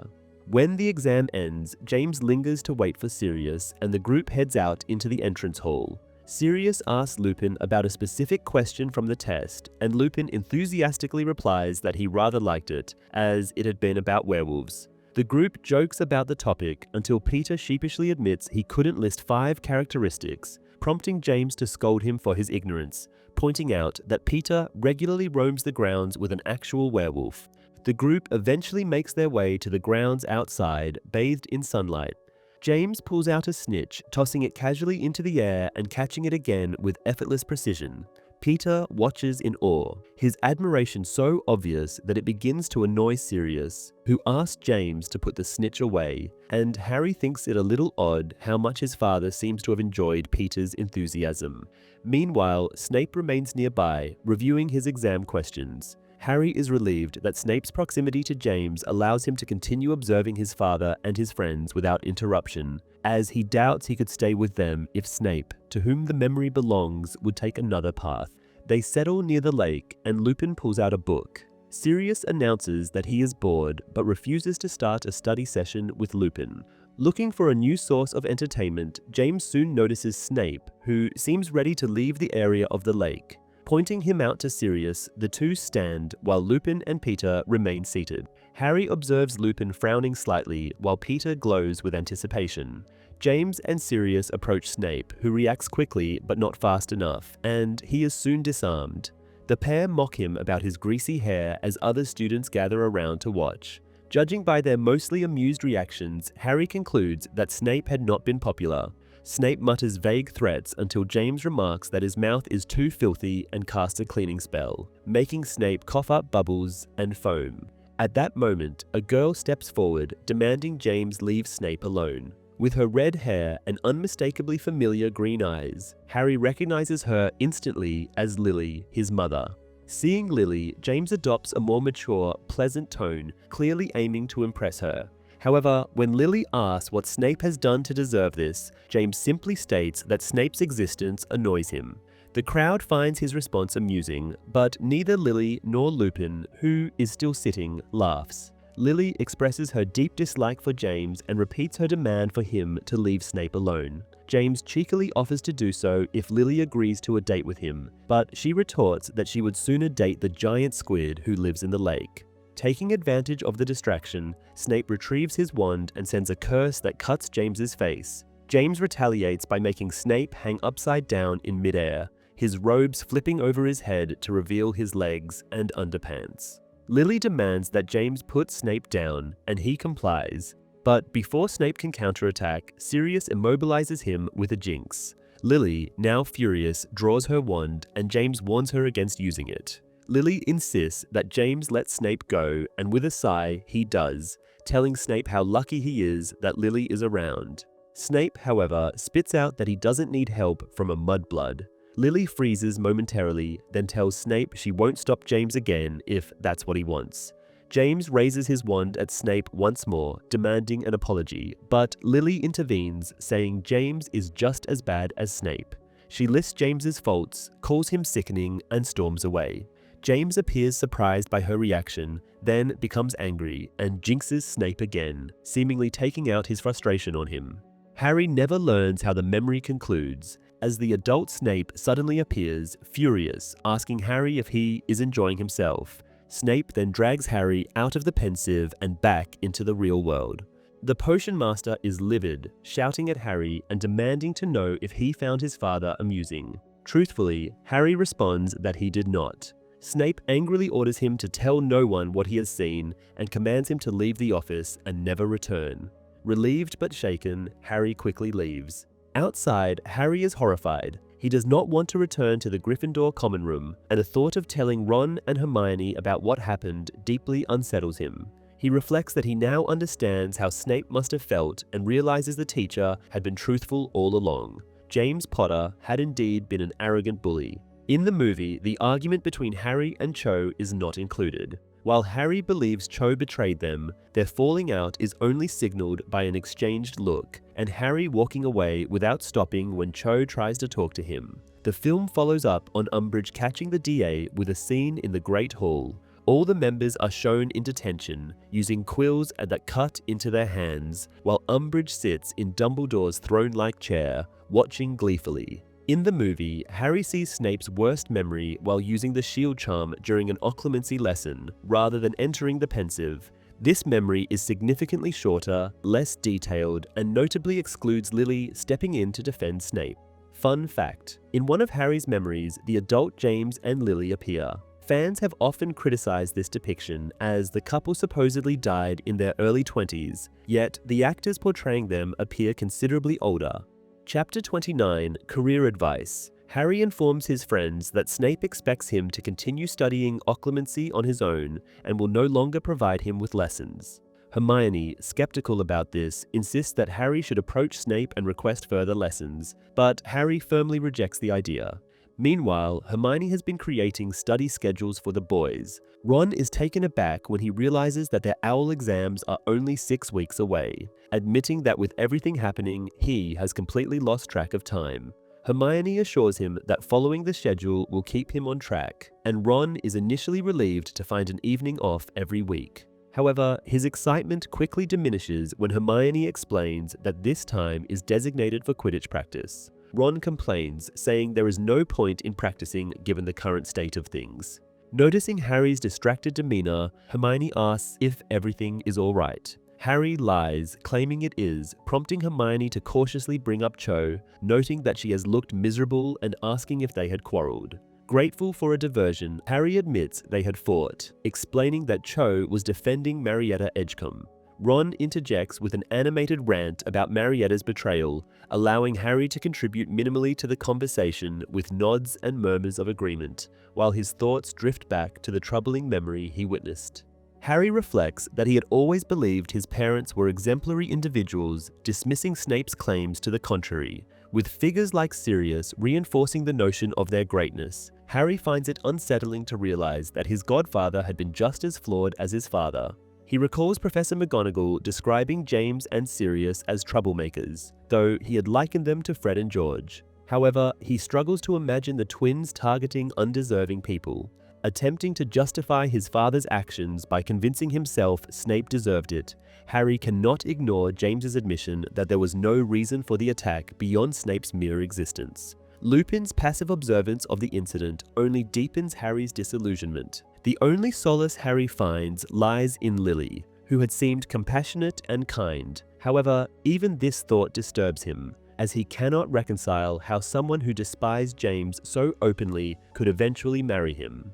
In the following days, Harry remains in low spirits. Fortunately, with the other fifth-year students equally weary of studying and confined to the castle during the Easter holiday, his gloom largely goes unnoticed. On Sunday evening, Ginny approaches Harry in the library. When he asks why she isn't at Quidditch practice, she explains that it was cancelled after the new beater, Sloper, managed to knock himself unconscious with his own bat. Ginny adds that a parcel has arrived, noting it had been opened as all posts are now inspected, and bears a label indicating it passed the Hogwarts High Inquisitor's scrutiny. She reveals it is from Mrs. Weasley, who sent Easter eggs for the Weasley family and one for Harry. Looking at the gift, Harry feels an overwhelming urge to cry. Ginny asks if he is alright, and although he claims he is, she continues, suggesting he should talk to Cho to resolve their issues. Before she can finish, Harry interrupts, stating that it isn't Cho he needs to speak to, but Sirius. However, he adds that it isn't possible at the moment. Observing him thoughtfully, Ginny watches as Harry breaks open his egg, primarily to occupy himself. Taking a bite, Ginny remarks that if the matter is truly important, they could find a way, but Harry insists it's impossible with Umbridge monitoring all lines of communication. Ginny, reflecting on her childhood with Fred and George, counters that anything is possible with enough nerve. At that moment, the librarian catches them eating chocolate, and with a flick of her wand, causes Harry's belongings to smack them over the head until they flee the library. Shortly afterwards, a notice appears on the Gryffindor notice board informing 5th-year students that they will soon receive career advice from their head of house. Additionally, pamphlets advertising various career paths are distributed in the common room. As they peruse the material, Ron declares he has no intention of becoming a healer at St. Mungo's, given the Newt level requirements for several subjects. Hermione agrees that it is a demanding profession while examining another pamphlet on wizard-muggle relations. She comments that the role requires only an owl in muggle studies, valuing qualities such as a sense of humor more highly. Harry jokes that communicating with Uncle Vernon would demand far more than that. Harry finds the idea of becoming a curse breaker for Gringotts appealing, but is disappointed to learn it requires arithmancy, a subject he never studied. Offering the pamphlet to Hermione, she declines, saying banking does not interest her. Fred and George then approach Harry, mentioning that Ginny told them about his problem. While Hermione scolds Harry for considering their involvement, the twins assure him they might be able to bypass Umbridge's restrictions. They add that their holiday behavior has been restrained and considerate, but promise that this will change from the following day. If they create enough chaos, it could provide Harry with a distraction. Hermione counters that a simple distraction would not suffice, pointing out that Umbridge has others monitoring the flu network. However, Harry recalls that Umbridge herself revealed one fireplace not under surveillance, her own. Despite Hermione calling the idea reckless, Harry has spent weeks refining his plan and is prepared for every objection. Fred and George promise to stage their diversion far from Umbridge's office to ensure Harry has sufficient time. The next morning finds Harry rather nervous. Not only is he breaking into Umbridge's office today, but he's also spending time with Snape during potions class for the first time since he intruded on the teacher's memories. He reflects on the necessity of the whole enterprise he had planned, unsure what Sirius could tell him to make James shine in a better light after what he, Harry, has seen with his own eyes. Still, he feels the need to talk to his godfather. Hermione spends her day trying to talk Harry out of his plans, so much so that by the time potions class rolls around, not only does Harry stop talking to her, but Ron does too, who refuses to get involved but says Harry can make up his own mind. To Harry's relief, Snape decides on Uncle Vernon's old tactic, namely, to ignore Harry as if he didn't exist, and the boy finds this better than Snape's usual bullying. In fact, left to his own devices, Harry is even able to brew a passable invigoration draft. This, however, ends up on the floor as Snape deliberately knocks it over, then tells Harry that since there is nothing to grade, Harry gets a 0 once again. All this puts Harry in such a bad mood that he forgets his career advice session and has to run when Ron reminds him. Arriving at McGonagall's office, however, he finds that not only is the head of house there, but Professor Umbridge too. McGonagall is clearly upset about this as she explains to Harry that this meeting is for discussing his prospects and plans for the future. Harry feels rather awkward, but after some prompting, he admits that he had been thinking about becoming an Auror. McGonagall points out that for that, he'll need top Newt grades in several subjects, not to mention other tests regarding his personality and mental capabilities. The professor says that it is a rather ambitious career path and nobody has been accepted for years. Umbridge now gives a polite little cough as if to signal her wish to speak, but McGonagall ignores her and goes on to list which subjects Harry will need to focus on. She tells Harry that her subject, Transfiguration, is one of them, and she only accepts students for Newt courses if they achieve an E on their O.W.L exams, pointing out that as Harry is currently more of an acceptable student rather than exceeding expectations, he needs to work harder. She then goes on to say that Harry will need charms and potions, adding that Snape does not accept any students unless they have gotten an O, the top mark on their O.W.L exams. Umbridge coughs again for the umpteenth time, and Professor McGonagall offers her some cough drops. Instead, Umbridge says she had been wondering if Harry has the temper of an aura, and McGonagall politely acknowledges that she had been, not bothering to actually answer. She tells Harry that his charms results are good enough and that he had always excelled at defense against the dark arts, at which point Umbridge interrupts her again, saying she had written a note about that. McGonagall reads it with visible disgust. Then, after Umbridge says Harry has been performing poorly in her class, McGonagall corrects herself, saying that Harry excels at the subject according to teachers who are actually competent. This finally silences Umbridge, and Professor McGonagall turns back to Harry, asking if he has any questions. He inquires about the tests mentioned and learns that they are to determine if he can act under pressure and, if so, how. McGonagall also reveals that becoming an aura takes 3 more years of studying after Hogwarts, warning Harry to only choose this path if he is indeed serious about it. Umbridge pitches in, saying that the Ministry is also checking the candidates' criminal records, and McGonagall points out that Harry doesn't have one, as he had been cleared of all charges. Umbridge, dropping all pretense, stands up and says angrily that Harry will never become an aura, and McGonagall, also standing now, says she will personally make sure that Harry has all the qualifications he needs. Umbridge tells her that the minister would never hire Harry, and the Transfiguration teacher points out that Cornelius Fudge might not be the Minister for Magic when that time comes. Umbridge, upon hearing this, tells McGonagall that she had known this all along. The witch wants Dumbledore to be the next minister so she, McGonagall, can be what Umbridge is now. McGonagall calls her a lunatic as an answer, then tells Harry to leave, who's only so happy to do so. He hears the women yelling at each other long after he has left the room. The confrontation with McGonagall puts Umbridge in an especially foul mood by the time of their defense against the dark arts class. Professor McGonagall's trust in him makes Harry want to reconsider his plan, thinking about how disappointed the teacher would be in him if he's caught.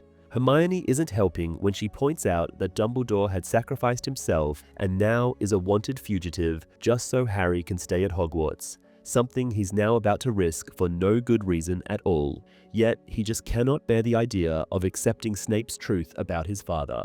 When, just after the last lesson of the day, Fred and George's diversion starts with a loud noise, Harry takes off in a run, despite Hermione's pleading. He puts on his invisibility cloak and grabs the knife Sirius had given him 2 years prior. He uses its enchanted tool to open the door of the headmistress's office. Anxious as he had never communicated like this before, Harry throws some flue powder into the fire and kneels, putting his head into it. He says his destination, 12 Grimmauld Place. The experience of his head traveling through fires while it is still attached to his static body is one he does not care for, but before long the hurtling stops, and he finds himself looking at the kitchen of the Black House. He finds not Sirius, but Lupin in there, who asks in a worried voice what has happened. Harry reassures him that everything is alright, explaining that he simply wishes to speak to Sirius. Lupin goes to fetch him, while Harry mulls over how uncomfortable he already feels, kneeling on the cold stone floor. Soon, Lupin returns, accompanied by Sirius. Harry, eager to not waste precious time, immediately begins to tell them what he has seen. Lupin responds, saying Harry must not judge James based on that memory, as James was only 15 at the time. Harry points out that he is the same age now. Sirius elaborates, explaining that the rivalry between Snape and James had been instant from the moment they first met. He continues, saying that no matter what Harry might think about his father now, it is important to understand that Snape was always deeply involved in the dark arts, even as a child. In contrast, James had always despised dark magic and everyone who used it. Harry points out that James attacked Snape without any provocation, simply because Sirius had said he was bored. Sirius is quick to clarify that he is not particularly proud of this episode himself. Lupin then adds that James and Sirius had been prodigies, the best at everything they tried, and sometimes that went to their heads. Sirius agrees, saying that they had been very arrogant at times. Seeing how fond the two men still are of their memories of James confuses Harry, and he admits that based on what he saw, it looks like James was an idiot. Sirius laughs and responds that, naturally, he had been all of them had, except for Lupin. Harry then asks how it is possible that Lily Evans, the same girl he saw in the memory, married James. Lupin and Sirius explain that James had grown more grounded and less arrogant by the time they reached their 7th year, which is when they began dating. Harry asks if that means James has stopped bullying Snape, and Lupin answers that Snape had used every opportunity to curse James, who reacted in kind. He then asks Harry how the Potion Master reacted to all of this, and Harry responds that Snape stopped teaching him Occlumency, something he doesn't particularly mind. This revelation shocks the adults. Both Lupin and Sirius immediately prepare to go and convince Snape otherwise, although Harry expresses his relief at not having to continue the lessons. They insist that Harry talk to Snape and ask him to resume their lessons. After some persuasion, Harry agrees, albeit without much enthusiasm. Just then, he hears something. Clarifying that it is not Creature making the noise on the other side, he quickly pulls his head out of the fire and covers himself with the invisibility cloak. Just in time, as the next moment, Filch enters the room, muttering to himself about a whipping permission. The caretaker looks ecstatic, beaming with anticipation. After finding the paper on Umbridge's desk, he leaves, with Harry, still invisible, following. Not much later, becoming visible again, Harry arrives in the entrance hall. The place reminds him of the night of Professor Trelawney's firing, with students filling the area. Many of them seem to have been covered in stink sap. It turns out Fred and George had turned a corridor into a swamp, but were cornered by Umbridge and her inquisitorial squad. Umbridge, taking the whipping order from Filch, tells the twins that they will now learn what troublemakers deserve. Fred, however, says that he thinks they have already learned everything the school can teach them, and George agrees. They both raise their wands and cast a summoning charm in unison. Harry hears some loud rumbling and ducks, narrowly avoiding the two clean sweep brooms, finally freed, flying toward their owners. Fred and George mount their brooms and announce that from now on, they can be found at their new shop, Weasley's Wizarding Wheezes on Diagon Alley. George promises special discounts to those who use their products to drive Umbridge out of Hogwarts. Though the headmistress orders the inquisitorial squad to stop them, Fred and George tell Peeves to carry on their legacy. Once the poltergeist salutes them, they fly out the oak doors into the sunset. Fred and George's rather spectacular goodbye to the school is featured in the movie, although with several changes. For one thing, it occurs after their fireworks display, while the portable swamp never appears in the movie. Their timing is also different in the movie. Instead of giving Harry the opportunity to talk to Sirius, which he does not attempt at this point in the film, they disrupt an owl exam. Both Ginny's and Professor McGonagall's contributions in this chapter had been cut from the movie. While in McGonagall's case, there is an abundance of character-defining scenes throughout the series, Ginny becomes increasingly sidelined despite being a book fan favorite character. Chapter 30, Grawp. The departure of the Weasley twins becomes so widely discussed over the next few days that doing a Weasley quickly becomes a synonym for leaving Hogwarts permanently. Forgetting Fred and George proves even more difficult due to the portable swamp they left in the corridor, with no instructions on how to remove it. Despite the combined efforts of Umbridge and Filch, the swamp remains, forcing Filch to adopt a new task, ferrying people across it in a punt. Harry suspects that Professors McGonagall or Flitwick could remove the swamp effortlessly, but they appear to enjoy watching Umbridge struggle. Although Umbridge replaces her door, now featuring two broom-shaped holes left by the twins' clean sweeps, with a new one, her troubles are far from over. A Niffler somehow finds its way into her office, causing chaos and even attacking her by attempting to nibble on her fingers to reach her shiny rings.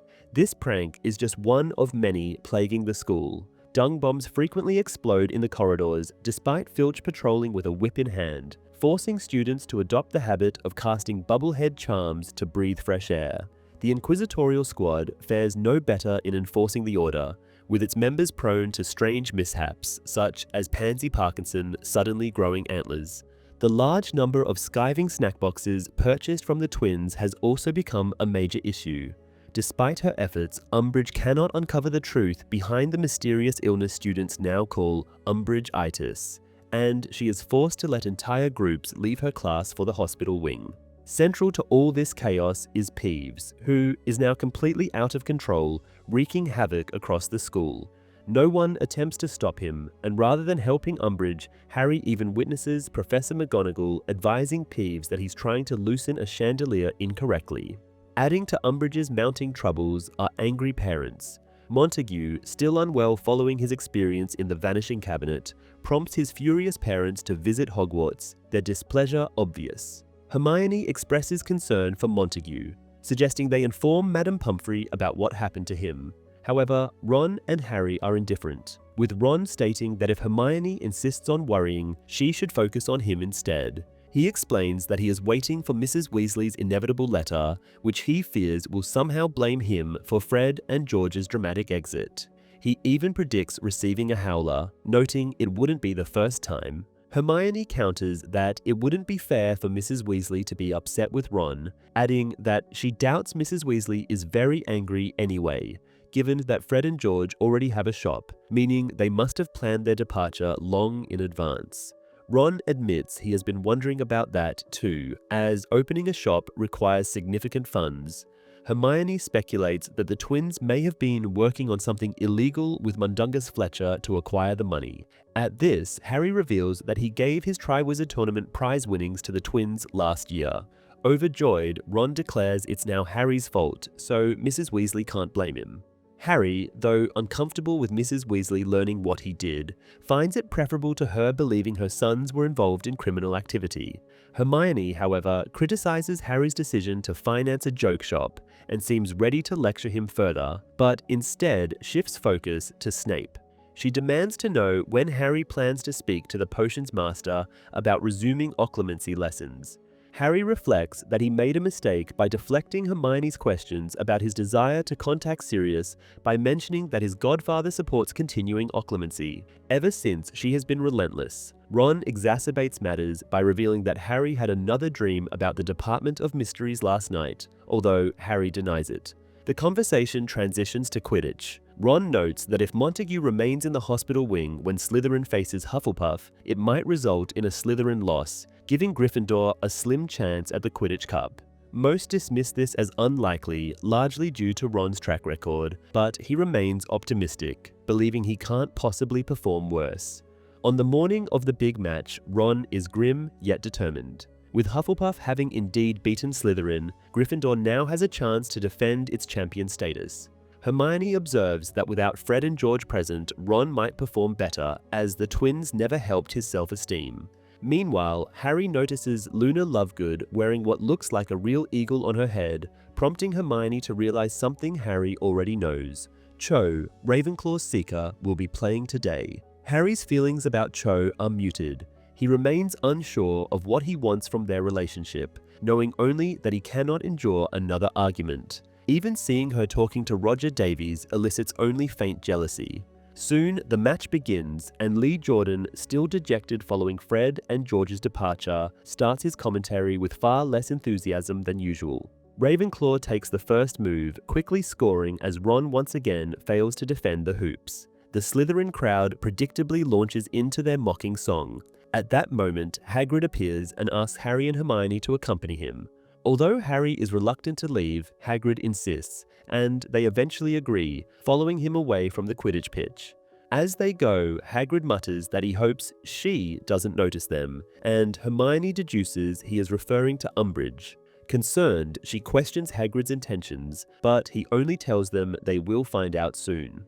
When an uproar arises from the pitch, Hagrid wonders who scored, and Harry assumes it must have been Ravenclaw.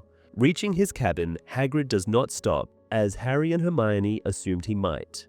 Instead, he continues walking straight past it, heading directly into the Forbidden Forest.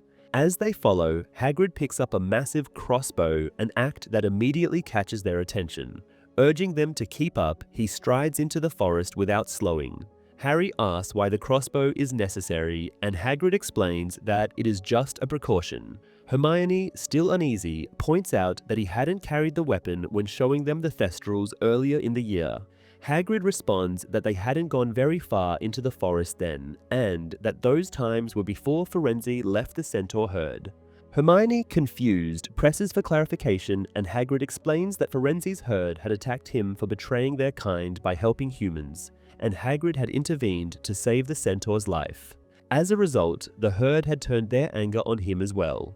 Harry, amazed, realizes that Hagrid must have fought off several Centaurs on his own. The groundskeeper downplays the incident, muttering angrily that Firenze could have expressed his gratitude more thoughtfully than by sending Harry to him with warnings. His sudden irritation surprises the pair, but Hagrid says no more on the matter.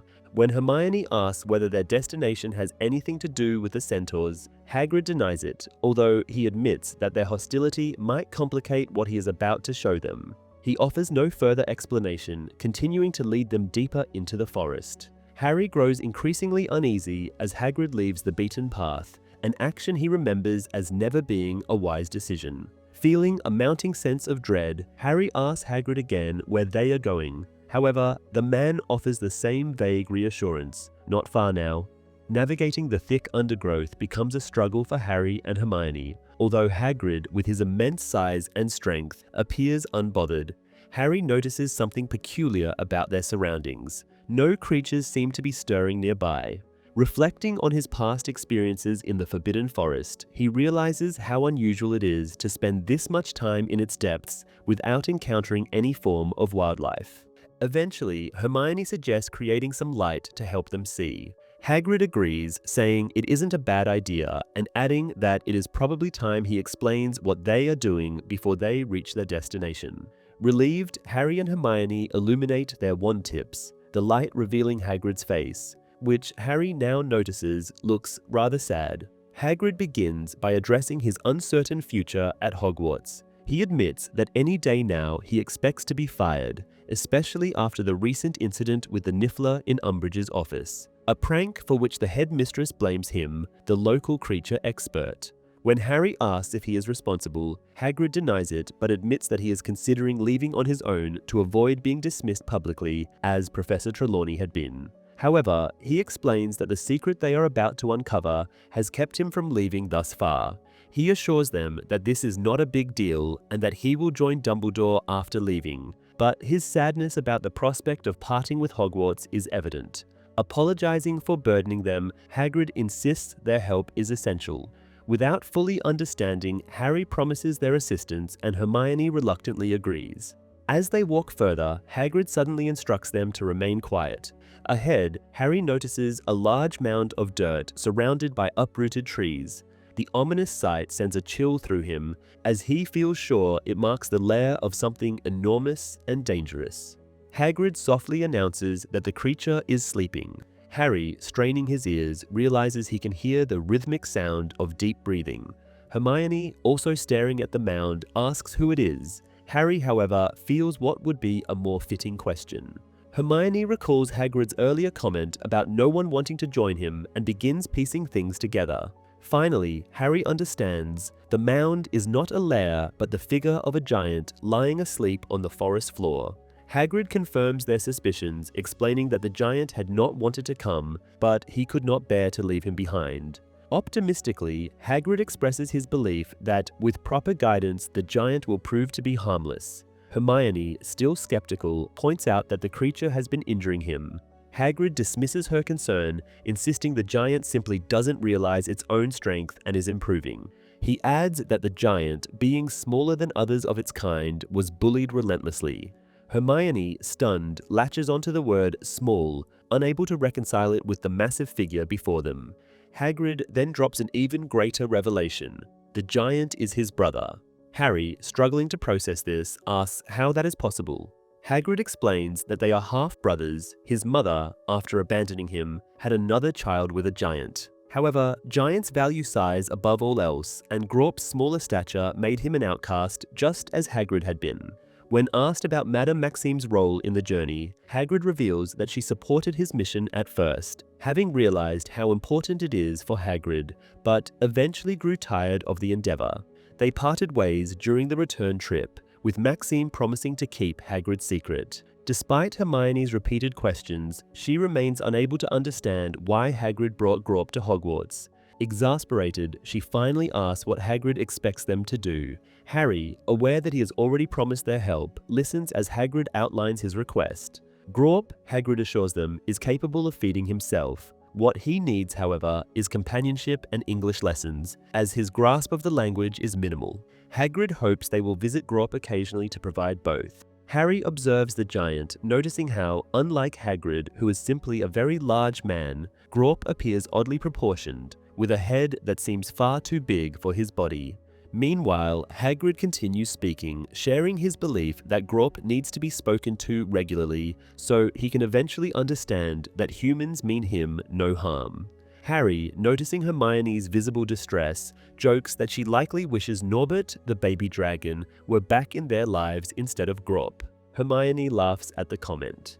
Hagrid expresses gratitude for their willingness to help, emphasizing that his request is minimal. He only asks that they visit Grawp once a week to have a chat with him. He then announces his intention to wake the giant and introduce them, despite Hermione's objections. Grawp appears less than pleased to be awakened and roars so loudly that the birds in the forest take flight. Seeing the giant rise to his feet, a sight that is both startling and intimidating, the children retreat as far back as possible. Unfazed, Hagrid speaks to Grawp, reminding him of his earlier promise to bring friends who will visit in case Hagrid must leave. Grawp, however, seems more interested in a bird's nest he has discovered than in his brother's words. Hagrid presses on, first introducing Harry, then turning to Hermione. Midway through her name, he pauses and suggests Grawp call her Hermie, explaining that her full name might be too difficult for the giant to manage. At this moment, Grawp notices Hermione properly for the first time and, reaching out, attempts to grab her. Harry reacts quickly, pulling her out of harm's way just in time. Hiding behind a nearby tree, the pair overhear Hagrid scolding Grawp, who responds by striking his brother hard enough to knock him down. Undeterred, Hagrid gets back up, remarks that this interaction should be enough for Grawp to remember them, and declares a time to leave. Harry and Hermione eagerly seize the opportunity to depart. As they make their way back, Harry reflects on how improbable it is that Hagrid could ever successfully integrate a giant into society. He knows Hagrid has a unique ability to perceive even the most dangerous and aggressive creatures as misunderstood innocents. But Harry feels that Grawp, a giant who appears to uproot trees purely for amusement, should be beyond even Hagrid's optimism.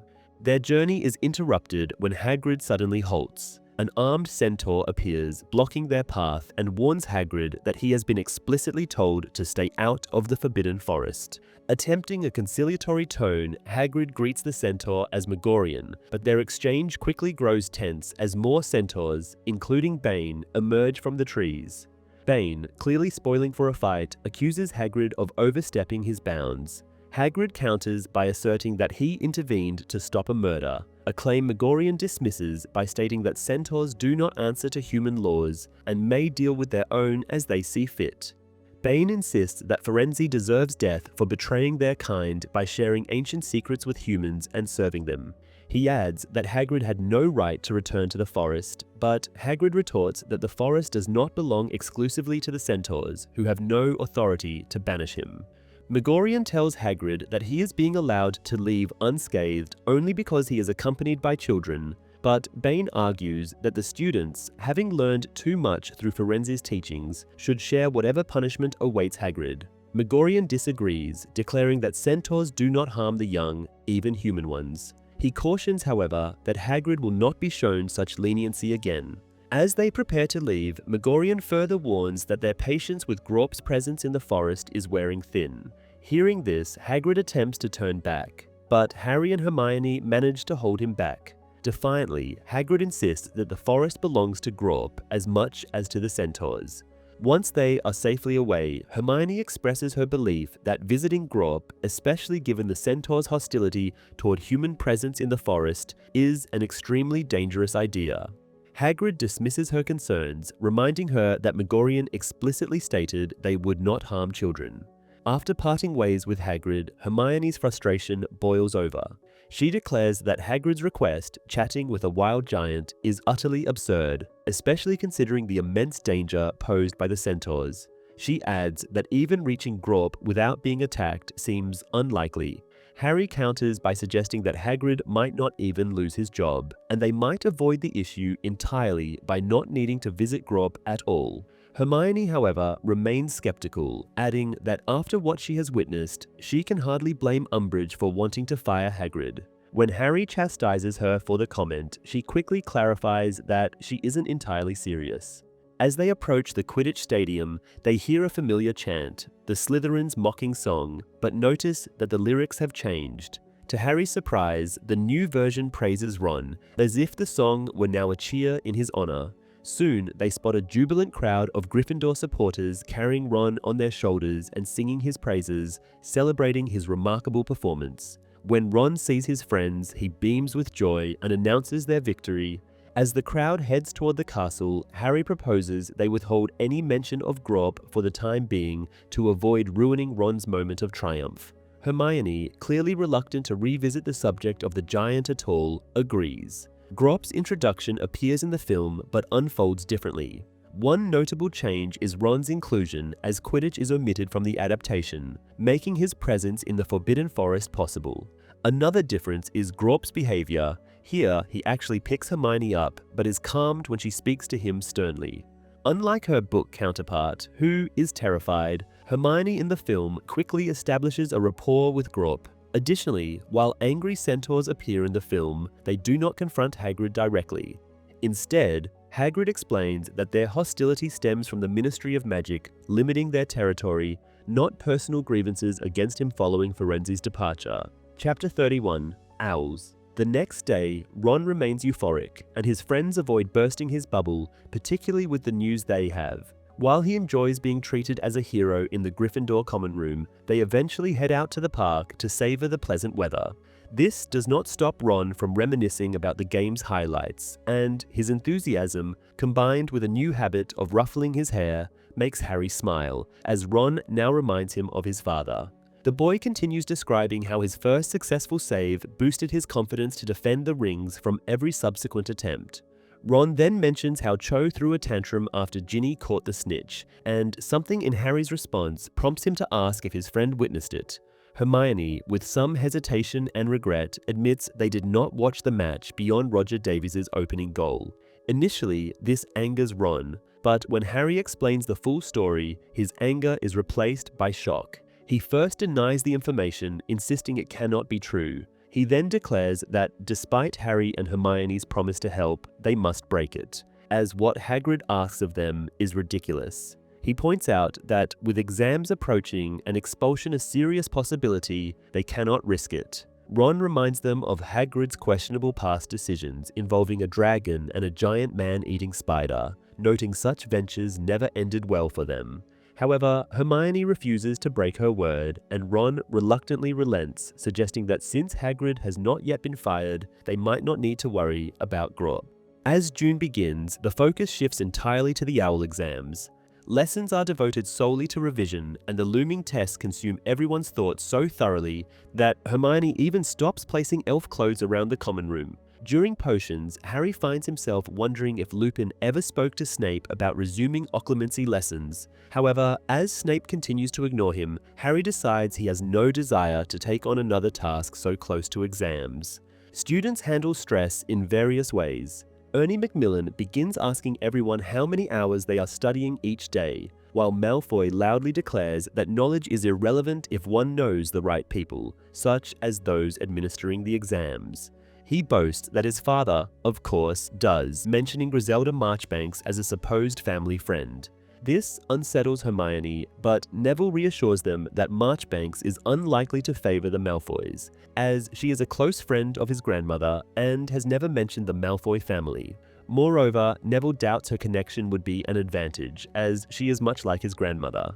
He adds that his grandmother told Professor Marchbanks the same thing she said in St. Mungo's, that Neville is a good boy, but not as talented as his father.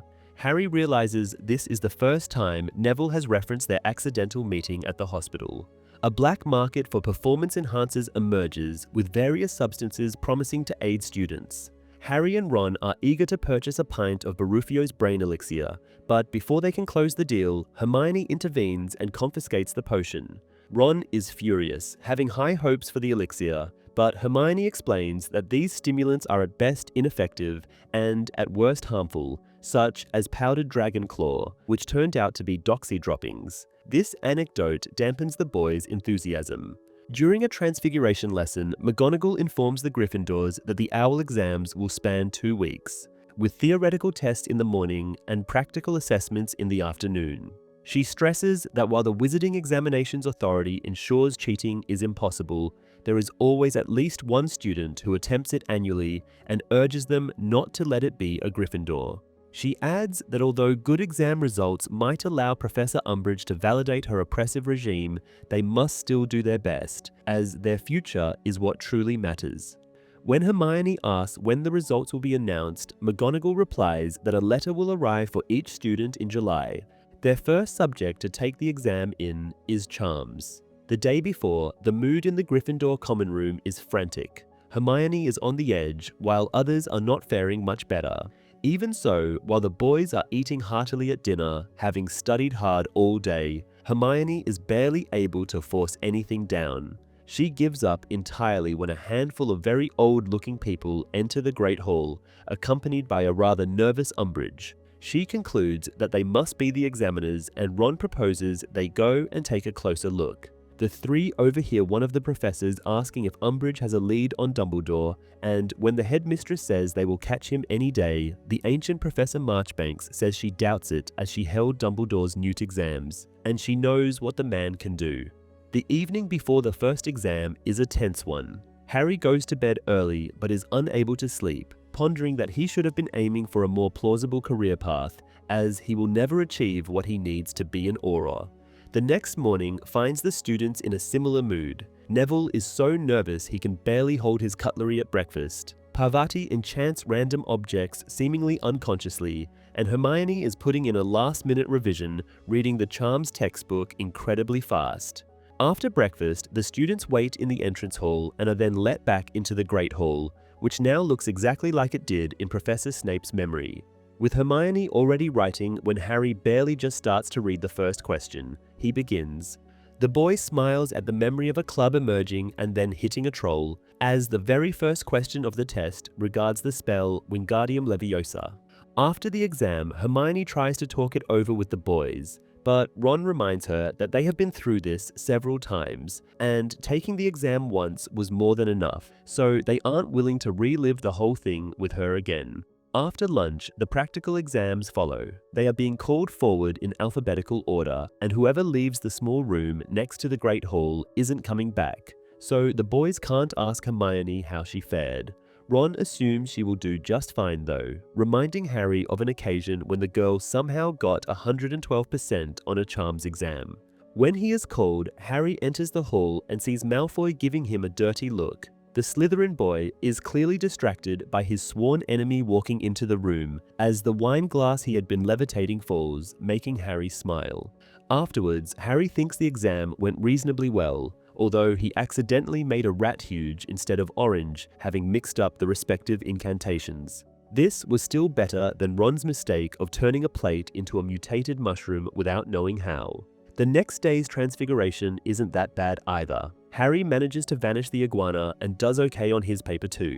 He witnesses Hannah Abbott accidentally turning a ferret into a flock of flamingos, which makes him think he did fine. Wednesday's herbology goes down similarly well for him, and on Thursday, he is glad to realize that he can answer all the questions of his defense against the dark arts theoretical paper. Later, on the practical exam, he has a similar experience, and it gives him pleasure to see Umbridge watching him perform all the charms and jinxes perfectly that she had refused to teach them. Before leaving, the old professor questioning him asks if he would perform a Patronus charm for some extra credit, revealing that he heard from a friend he is capable of doing that, and Harry, imagining Umbridge being fired, conjures his silvery stag. When walking out, the boy is certain he has just finished his first outstanding OWL exam, though he refrains from telling that to anyone in case he is mistaken. Friday is the day for ancient runes, and as neither Harry nor Ron takes the subject, they are free. Having the whole weekend to study, they decide to take a break. When Hermione comes back from her exam, she is in a bad mood. Not only has she misinterpreted a rune, but she has also heard Umbridge being attacked by yet another Niffler.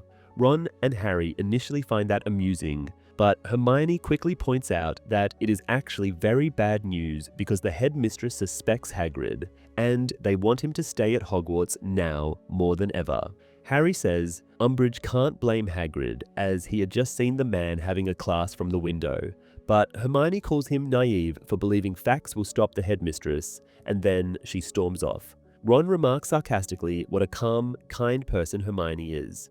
Though Hermione's bad temper persists over the weekend, the boys barely notice this. Monday is the day of the dreaded potions exam, which Harry reflects will most likely put an end to his dream of becoming an Auror. And indeed, though after the exam Harry feels like with Snape being absent he might have managed to pass, he does not think he reached the level he would have needed for the Newt course.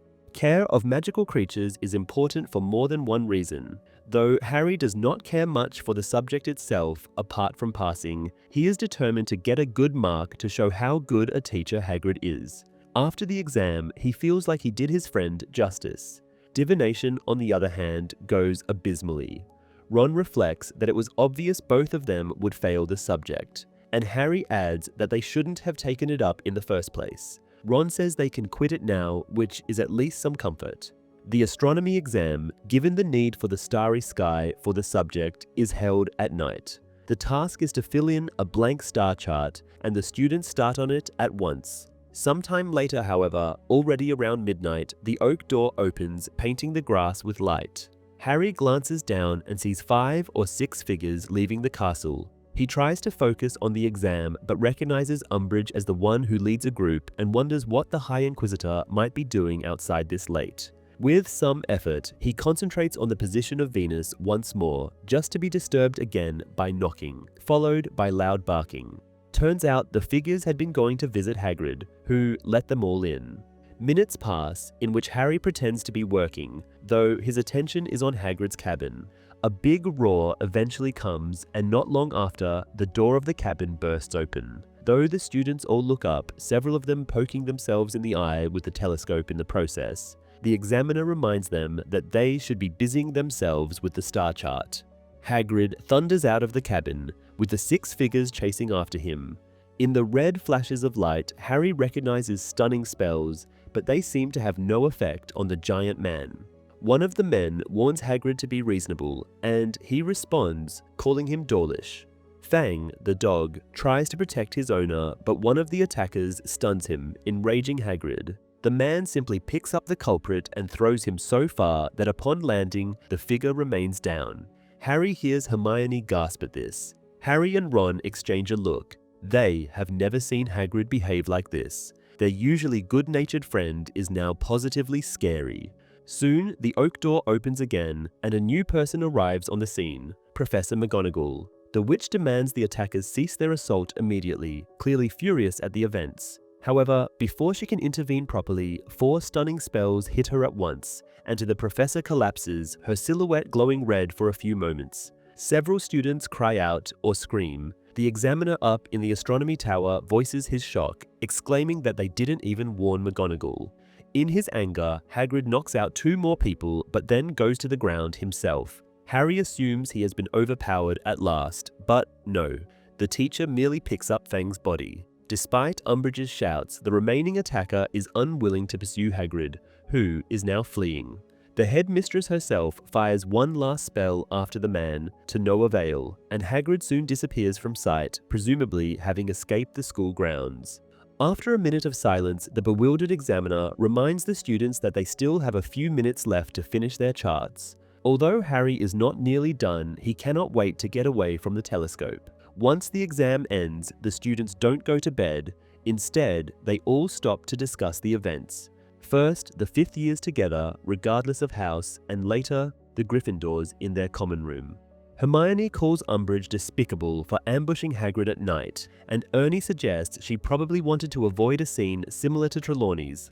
Ron asks why the spells bounced off Hagrid, and Hermione explains it must be because he is a half-giant, as giants are notoriously difficult to stun. However, she appears more concerned about McGonagall, pointing out that the professor isn't young anymore and that 4 stunning spells would harm anyone. Ron comments that at least they didn't succeed in sending Hagrid to Azkaban, and he will now likely join Dumbledore. Angelina Johnson questions why Hagrid would even be fired when his classes had improved significantly, and Hermione explains that Umbridge despises half-humans. Katie Bell adds that the headmistress blames him for the Niffler attacks, and Lee Jordan regretfully admits it was he who levitated the creatures left behind by the Weasley twins into Umbridge's office through the window. Dean Thomas reassures him it doesn't matter, Hagrid would have been fired anyway for his loyalty to Dumbledore, and Harry agrees. Lavender expresses concern for Professor McGonagall, clearly close to tears, and Colin Creevey shares that he saw McGonagall being carried into the castle from his window. He adds that the teacher didn't look well. They stay up very late, and Harry repeatedly pictures Hagrid running away. Unable to sleep, he reflects on the many revenge ideas his housemates suggested during the night, considering the notion of locking Umbridge in a box with hungry, blast-ended Scroots particularly appealing. The next day passes in a blur for Harry, who desperately wants to sleep but forces himself to study for their last exam, History of Magic. He cannot wait for it all to end. He longs to sleep and later to head to the Quidditch pitch to fly on Ron's broom, as they have planned. When the exam begins, Harry struggles to concentrate. Although he isn't entirely clueless, he feels he could perform better if he weren't so tired or the Great Hall so stiflingly hot.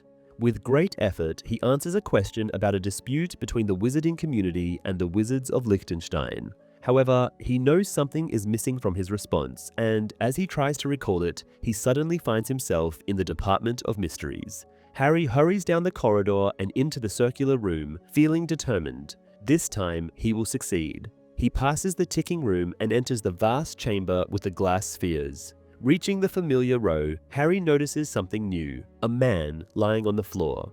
Harry commands him to retrieve a sphere from the shelf, as he cannot touch it himself, but the man can.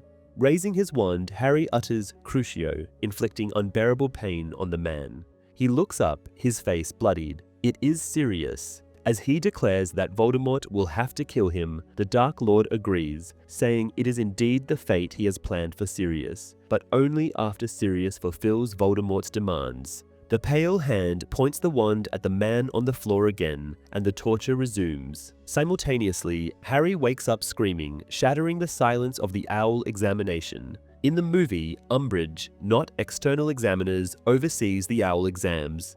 This leads to the examination being interrupted by the Weasley twins, who set off fireworks during one of the theoretical tests. By this point in the book, the twins have already left Hogwarts weeks earlier. This is also the only exam-related scene in the movie, whereas the book dedicates nearly an entire chapter to the exams. Hagrid's attempted arrest and McGonagall's injury are omitted from the movie, creating a plot hole. In the book, Harry tries to contact Professor McGonagall, but she is unavailable, having been transferred to St. Mungo's. In the movie, it simply seems as though Harry didn't consider warning the Order of the Phoenix before attempting to contact Grimmauld Place himself. Harry's vision is nearly identical to the book's depiction, with 2 key differences. He sees Voldemort from an external perspective, and Voldemort explicitly mentions the prophecy, naming the mysterious object he seeks. Chapter 32, Out of the Fire. The examiner, Professor Tofty, leads Harry out of the Great Hall. He suggests that Harry should go to the hospital wing, but when Harry refuses, explaining that he had just fallen asleep and had a bad dream, Tofty points out that it must be the stress and exhaustion of the owls. He advises Harry to drink a glass of cold water and lie down unless he still wants to use the last few minutes available to finish his exam paper. Harry declines, stating that he had written everything he could, and Tofty returns to the Great Hall alone. Instead of lying down, Harry goes to the hospital wing, but not for medical attention. He tells Madame Pomfrey that he needs to speak to Professor McGonagall, but the healer informs him that McGonagall has been transferred to St. Mungo's. Madame Pomfrey adds that it is a small miracle McGonagall is not dead, having been struck with 4 stunning spells. Harry begins to panic, realizing that, with Dumbledore and Hagrid gone, McGonagall had been the last member of the Order of the Phoenix still at the school. He barely hears Madame Pomfrey's remark that no one could have defeated McGonagall in a fair fight, and how, if it weren't for the kids, she would resign in protest. Leaving the hospital wing, still panicking and unsure what to do, Harry decides to find his friends. This only takes minutes, and once they are alone in an empty classroom, he tells them that Sirius has been captured by Lord Voldemort. Hermione asks how and where, and while Harry does not know how, he is able to tell where they are, at the Department of Mysteries. He asks Ron and Hermione how they are going to get there. Ron's voice cracks as he repeats the question, clearly not thinking that rushing to a place where Voldemort is could be a good idea. Hermione points out that it's the middle of the afternoon, meaning the Ministry is full of people. She argues that with Voldemort and Sirius being the 2 most wanted men in the world right now, it seems unlikely they could simply walk in. Harry dismisses her concern, saying that they could have used an invisibility cloak, and adds that the Department of Mysteries has always been empty every time he visited in the past. Hermione gently reminds him that he has never actually been there in person, he has only dreamed about it. Harry gets angry at this, shouting that those aren't normal dreams, as Mr. Weasley can attest. Ron chimes in, agreeing with Harry, saying he has a point there, but Hermione remains unconvinced, thinking the whole thing sounds far-fetched. She insists that Voldemort couldn't have gotten to Sirius because he's safe at Grimmauld Place. But Ron objects, reminding her that Sirius has been anxious to leave and might have risked going on some sort of adventure, which could have led to him being caught by Voldemort. Hermione now asks why Voldemort would even want to capture Sirius. Harry can't explain why, but Ron remembers that Sirius's brother had been a Death Eater and suggests that Voldemort might think Sirius knows something important. Hermione, however, says that none of them are making any sense. Even Ron, now getting angry, tells her that if Harry had seen these things, that should be enough proof. Reluctantly, Hermione says that Harry might have a bit of a hero complex, pointing to the second task of the Triwizard Tournament, when Harry had insisted on saving all 4 of the hostages and nearly died while saving not only Ron, but also Fleur Delacour's sister. Hermione adds that Voldemort knows this about Harry and could be using it against him right now. Harry says that it doesn't matter if Voldemort is trying to lure him into a trap, because with McGonagall gone, they can't alert the Order, and if they don't go, Sirius will die. Hermione then asks hesitantly what if it was not an actual vision but only a dream. Harry refuses to even consider the idea. He points out how Dumbledore wanted him to study Occlumency because of the visions, and Hermione says that if he had practiced it properly, he wouldn't have seen Sirius trapped. She adds that Sirius himself wanted Harry to learn Occlumency to block the visions. Harry snaps back, saying that surely Sirius would think differently now. He also points out that Hermione didn't seem to have an issue with Harry's hero complex when he saved her from the Dementors. At that moment, Ginny enters the classroom, followed by Luna. Ginny asks what's going on, but Harry says it's not her business. Ginny replies coldly that she just wanted to help. Luna voices her opinion on Harry being rude after he declines their help, but Hermione thinks that they can be of use. She says that before they do anything, they need to be sure that Sirius is in danger. Harry shouts that Sirius is being tortured and they have no time to waste, but Hermione begs him to listen. He then asks how they would even check if Sirius is at home. Hermione suggests they can use Umbridge's fireplace to check, but they'll need a distraction and lookouts, something that Luna and Ginny could do. Ginny, though appearing not to fully understand the situation yet, agrees to this immediately. Harry, although still furious with what he sees as time wasted, realizes that Hermione's willingness to do the most dangerous part of the plan, entering Umbridge's office with him, shows her loyalty to him. The plan is made in moments. Ron will find Umbridge and tell her that Peeves is causing chaos in the Transfiguration classroom, which is far from the headmistress's office, while Ginny and Luna will block the corridor near Umbridge's office, claiming someone released garroting gas, an invisible but dangerous substance. Harry and Hermione are to sneak into the office and contact Sirius. Harry rushes to the Gryffindor tower to fetch his invisibility cloak and the knife he had used once before to open Umbridge's door. On the way, he ignores Dean and Seamus, who are discussing their plans for a party to celebrate the end of the exams. The plan is now in motion. Ron goes to find Umbridge while Ginny and Luna begin clearing the corridor. As they wait, Hermione asks Harry if he is okay. Harry tells her he is, although this is a lie. His scar hurts badly, though not as badly as it had when Voldemort was torturing Avery. This makes Harry think that Sirius is still alive, but in grave danger. When the corridor is finally deserted, Harry and Hermione approach Umbridge's door. The knife works just as well as the last time, and they enter, with Hermione saying she had been worried there would be extra security after the Nifflers. She then takes up a position next to the window with her wand out, while Harry goes to the fireplace. Soon, his head is in the green flames, calling for Sirius. The wizard is nowhere to be seen, but Kreacher is present.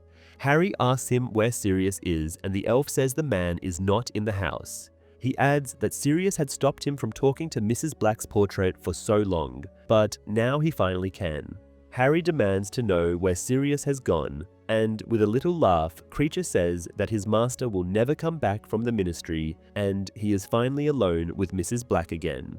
Just then, Harry's head is painfully removed from the fire, and he finds himself eye to eye with Umbridge, who is pulling his head back by his hair. She tells him that after the Niffler incident, she didn't want any other foul creature entering her office, so she placed alarming spells on it.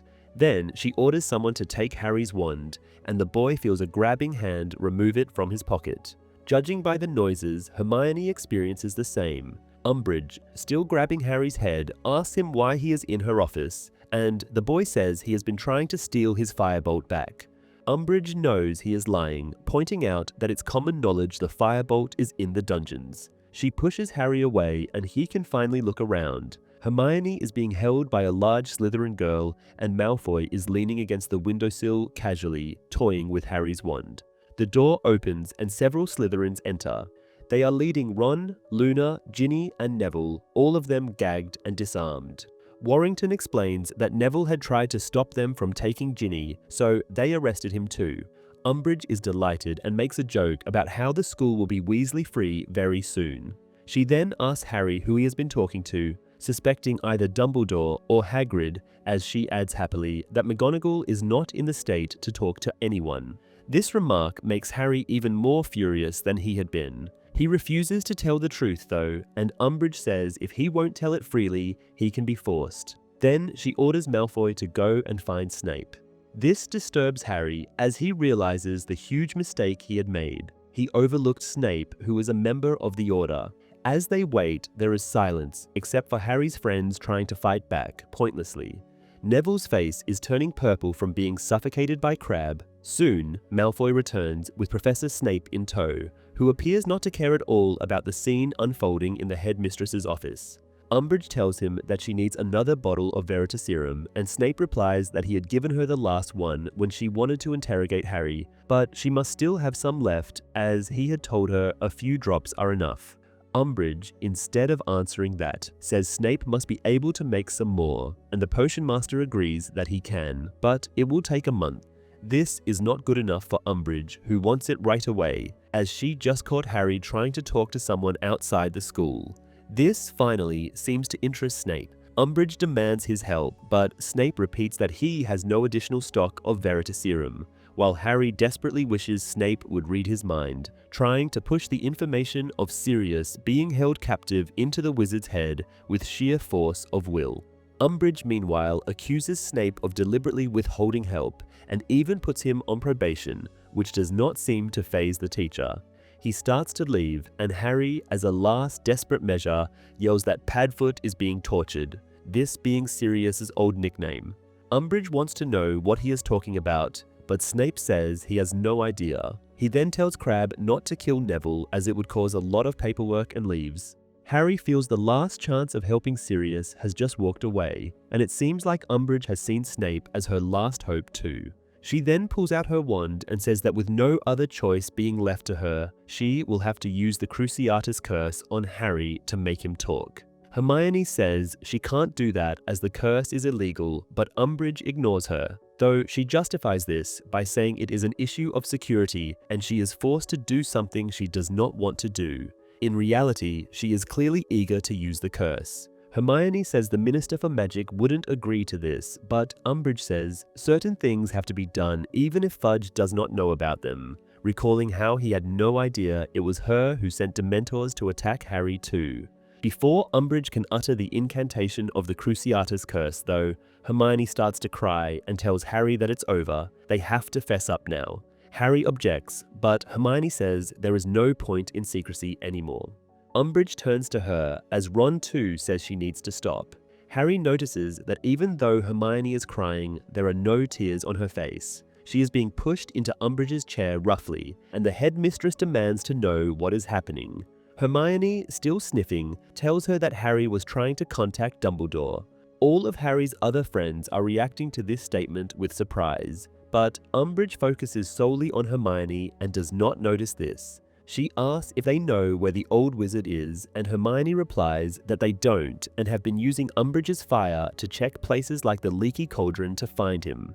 Umbridge points out the stupidity of this, saying the whole ministry is after Dumbledore, so he clearly couldn't hide in any well-known places. Hermione says they were desperate, as there is something very important Dumbledore needs to know. Umbridge asks what that is, and Hermione says they have made a weapon that Dumbledore can use against the Ministry, and it is now ready. Umbridge wants to clarify if it had been Dumbledore who ordered them to do this, and Hermione says indeed it was. Umbridge then demands she show her the weapon, but Hermione says she will only show it to Umbridge, not the Inquisitorial squad. Umbridge initially says she will decide who can come, but when Hermione points out that the weapon could be used against her if it falls into the wrong hands, she says the squad will stay and keep the prisoners here until she returns. She then adds that Harry should still go. Malfoy pitches in, saying at least a few people from the squad should come along, but Umbridge shuts him down, saying she is perfectly qualified to take care of the situation alone. Then, with her wand on them, Umbridge instructs Harry and Hermione to lead the way. In the movie, the plan is much simpler. Harry wants to use Umbridge's fire to go to the Ministry of Magic, and he never attempts to contact Sirius. Before they could leave, however, Umbridge catches them. Luna, Ginny, and Neville are present during Harry's interrogation, though the movie does not explain why. They were not part of the plan when Harry and his friends had been caught.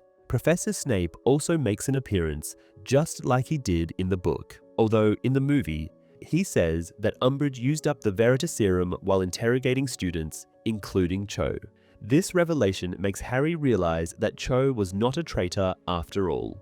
In the movie version, Umbridge never reveals that it was she who sent the Dementors, leaving the audience to assume that the action was orchestrated by Voldemort. Chapter 23, Fight and Flight. Harry is wondering what Hermione is planning with all this if she indeed has a plan at all, but as Umbridge is following them very closely, the boy cannot ask his friend. All he can do now is to pretend he knows where they are going, so as not to alert Umbridge. Hermione promptly leads them across the entrance hall and out of the castle. Umbridge asks if the weapon is hidden in Hagrid's cabin, but Hermione says naturally it isn't, as they couldn't have risked Hagrid accidentally setting it off. Hearing Umbridge's derogatory comment after this, Harry has a serious urge to turn around and choke her, but he refrains from it. His scar is smarting, but the real pain, signaling Voldemort's killing intent, is not there yet. Umbridge, in the meantime, asks Hermione where the weapon is then, and the girl replies they needed a place where students can't stumble upon it, so they have hidden it in the Forbidden Forest. Hearing this, Umbridge says the kids will walk in front of her. Harry points out that Umbridge is the only one with a wand, but the headmistress does not feel like sharing it. She explains how she is much more valuable than Harry. Harry thinks that entering the Forbidden Forest without his wand is about as foolish as any action can be, but Hermione does not stop to hesitate, so he must go on as well. Umbridge, already having trouble keeping up, asks if it is far, and Hermione answers that it is. They had to hide it well. Harry is alarmed to see that Hermione has started on the path that leads to the lair of Aragog, the giant spider and his many human flesh-loving children. But Hermione, who had not been with Harry when he was there, couldn't know this. In an attempt to warn her without raising suspicion, Harry asks Hermione if she is sure they are going the right way, and the girl says she is positive. Harry also notices that Hermione makes an unnecessary amount of noise, and using the opportunity of Umbridge having stumbled over and therefore being fallen behind a little, he warns her to keep quiet. Hermione explains to him that she wants to be heard, and they continue their noisy walk. Eventually, they reach a clearing. An arrow hits the tree next to Hermione, and in seconds, the three of them are surrounded by centaurs, at least 50 of them. Harry sees that Hermione is smiling. Umbridge, on the other hand, is terrified and tries to use Harry as a human shield. Megorian steps forward, his bow raised, and asks Umbridge who she is. The headmistress tells him her name and that she works for the Ministry of Magic. She adds that laws prohibit half-breeds such as centaurs from attacking humans, so Megorian needs to be very careful of his next move. Hearing the phrase half-breed angers the centaurs. Hermione warns her not to call the centaurs as such, but Umbridge just goes on, citing the law regarding the situation, saying that any creature with near-human intelligence must be held accountable for its actions. This distinction, of course, only makes the centaurs angrier. Megorian says that their intelligence is much greater than humans, and another centaur demands to know what they are doing in their forest. Umbridge reminds him angrily that they can only live here because the Ministry lets them, and she gets a warning arrow flying near her as an answer. Seeing the headmistress's cowardly reaction, Bane asks who the forest belongs to now, and Umbridge starts to spit insults towards the centaurs. Hermione tells her to stop, but Umbridge goes a step further. She points her wand at Megorian and utters an incantation. Ropes tie up the centaur's human half, and in the next moment, the herd charges them. Harry manages to pull Hermione to the ground, though he is sure this is the last thing he will ever do as the thundering hooves are approaching.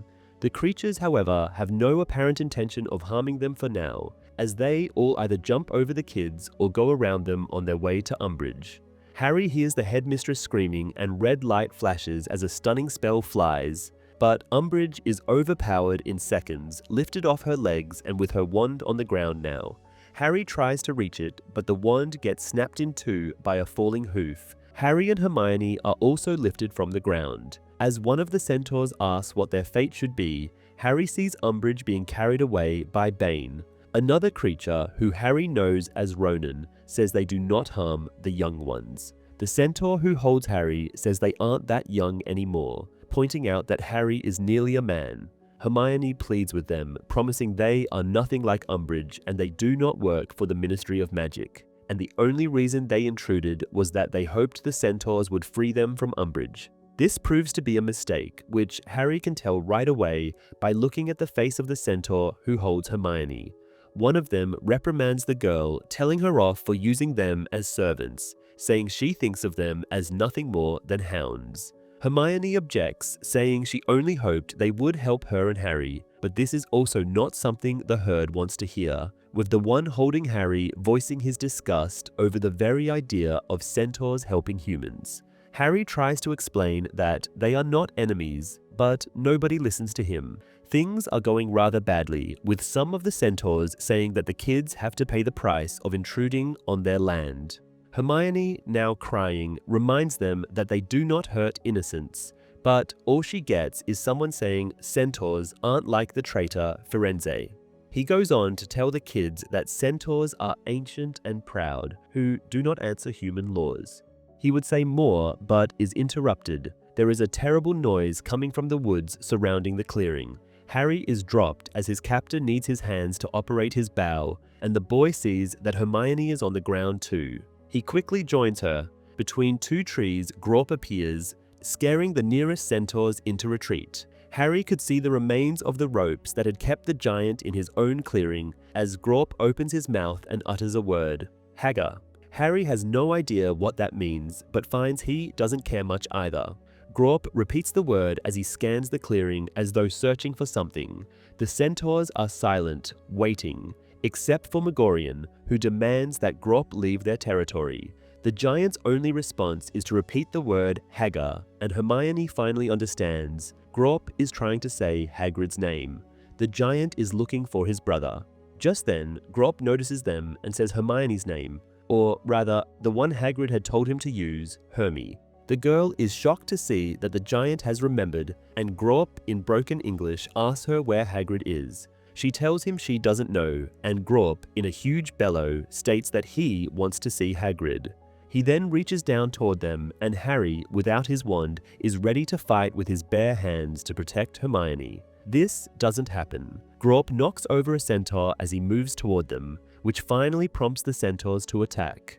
50 arrows fly, all hitting their target, striking the giant's face. He roars and tries to rub his face to relieve the pain, only making it worse. Harry and Hermione are showered in blood as they escape, the giant blindly swiping at the centaurs behind them, and the centaurs try to leave the clearing from the other side. Once in relative safety, Hermione, in a worried voice, says that Grawp might end up killing all the centaurs, but Harry couldn't care less. As he voices this, his scar flares in pain, and he realizes that they are now too late. They've wasted too much time with the detour in the Forbidden Forest, losing their chance to do anything for Sirius. Deep in the forest, wandless and without any form of transportation, they are now useless to him. Harry vents his frustration on Hermione, sarcastically saying how great her plan had been and asking what the next move is. She suggests that they need to go back to the castle, but Harry points out that it will take too long, and Sirius will probably be dead by then. Hermione says that they need to retrieve their wands before they can do anything, then asks Harry what his plan had been to get to London in the first place. Behind them, a voice responds, saying he had been thinking about that too. Turning, Harry sees Ron, Ginny, Neville, and Luna. They all look battered, with Ron's lips bleeding, Aenef Ginny's scratched, but they are also smiling. Harry asks what happened, and Ron, while handing their wands back to Harry and Hermione, says that they fought off the Inquisitorial squad, taking particular pleasure in recalling how Ginny's bat bogey jinx had covered Malfoy's face with cursed bats. He then asks where Umbridge went, and Harry answers that the centaurs dragged her away. Ginny is surprised that the centaurs let Harry and Hermione go, but they explain how Grawp had shown up. Ron then asks what Harry learned in the fire, and Harry tells him that Sirius is indeed in the Ministry, being tortured by Voldemort. The conversation quickly shifts to the matter of how they will travel. Luna says it is obvious that they will have to fly, but Harry corrects her, pointing out that it's not they, since he isn't bringing Luna, and only Ron has a broom available. Ginny objects, saying she has a broom too, but Ron tells her sternly that she won't be joining the rescue mission either. Harry begins to argue that Ginny is too young, but is interrupted by the girl, who points out that she is 3 years older than Harry had been when he first faced Voldemort at school. Neville joins the conversation, reminding Harry that the DA was specifically meant for situations like this, so they could fight when needed. He asks Harry if he had meant it, to which Harry admits that he was serious, and Neville says that if that's the case, they are all going. Harry and Ron exchange a look, and Harry knows that his friend is thinking the same thing. If they could choose any members of the DA to accompany them, they wouldn't pick these three. Giving up, Harry says it doesn't matter anyway, as they have no way of reaching the Ministry, and Luna reminds him that they already agreed they would fly. Ron mocks her, saying how they can't just hop on one of those non-existent things Luna believes in, and Luna answers that they won't have to, pointing to the Thestrals walking toward them. Ron, who still can't see the creatures, asks how many there are, and Harry says only 2. Hermione notes that they'll need 1 more, and Ginny adds that they will need 2. Luna, still maddeningly calm, points out that there are 6 of them, so they will need 6 Thestrals. Another round of arguments erupts, but Harry, reminded by a sharp pain in his scar, realizes that they don't have time to waste on this. He tells them that they can argue all they want, but without more Thestrals, the question is theoretical. Ginny points out that since he and Hermione are covered in blood, and the horses are attracted to that, this shouldn't have an issue. Harry agrees that this can work, adding that he and Ron will take the 2 Thestrals already present, while Hermione can stay behind to lure out more. Hermione protests angrily, unwilling to stay, but Luna assures them that she won't have to, as more skeletal creatures are now approaching. Luna is right, and Harry realizes that he can't find any more excuses to leave his friends behind. He tells them to pick a Thestral and be ready to depart. In the film, Hermione directly leads Umbridge to where Grawp lives, only to realize upon arriving that the giant had escaped his ropes and left the area. This suggests that, in this version, she never intended for the centaurs to be involved. Instead, hoping to get help from Grawp. The headmistress seems to be in control of the situation here, with the Centaurs apparently hesitant to attack her after she takes one of them down. This changes when Grawp arrives and picks Umbridge up. Once captured, Umbridge pleads with Harry to tell the Centaurs that she is not dangerous, but Harry responds with the cathartic line, "I must not tell lies." This is a new addition to the movie, effectively rounding off Umbridge's storyline. Interestingly, the film changes how Ron and the others escape from the Inquisitorial squad. Here, it is Ron who tricks them into eating puking pastilles, as opposed to the book's version, where they fight them off as a group. In the movie, it seems like Harry is trying to protect all of his friends, but Ron convinces him that he doesn't have to do everything alone. This conversation is a recurring theme between the three friends throughout the series. Chapter 34, The Department of Mysteries. Harry mounts the nearest thestral using a low-hanging branch as a makeshift stepladder. The creature allows him to settle on its back, but twists its neck sharply to continue licking the blood smeared on Harry's robes. Adjusting quickly, Harry wedges his knees securely under the creature's leathery wings, finding a stable position. He looks around to see if the others are ready. However, they are not. Neville is still struggling to swing his leg over his chosen thestral's back. At the same time, Ron raises another issue. He, Hermione, and Ginny cannot see the thestrals and therefore cannot figure out how to climb onto them. Luna, already perched confidently on her mount, jumps down to assist them. Ron mutters that he feels weird and wishes he could see the creature he is sitting on. Harry responds that he hopes Ron will not gain the ability to see thestrals after tonight. Once everyone is finally ready, Harry hesitantly tells his thestral to take him to the Ministry of Magic in London, specifying the visitor's entrance.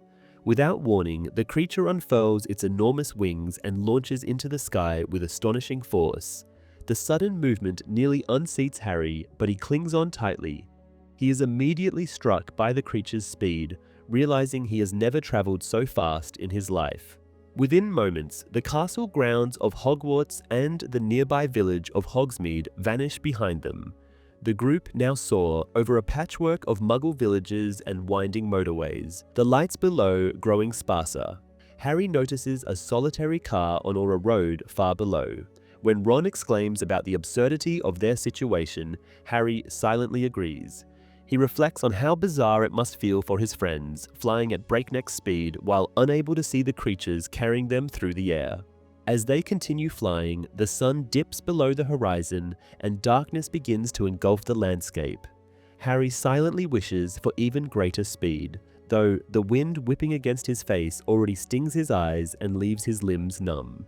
Despite the physical discomfort, Harry reassures himself that Sirius is still alive.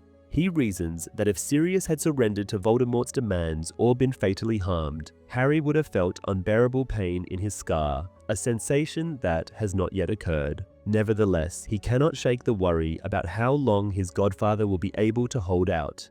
Harry clings tightly to the thestral, feeling himself lose any sense of time or direction. The darkness obscures the ground below, and he can no longer tell if they are still moving at the same astonishing speed. Suddenly, the thestrals begin their descent. Glancing downward, Harry spots the sprawling web of lights that mark London. A scream pierces the air, and Harry spins around, fearing one of his friends has fallen. However, he quickly realizes the sound likely came from someone startled by the steep angle of descent, as all 6 of them remain safely seated. They swoop between tall buildings with surprising grace, and their eventual landing is much smoother than Harry expects. Despite the steep dive, the thestrals touch down gently on the street below, and the group dismounts onto solid ground. They all appear visibly relieved, with Ron declaring that he has no intention of ever riding a thestral again. The others nod in agreement, sharing his sentiment. Luna, however, seems unfazed and instead asks Harry what their next move is. Without hesitation, Harry leads them towards the red telephone box that serves as the Ministry's visitor entrance. The 6 of them crowd awkwardly into the cramped booth, and Harry takes a final glance at the thestrals, who have already begun to wander off, curiously exploring the quiet Muggle street. Responding to the bodiless voice's question, Harry states their names and purpose. Moments later, he receives a badge reading, Harry Potter, Rescue Mission, with the others receiving similar ones with their respective names on them. The voice reminds them of the mandatory wand inspection, and the lift begins to descend. Harry keeps his wand at the ready as they enter the atrium, which is eerily empty. The fireplaces lining the walls are dark, devoid of the usual green flames. They exit the phone booth somewhat clumsily and proceed cautiously toward the security desk, which is conspicuously unmanned. Beyond it, the golden-grilled lifts stand silently. The only sound breaking the stillness is the faint gurgling of water from the fountain in the center of the hall. Harry finds the emptiness unsettling. He knows that even at this late hour, someone should be present to guard the ministry. As they step into the lift, its rattling mechanics echo unnervingly. Harry expects to encounter some kind of resistance, a guard coming to stop them or something similar, but the ministry remains deserted. When the lift finally stops at the 9th floor, the group steps into a dimly lit hallway, its silence as perfect as the rest of the building. Moving quickly, they reach the door Harry has seen repeatedly in his dreams. Before entering, Harry pauses and suggests that a few of them stay behind as lookouts. Ginny immediately argues against this, pointing out that the Department of Mysteries is vast and splitting up might leave them miles apart. Neville supports her, insisting that they stick together.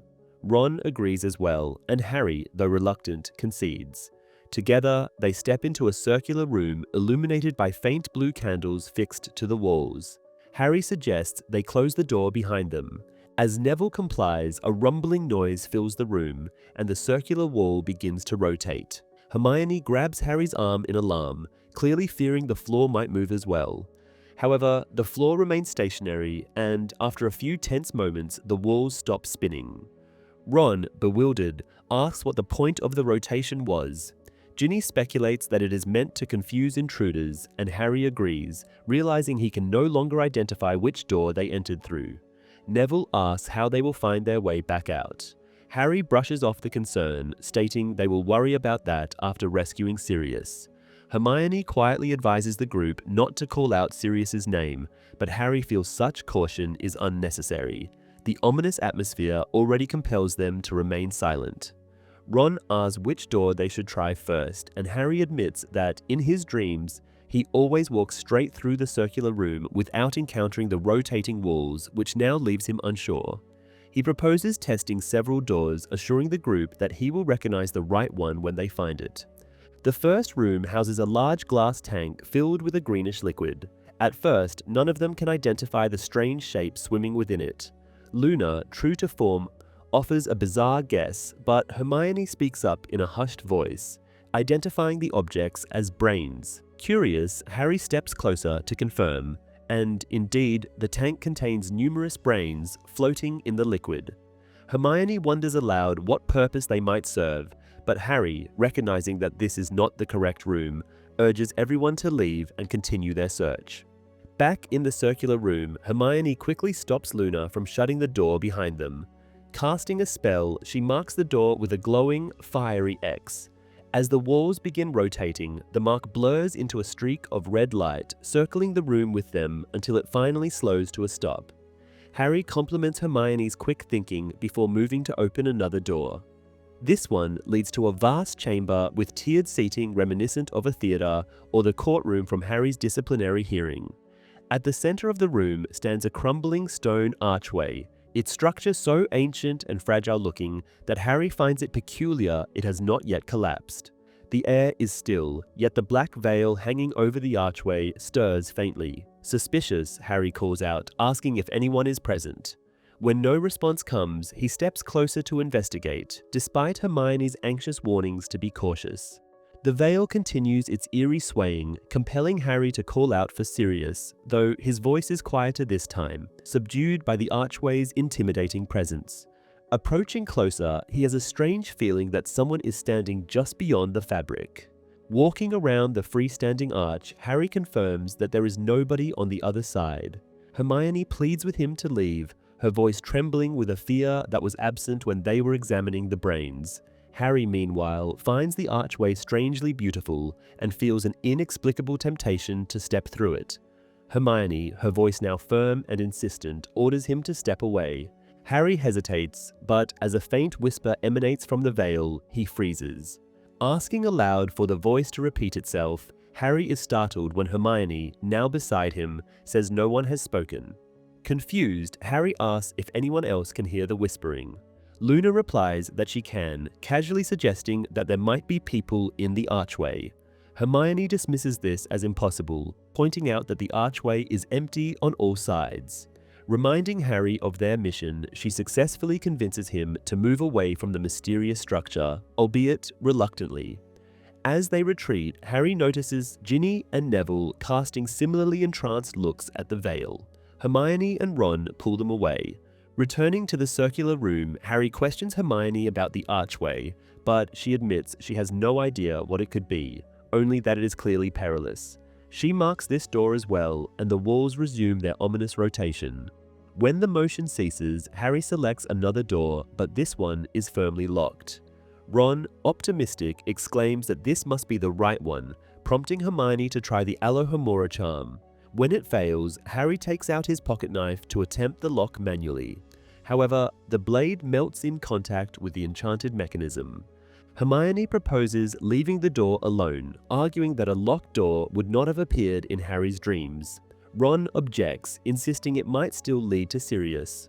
Luna begins to speculate about what might lie beyond it, but Hermione impatiently cuts her off and marks the door before urging Harry to try another. The next door opens to reveal a room Harry immediately recognizes. It is filled with a myriad of clocks ticking softly. Clocks of all shapes and sizes occupy every available surface and wall. In the center, a large jar holds a strange substance, inside which an egg repeatedly hatches into a bird before reverting back into an egg in an endless cycle. Ginny pauses briefly, but Harry, still focused on their goal, warns her not to waste time. Ginny, irritated, retorts that Harry himself delayed them earlier with the archway, but she continues following him. At last, they reach the room Harry has been searching for. Vast and cathedral-like, it houses countless shelves, each lined with delicate glass orbs. Moving carefully, Harry advances into the place, the silence amplifying the sound of their footsteps. Hermione whispers a reminder about shelf number 97, directing them towards it. Harry, on edge, warns everyone to keep their wands at the ready as they navigate through the maze of shelves. Harry notices that each orb has a small label beneath it. The stillness of the room remains unbroken as they reach row 97, only to find it deserted. Confused and desperate, Harry searches neighboring rows for any sign of Sirius, refusing to give up. Hermione, however, states that Sirius is not there. Harry, unable to accept this, continues looking frantically until Ron calls his name, pointing out something unusual. Instead of a sign of Sirius, Ron directs Harry's attention to a label on one of the shelves bearing Harry's name. Examining the label, Harry notes that it includes a date from 16 years earlier and references the Dark Lord and himself, albeit with a question mark, suggesting uncertainty. Ron questions why Harry's name appears, observing that none of the other labels mentions anyone in their group. Ignoring Hermione and Neville's protest, Harry reaches for the orb. Hermione warns him not to touch it, but Harry insists that it must belong to him since his name is on it. The orb, warm rather than cold as he expected, sits lightly in his hand. For a moment, nothing happens. They examine the orb curiously, unsure of its purpose, when a slow, drawling voice from behind breaks the silence, commanding Harry to turn around and hand it over. Although the book describes the Thestral's silky fur and mane, the film depicts the creatures as entirely hairless. The exploration of the Department of Mysteries is significantly condensed in the movie. Instead of encountering multiple chambers, the door from Harry's dreams leads directly to the room with the glass orbs, bypassing the circular antechamber and its interconnected rooms. Another notable change involves Neville. While Ron notices Harry's name on the shelf in the book, it is Neville who spots it in the film. This alteration subtly acknowledges that had circumstances unfolded differently, Neville could have been the subject of the prophecy instead of Harry. The orb's behavior also differs. In the book, it remains dormant until broken.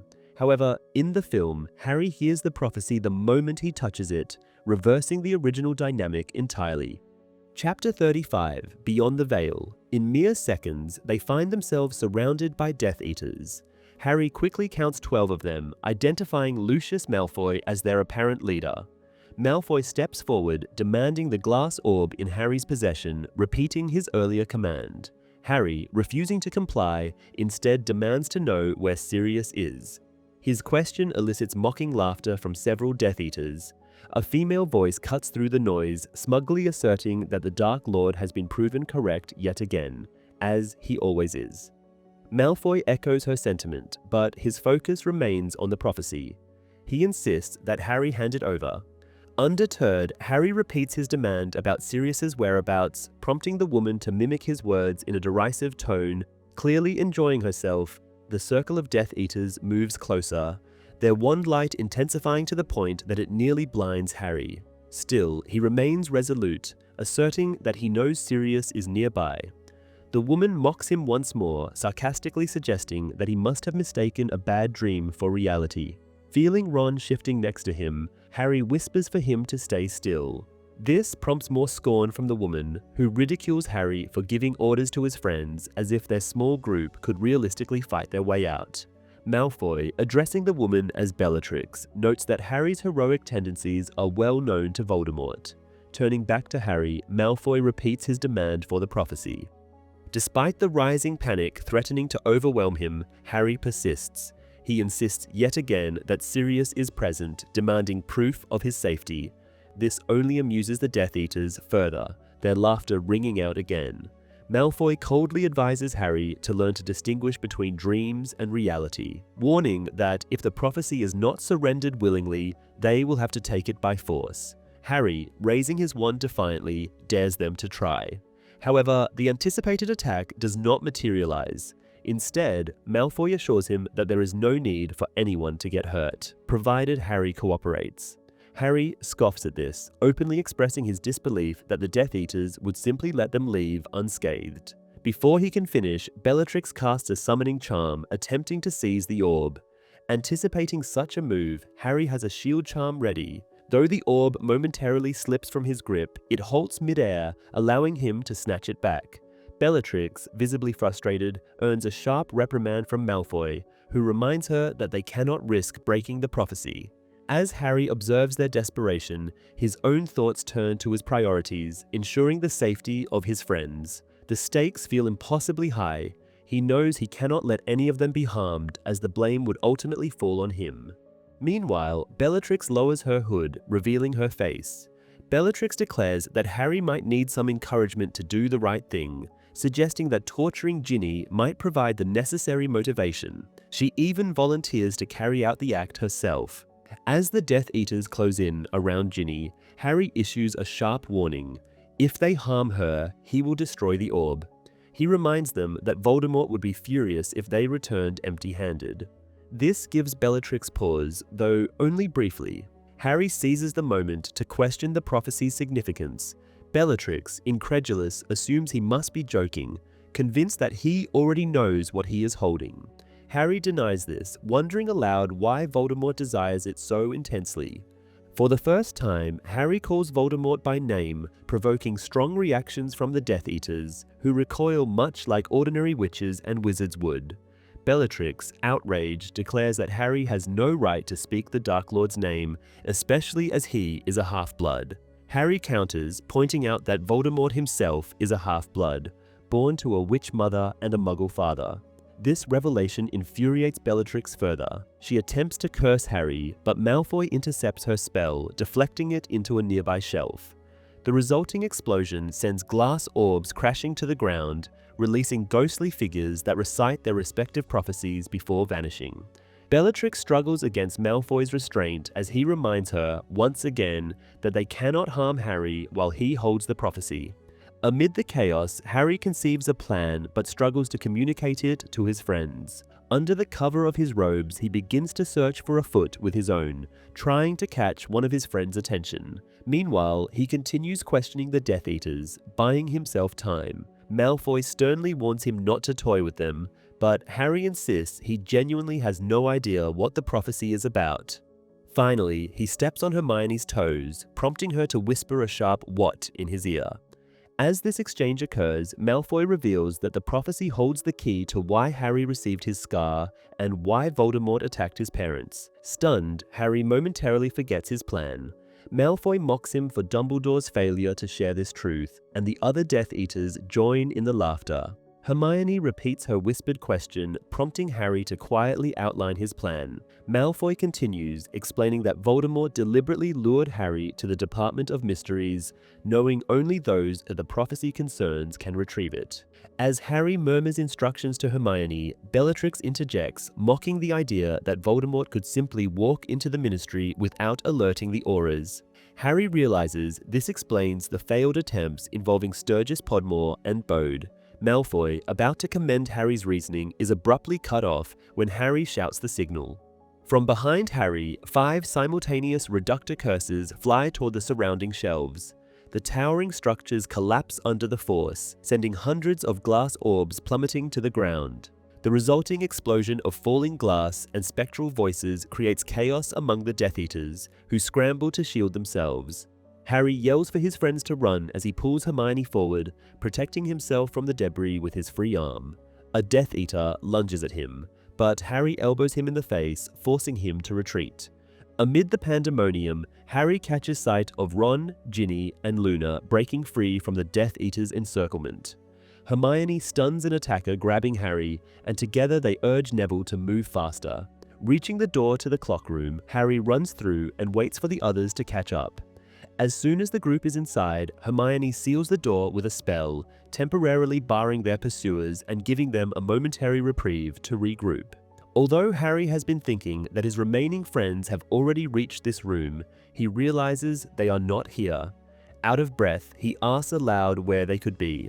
Hermione, in a terrified tone, suggests they must have become lost and ended up in another room. Just as she finishes speaking, they hear Malfoy on the other side of the door, instructing his fellow Death Eaters to search for them. He orders them to be gentle with Harry, reminding them that they cannot destroy the prophecy, but he adds that they are free to kill the other children if they wish. He emphasizes the importance of retrieving the orb, warning that injuries would pale in comparison to Voldemort's fury should they fail. Hermione quickly asks Harry what they should do. Harry responds that one thing is clear: they cannot stay and wait. The 3 take off, running toward the other side of the room. However, the door Hermione sealed earlier is soon opened with a counterspell. They scramble to hide under desks as 2 Death Eaters enter the room. One remarks that the children may already have fled, but the other insists on checking under the desks. As the second Death Eater begins to crouch, Harry takes aim and stuns him. The other avoids his second spell and, spotting Hermione trying to crawl out from under a desk, starts uttering the killing curse. Before he can complete the incantation, Harry leaps at him, grabbing his knees and grappling with the Dark Wizard. Neville attempts to help by casting a disarming charm, but it affects both Harry and the Death Eater, causing them to lose their wands simultaneously. A frantic race ensues to retrieve the wands, which the masked Death Eater wins. Just as he prepares to use his weapon, Hermione stuns him, causing him to collapse. Instead of hitting his head against the nearby bell jar they had noticed earlier, the man's head enters the strange substance contained within the jar. Hermione quickly casts out a summoning charm to retrieve Harry's wand and hands it back to him. Neville warns them of further danger as the Death Eater tries to emerge from the bell jar, but his appearance is strange. His head, now stuck in the substance, alternates between shrinking into a baby's form and rapidly aging. Hermione, horrified, realizes aloud that the bell jar must contain time itself. The Death Eater struggles to free himself, his head continuing to cycle between states, but manages to escape just as a noise sounds nearby. Harry instinctively calls out for his friends, just as Hermione says his name. Turning, Harry sees the baby-headed Death Eater flailing his oversized arms. Harry narrowly avoids being struck and raises his wand to stun him, but Hermione stops him, insisting he cannot curse a baby. Though Harry finds her reasoning dubious, he acknowledges there is no time to debate. Realizing that the noise might have been Death Eaters rather than Ron and the others, Harry urges his group to flee. 2 additional Death Eaters arrive, forcing Harry, Hermione, and Neville into a small office. However, they cannot shut the door before their pursuers enter. A combined impediment jinx sends the trio sprawling. Hermione becomes partially buried under falling books.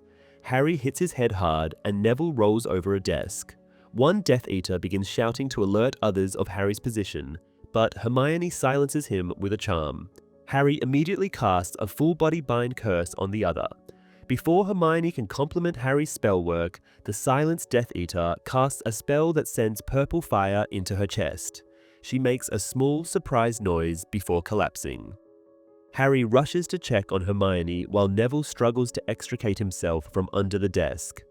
The Death Eater kicks at Neville, breaking his wand and his nose.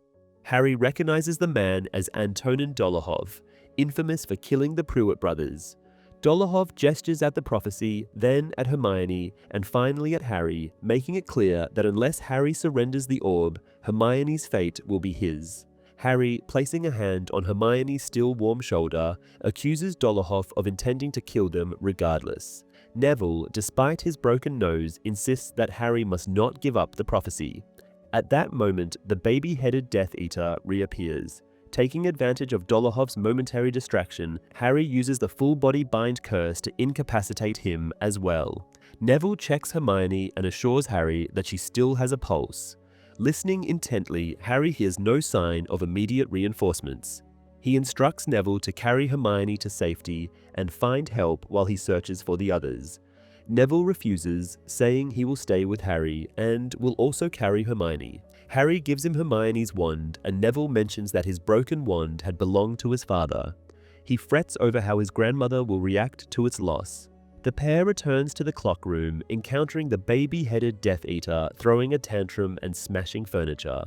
Harry notices a cabinet which repeatedly falls, shatters, and reassembles itself, leading him to suspect it contains time turners. They cross the room without incident, but upon reaching the circular chamber, Harry realizes the burning X's Hermione had placed on the doors have disappeared. Turning to Neville, he begins to ask for suggestions when one of the doors opens. To Harry's relief, Ron, Ginny, and Luna enter the chamber. Ron appears to be in a strange mood, giggling and finding everything very funny. Harry asks Ginny what happened, but she just shakes her head, carefully sitting down on the floor. Luna informs Harry that Ginny's ankle is broken and goes on to tell him how 4 Death Eaters pursued them into a room filled with planets. Ron then makes a Uranus joke. Harry asks about Ron, but Luna isn't sure with what he had been cursed, adding she could barely convince him to follow her. Harry insists that they must find the exit and asks Luna to help Ginny, while he puts Ron's arm around his shoulder to support him. He starts toward a random door and almost reaches it when another door opens, admitting Bellatrix Lestrange and 2 other Death Eaters. Harry throws Ron into the room ahead and turns to help Neville with Hermione.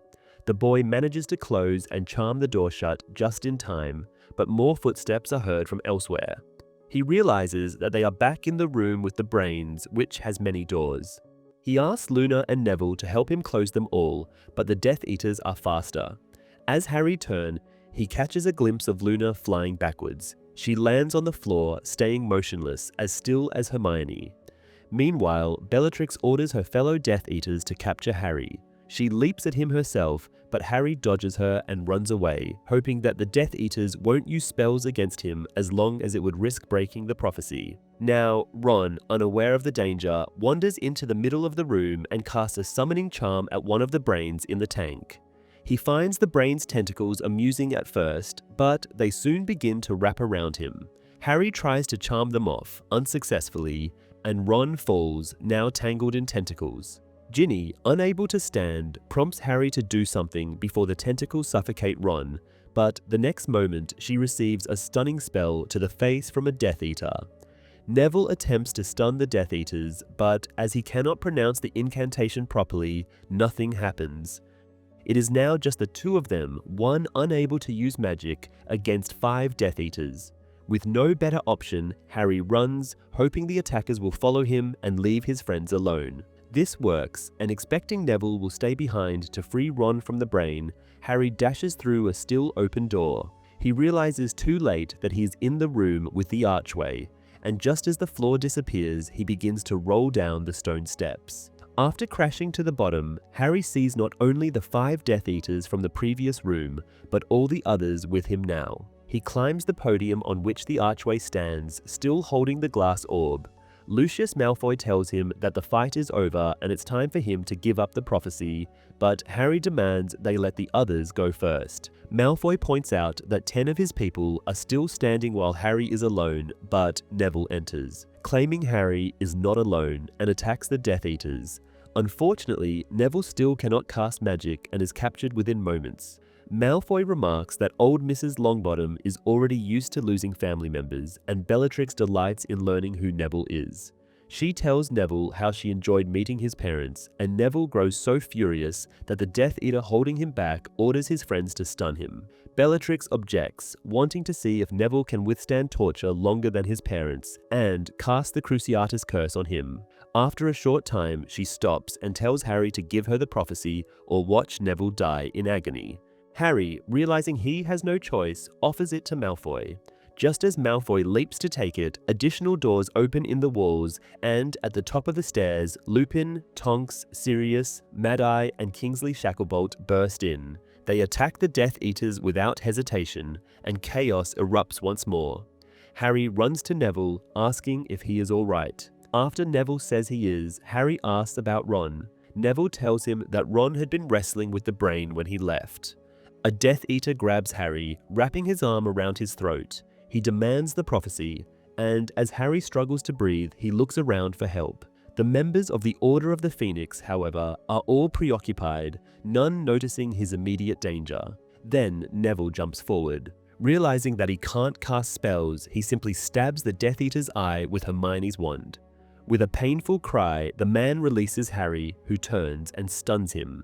Sirius and another Death Eater arrive, pushing them aside as they duel. Harry steps on something round and assumes he has dropped the prophecy. However, the object is actually Moody's magical eye. The ex-aura lies bleeding, and Dolohov, finished with him, turns to Harry and Neville. He curses Neville, who begins to dance uncontrollably before collapsing, and then attempts to use the same curse on Harry, as he did with Hermione. However, Harry's shield charm protects him. Dolohov tries a summoning charm but can't finish it before Sirius charges in, shoving him aside. A brief duel ensues, but when Harry sees Dolohov casting the purple fire curse again, he quickly puts the full body bind curse on him. Sirius congratulates Harry, but when they see Tonks fall and Bellatrix moving toward them, he tells Harry to leave.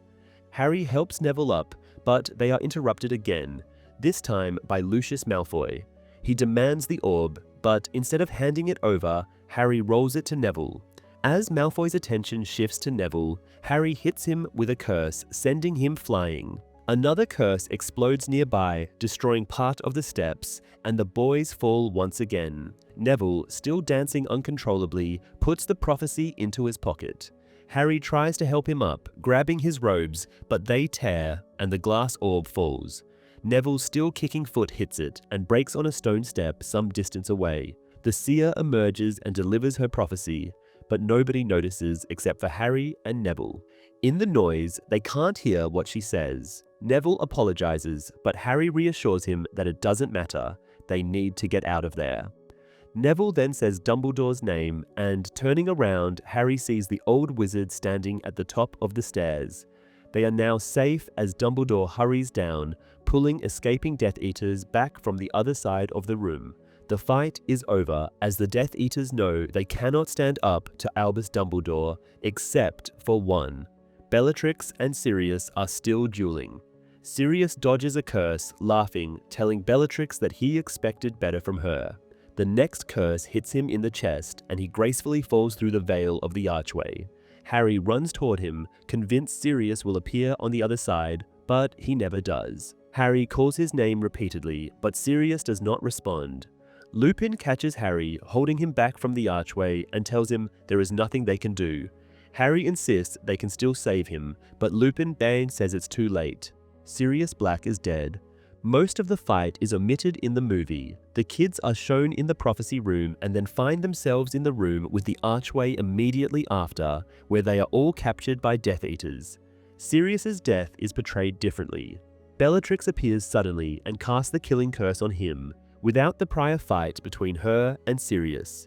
In both the book and other movies, this curse is shown to kill instantly, but on this occasion, Sirius has a few seconds before it takes effect, allowing him to look at Harry one last time before the veil obscures him. Luna uses the spell Levicorpus, which Harry and the others, including Luna herself, only learn in the next book. It functions identically to Impedimenta, throwing the target back instead of hanging them upside down in midair, as it does in the book. Also, both Harry and Hermione are seen casting spells without using any incantation, something they only learn in the next book. Matthew Lewis, who played Neville, got injured during the shooting of these scenes. As Bellatrix, Helena Bonham Carter, held him, he moved and her wand punctured his eardrum. Chapter 36, the only one he ever feared. Lupin holds back Harry, who argues that Sirius can't be dead. Harry has heard voices behind the curtain, something Lupin doesn't know. Harry could simply go there, pull the drapes aside, and Sirius will be back. As time passes, Harry grows angry at Sirius too for making him wait. He struggles to free himself from Lupin's hold, but deep down he understands something. Sirius has never made him wait before. Always, when Harry needed him, he appeared. But now, while Harry calls for his godfather, the man remains absent. This can only mean one thing: he cannot come. He can't, because, as Lupin says, Sirius is indeed dead. While Harry tries to shake Lupin off, Dumbledore finishes rounding up and restraining the Death Eaters. Moody, conscious but clearly in bad shape, examines Tonks, while Kingsley takes Sirius's place in fighting Bellatrix. Harry stops fighting Lupin, who still holds him just in case, while Neville approaches and says he's sorry about Sirius, asking Harry if he and the man had been friends. Harry nods as Lupin casts the counterspell to stop Neville's legs from involuntarily dancing. Lupin then turns to Harry, suggesting they find the other children. Harry notices that although Lupin appears unharmed, every word he speaks sounds as though he is in terrible pain. Neville tells him where he last saw Ron and the others, but then Kingsley falls with a cry of pain, and Bellatrix takes off. Dumbledore targets her, but the witch deflects the spell. Harry tears his arm from Lupin's grip and runs after her. He follows Bellatrix to the room with the brain tank, and when she blows it up, Harry uses the levitating charm to make the brains fly above him. As he runs through, Ginny asks what's going on, but Harry doesn't answer. He almost catches up with Lestrange in the circular room, but a second too late. The witch shuts the door, making the wall rotate. Once it stops, Harry bursts out irritably, asking where the exit is. The room answers by opening a door for him. He runs through and hears the clattering of the elevator ahead. By the time he reaches it, Bellatrix is gone, so he calls another lift, jabbing the atrium button impatiently. When he finally exits the elevator, the Death Eater is almost at the phone booth lift, but she stops to aim a curse at him. Harry ducks out of the way and realizes that Bellatrix isn't running anymore. Instead, she calls out to him, prompting him to come out of cover and fight. Harry is now behind the golden group statue depicting a witch, wizard, goblin, centaur, and elf. Bellatrix mocks him, asking if he loved Sirius, and Harry casts the Cruciatus curse on her. Though she stops laughing, Harry's curse isn't nearly as powerful as hers had been on Neville, and the woman gets up immediately. After her counterattack breaks off the head of the golden wizard statue, she explains to Harry that his justified anger will do little when using the Cruciatus curse, and he needs serious intent to truly hurt his victim. She offers a demonstration and tries to curse Harry, but misses. Bellatrix declares that Harry cannot beat her, as she is Voldemort's most devoted servant and student, knowing magic Harry can't imagine. The boy shoots a stunning spell at her, but she deflects it. As the jet of red light flies back at him, he dodges, and the spell breaks off one of the house elf's ears. Bellatrix now says that if Harry gives her the prophecy, she will spare him. But Harry tells her it's gone, and as pain erupts in his forehead, he adds that Voldemort already knows that. This seems to scare Bellatrix, who at first does not believe him, trying the summoning charm on the orb. When this fails, she starts pleading with Voldemort himself, asking him not to punish her. Harry tells her Voldemort can't hear her, but a new, cold voice answers, asking Harry if he is sure about that. Though the pain in his scar had made Harry close his eyes, he now opens them. Lord Voldemort stands in the middle of the atrium, his deformed, snake-like face pale, his wand trained at Harry. Softly he asks Harry if he truly broke the prophecy, and Bellatrix interjects, claiming Harry must be lying. Voldemort states that he can tell Harry is telling the truth, adding that he wanted the orb and his Death Eaters had failed him. Bellatrix starts to plead again, begging him not to punish her, explaining that she was busy fighting Sirius. She also tries to tell Voldemort that someone is here, but the Dark Wizard simply tells her he will punish her later, and he pays her no more attention. Instead, he tells Harry that he has been an annoyance for far too long and utters the killing curse. Harry is defenseless, numb from the events of the evening. Help comes in an unlikely way. The wizard statue leaps in front of him, and the curse bounces off the golden chest. Voldemort appears confused by this until he spots Dumbledore. Voldemort sends a killing curse at him too, but Dumbledore simply disapparates out of the way. He reappears behind Voldemort and flicks his wand toward the remaining statues. The Golden Witch attacks Bellatrix and pins her to the floor, while the elf and the goblin sprint toward the fireplaces. Harry's protector shoves him backwards out of harm's way, while the Golden Centaur charges Voldemort. The Dark Wizard disapparates as well. When he reappears, Dumbledore tells him that it had been unwise to come to the Ministry, as the Aurors are on their way. Voldemort replies that all they will find is Dumbledore's dead body. The headmaster's next spell is immensely powerful, and Voldemort conjures a silvery shield to protect himself. He then asks if Dumbledore is above killing, and that the old wizard responds that there are worse things than dying.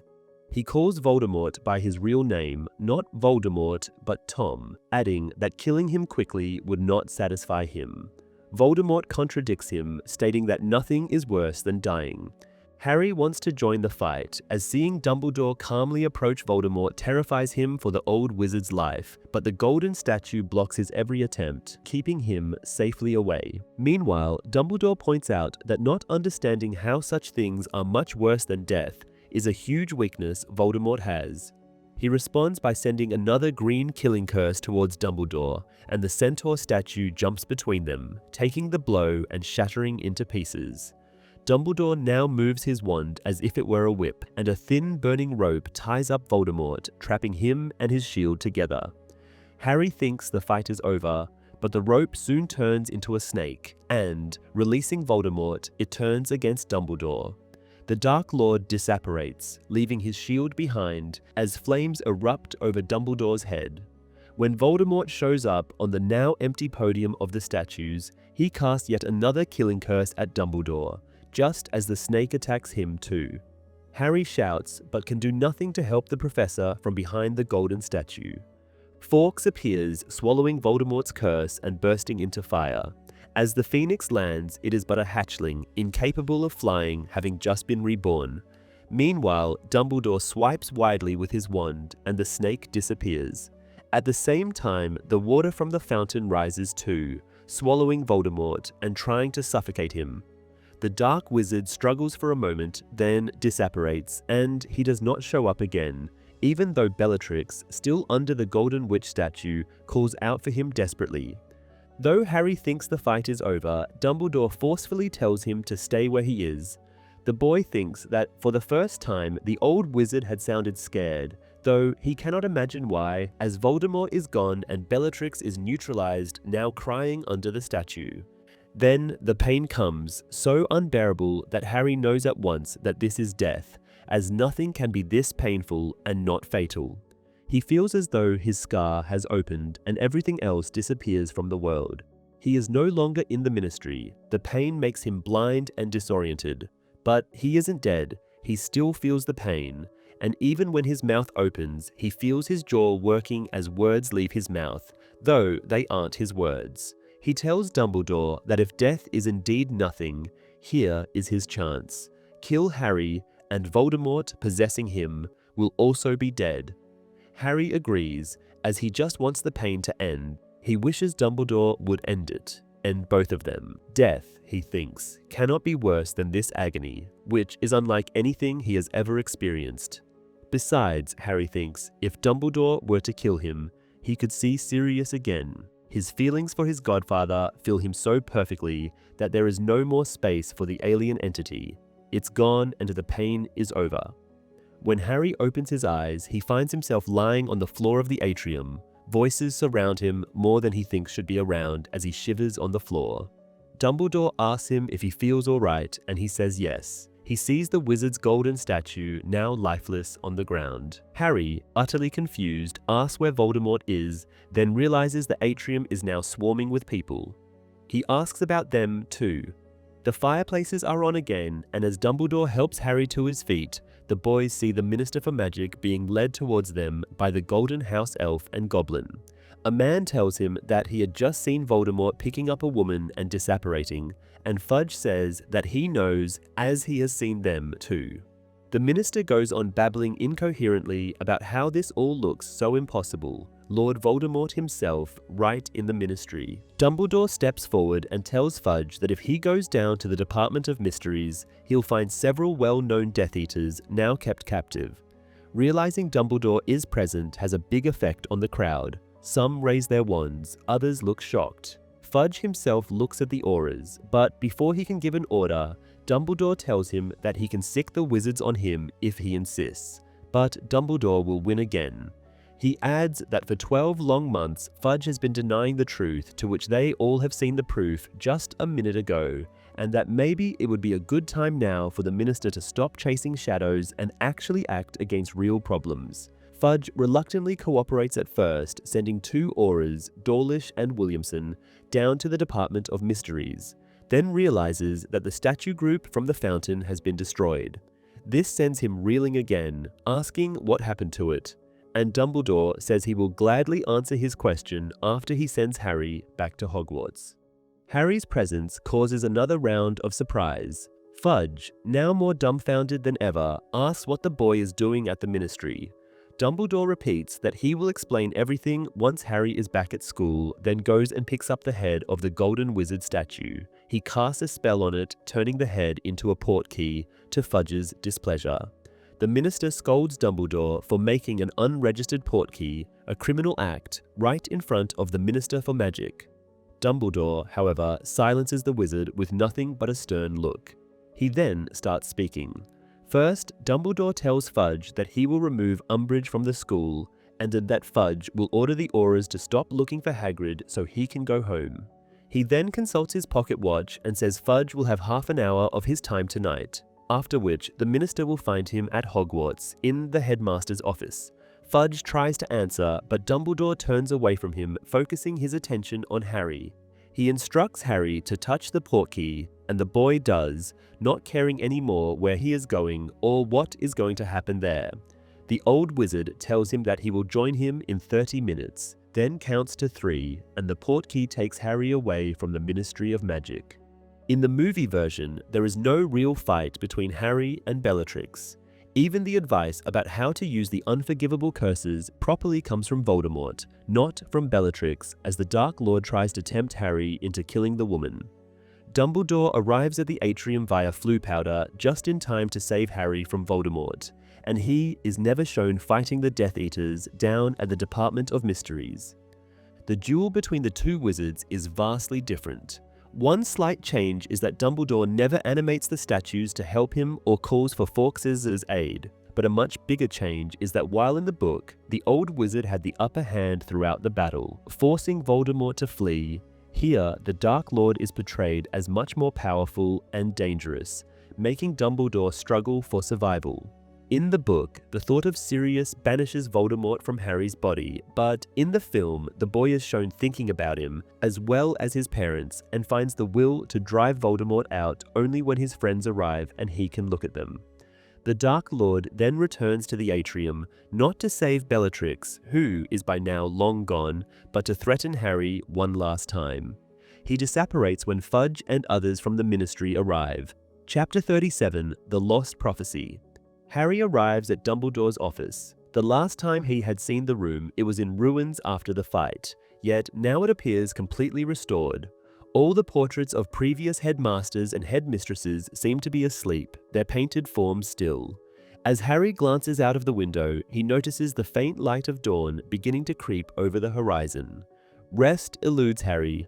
Thoughts of Sirius dying as a consequence of his own actions torment him, leaving him unable to sit still. He paces the circular room, his movements restless and anxious. Blaming himself for everything, Harry replays the events in his mind. He had rushed to the Ministry of Magic despite Hermione's repeated warnings that it was likely a trap. The silence of the office only amplifies his guilt, and his mind remains fixed on Sirius. Suddenly, a voice interrupts his spiraling thoughts, calling his name. The portrait of Phineas Nigellus inquires what Harry is doing in the office at such an early hour.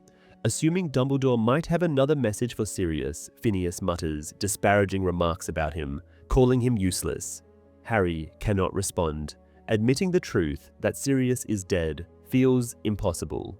Speaking the words aloud would make the devastating reality unavoidable. Instead, Harry turns to leave, hoping to escape the questioning portrait, but the door is locked. Another portrait, that of Dumbledore's predecessor, inquires if Harry's presence means the headmaster will return soon. Harry nods and to the painted wizard expresses his satisfaction, praising Dumbledore's high regard for Harry. This, however, only deepens Harry's anguish. He wishes fervently to be someone else, anyone but himself, as the burden of his life feels intolerable.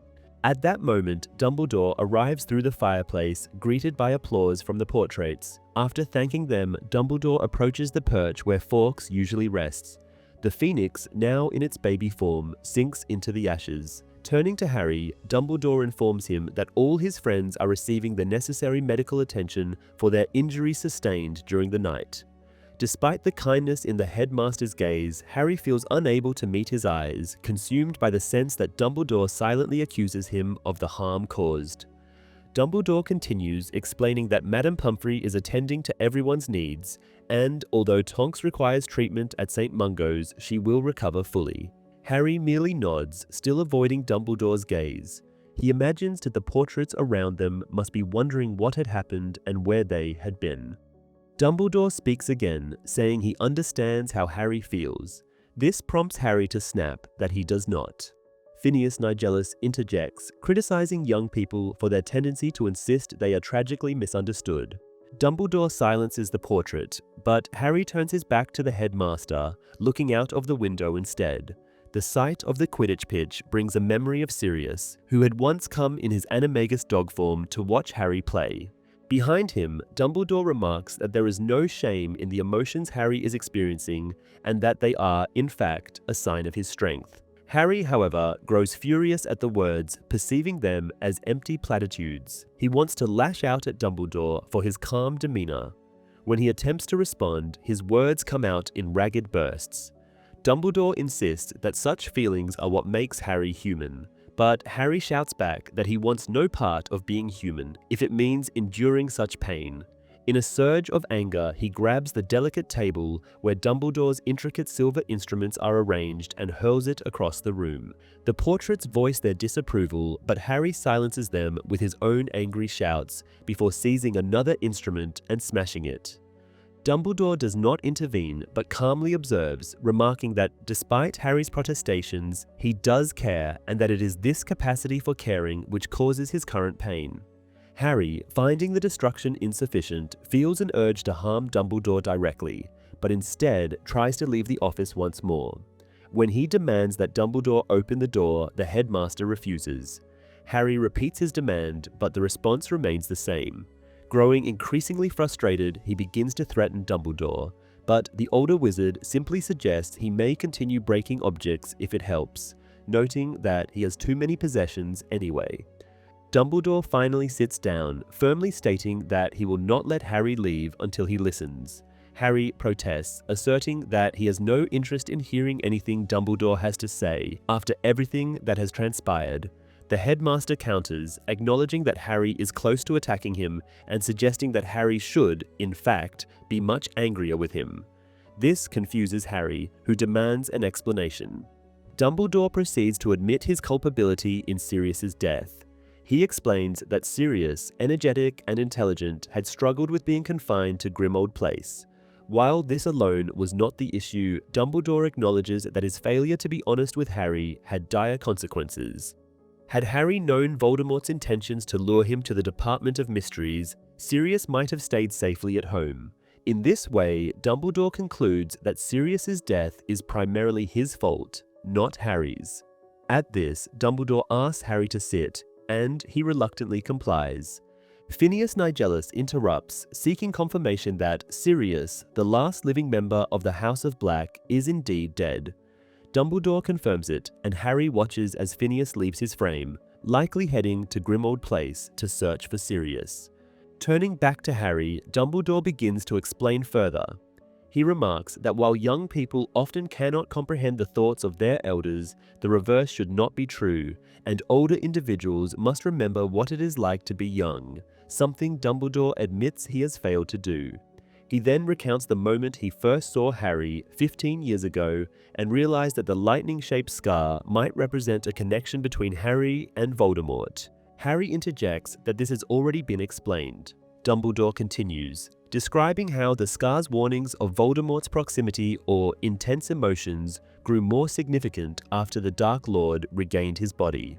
Though Harry initially listens, he soon grows weary as he has heard much of this before. Undeterred, Dumbledore explains that he feared Voldemort would discover this connection and exploit it, which indeed occurred when Harry witnessed the attack on Arthur Weasley. Dumbledore addresses why he tasked Snape with teaching Harry Occlumency instead of doing so himself. He reveals that he avoided Harry because he feared that Voldemort might exploit their closeness, using Harry to harm himself or Dumbledore. However, the very thing Dumbledore sought to avoid occurred when Voldemort possessed Harry earlier that night. He concludes by admitting that while his actions were intended to protect Harry, they ultimately caused harm, a mistake he now deeply regrets. Harry listens as Dumbledore continues speaking, but he feels detached, almost hollow. Just days ago, he would have been eager for this conversation, desperate for the headmaster's guidance. Now, however, the weight of Sirius's death dulls his interest. The headmaster explains that Sirius had informed him about Harry's unsettling experiences, specifically feeling Voldemort's emotions within himself, which was why occlumency lessons became necessary. As Dumbledore speaks, Harry notices that most of the portraits in the room are now awake and listening closely, except for Phineas Nigellus, who has yet to return. Dumbledore pauses briefly before continuing. He recounts how Snape discovered Harry's dream of the door to the Department of Mysteries. Voldemort's obsession with the place and the prophecy it housed had created a connection to Harry's visions. Dumbledore explains that once Voldemort realized only he or Harry could remove the glass orb, occlumency became crucial. Harry, unable to hold back, admits he never took the lesson seriously. He confesses he never practiced, leaving himself vulnerable to Voldemort's influence. His failure, he says, directly led to Sirius's death. Once he starts speaking, the words spill out uncontrollably. Harry reveals how he tried to contact Sirius before going to the Ministry, only to find Kreacher in his place, claiming Sirius was gone. Dumbledore nods gravely, confirming that Kreacher lied deliberately, as the elf did not answer Harry. The old wizard explains that Kreacher had been deceiving them for some time. After Sirius ordered him out of the room during a tense moment before Christmas, Kreacher interpreted it as permission to leave Grimmauld Place. The house elf then sought out Narcissa Malfoy, Sirius's cousin and a member of the Black family Kreacher respected. Dumbledore describes how he uncovered these details during his visit to Grimmauld Place the previous night. Snape had warned Sirius to stay behind after discovering Harry's disappearance into the Forbidden Forest. Yet, Sirius chose to send Kreacher to alert Dumbledore and join the rescue mission himself. It was then, Dumbledore recounts, that Kreacher revealed to him, gleefully, that he had played a role in the trap. While Kreacher was bound by strict magical orders not to reveal sensitive information, such as the location of the Order of the Phoenix headquarters, he shared enough seemingly trivial details for Voldemort to devise his plan. Chief among them was the close bond between Sirius and Harry, making Sirius the perfect bait. Harry demands clarification, and Dumbledore confirms that Kreacher's deception has been carefully orchestrated. The house elf had intentionally lured Sirius away from the fireplace on the night Harry tried to contact him, ensuring Harry's vision of Sirius in danger would not be refuted. When Harry asks if Kreacher truly laughed as he recounted his betrayal, Dumbledore admits the elf was far from cooperative. However, as an accomplished legilimens, he was able to uncover the truth. Harry's fury boils over. He declares that Hermione was wrong to defend Kreacher and insists that the elf deserves no sympathy. Dumbledore gently disagrees, pointing out that Kreacher, like Dobby, had endured years of mistreatment. The difference, he says, is that Sirius's disdain for Kreacher worsened the situation. Sirius, despite his good qualities, could never see past the elf's ties to a painful childhood home. Incensed, Harry warns Dumbledore against criticizing Sirius. However, Dumbledore persists, stating that while Sirius was not cruel, he neglected Kreacher, treating him as though he were beneath notice, a mistake rooted in Sirius's own torment rather than malice. Harry, feeling as though his godfather is being unfairly judged, shouts at Dumbledore to stop. Seizing on another target for his anger, Harry accuses Snape of failing to act when he reported Sirius's danger. Dumbledore defends Snape, explaining that he had no choice but to feign indifference in front of Umbridge, but he acted swiftly to warn the Order once Harry left the castle. Harry, unconvinced, shifts blame onto Snape's taunts, which he believes worsened Sirius's misery and led to his reckless decisions. Dumbledore remains calm, acknowledging that Sirius's imprisonment in Grimmauld Place was deeply frustrating for him, but reminding Harry that Sirius was an adult who made his own choices. Harry, desperate to keep the blame away from himself, accuses Snape of sabotaging his Occlumency lessons, claiming the potion's master deliberately weakened his defenses. Dumbledore gently rebukes this idea, reiterating his trust in Snape. However, he admits that forcing two people who despised each other to work together was a mistake. Harry's anger reaches a peak when Dumbledore justifies Snape's feelings towards James Potter, yet insists that Sirius's treatment of Kreacher was unacceptable. Harry demands to know why Snape's hatred is excused while Sirius is condemned. Dumbledore clarifies that his intention is not to excuse anyone, but to illustrate the systemic failures that led to Kreacher's betrayal. He points out that wizards have long mistreated other magical beings, a reality embodied by the statue destroyed in the Ministry's atrium. The ideal it represented, that wizards stood united with magical creatures, was a lie. This systemic cruelty, he warns, will have consequences one day. Harry, trembling with fury, shouts, demanding to know if Dumbledore is implying Sirius deserved to die. The headmaster denies this, insisting that Sirius's actions were shaped by his hatred for his childhood home, not cruelty towards Kreacher. Harry agrees that Sirius loathed being confined there, and this desperation drove him to risk everything. Turning his anger back on Dumbledore, Harry accuses the headmaster of similar neglect. He reminds Dumbledore of the previous summer when he was left with the Dursleys for weeks without meaningful contact, isolated and miserable. Dumbledore, visibly pained, acknowledges his mistakes.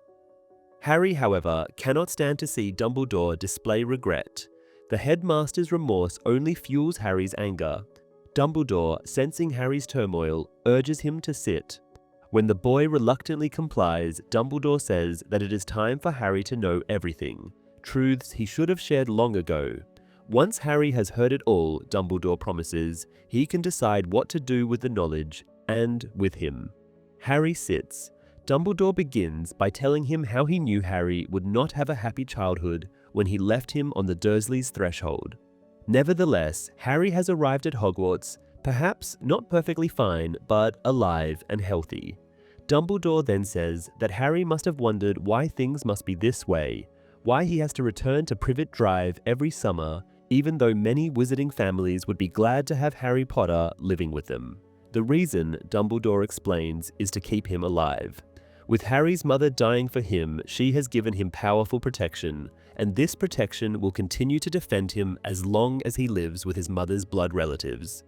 Harry points out that Aunt Petunia does not love him, but Dumbledore says she still took him in, albeit reluctantly, and that's enough for the ancient magic to work. Harry now realizes that it was Dumbledore who sent Petunia the Howler. Dumbledore explains that he thought she might need a reminder of how providing a home for Harry also keeps him alive after the Dementor attack.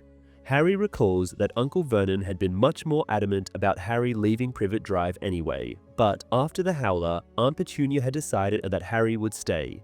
The boy asks what all of this has to do with Sirius, and Dumbledore circles back, repeating that 5 years ago, Harry had arrived at Hogwarts not as happy as Dumbledore had hoped, but alive.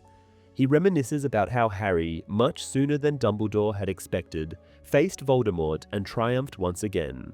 The old wizard reflects that his plan for Harry had worked, but he had anticipated a flaw. Harry says he has no idea what Dumbledore is talking about, and the headmaster reminds him how, after that first struggle in his first year at school, Harry asked him why Voldemort had tried to kill him. He goes on pondering whether he should have told the truth then, but admits that he thought Harry had been too young at that time. The same thing happened a year later after Harry encountered Slytherin's monster and defeated Voldemort's magical memory. Dumbledore had decided Harry was still too young for the truth. Dumbledore continues, saying that he did exactly what he knew he shouldn't, as he cared about Harry too much, which stopped him from telling the truth even last year when Lord Voldemort had returned. The time had come for Harry to learn what was going on. After Harry says he still doesn't understand what this is all about, Dumbledore reveals that Voldemort attacked him as a baby because of a prophecy. The Dark Lord had been aware of the existence of this prophecy, but he did not know the exact content, which had led to his downfall. Dumbledore explains, "Ever since his return, Voldemort has been seeking this one weapon, the knowledge of why Harry is so dangerous and how to destroy him." After a long silence, Harry says the prophecy had been broken when Neville accidentally kicked it back in the Department of Mysteries. Dumbledore answers that the glass orb had only been a recording of the prophecy, which had been told to someone, and that person can, of course, still recall it perfectly. Harry asks who that person is, and Dumbledore says it is him. He then goes on, telling Harry how, over 16 years ago, he had interviewed a woman for the divination professor job, who, during their conversation, happened to tell a true prophecy. Now Dumbledore stands, goes to fetch the pensieve, and after sitting back down, he places a memory from his head inside the stone basin. After some hesitation, he makes the substance in the basin emerge and form a human. It is Sybil Trelawney with only one difference. When she starts to speak, she uses that almost harsh, purposeful voice Harry only heard her use once. Harry and Dumbledore listen to the prophecy, which describes a child soon to be born who is the only one who can destroy Voldemort. After the memory of Professor Trelawney disappears, Harry, unsure of what he just heard, asks Dumbledore for clarification. After the brief explanation, Harry concludes that it is him, the foretold child, but Dumbledore tells him that, interestingly, it was never certain. Apparently, the requirements the prophecy set applied to not one but two children, Harry and Neville. Harry then asks if this whole thing might not be about him after all, but Dumbledore says it is not the case anymore. The last requirement is that Voldemort marks the child as his equal, and after the Dark Lord literally has marked Harry, there could be no doubt that the prophecy is about him. Harry is confused as to why Voldemort didn't just wait and see which of the kids was growing up to be more powerful.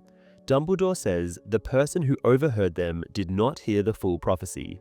Voldemort, whose spy this individual had been, could only hear the first part, based on which he decided it was Harry who needed to die. Harry, now referring to the second part, says he does not have any powers Voldemort doesn't know about. Dumbledore, in turn, tells him there is a room in the Department of Mysteries full of this power, and this is the one that banished Voldemort when he tried to use Harry. After this, the boy wants to clarify the last part, asking if it means either he or Voldemort will eventually have to kill the other. Dumbledore says yes. Harry hears his fellow students waking up in the castle and feels it is absurd that life would go on, not caring that Sirius is dead. Dumbledore now tells Harry there is one last thing he must confess. He didn't pick Harry to be a prefect for the same exact reason he had kept the truth from him, which is to protect him. The old wizard had felt there had been enough on the boy's shoulders already. As Harry looks at Dumbledore now, he sees that the headmaster is silently crying. One major difference between the film and the book is that here, Harry already knows the content of the prophecy, as the orb had revealed it to him in the Ministry, and Dumbledore never shows him the memory, nor does Harry learn that it was Professor Trelawney who sealed his fate. While in the book, Harry is furious for most of this conversation and raises his voice at Dumbledore several times, the adaptation shows him merely upset, quietly conversing with the headmaster. As Fawkes's contribution in the duel is omitted, here too he is absent, and so is Phineas Nigellus, who does not talk to Harry in the movie and is not informed about the abrupt end of his bloodline. Chapter 38, The Second War begins. In the hospital wing, Hermione reads the Daily Prophet aloud. The paper finally tells the truth, informing the wizarding community about Voldemort's return, citing Cornelius Fudge, who urges caution from witches and wizards. They mention that Voldemort and his Death Eaters had broken into the Ministry, as well as the regrettable fact that all the Dementors of Azkaban had left the employ of the Ministry of Magic and joined Lord Voldemort. The article also states that Albus Dumbledore, now headmaster of Hogwarts once again, alongside his other reinstated titles, had been unavailable for comment. The paper goes on to mention Harry, and this is when Hermione stops reading and looks at her friend. They are all there. Ginny and Neville have already recovered, while Ron and Hermione are still in hospital beds. Luna, of course, pays no attention to the conversation, reading the latest edition of the Quibbler. Ron remarks how Harry is once again the boy who lived, as opposed to the delusional liar they had referred to him as several times lately.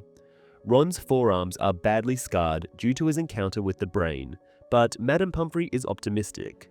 Hermione agrees with Ron, saying that the Prophet is now very kind to Harry, calling him a hero who had been viciously attacked all year long, only omitting to mention the fact that it had been the Daily Prophet itself that had attacked Harry. Hermione has gotten the worst of the injuries and is still in pain occasionally, though she is showing quick improvement.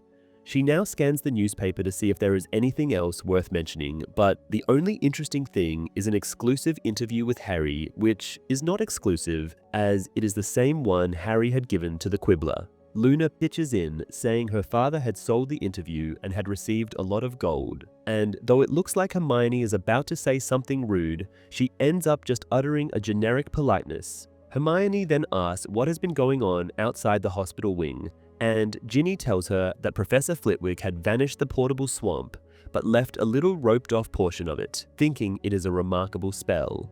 Ron mentions that the twins must be doing fine with their new shop, as they have sent him an immense amount of sweets, and he asks if everything is back to normal now that Dumbledore is back. Neville says it is, although Filch is devastated, as he thinks Hogwarts had been flourishing under Umbridge's reign. They all look at the same bed. Professor Umbridge is lying there, staring at the ceiling. Upon returning, Dumbledore has entered the Forbidden Forest and rescued the High Inquisitor, though nobody knows how, and Umbridge isn't eager to tell. In fact, she isn't talking much at all. Ginny thinks she is just sulking, and Ron adds that if you make noises reminiscent of horses, she will get very active, which he then demonstrates, causing Umbridge to look around in alarm. Hermione asks who's going to teach divination now, and Harry says Firenze is still banished from his herd and has to stay in the castle. Ginny adds that they will both teach the students. Ron says he is sure Dumbledore wishes he could just cut divination out of the curriculum altogether, and that Firenze isn't much better than Trelawney, adding that the subject itself is useless. Hermione scolds him, pointing out that they have all just learned that there are actual prophecies, which makes Harry very uneasy. He has not shared what he learned from Dumbledore with his friends, as he feels he isn't ready to see their faces when they find out that their friend is going to become either a murderer or a murder victim. Hermione now says that it is a shame the orb broke, and Ron agrees, adding that at least Voldemort hasn't had the opportunity to listen to it either. Then he asks where Harry is going, as the boy is now on his feet. Harry says he will visit Hagrid, who just got back, and Ron voices his wish to join him, which he can't do just yet, having been ordered to stay in bed. As Harry leaves, Hermione tells him to ask Hagrid about his little friend. The corridors are very quiet, as everybody is out in the park, enjoying the good weather and free time now that the exams have ended. Harry is undecided about his visit to Hagrid. He feels he wants to be alone every time he is in company, just to crave company as soon as he is left alone. He elects to go and see Hagrid after, but is stopped in the entrance hall by Malfoy, Crabbe, and Goyle. Realizing there is no one else around, Malfoy threatens Harry, who is unfazed. He sarcastically tells Malfoy that after facing Lord Voldemort, he is now scared of him, Crabbe, and Goyle. But even the mention of the Dark Lord's name unnerves the Slytherins. Malfoy then says Harry can't just send his father to prison, and Harry retorts that he just had. Malfoy points out that without the Dementors, there isn't anything to keep the prisoners there for long, and Harry agrees, adding that at least the wizarding world now knows what kind of man Lucius Malfoy is. Draco reaches for his wand, but Harry is much faster. He is stopped by Snape appearing out of nowhere, asking Harry what he is doing. Harry, truthfully, answers that he is about to curse Malfoy, and Snape attempts to take points from Gryffindor, only to realize the house has none. He starts to propose some alternative punishment, but Professor McGonagall arrives through the oak doors from outside and suggests they can amend the problem by rewarding some points to Gryffindor. She is just arriving back from St. Mungo's, based on her suitcase and traveling cloak. 2 items she promptly gives Crabbe and Goyle with the instruction to deliver them to her room. She then turns toward the big hourglasses showing the result of the race and rewards Harry with 50 points for his heroism in the Ministry. Ron, Hermione, Ginny, and Neville also receive their respective 50 points, and McGonagall remembers to give the same amount to Luna too, elevating Ravenclaw's position somewhat. She then allows the 10 points Snape was about to take to be deducted, leaving Gryffindor with a nice amount. After this, Professor McGonagall prompts Harry and Malfoy to go and enjoy the weather in the park. Harry obeys, not wasting another glance at Malfoy or Snape. As he crosses the lawn, several students call out to him or wave at him. It appears that after the prophet declared him a hero, his fellow students also decided he is one.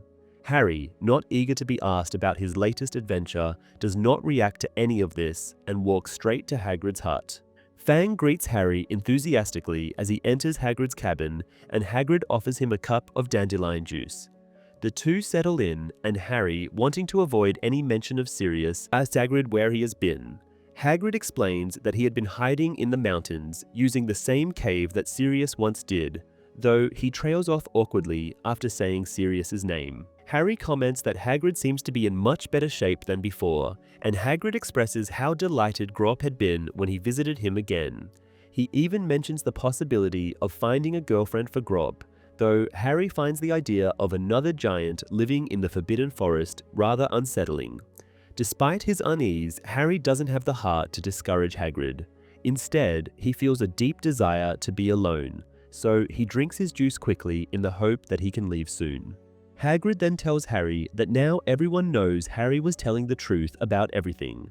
However, Harry doesn't seem to care much about this. Hagrid goes on to talk about how he has known Sirius for many years, and that if he had to die, he would have preferred it to be in battle. Harry responds that Sirius had never wanted to die, and Hagrid agrees, but adds that Sirius was never one to sit at home while others were in danger. The conversation becomes too much for Harry, and he suddenly jumps up, unable to talk about Sirius any longer. He tells Hagrid that he needs to visit Ron and Hermione in the hospital wing and quickly exits. Harry walks a short distance before he finds a quiet, secluded spot near the lake, hidden from view. He sits there, staring at the water, feeling completely alone. Though he is surrounded by people, Harry feels as though he is separated from everyone by some invisible barrier. He should be terrified, he knows, thinking of his future, of the fact that he might end up either a murderer or a victim, but strangely, he feels no fear. Instead, he feels numb, as if his emotions are distant, disconnected from the reality around him. He stays there for a long time, lost in thought, contemplating Sirius and everything that had happened. When he finally returns to the castle, it is dark, and he wipes his face, finding that he has been crying. A few days before the end of term, Ron and Hermione are released from the hospital wing, but Harry is still struggling with his grief. Hermione attempts to talk about Sirius, but Harry isn't ready for that conversation. He feels depressed, dreading his return to Privet Drive. Even though he knows why he must go back, it does little to ease the discomfort he feels at the thought of leaving Hogwarts. On the last day, Umbridge tries to slip out of Hogwarts unnoticed, but her plan is foiled when she encounters Peeves. Following Fred's instructions, Peeves delights in making her departure as unpleasant as possible, attacking her with a walking stick and a sock filled with chalk while students cheer. Professor McGonagall, though observing the scene, refrains from joining in, explaining that she would have done so had it not been her walking stick Peeves was using. That evening, Harry struggles with packing. He sends Ron ahead to the feast, but he can't bring himself to hurry. The truth is, Harry doesn't want to go to the feast. He knows that Dumbledore will mention what happened, and he can't bear to hear about it. As he rearranges his trunk, Harry notices a small package. At first, he doesn't know what it is, but then he realizes it's the gift Sirius had given him after Christmas. Inside the package is a small rectangular mirror. There's a note on the back, written by Sirius, explaining that the mirror is enchanted. If Harry says Sirius's name, he will appear in the mirror, and Harry will appear in the other mirror that Sirius possesses. Excited and hopeful, Harry tries calling Sirius's name, expecting the mirror to come to life, but nothing happens. He calls out again, but still nothing. Slowly, the awful truth dawns on him. Sirius must not have had his mirror with him when he fell through the archway. Anger wells up inside him, and in a fit of frustration, he smashes the mirror and hides the broken shards under his clothes and books. Soon an idea forms in Harry's mind, and he quickly leaves the dormitory, ignoring the fat lady's portrait, who comments that he'll be late for the feast. Harry has no plans of going. Instead, he wanders the corridors looking for a ghost. He reflects to himself that they're usually everywhere, yet he can't seem to find one when he needs one. Finally, he spots nearly headless Nick. Harry stops him and asks if they can have a moment alone. Nick is reluctant, but Harry insists. They move into an empty classroom. Nick says he has been expecting this conversation and explains that not everyone becomes a ghost. This frightens Harry, but Nick reassures him that one has to be a wizard to become a ghost, which calms Harry down slightly. Nick then reveals that he knows who Harry is talking about, Sirius, and sadly confirms that Sirius will not come back as a ghost. He explains that ghosts are simply echoes of their former lives, and most souls choose to move on. Harry doesn't understand and insists that Sirius will never leave him. Nick tries to explain that even though he is dead, he knows nothing more about what comes after death than Harry does. He chose to stay behind, but most people, including Sirius, would move on. Nick apologizes for not being able to offer more comfort before he leaves. Harry feels worse than ever.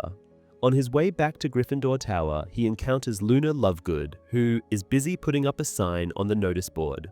Harry asks why she isn't at the feast, and Luna tells him that her belongings have gone missing. She adds that people find it amusing to mess with her because they think she's odd. At first, Harry doesn't understand what he feels, but soon it becomes clear he feels sorry for Luna. He offers to help her find her things, but Luna declines, saying it's not necessary. She then mentions that Ginny had told her about Sirius and that she understands how Harry must be feeling. Remembering that Luna can see Thestrals, Harry awkwardly asks her about this. Luna explains that she saw her mother die when a spell she was working on backfired, killing her. Harry expresses his sympathy, but Luna brushes it off, saying that she'll see her mother again someday, and that Harry will see Sirius again too. Harry is unsure of what she means, but Luna elaborates, explaining that they can hear voices from the other side through the archway.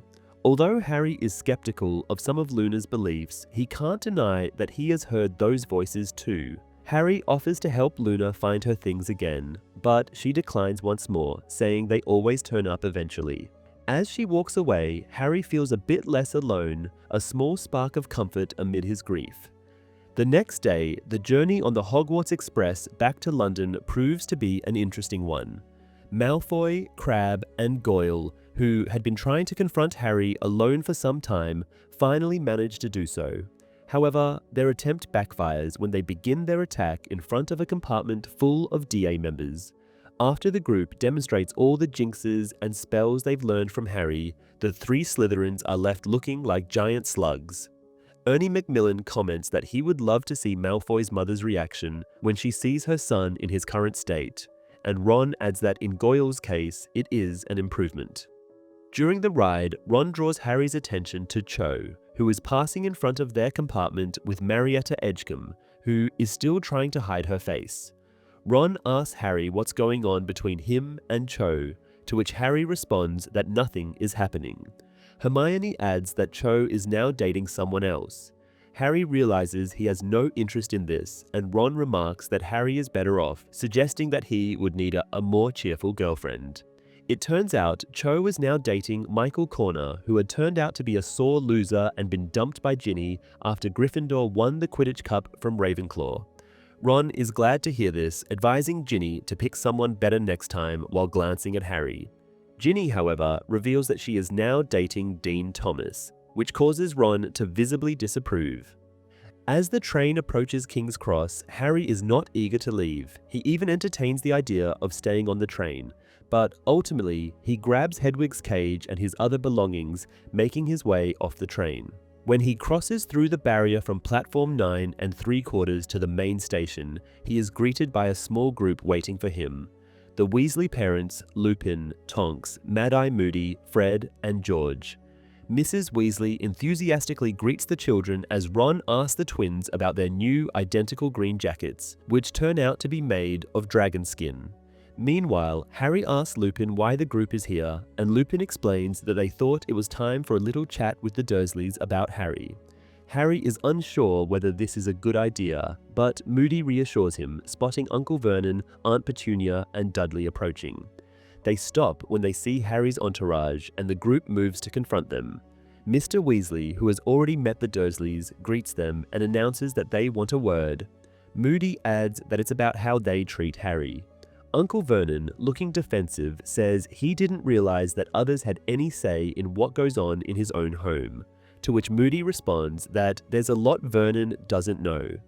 The group then takes turns warning the Dursleys that if they mistreat Harry again, they will have to answer to them.